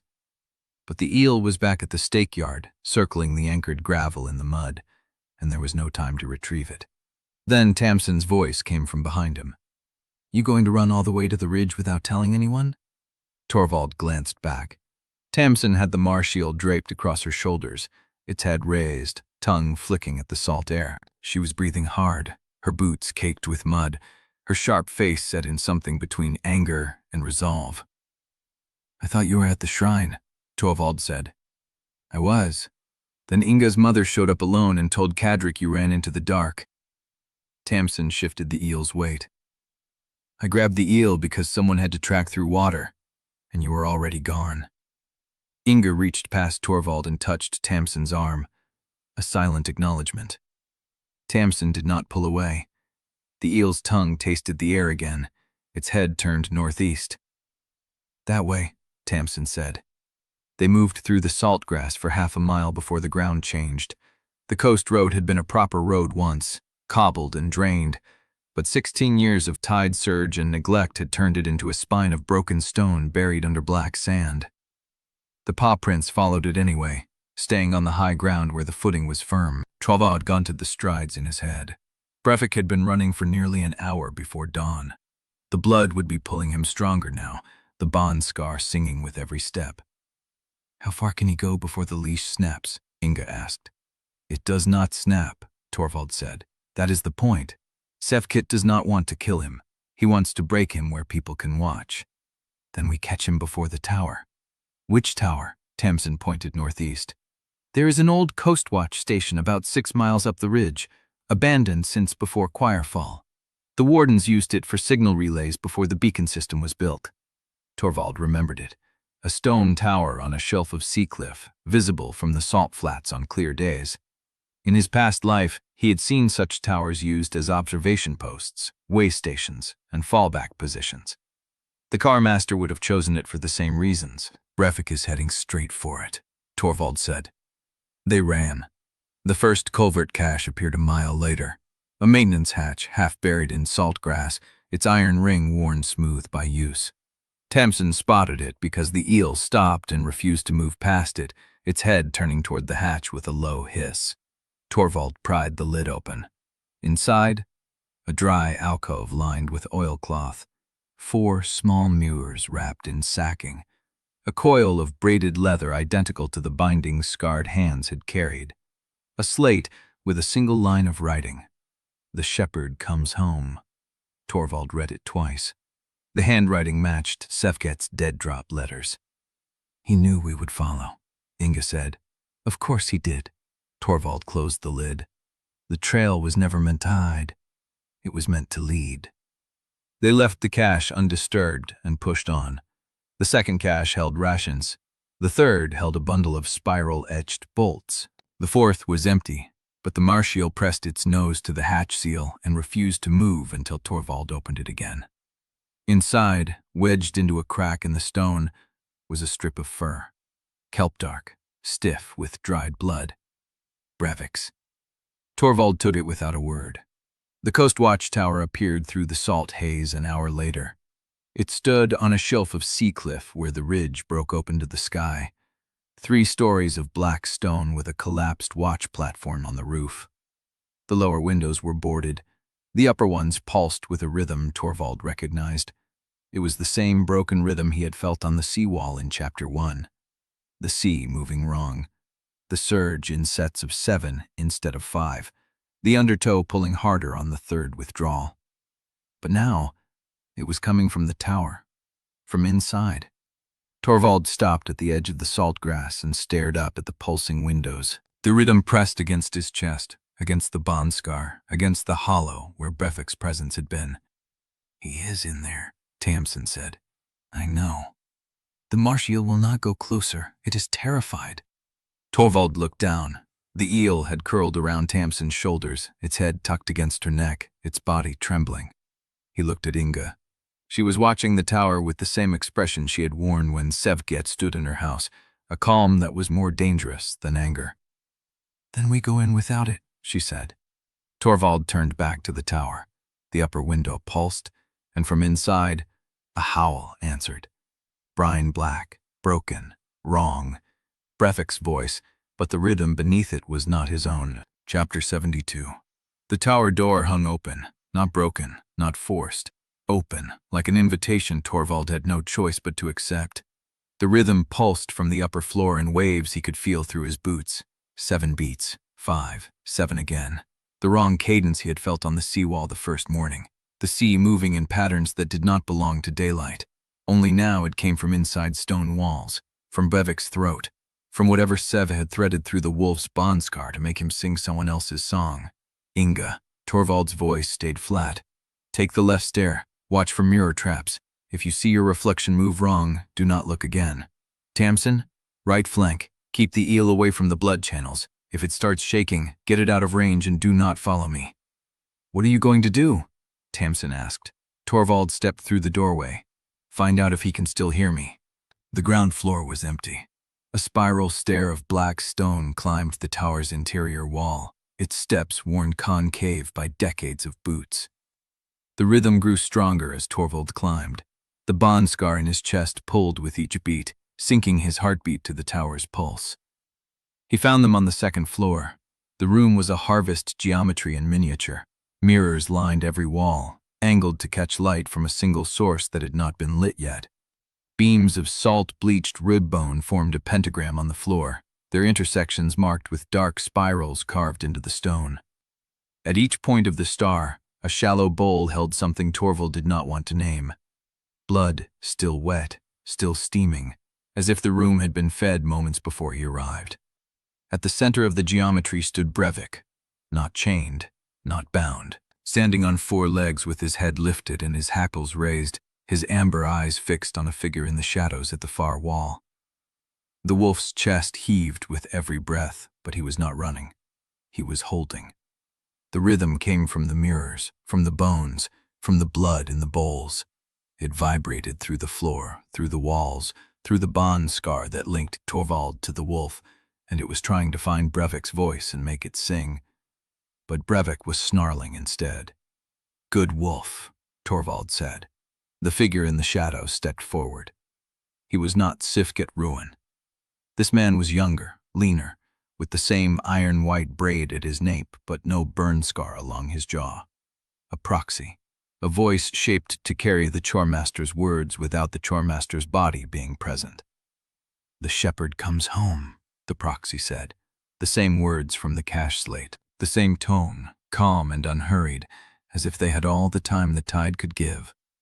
"You have my wolf," Torvald said. "I have nothing." He walked in on his own, chose the blood call over your yard, your bond, your careful plans. He came to me because the scar you gave Brevik sings louder when it is near genuine purpose. The proxy gestured at the geometry, at the mirrors, at Brevik, who had not stopped snarling but had not attacked either. "This is the lesson Sifket wants Saltmarrow to see. A shepherd's bond, broken not by an enemy, but by the creature's own will. A wolf who chose loyalty over the system, then chose the system's true purpose over loyalty to a failed master. The coast will hear about it. Every tamer, every warden, every settlement that thinks they can love a beast without owning it will hear." Torvald did not look at the mirrors. He looked at Brevik. The wolf's amber eyes met his, and Torvald understood. Brevik had not come to the tower because the blood call was stronger. He had come because the blood call led to the source of the threat, and Brevik had never been able to let a threat live. He was not standing at the center of the geometry because he had surrendered. He was standing there because he was waiting for the proxy to step into range. "Sifket sent you to break him," Torvald said.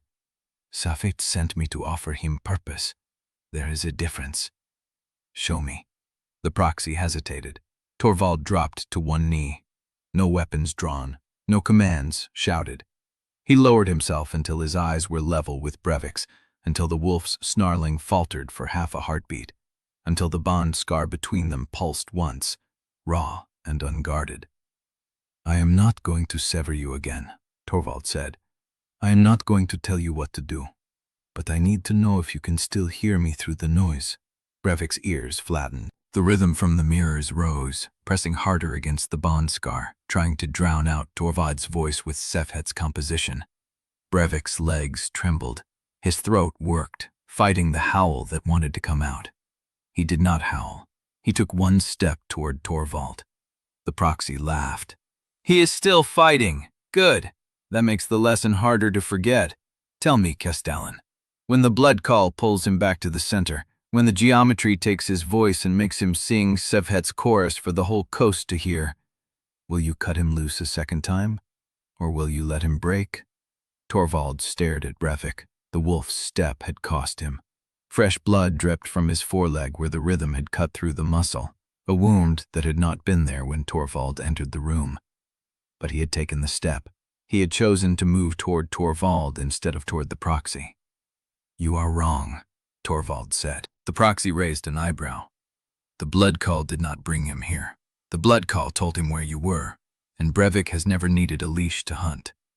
Brevik moved, not toward Torvald, past him, a blur of kelp-dark fur and snapping jaws that crossed the room before the proxy could finish his surprised inhale. The wolf hit the proxy's chest with his full weight, driving him into the far wall, teeth closing around the man's forearm.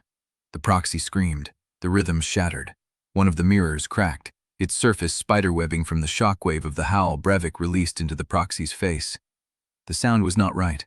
It was still bent, still carrying the echo of Sevget's composition beneath the raw wolf voice. But it was Brevik's throat that shaped it, Brevik's fury that drove it, Brevik's choice to answer the blood call with violence instead of submission. Torvald rose. He walked past the broken mirror, past the steaming blood bowls, past the geometry that had been meant to break his bond for an audience that was no longer watching. He stopped at the far wall where Brevik had the proxy pinned. The wolf's amber eyes found his. Torvald did not give a command. He knelt. "I am not going to sever you," he said, "and I am not going to leave you here alone." Brevik's grip on the proxy's arm loosened. The proxy's blood soaked into the black stone, and from the broken mirror, a rhythm that was not broken began to pulse again. Sevget had been watching from the other end of the mirrors. He had seen everything, and he was not done composing. Chapter 73. The proxy took a wet breath against the wall where Brevik held him pinned. Blood soaked the sleeve of his coat where the wolf's teeth had punched through fabric and skin. His smile did not waver. "This is a version of the truth that you can survive." Torvald stayed on one knee. Brevik's amber eyes flicked toward him briefly, a glance that held contact for a half-second before they snapped back to the proxy's throat. "You want to explain why I should not let him finish it?" "Because the wolf was never yours to begin with." The proxy's voice shifted. It deepened slightly, losing the nervous edge the younger man had carried before the geometry broke. When the words came again, they carried Sevget rune's cadence, the Choirmaster's measured patience rinsed of urgency. Torvald recognized the shift at once. Sevget was not present in the room, but he had claimed the proxy's throat the way he had once claimed the Brinekrau's voice box. He was not a gift from fate, Torvald. He was assigned. Line-43, anomaly identified by the system's signal profile mapping on your third day awakened. The Marsh Palisade encounter was composed months before you left your bed that morning. Every step of instinct you thought you shared, every spark of trust you built by feeding a starving pup, every warm grain of hope you allowed yourself to plant in the space between you, composed, cultivated, designed to give you the illusion of moral victory while the leash wove itself deeper. Brevik's growl rose. The proxy did not flinch. System architects call it attachment seeding. A shepherd who believes his first bond was a miracle is a shepherd who will not examine the miracle too closely. Did you never wonder why a starving tide wolf, part of a hunting pack, waited alone beneath your wall instead of retreating with the scouts? Did you never wonder why the alpha did not kill him for the transgression? Torvald's throat tightened. He had wondered. He had buried the wondering under every proof of loyalty. "You want to tell me he is a trap," Torvald said. "I want to tell you that every bond you think you have built on free choice was planted on a foundation that Choirfall laid before you drew your first breath in this life. The trust, the defiance, the refusal of the forced bind, all part of the composition. A prettier harness is still a harness. The wolf fights for you because the system built him to fight for you under conditions that look like love." Brevik's jaw tightened. Torvald saw the moment stretch. Brevik knew exactly what Sevget was doing. He had been there while the geometry failed. He had watched the proxy fall. He had heard the rhythm shatter when his throat broke one of the mirrors. He knew Torvald, and he knew the proxy, and he knew that Sevget's voice was using the proxy's throat the way the blood call had tried to use his own. But he did not release his grip. "Here is the lesson Sevget wants," the proxy continued. And the voice was not quite Sevget's.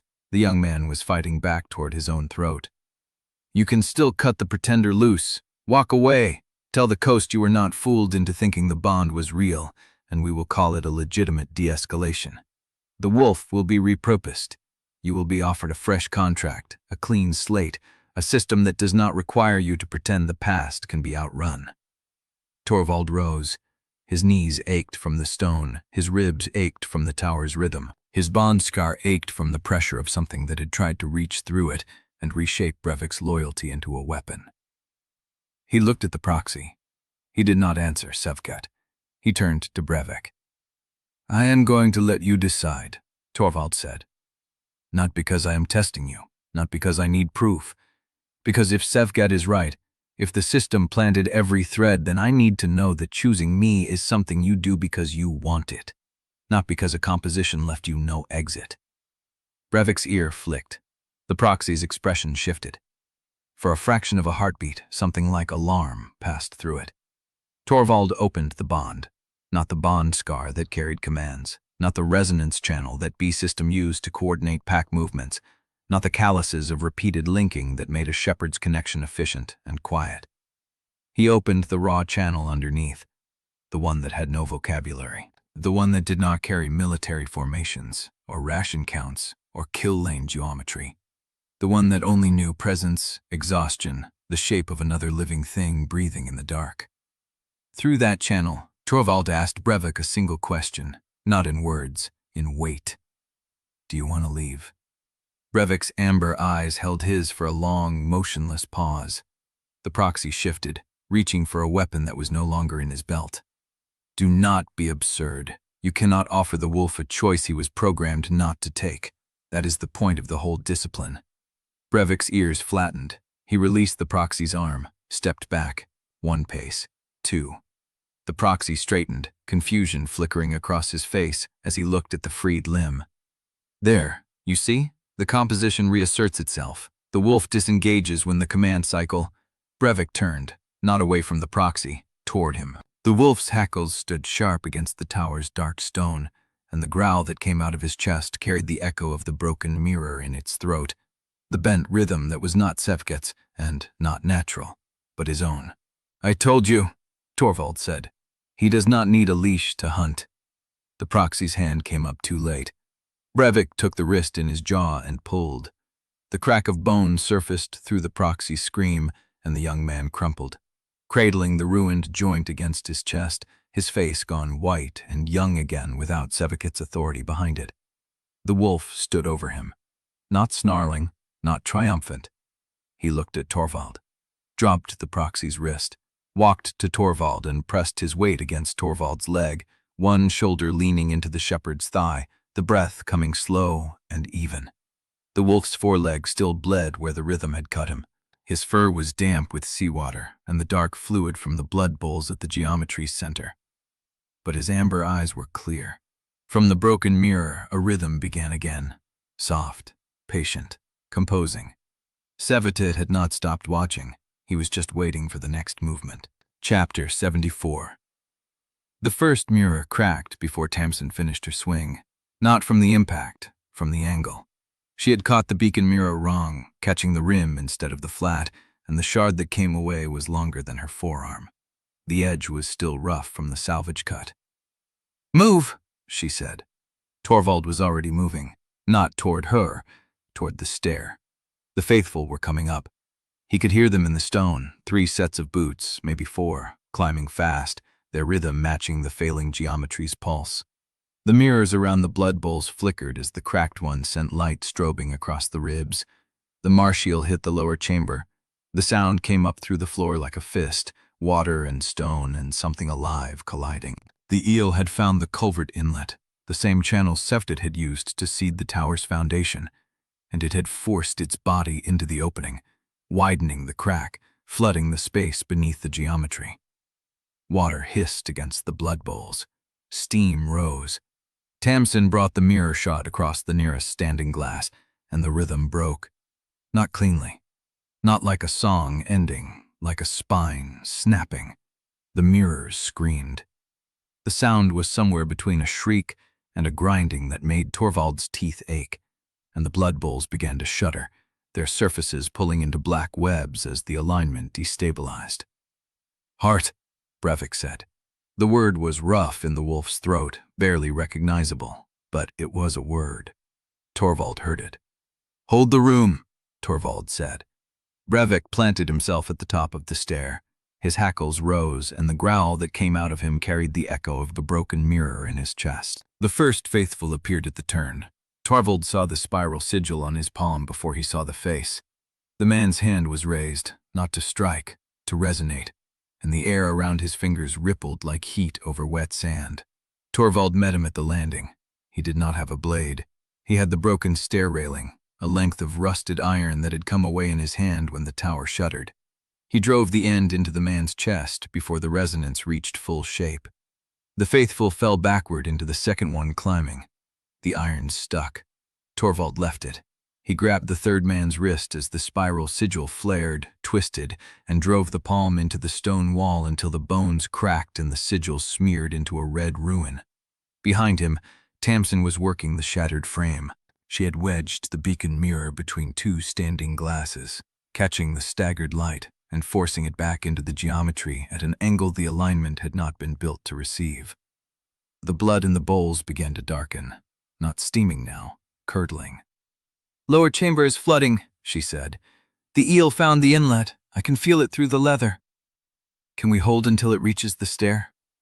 "No." The tears rose in her voice. "I know." The proxy had not moved. He stood at the edge of the geometry, watching the mirrors fracture, watching the steam rise, watching the blood bowls sour. His mask was still on, the same featureless beaten copper the agents had worn at the beacon fort, and through the eye slits something watched Torvald with the patient attention of a man studying an insect that had outlived his predictions. "The eel is flooding your halls," Torvald said. The proxy tilted his head. "The copper will not hold." "I know," the proxy said. He reached up and took the edge of the mask between both hands. The metal groaned, the seams split, and when the face came free, Torvald's chest went cold. It was the Netmender's son, the one who had gone missing during the great tide, the one whose mother had stood at the shrine steps 4 nights ago, begging Cadric to read his name among the missing rather than the dead, because she could not bury a body she had never seen. He was younger than Torvald remembered, 17 maybe. His hair was the same pale straw, his eyes were the same pale blue, but his smile was Sulket's. "Hello, shepherd," he said. "You know my mother's recipe for saltfish stew. She used to send a pot to the east wall when the winter watches were long." Torvald's hand tightened on the stair rail. "I remember," he said. "She thinks I drowned. She thinks the tide took me and the rocks broke me apart. She lights a candle in the shrine alcove every evening. Cadric told her it was allowed, even without a body." "Are you going to tell me you are dead?" "No," the boy said. "I am going to tell you I chose this." He stepped forward, and the geometry shivered around him. The blood at his feet was not from any bowl.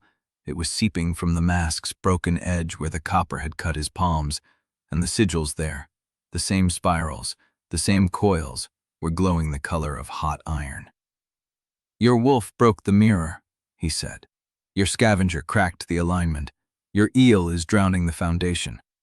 But Sevget composed this moment before he sent us here. He told me exactly when you would reach the top stair, exactly how many of the faithful you would kill before you stopped counting, and exactly how you would look when you saw my face." "And what did he tell you to do?" "He told me to burn the tower." The boy smiled wider. "Not to kill you, to burn it." He pressed his bleeding hand to the nearest mirror. The glass did not crack. It drank. The blood ran into the silver backing like water into dry earth, and the reflection in the glass changed. It was not the room anymore. It was the sea. It was the dark water beyond the coastal shelf, the place where the bell maw's death call had been answered, the place where something was waiting. The warmth came from the floor, not the Marshiel's flood. From below, from the foundation. Torvald realized what Sevget had done. He had layered the geometry. The visible mirrors on the second floor were bait. The real alignment was seated in the tower's stone, woven into the mortar, and the blood from the proxy's palms was the key to activate it. "Get out," Torvald said. Tamsin heard the change in his voice. She pulled the beacon mirror free, grabbed the eel's leather lead, and started for the stair. Brevik did not move. "Brevik, go!" The wolf's amber eyes stayed on the boy, on the blood seeping into the floor, on the cracks spreading up the walls. "There is something under us," Brevik said. The boy's smile widened. "There always was." Chapter 75. The floor beneath Torvald's boots groaned as a crack split the stone from the center mirror outward. He grabbed Tamsin's arm and shoved her toward the stair. "Go, now!" She went. The Marshiel's leather lead whipped past his face, the creature already pulling, already flooding the lower chambers with its weight and the sea it had dragged through the culvert. Water lapped at the top stair. Brevik stood at the edge of the geometry, head low, amber eyes fixed on the boy. "Brevik," he made his choice. The wolf did not move. The proxy stood at the shattered mirror, blood still running from his palms into the glass, into the mortar, into the stone. The cracks in the floor were spreading in spirals now. The same pattern, the same patient composition. "Leave me," the boy said. Torvald did not. He crossed the shifting floor in 4 strides, grabbed the proxy by the collar of his coat, and pulled it away from the mirror. The boy's hands left red smears on the stone. The glass shrieked as it broke further. "You burn," the proxy said. "Those were my orders. You get to live anyway. I helped him. I lit the geometry. I know what is under us." "Then you can tell me about it outside?" The boy laughed. It was Supket's laugh, shaped through a younger throat, but the tears in his eyes were his own. "You do not understand," he said. "I was not lying. I chose this. He did not take me. I walked to the tower and I asked him to use me." Torvald dragged him past the first mirror. The floor tittered. A section of ceiling collapsed behind them, stone and mortar and fire plunging into the chamber where the blood bowls had been. "I know. Then why are you pulling me out?" Torvald did not have an answer that fit into words. He had the shape of one, the shadow of one, the feeling of a line he had drawn in his first life between the people worth saving and the people who had already made themselves forfeit. That line had burned 43 settlements to ash. That line had left 314 bodies in the water at Talleridge. He did not want to draw it again. "Because I refuse to let him make me into someone who leaves," Torvald said. The proxy went quiet. Brevik took point at the stair, his body low, his fur brushing the collapsing wall. The spiral treads groaned under the weight of the tower above them. Water rose from below. Smoke poured from the chambers behind them. Somewhere above, wood cracked, and the beacon mirror that Tamsin had carried through 2 floors shattered against a falling beam. Tamsin was waiting at the second-floor landing, the eel coiled around her shoulders, one hand pressed to a cut on her cheek. "The stair's holding, but the foundation is gone," she said. "The eel says the water is coming from a collapsed shelf beneath the tower. There is a channel down there, a passage. Something hollowed it out. Can we reach the ground floor? If we run—" Torvald shoved the proxy ahead of him. The boy stumbled. His hands left blood on the railing. Brevik growled once, not at the boy, at the darkness below. They ran. The stair twisted. The walls wept moisture that steamed when it touched the rising heat. The Marshiel slid down the steps ahead of them, its body a living rope guiding them through the smoke. Tamsin followed it. The proxy followed her. Torvald followed the proxy. Brevik brought up the rear, his growl a constant thread beneath the tower's death sounds. The ground floor was already burning.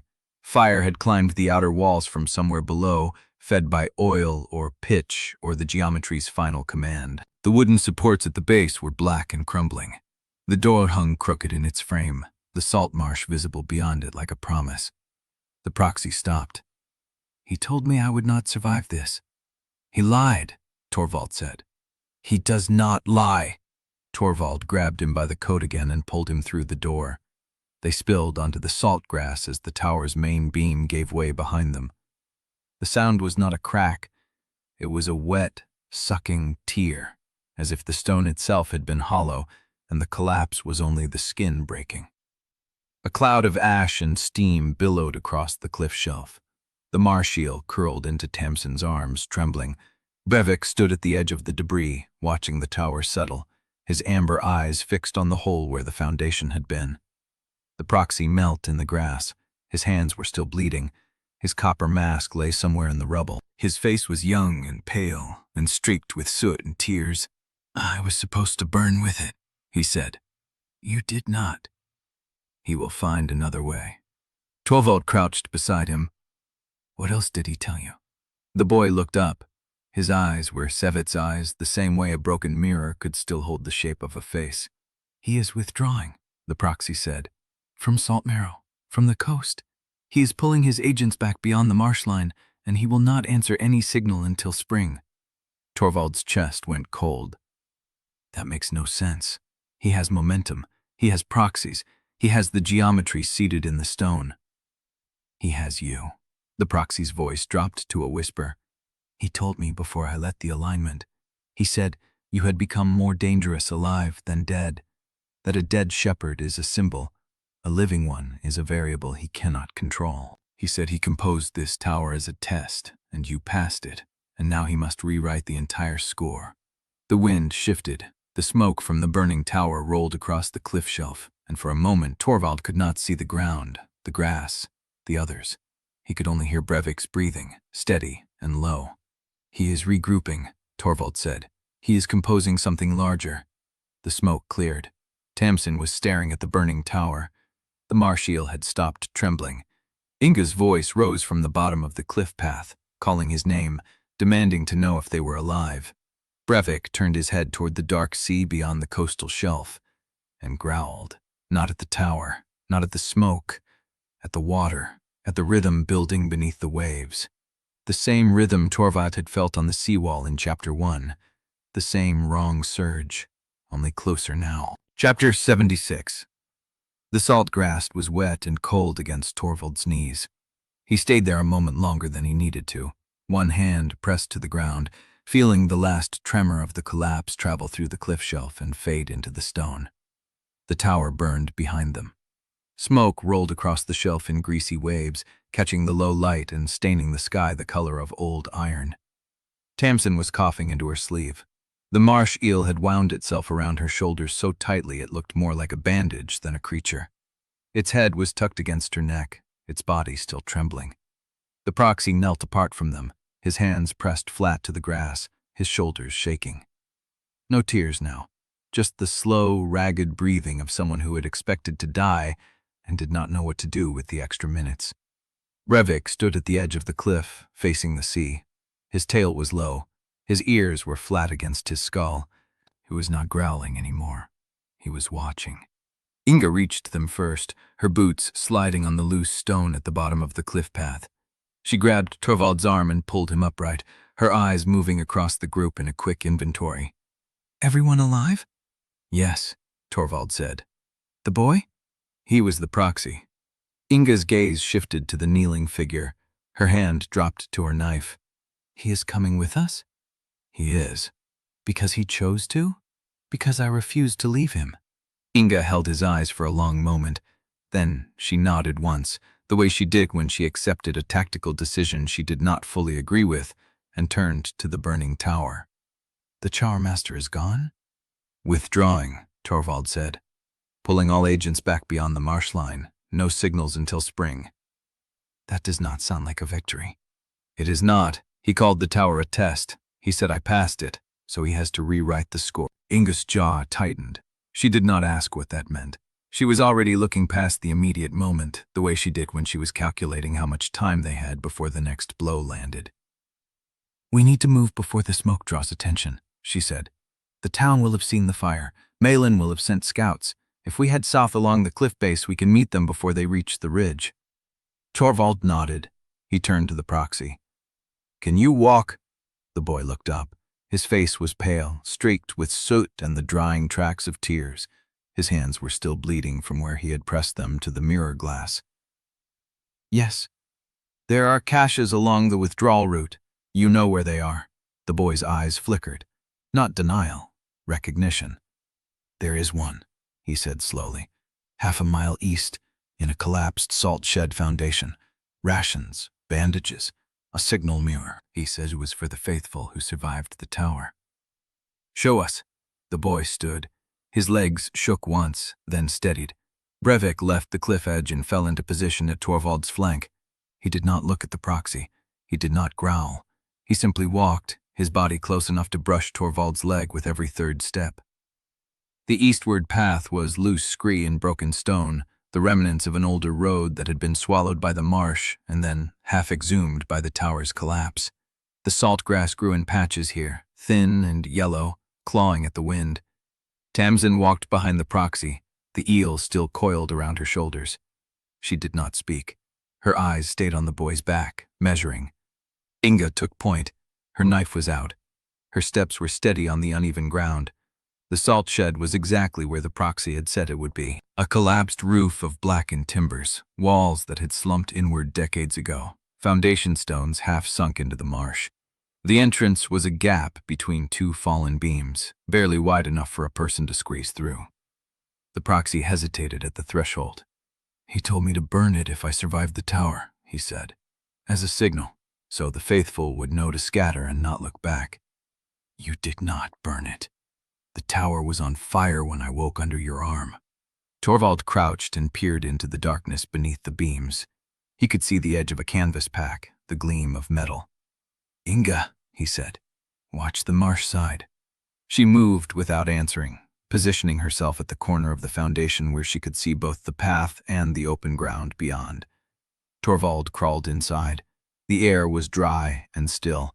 The floor was packed earth, stained by salt and time. The cache was a single canvas pack, oiled and sealed, tucked into the corner where the foundation stones met. He pulled it into the light.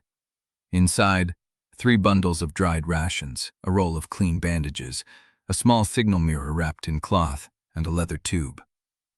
Torvald set the tube aside and checked the rest. No weapons, no bolts, no additional geometry components.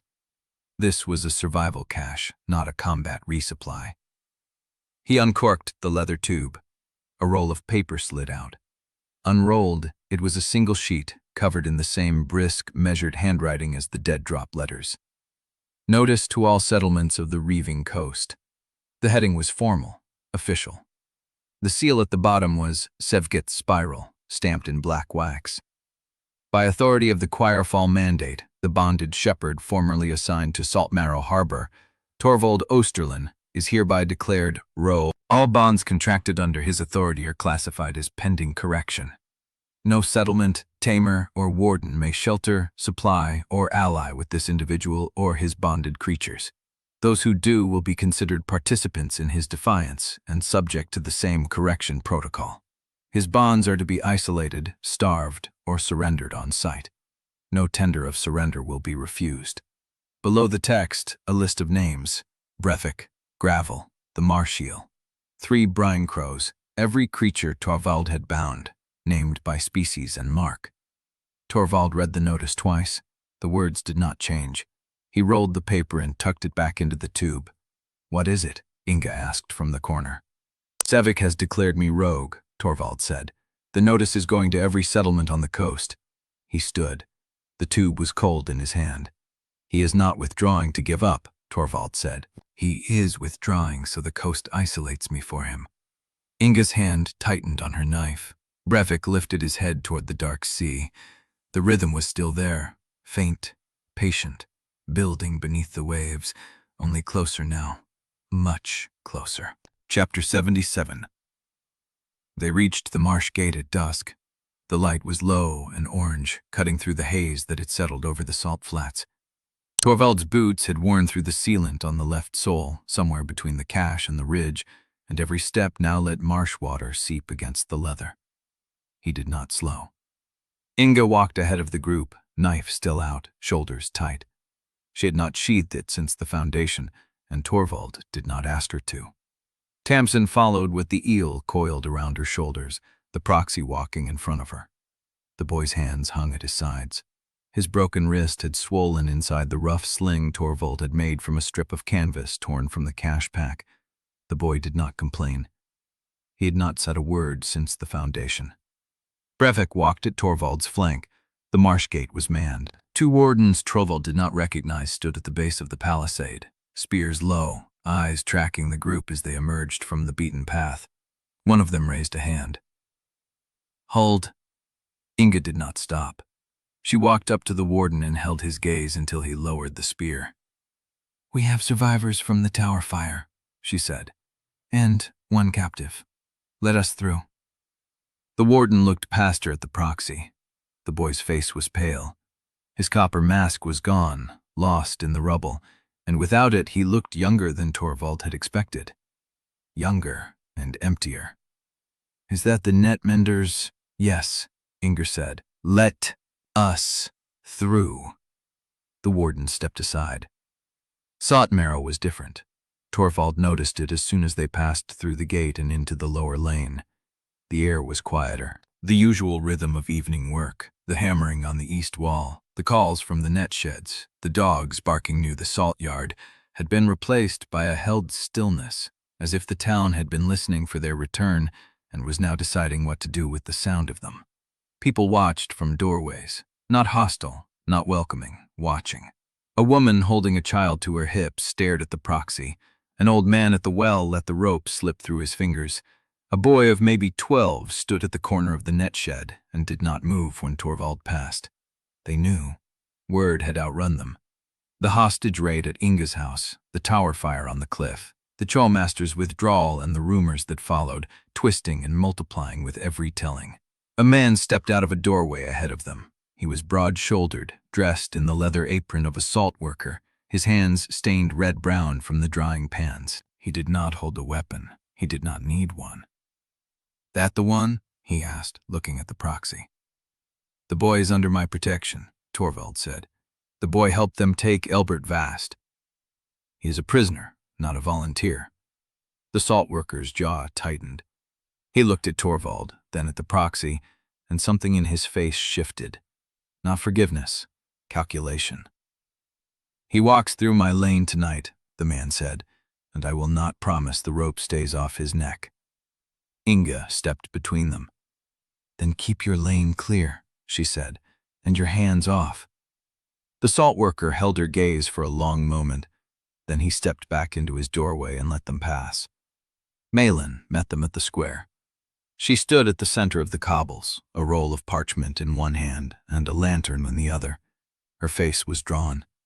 The bruise from the ransacking of her shed had faded to a green-yellow shotter along her jaw, but her eyes were clear and sharp. "You find something," she said. Torvald handed her the leather tube. She unrolled the notice, read it once, read it again. She did not swear. She did not crumple the paper. She simply looked at him with an expression that was not anger and not fear, but something older and more tired. "He is making us do the work for him," she said. "Yes. Starve you out, turn every harbor against you." "Yes." Malin rolled the notice and tucked it into her belt. "Then we have work to do."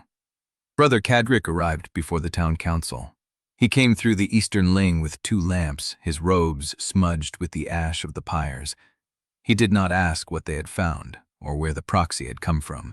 He simply looked at the boy and said, "I will prepare a bed in the shrine loft. He will be safe there." The proxy flinched. "He will be watched," Cadric added, not unkindly. The town council gathered in the square. Not a formal session, not yet. That would come tomorrow at dawn. But a gathering of faces that represented the families, the netmenders, the salt workers, the wardens who had trusted Torvald, and the ones who had always doubted. They came to the cobbles in silence and stood in loose clusters, watching. Inga stood beside Torvald. "I will speak first," she said. "You do not have to defend me. I am not defending you. I am telling them what I saw." She stepped forward and faced the crowd. Her voice did not carry. She did not raise it. But the square had gone so quiet that every word struck the stones like a hammer. "Sekik Ruan took my mother and my brother. He held them in my own house. He told me I could have them back if I stood in this square and called Torvald Oosterlin a monster." She paused. "I did not." A murmur rippled through the crowd. "The Choirmaster is withdrawing," Inga said. "Not because we won, because we survived his composition, and that changed something. He is afraid. That notice Malin carries, that rogue declaration, that is not a punishment. It is a confession. He cannot break us through the wall or the tide, so he is trying to break us through each other." A woman at the front of the crowd spoke. "She is not wrong," the woman said, "but she is not telling the whole truth either." The woman stepped forward. She was older, her hair gray and braided, her hands scarred from years of network. She looked at Torvald with an expression that was not hostile, but it was not warm. "That boy you brought back," the woman said. "He walked into the Choirmaster's tower. He chose to serve, and you pulled him out because you could not lead him to burn. I understand that choice.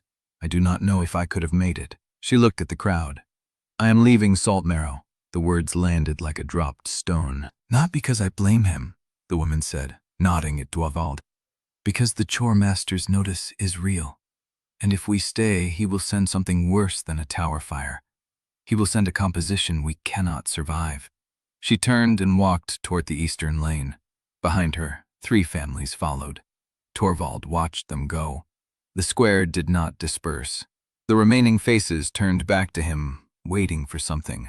A denial, a promise, a plan. Torvald looked at the leather tube in Malin's belt.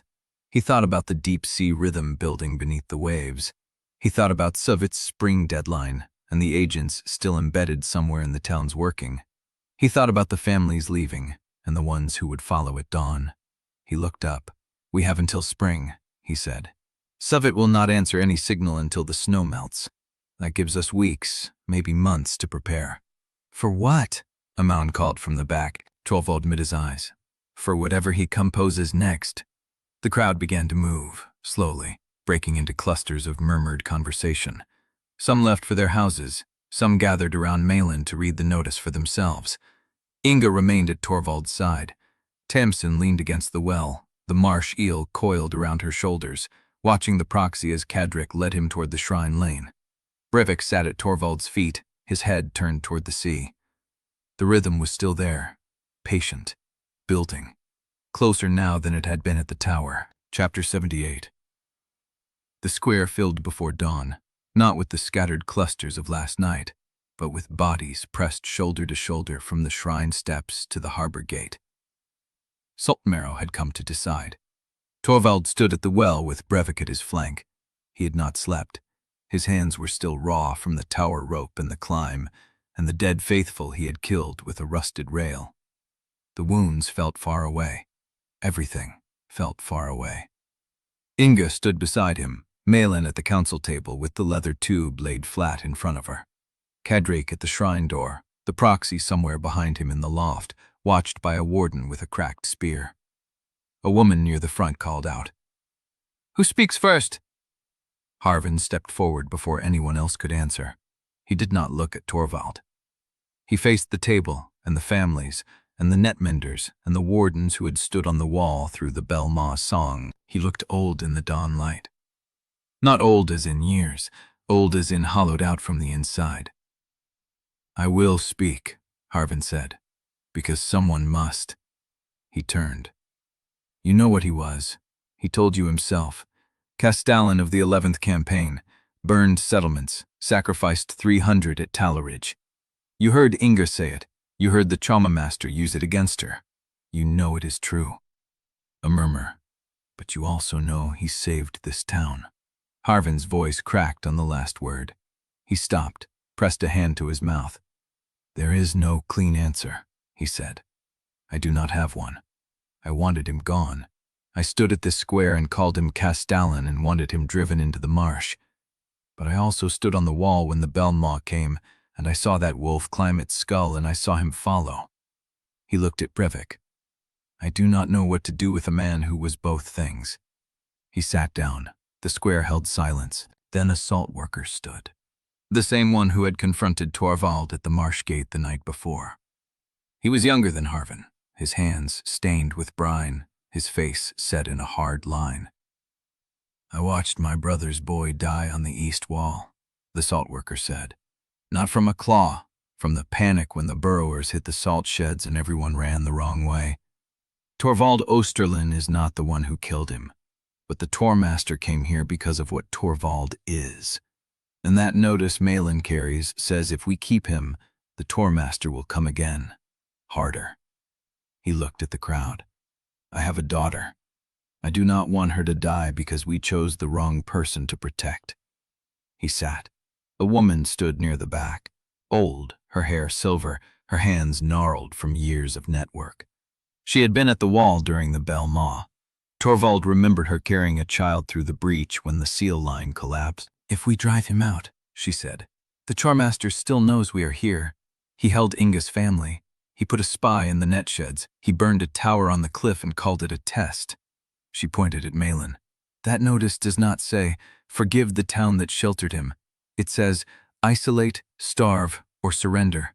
If we send Torvald away, the Choirmaster does not forget we survived his composition. He will compose something worse for us, and we will face it alone." She sat. The council clerk stood, a thin man with ink on his fingers and exhaustion in his eyes. He held a sheet of paper that had been folded and refolded so many times the creases were black. "The council has prepared a motion," he said. "I will read it." He cleared his throat. "Torvald Oosterlin may remain within Saltmarrow as a free citizen, bound by the same wall duties, ration terms, and injury regulations as any other adult. His bonded beasts may be sheltered within the town's perimeter, so long as they answer to a designated handler during combat calls. A formal defense liaison, chosen by the council, will coordinate with him on tide preparations and siege tactics. This arrangement may be revoked at any time by a majority vote of the settlement council." He lowered the paper. "The motion requires a show of hands. All in favor." Inga's hand went up. Malin's went up, slowly, as if she was still deciding even as she raised it. Cudrick's hand rose from the shrine door. The silver-haired woman raised hers, then another, then 7 more. The clerk counted. 21. He wrote it down. All opposed. The salt worker raised his hand. Harvin raised his. Then a wave of them, net menders, wardens, families who had lost someone, families who had not, people who had seen Torvald save the town and still could not trust the hands that had done the saving. The clerk counted. 19. He wrote it down. He looked at the paper. He looked at the square. The motion passes. The square did not cheer. No one clapped. The families who had voted against turned and walked toward the eastern lane. Some of them, the ones who would leave before winter, the ones who would start again somewhere Sevget had not yet reached. The ones who stayed stood in place, watching Torvald. He did not know what to say. Inga spoke for him. "The motion passes," she repeated. "That means we have work to do. Defenses, ration lines, a plan for what comes in spring." She looked at the crowd. "I will say this once. Torvald did not lie about what he was. He told me. He told the council.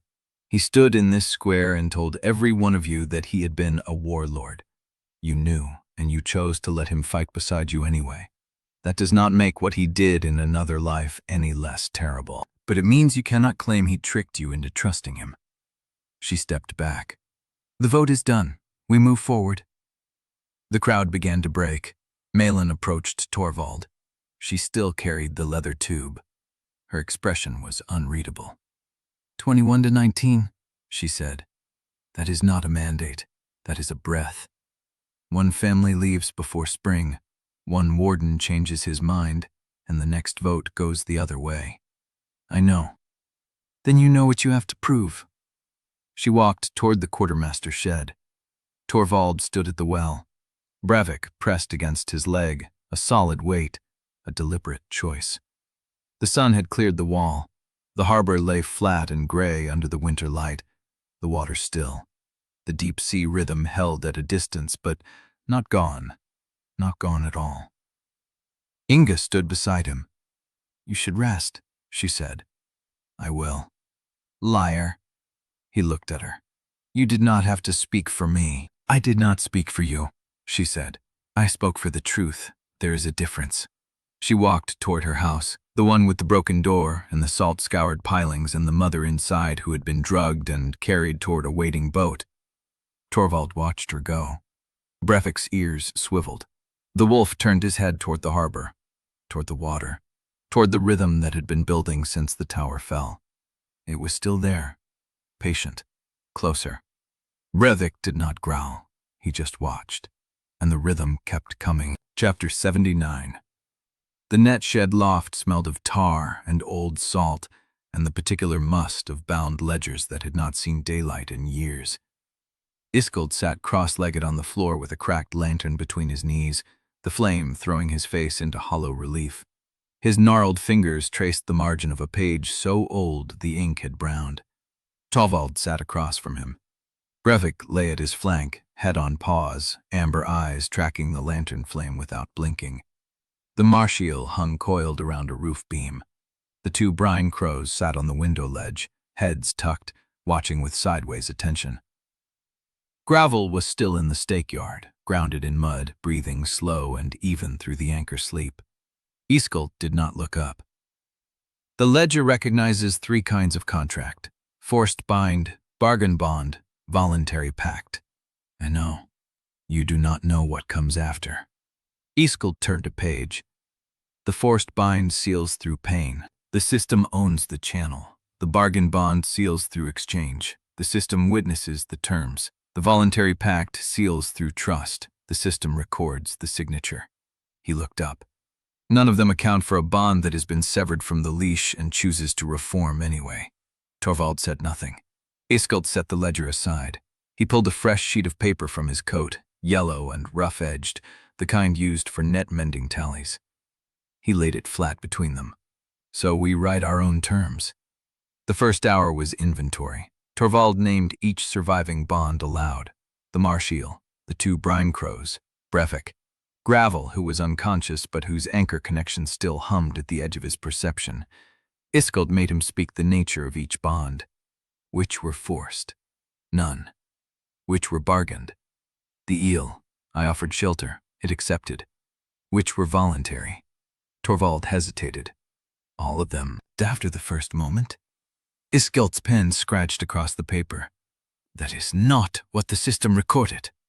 The system recorded you as the dominant party in each. The system is wrong. Yes. Iskelt did not look up. That is what we are here to prove. The Marsh came first because it was the least complicated. Torvald climbed the loft ladder to the beam where it hung, its one good eye fixed on him, its blind side turned to the wall.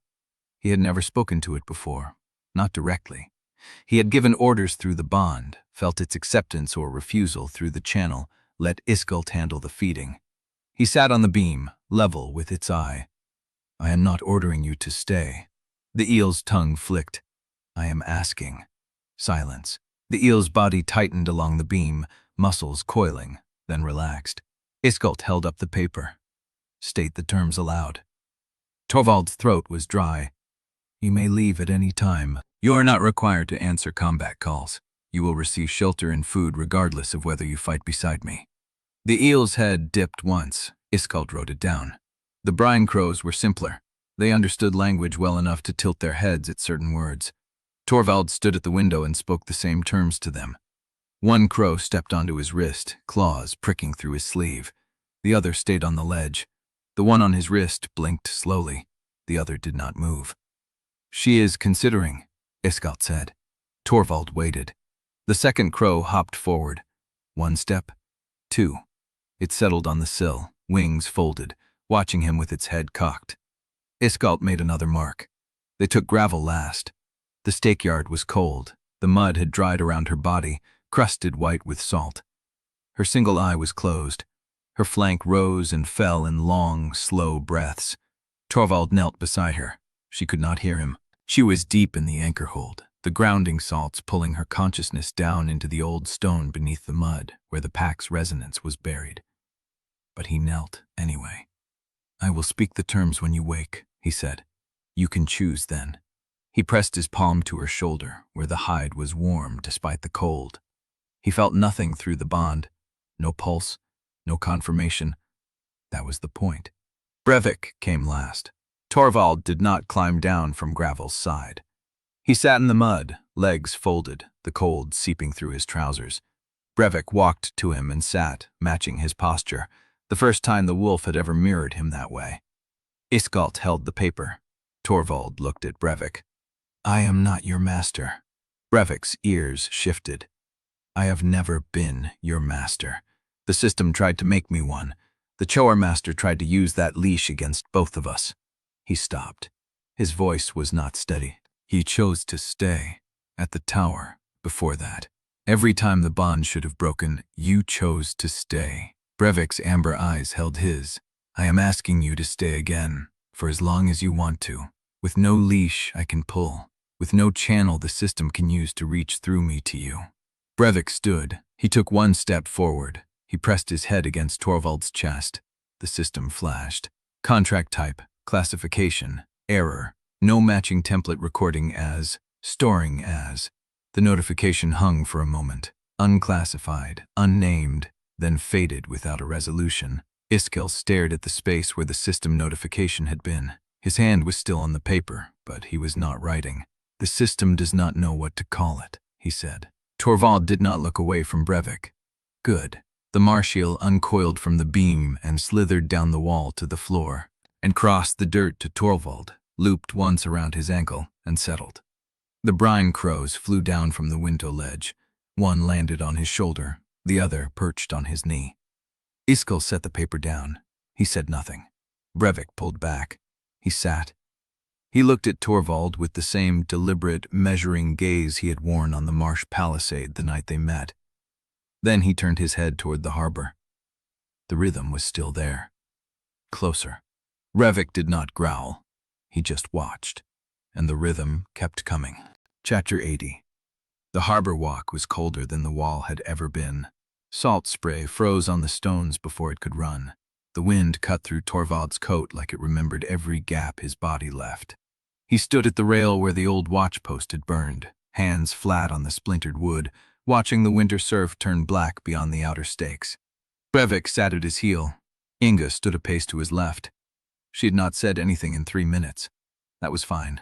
He did not need words. He needed someone willing to stand beside him while the rest of Saltmarrow watched from doorways and counted the days until spring. The harbor was wrong. Not in any way the wardens would name. The tide still rose and fell. The waves still broke against the breakwater. But the color was off. The foam that washed up between the mooring stones was black. The same black that had slicked the rocks on the Beacon Road. The same black that had pooled beneath the tower before the fire took it. Torvald had not told anyone what he thought it meant. He was not sure he wanted to know. Malin posted the notice on the council board, Inga said. He did not turn. Harvin's copy is already circulating. 2 fishing families read it and started packing. East? East. He nodded. He had expected worse. 21 families had voted to let him stay. The 19 who voted against were already drawing lines, counting supplies, deciding who would leave before the snow sealed the passes. The system chose that moment to deliver its verdict. Subject: Torvald Oosterlin, Shepherd, Rogue. Status under Choirfall mandate, classified as hostile correction. PA-4 connective authorization. Choirmaster Second Run, Reeving Coast. Conductor directive. Withhold all shelter, supply, and alliance. Report location and movement to nearest system-flagged settlement. Active bonds listed for correction. Brevik, Tidewolf, Line-47 variant. Priority target Marshal, unclassified. Saltmarrow affiliation, secondary gravel, reef bore, anchor cast. Recommended neutralization, brine crow.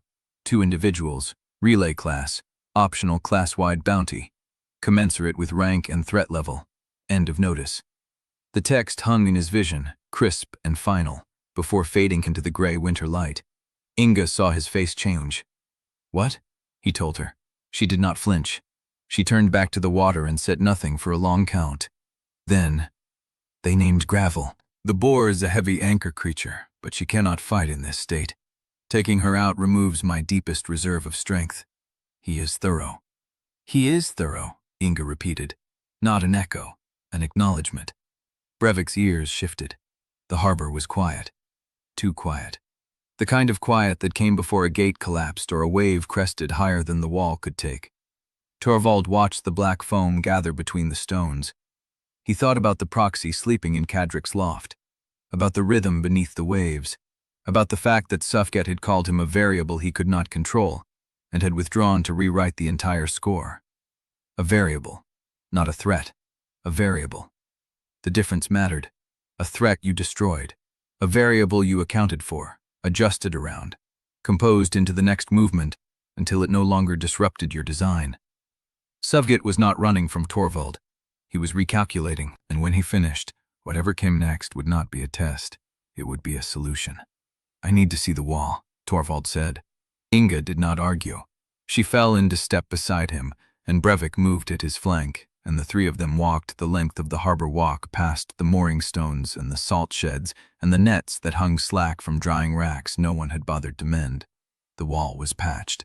Raw wood and fresh tar marked where the shellbacks had breached. The kill lanes were still cut into the stone, but the blood had been washed away, and the sand had been raked flat. Someone had hung a new bell at the gatepost, smaller than the old one, with a rope that ran to the watch platform. Torvald stopped at the base of the wall.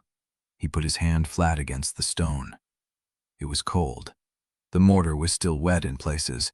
The whole structure felt provisional, like a promise that could be withdrawn if the wind shifted. "The families who left," he said. "How many wardens did they take?" "3. 3 wardens, 2 fishing crews, and their dependents. That is 11 people who know our supply routes, our watch rotations, and where the secondary caches are buried." Inga's jaw tightened. "You think they will talk?" "I think they will survive. And surviving on the reeving coast means trading information for shelter." He pulled his hand back from the stone. "The Choirmaster does not need agents inside the walls. He just needs hungry people outside them who remember where we sleep." Brevik growled. "Not at the wall, not at the harbor, at the sea." Torvald turned. The winter surf was still black beyond the stakes, the foam still gathered between the mooring stones, but the rhythm was changing, slowing, deepening, like something taking a breath. Brevik's growl did not stop. It climbed. Torvald felt the bond pulse, not with alarm, with recognition. The wolf knew that rhythm. He had heard it at the tower.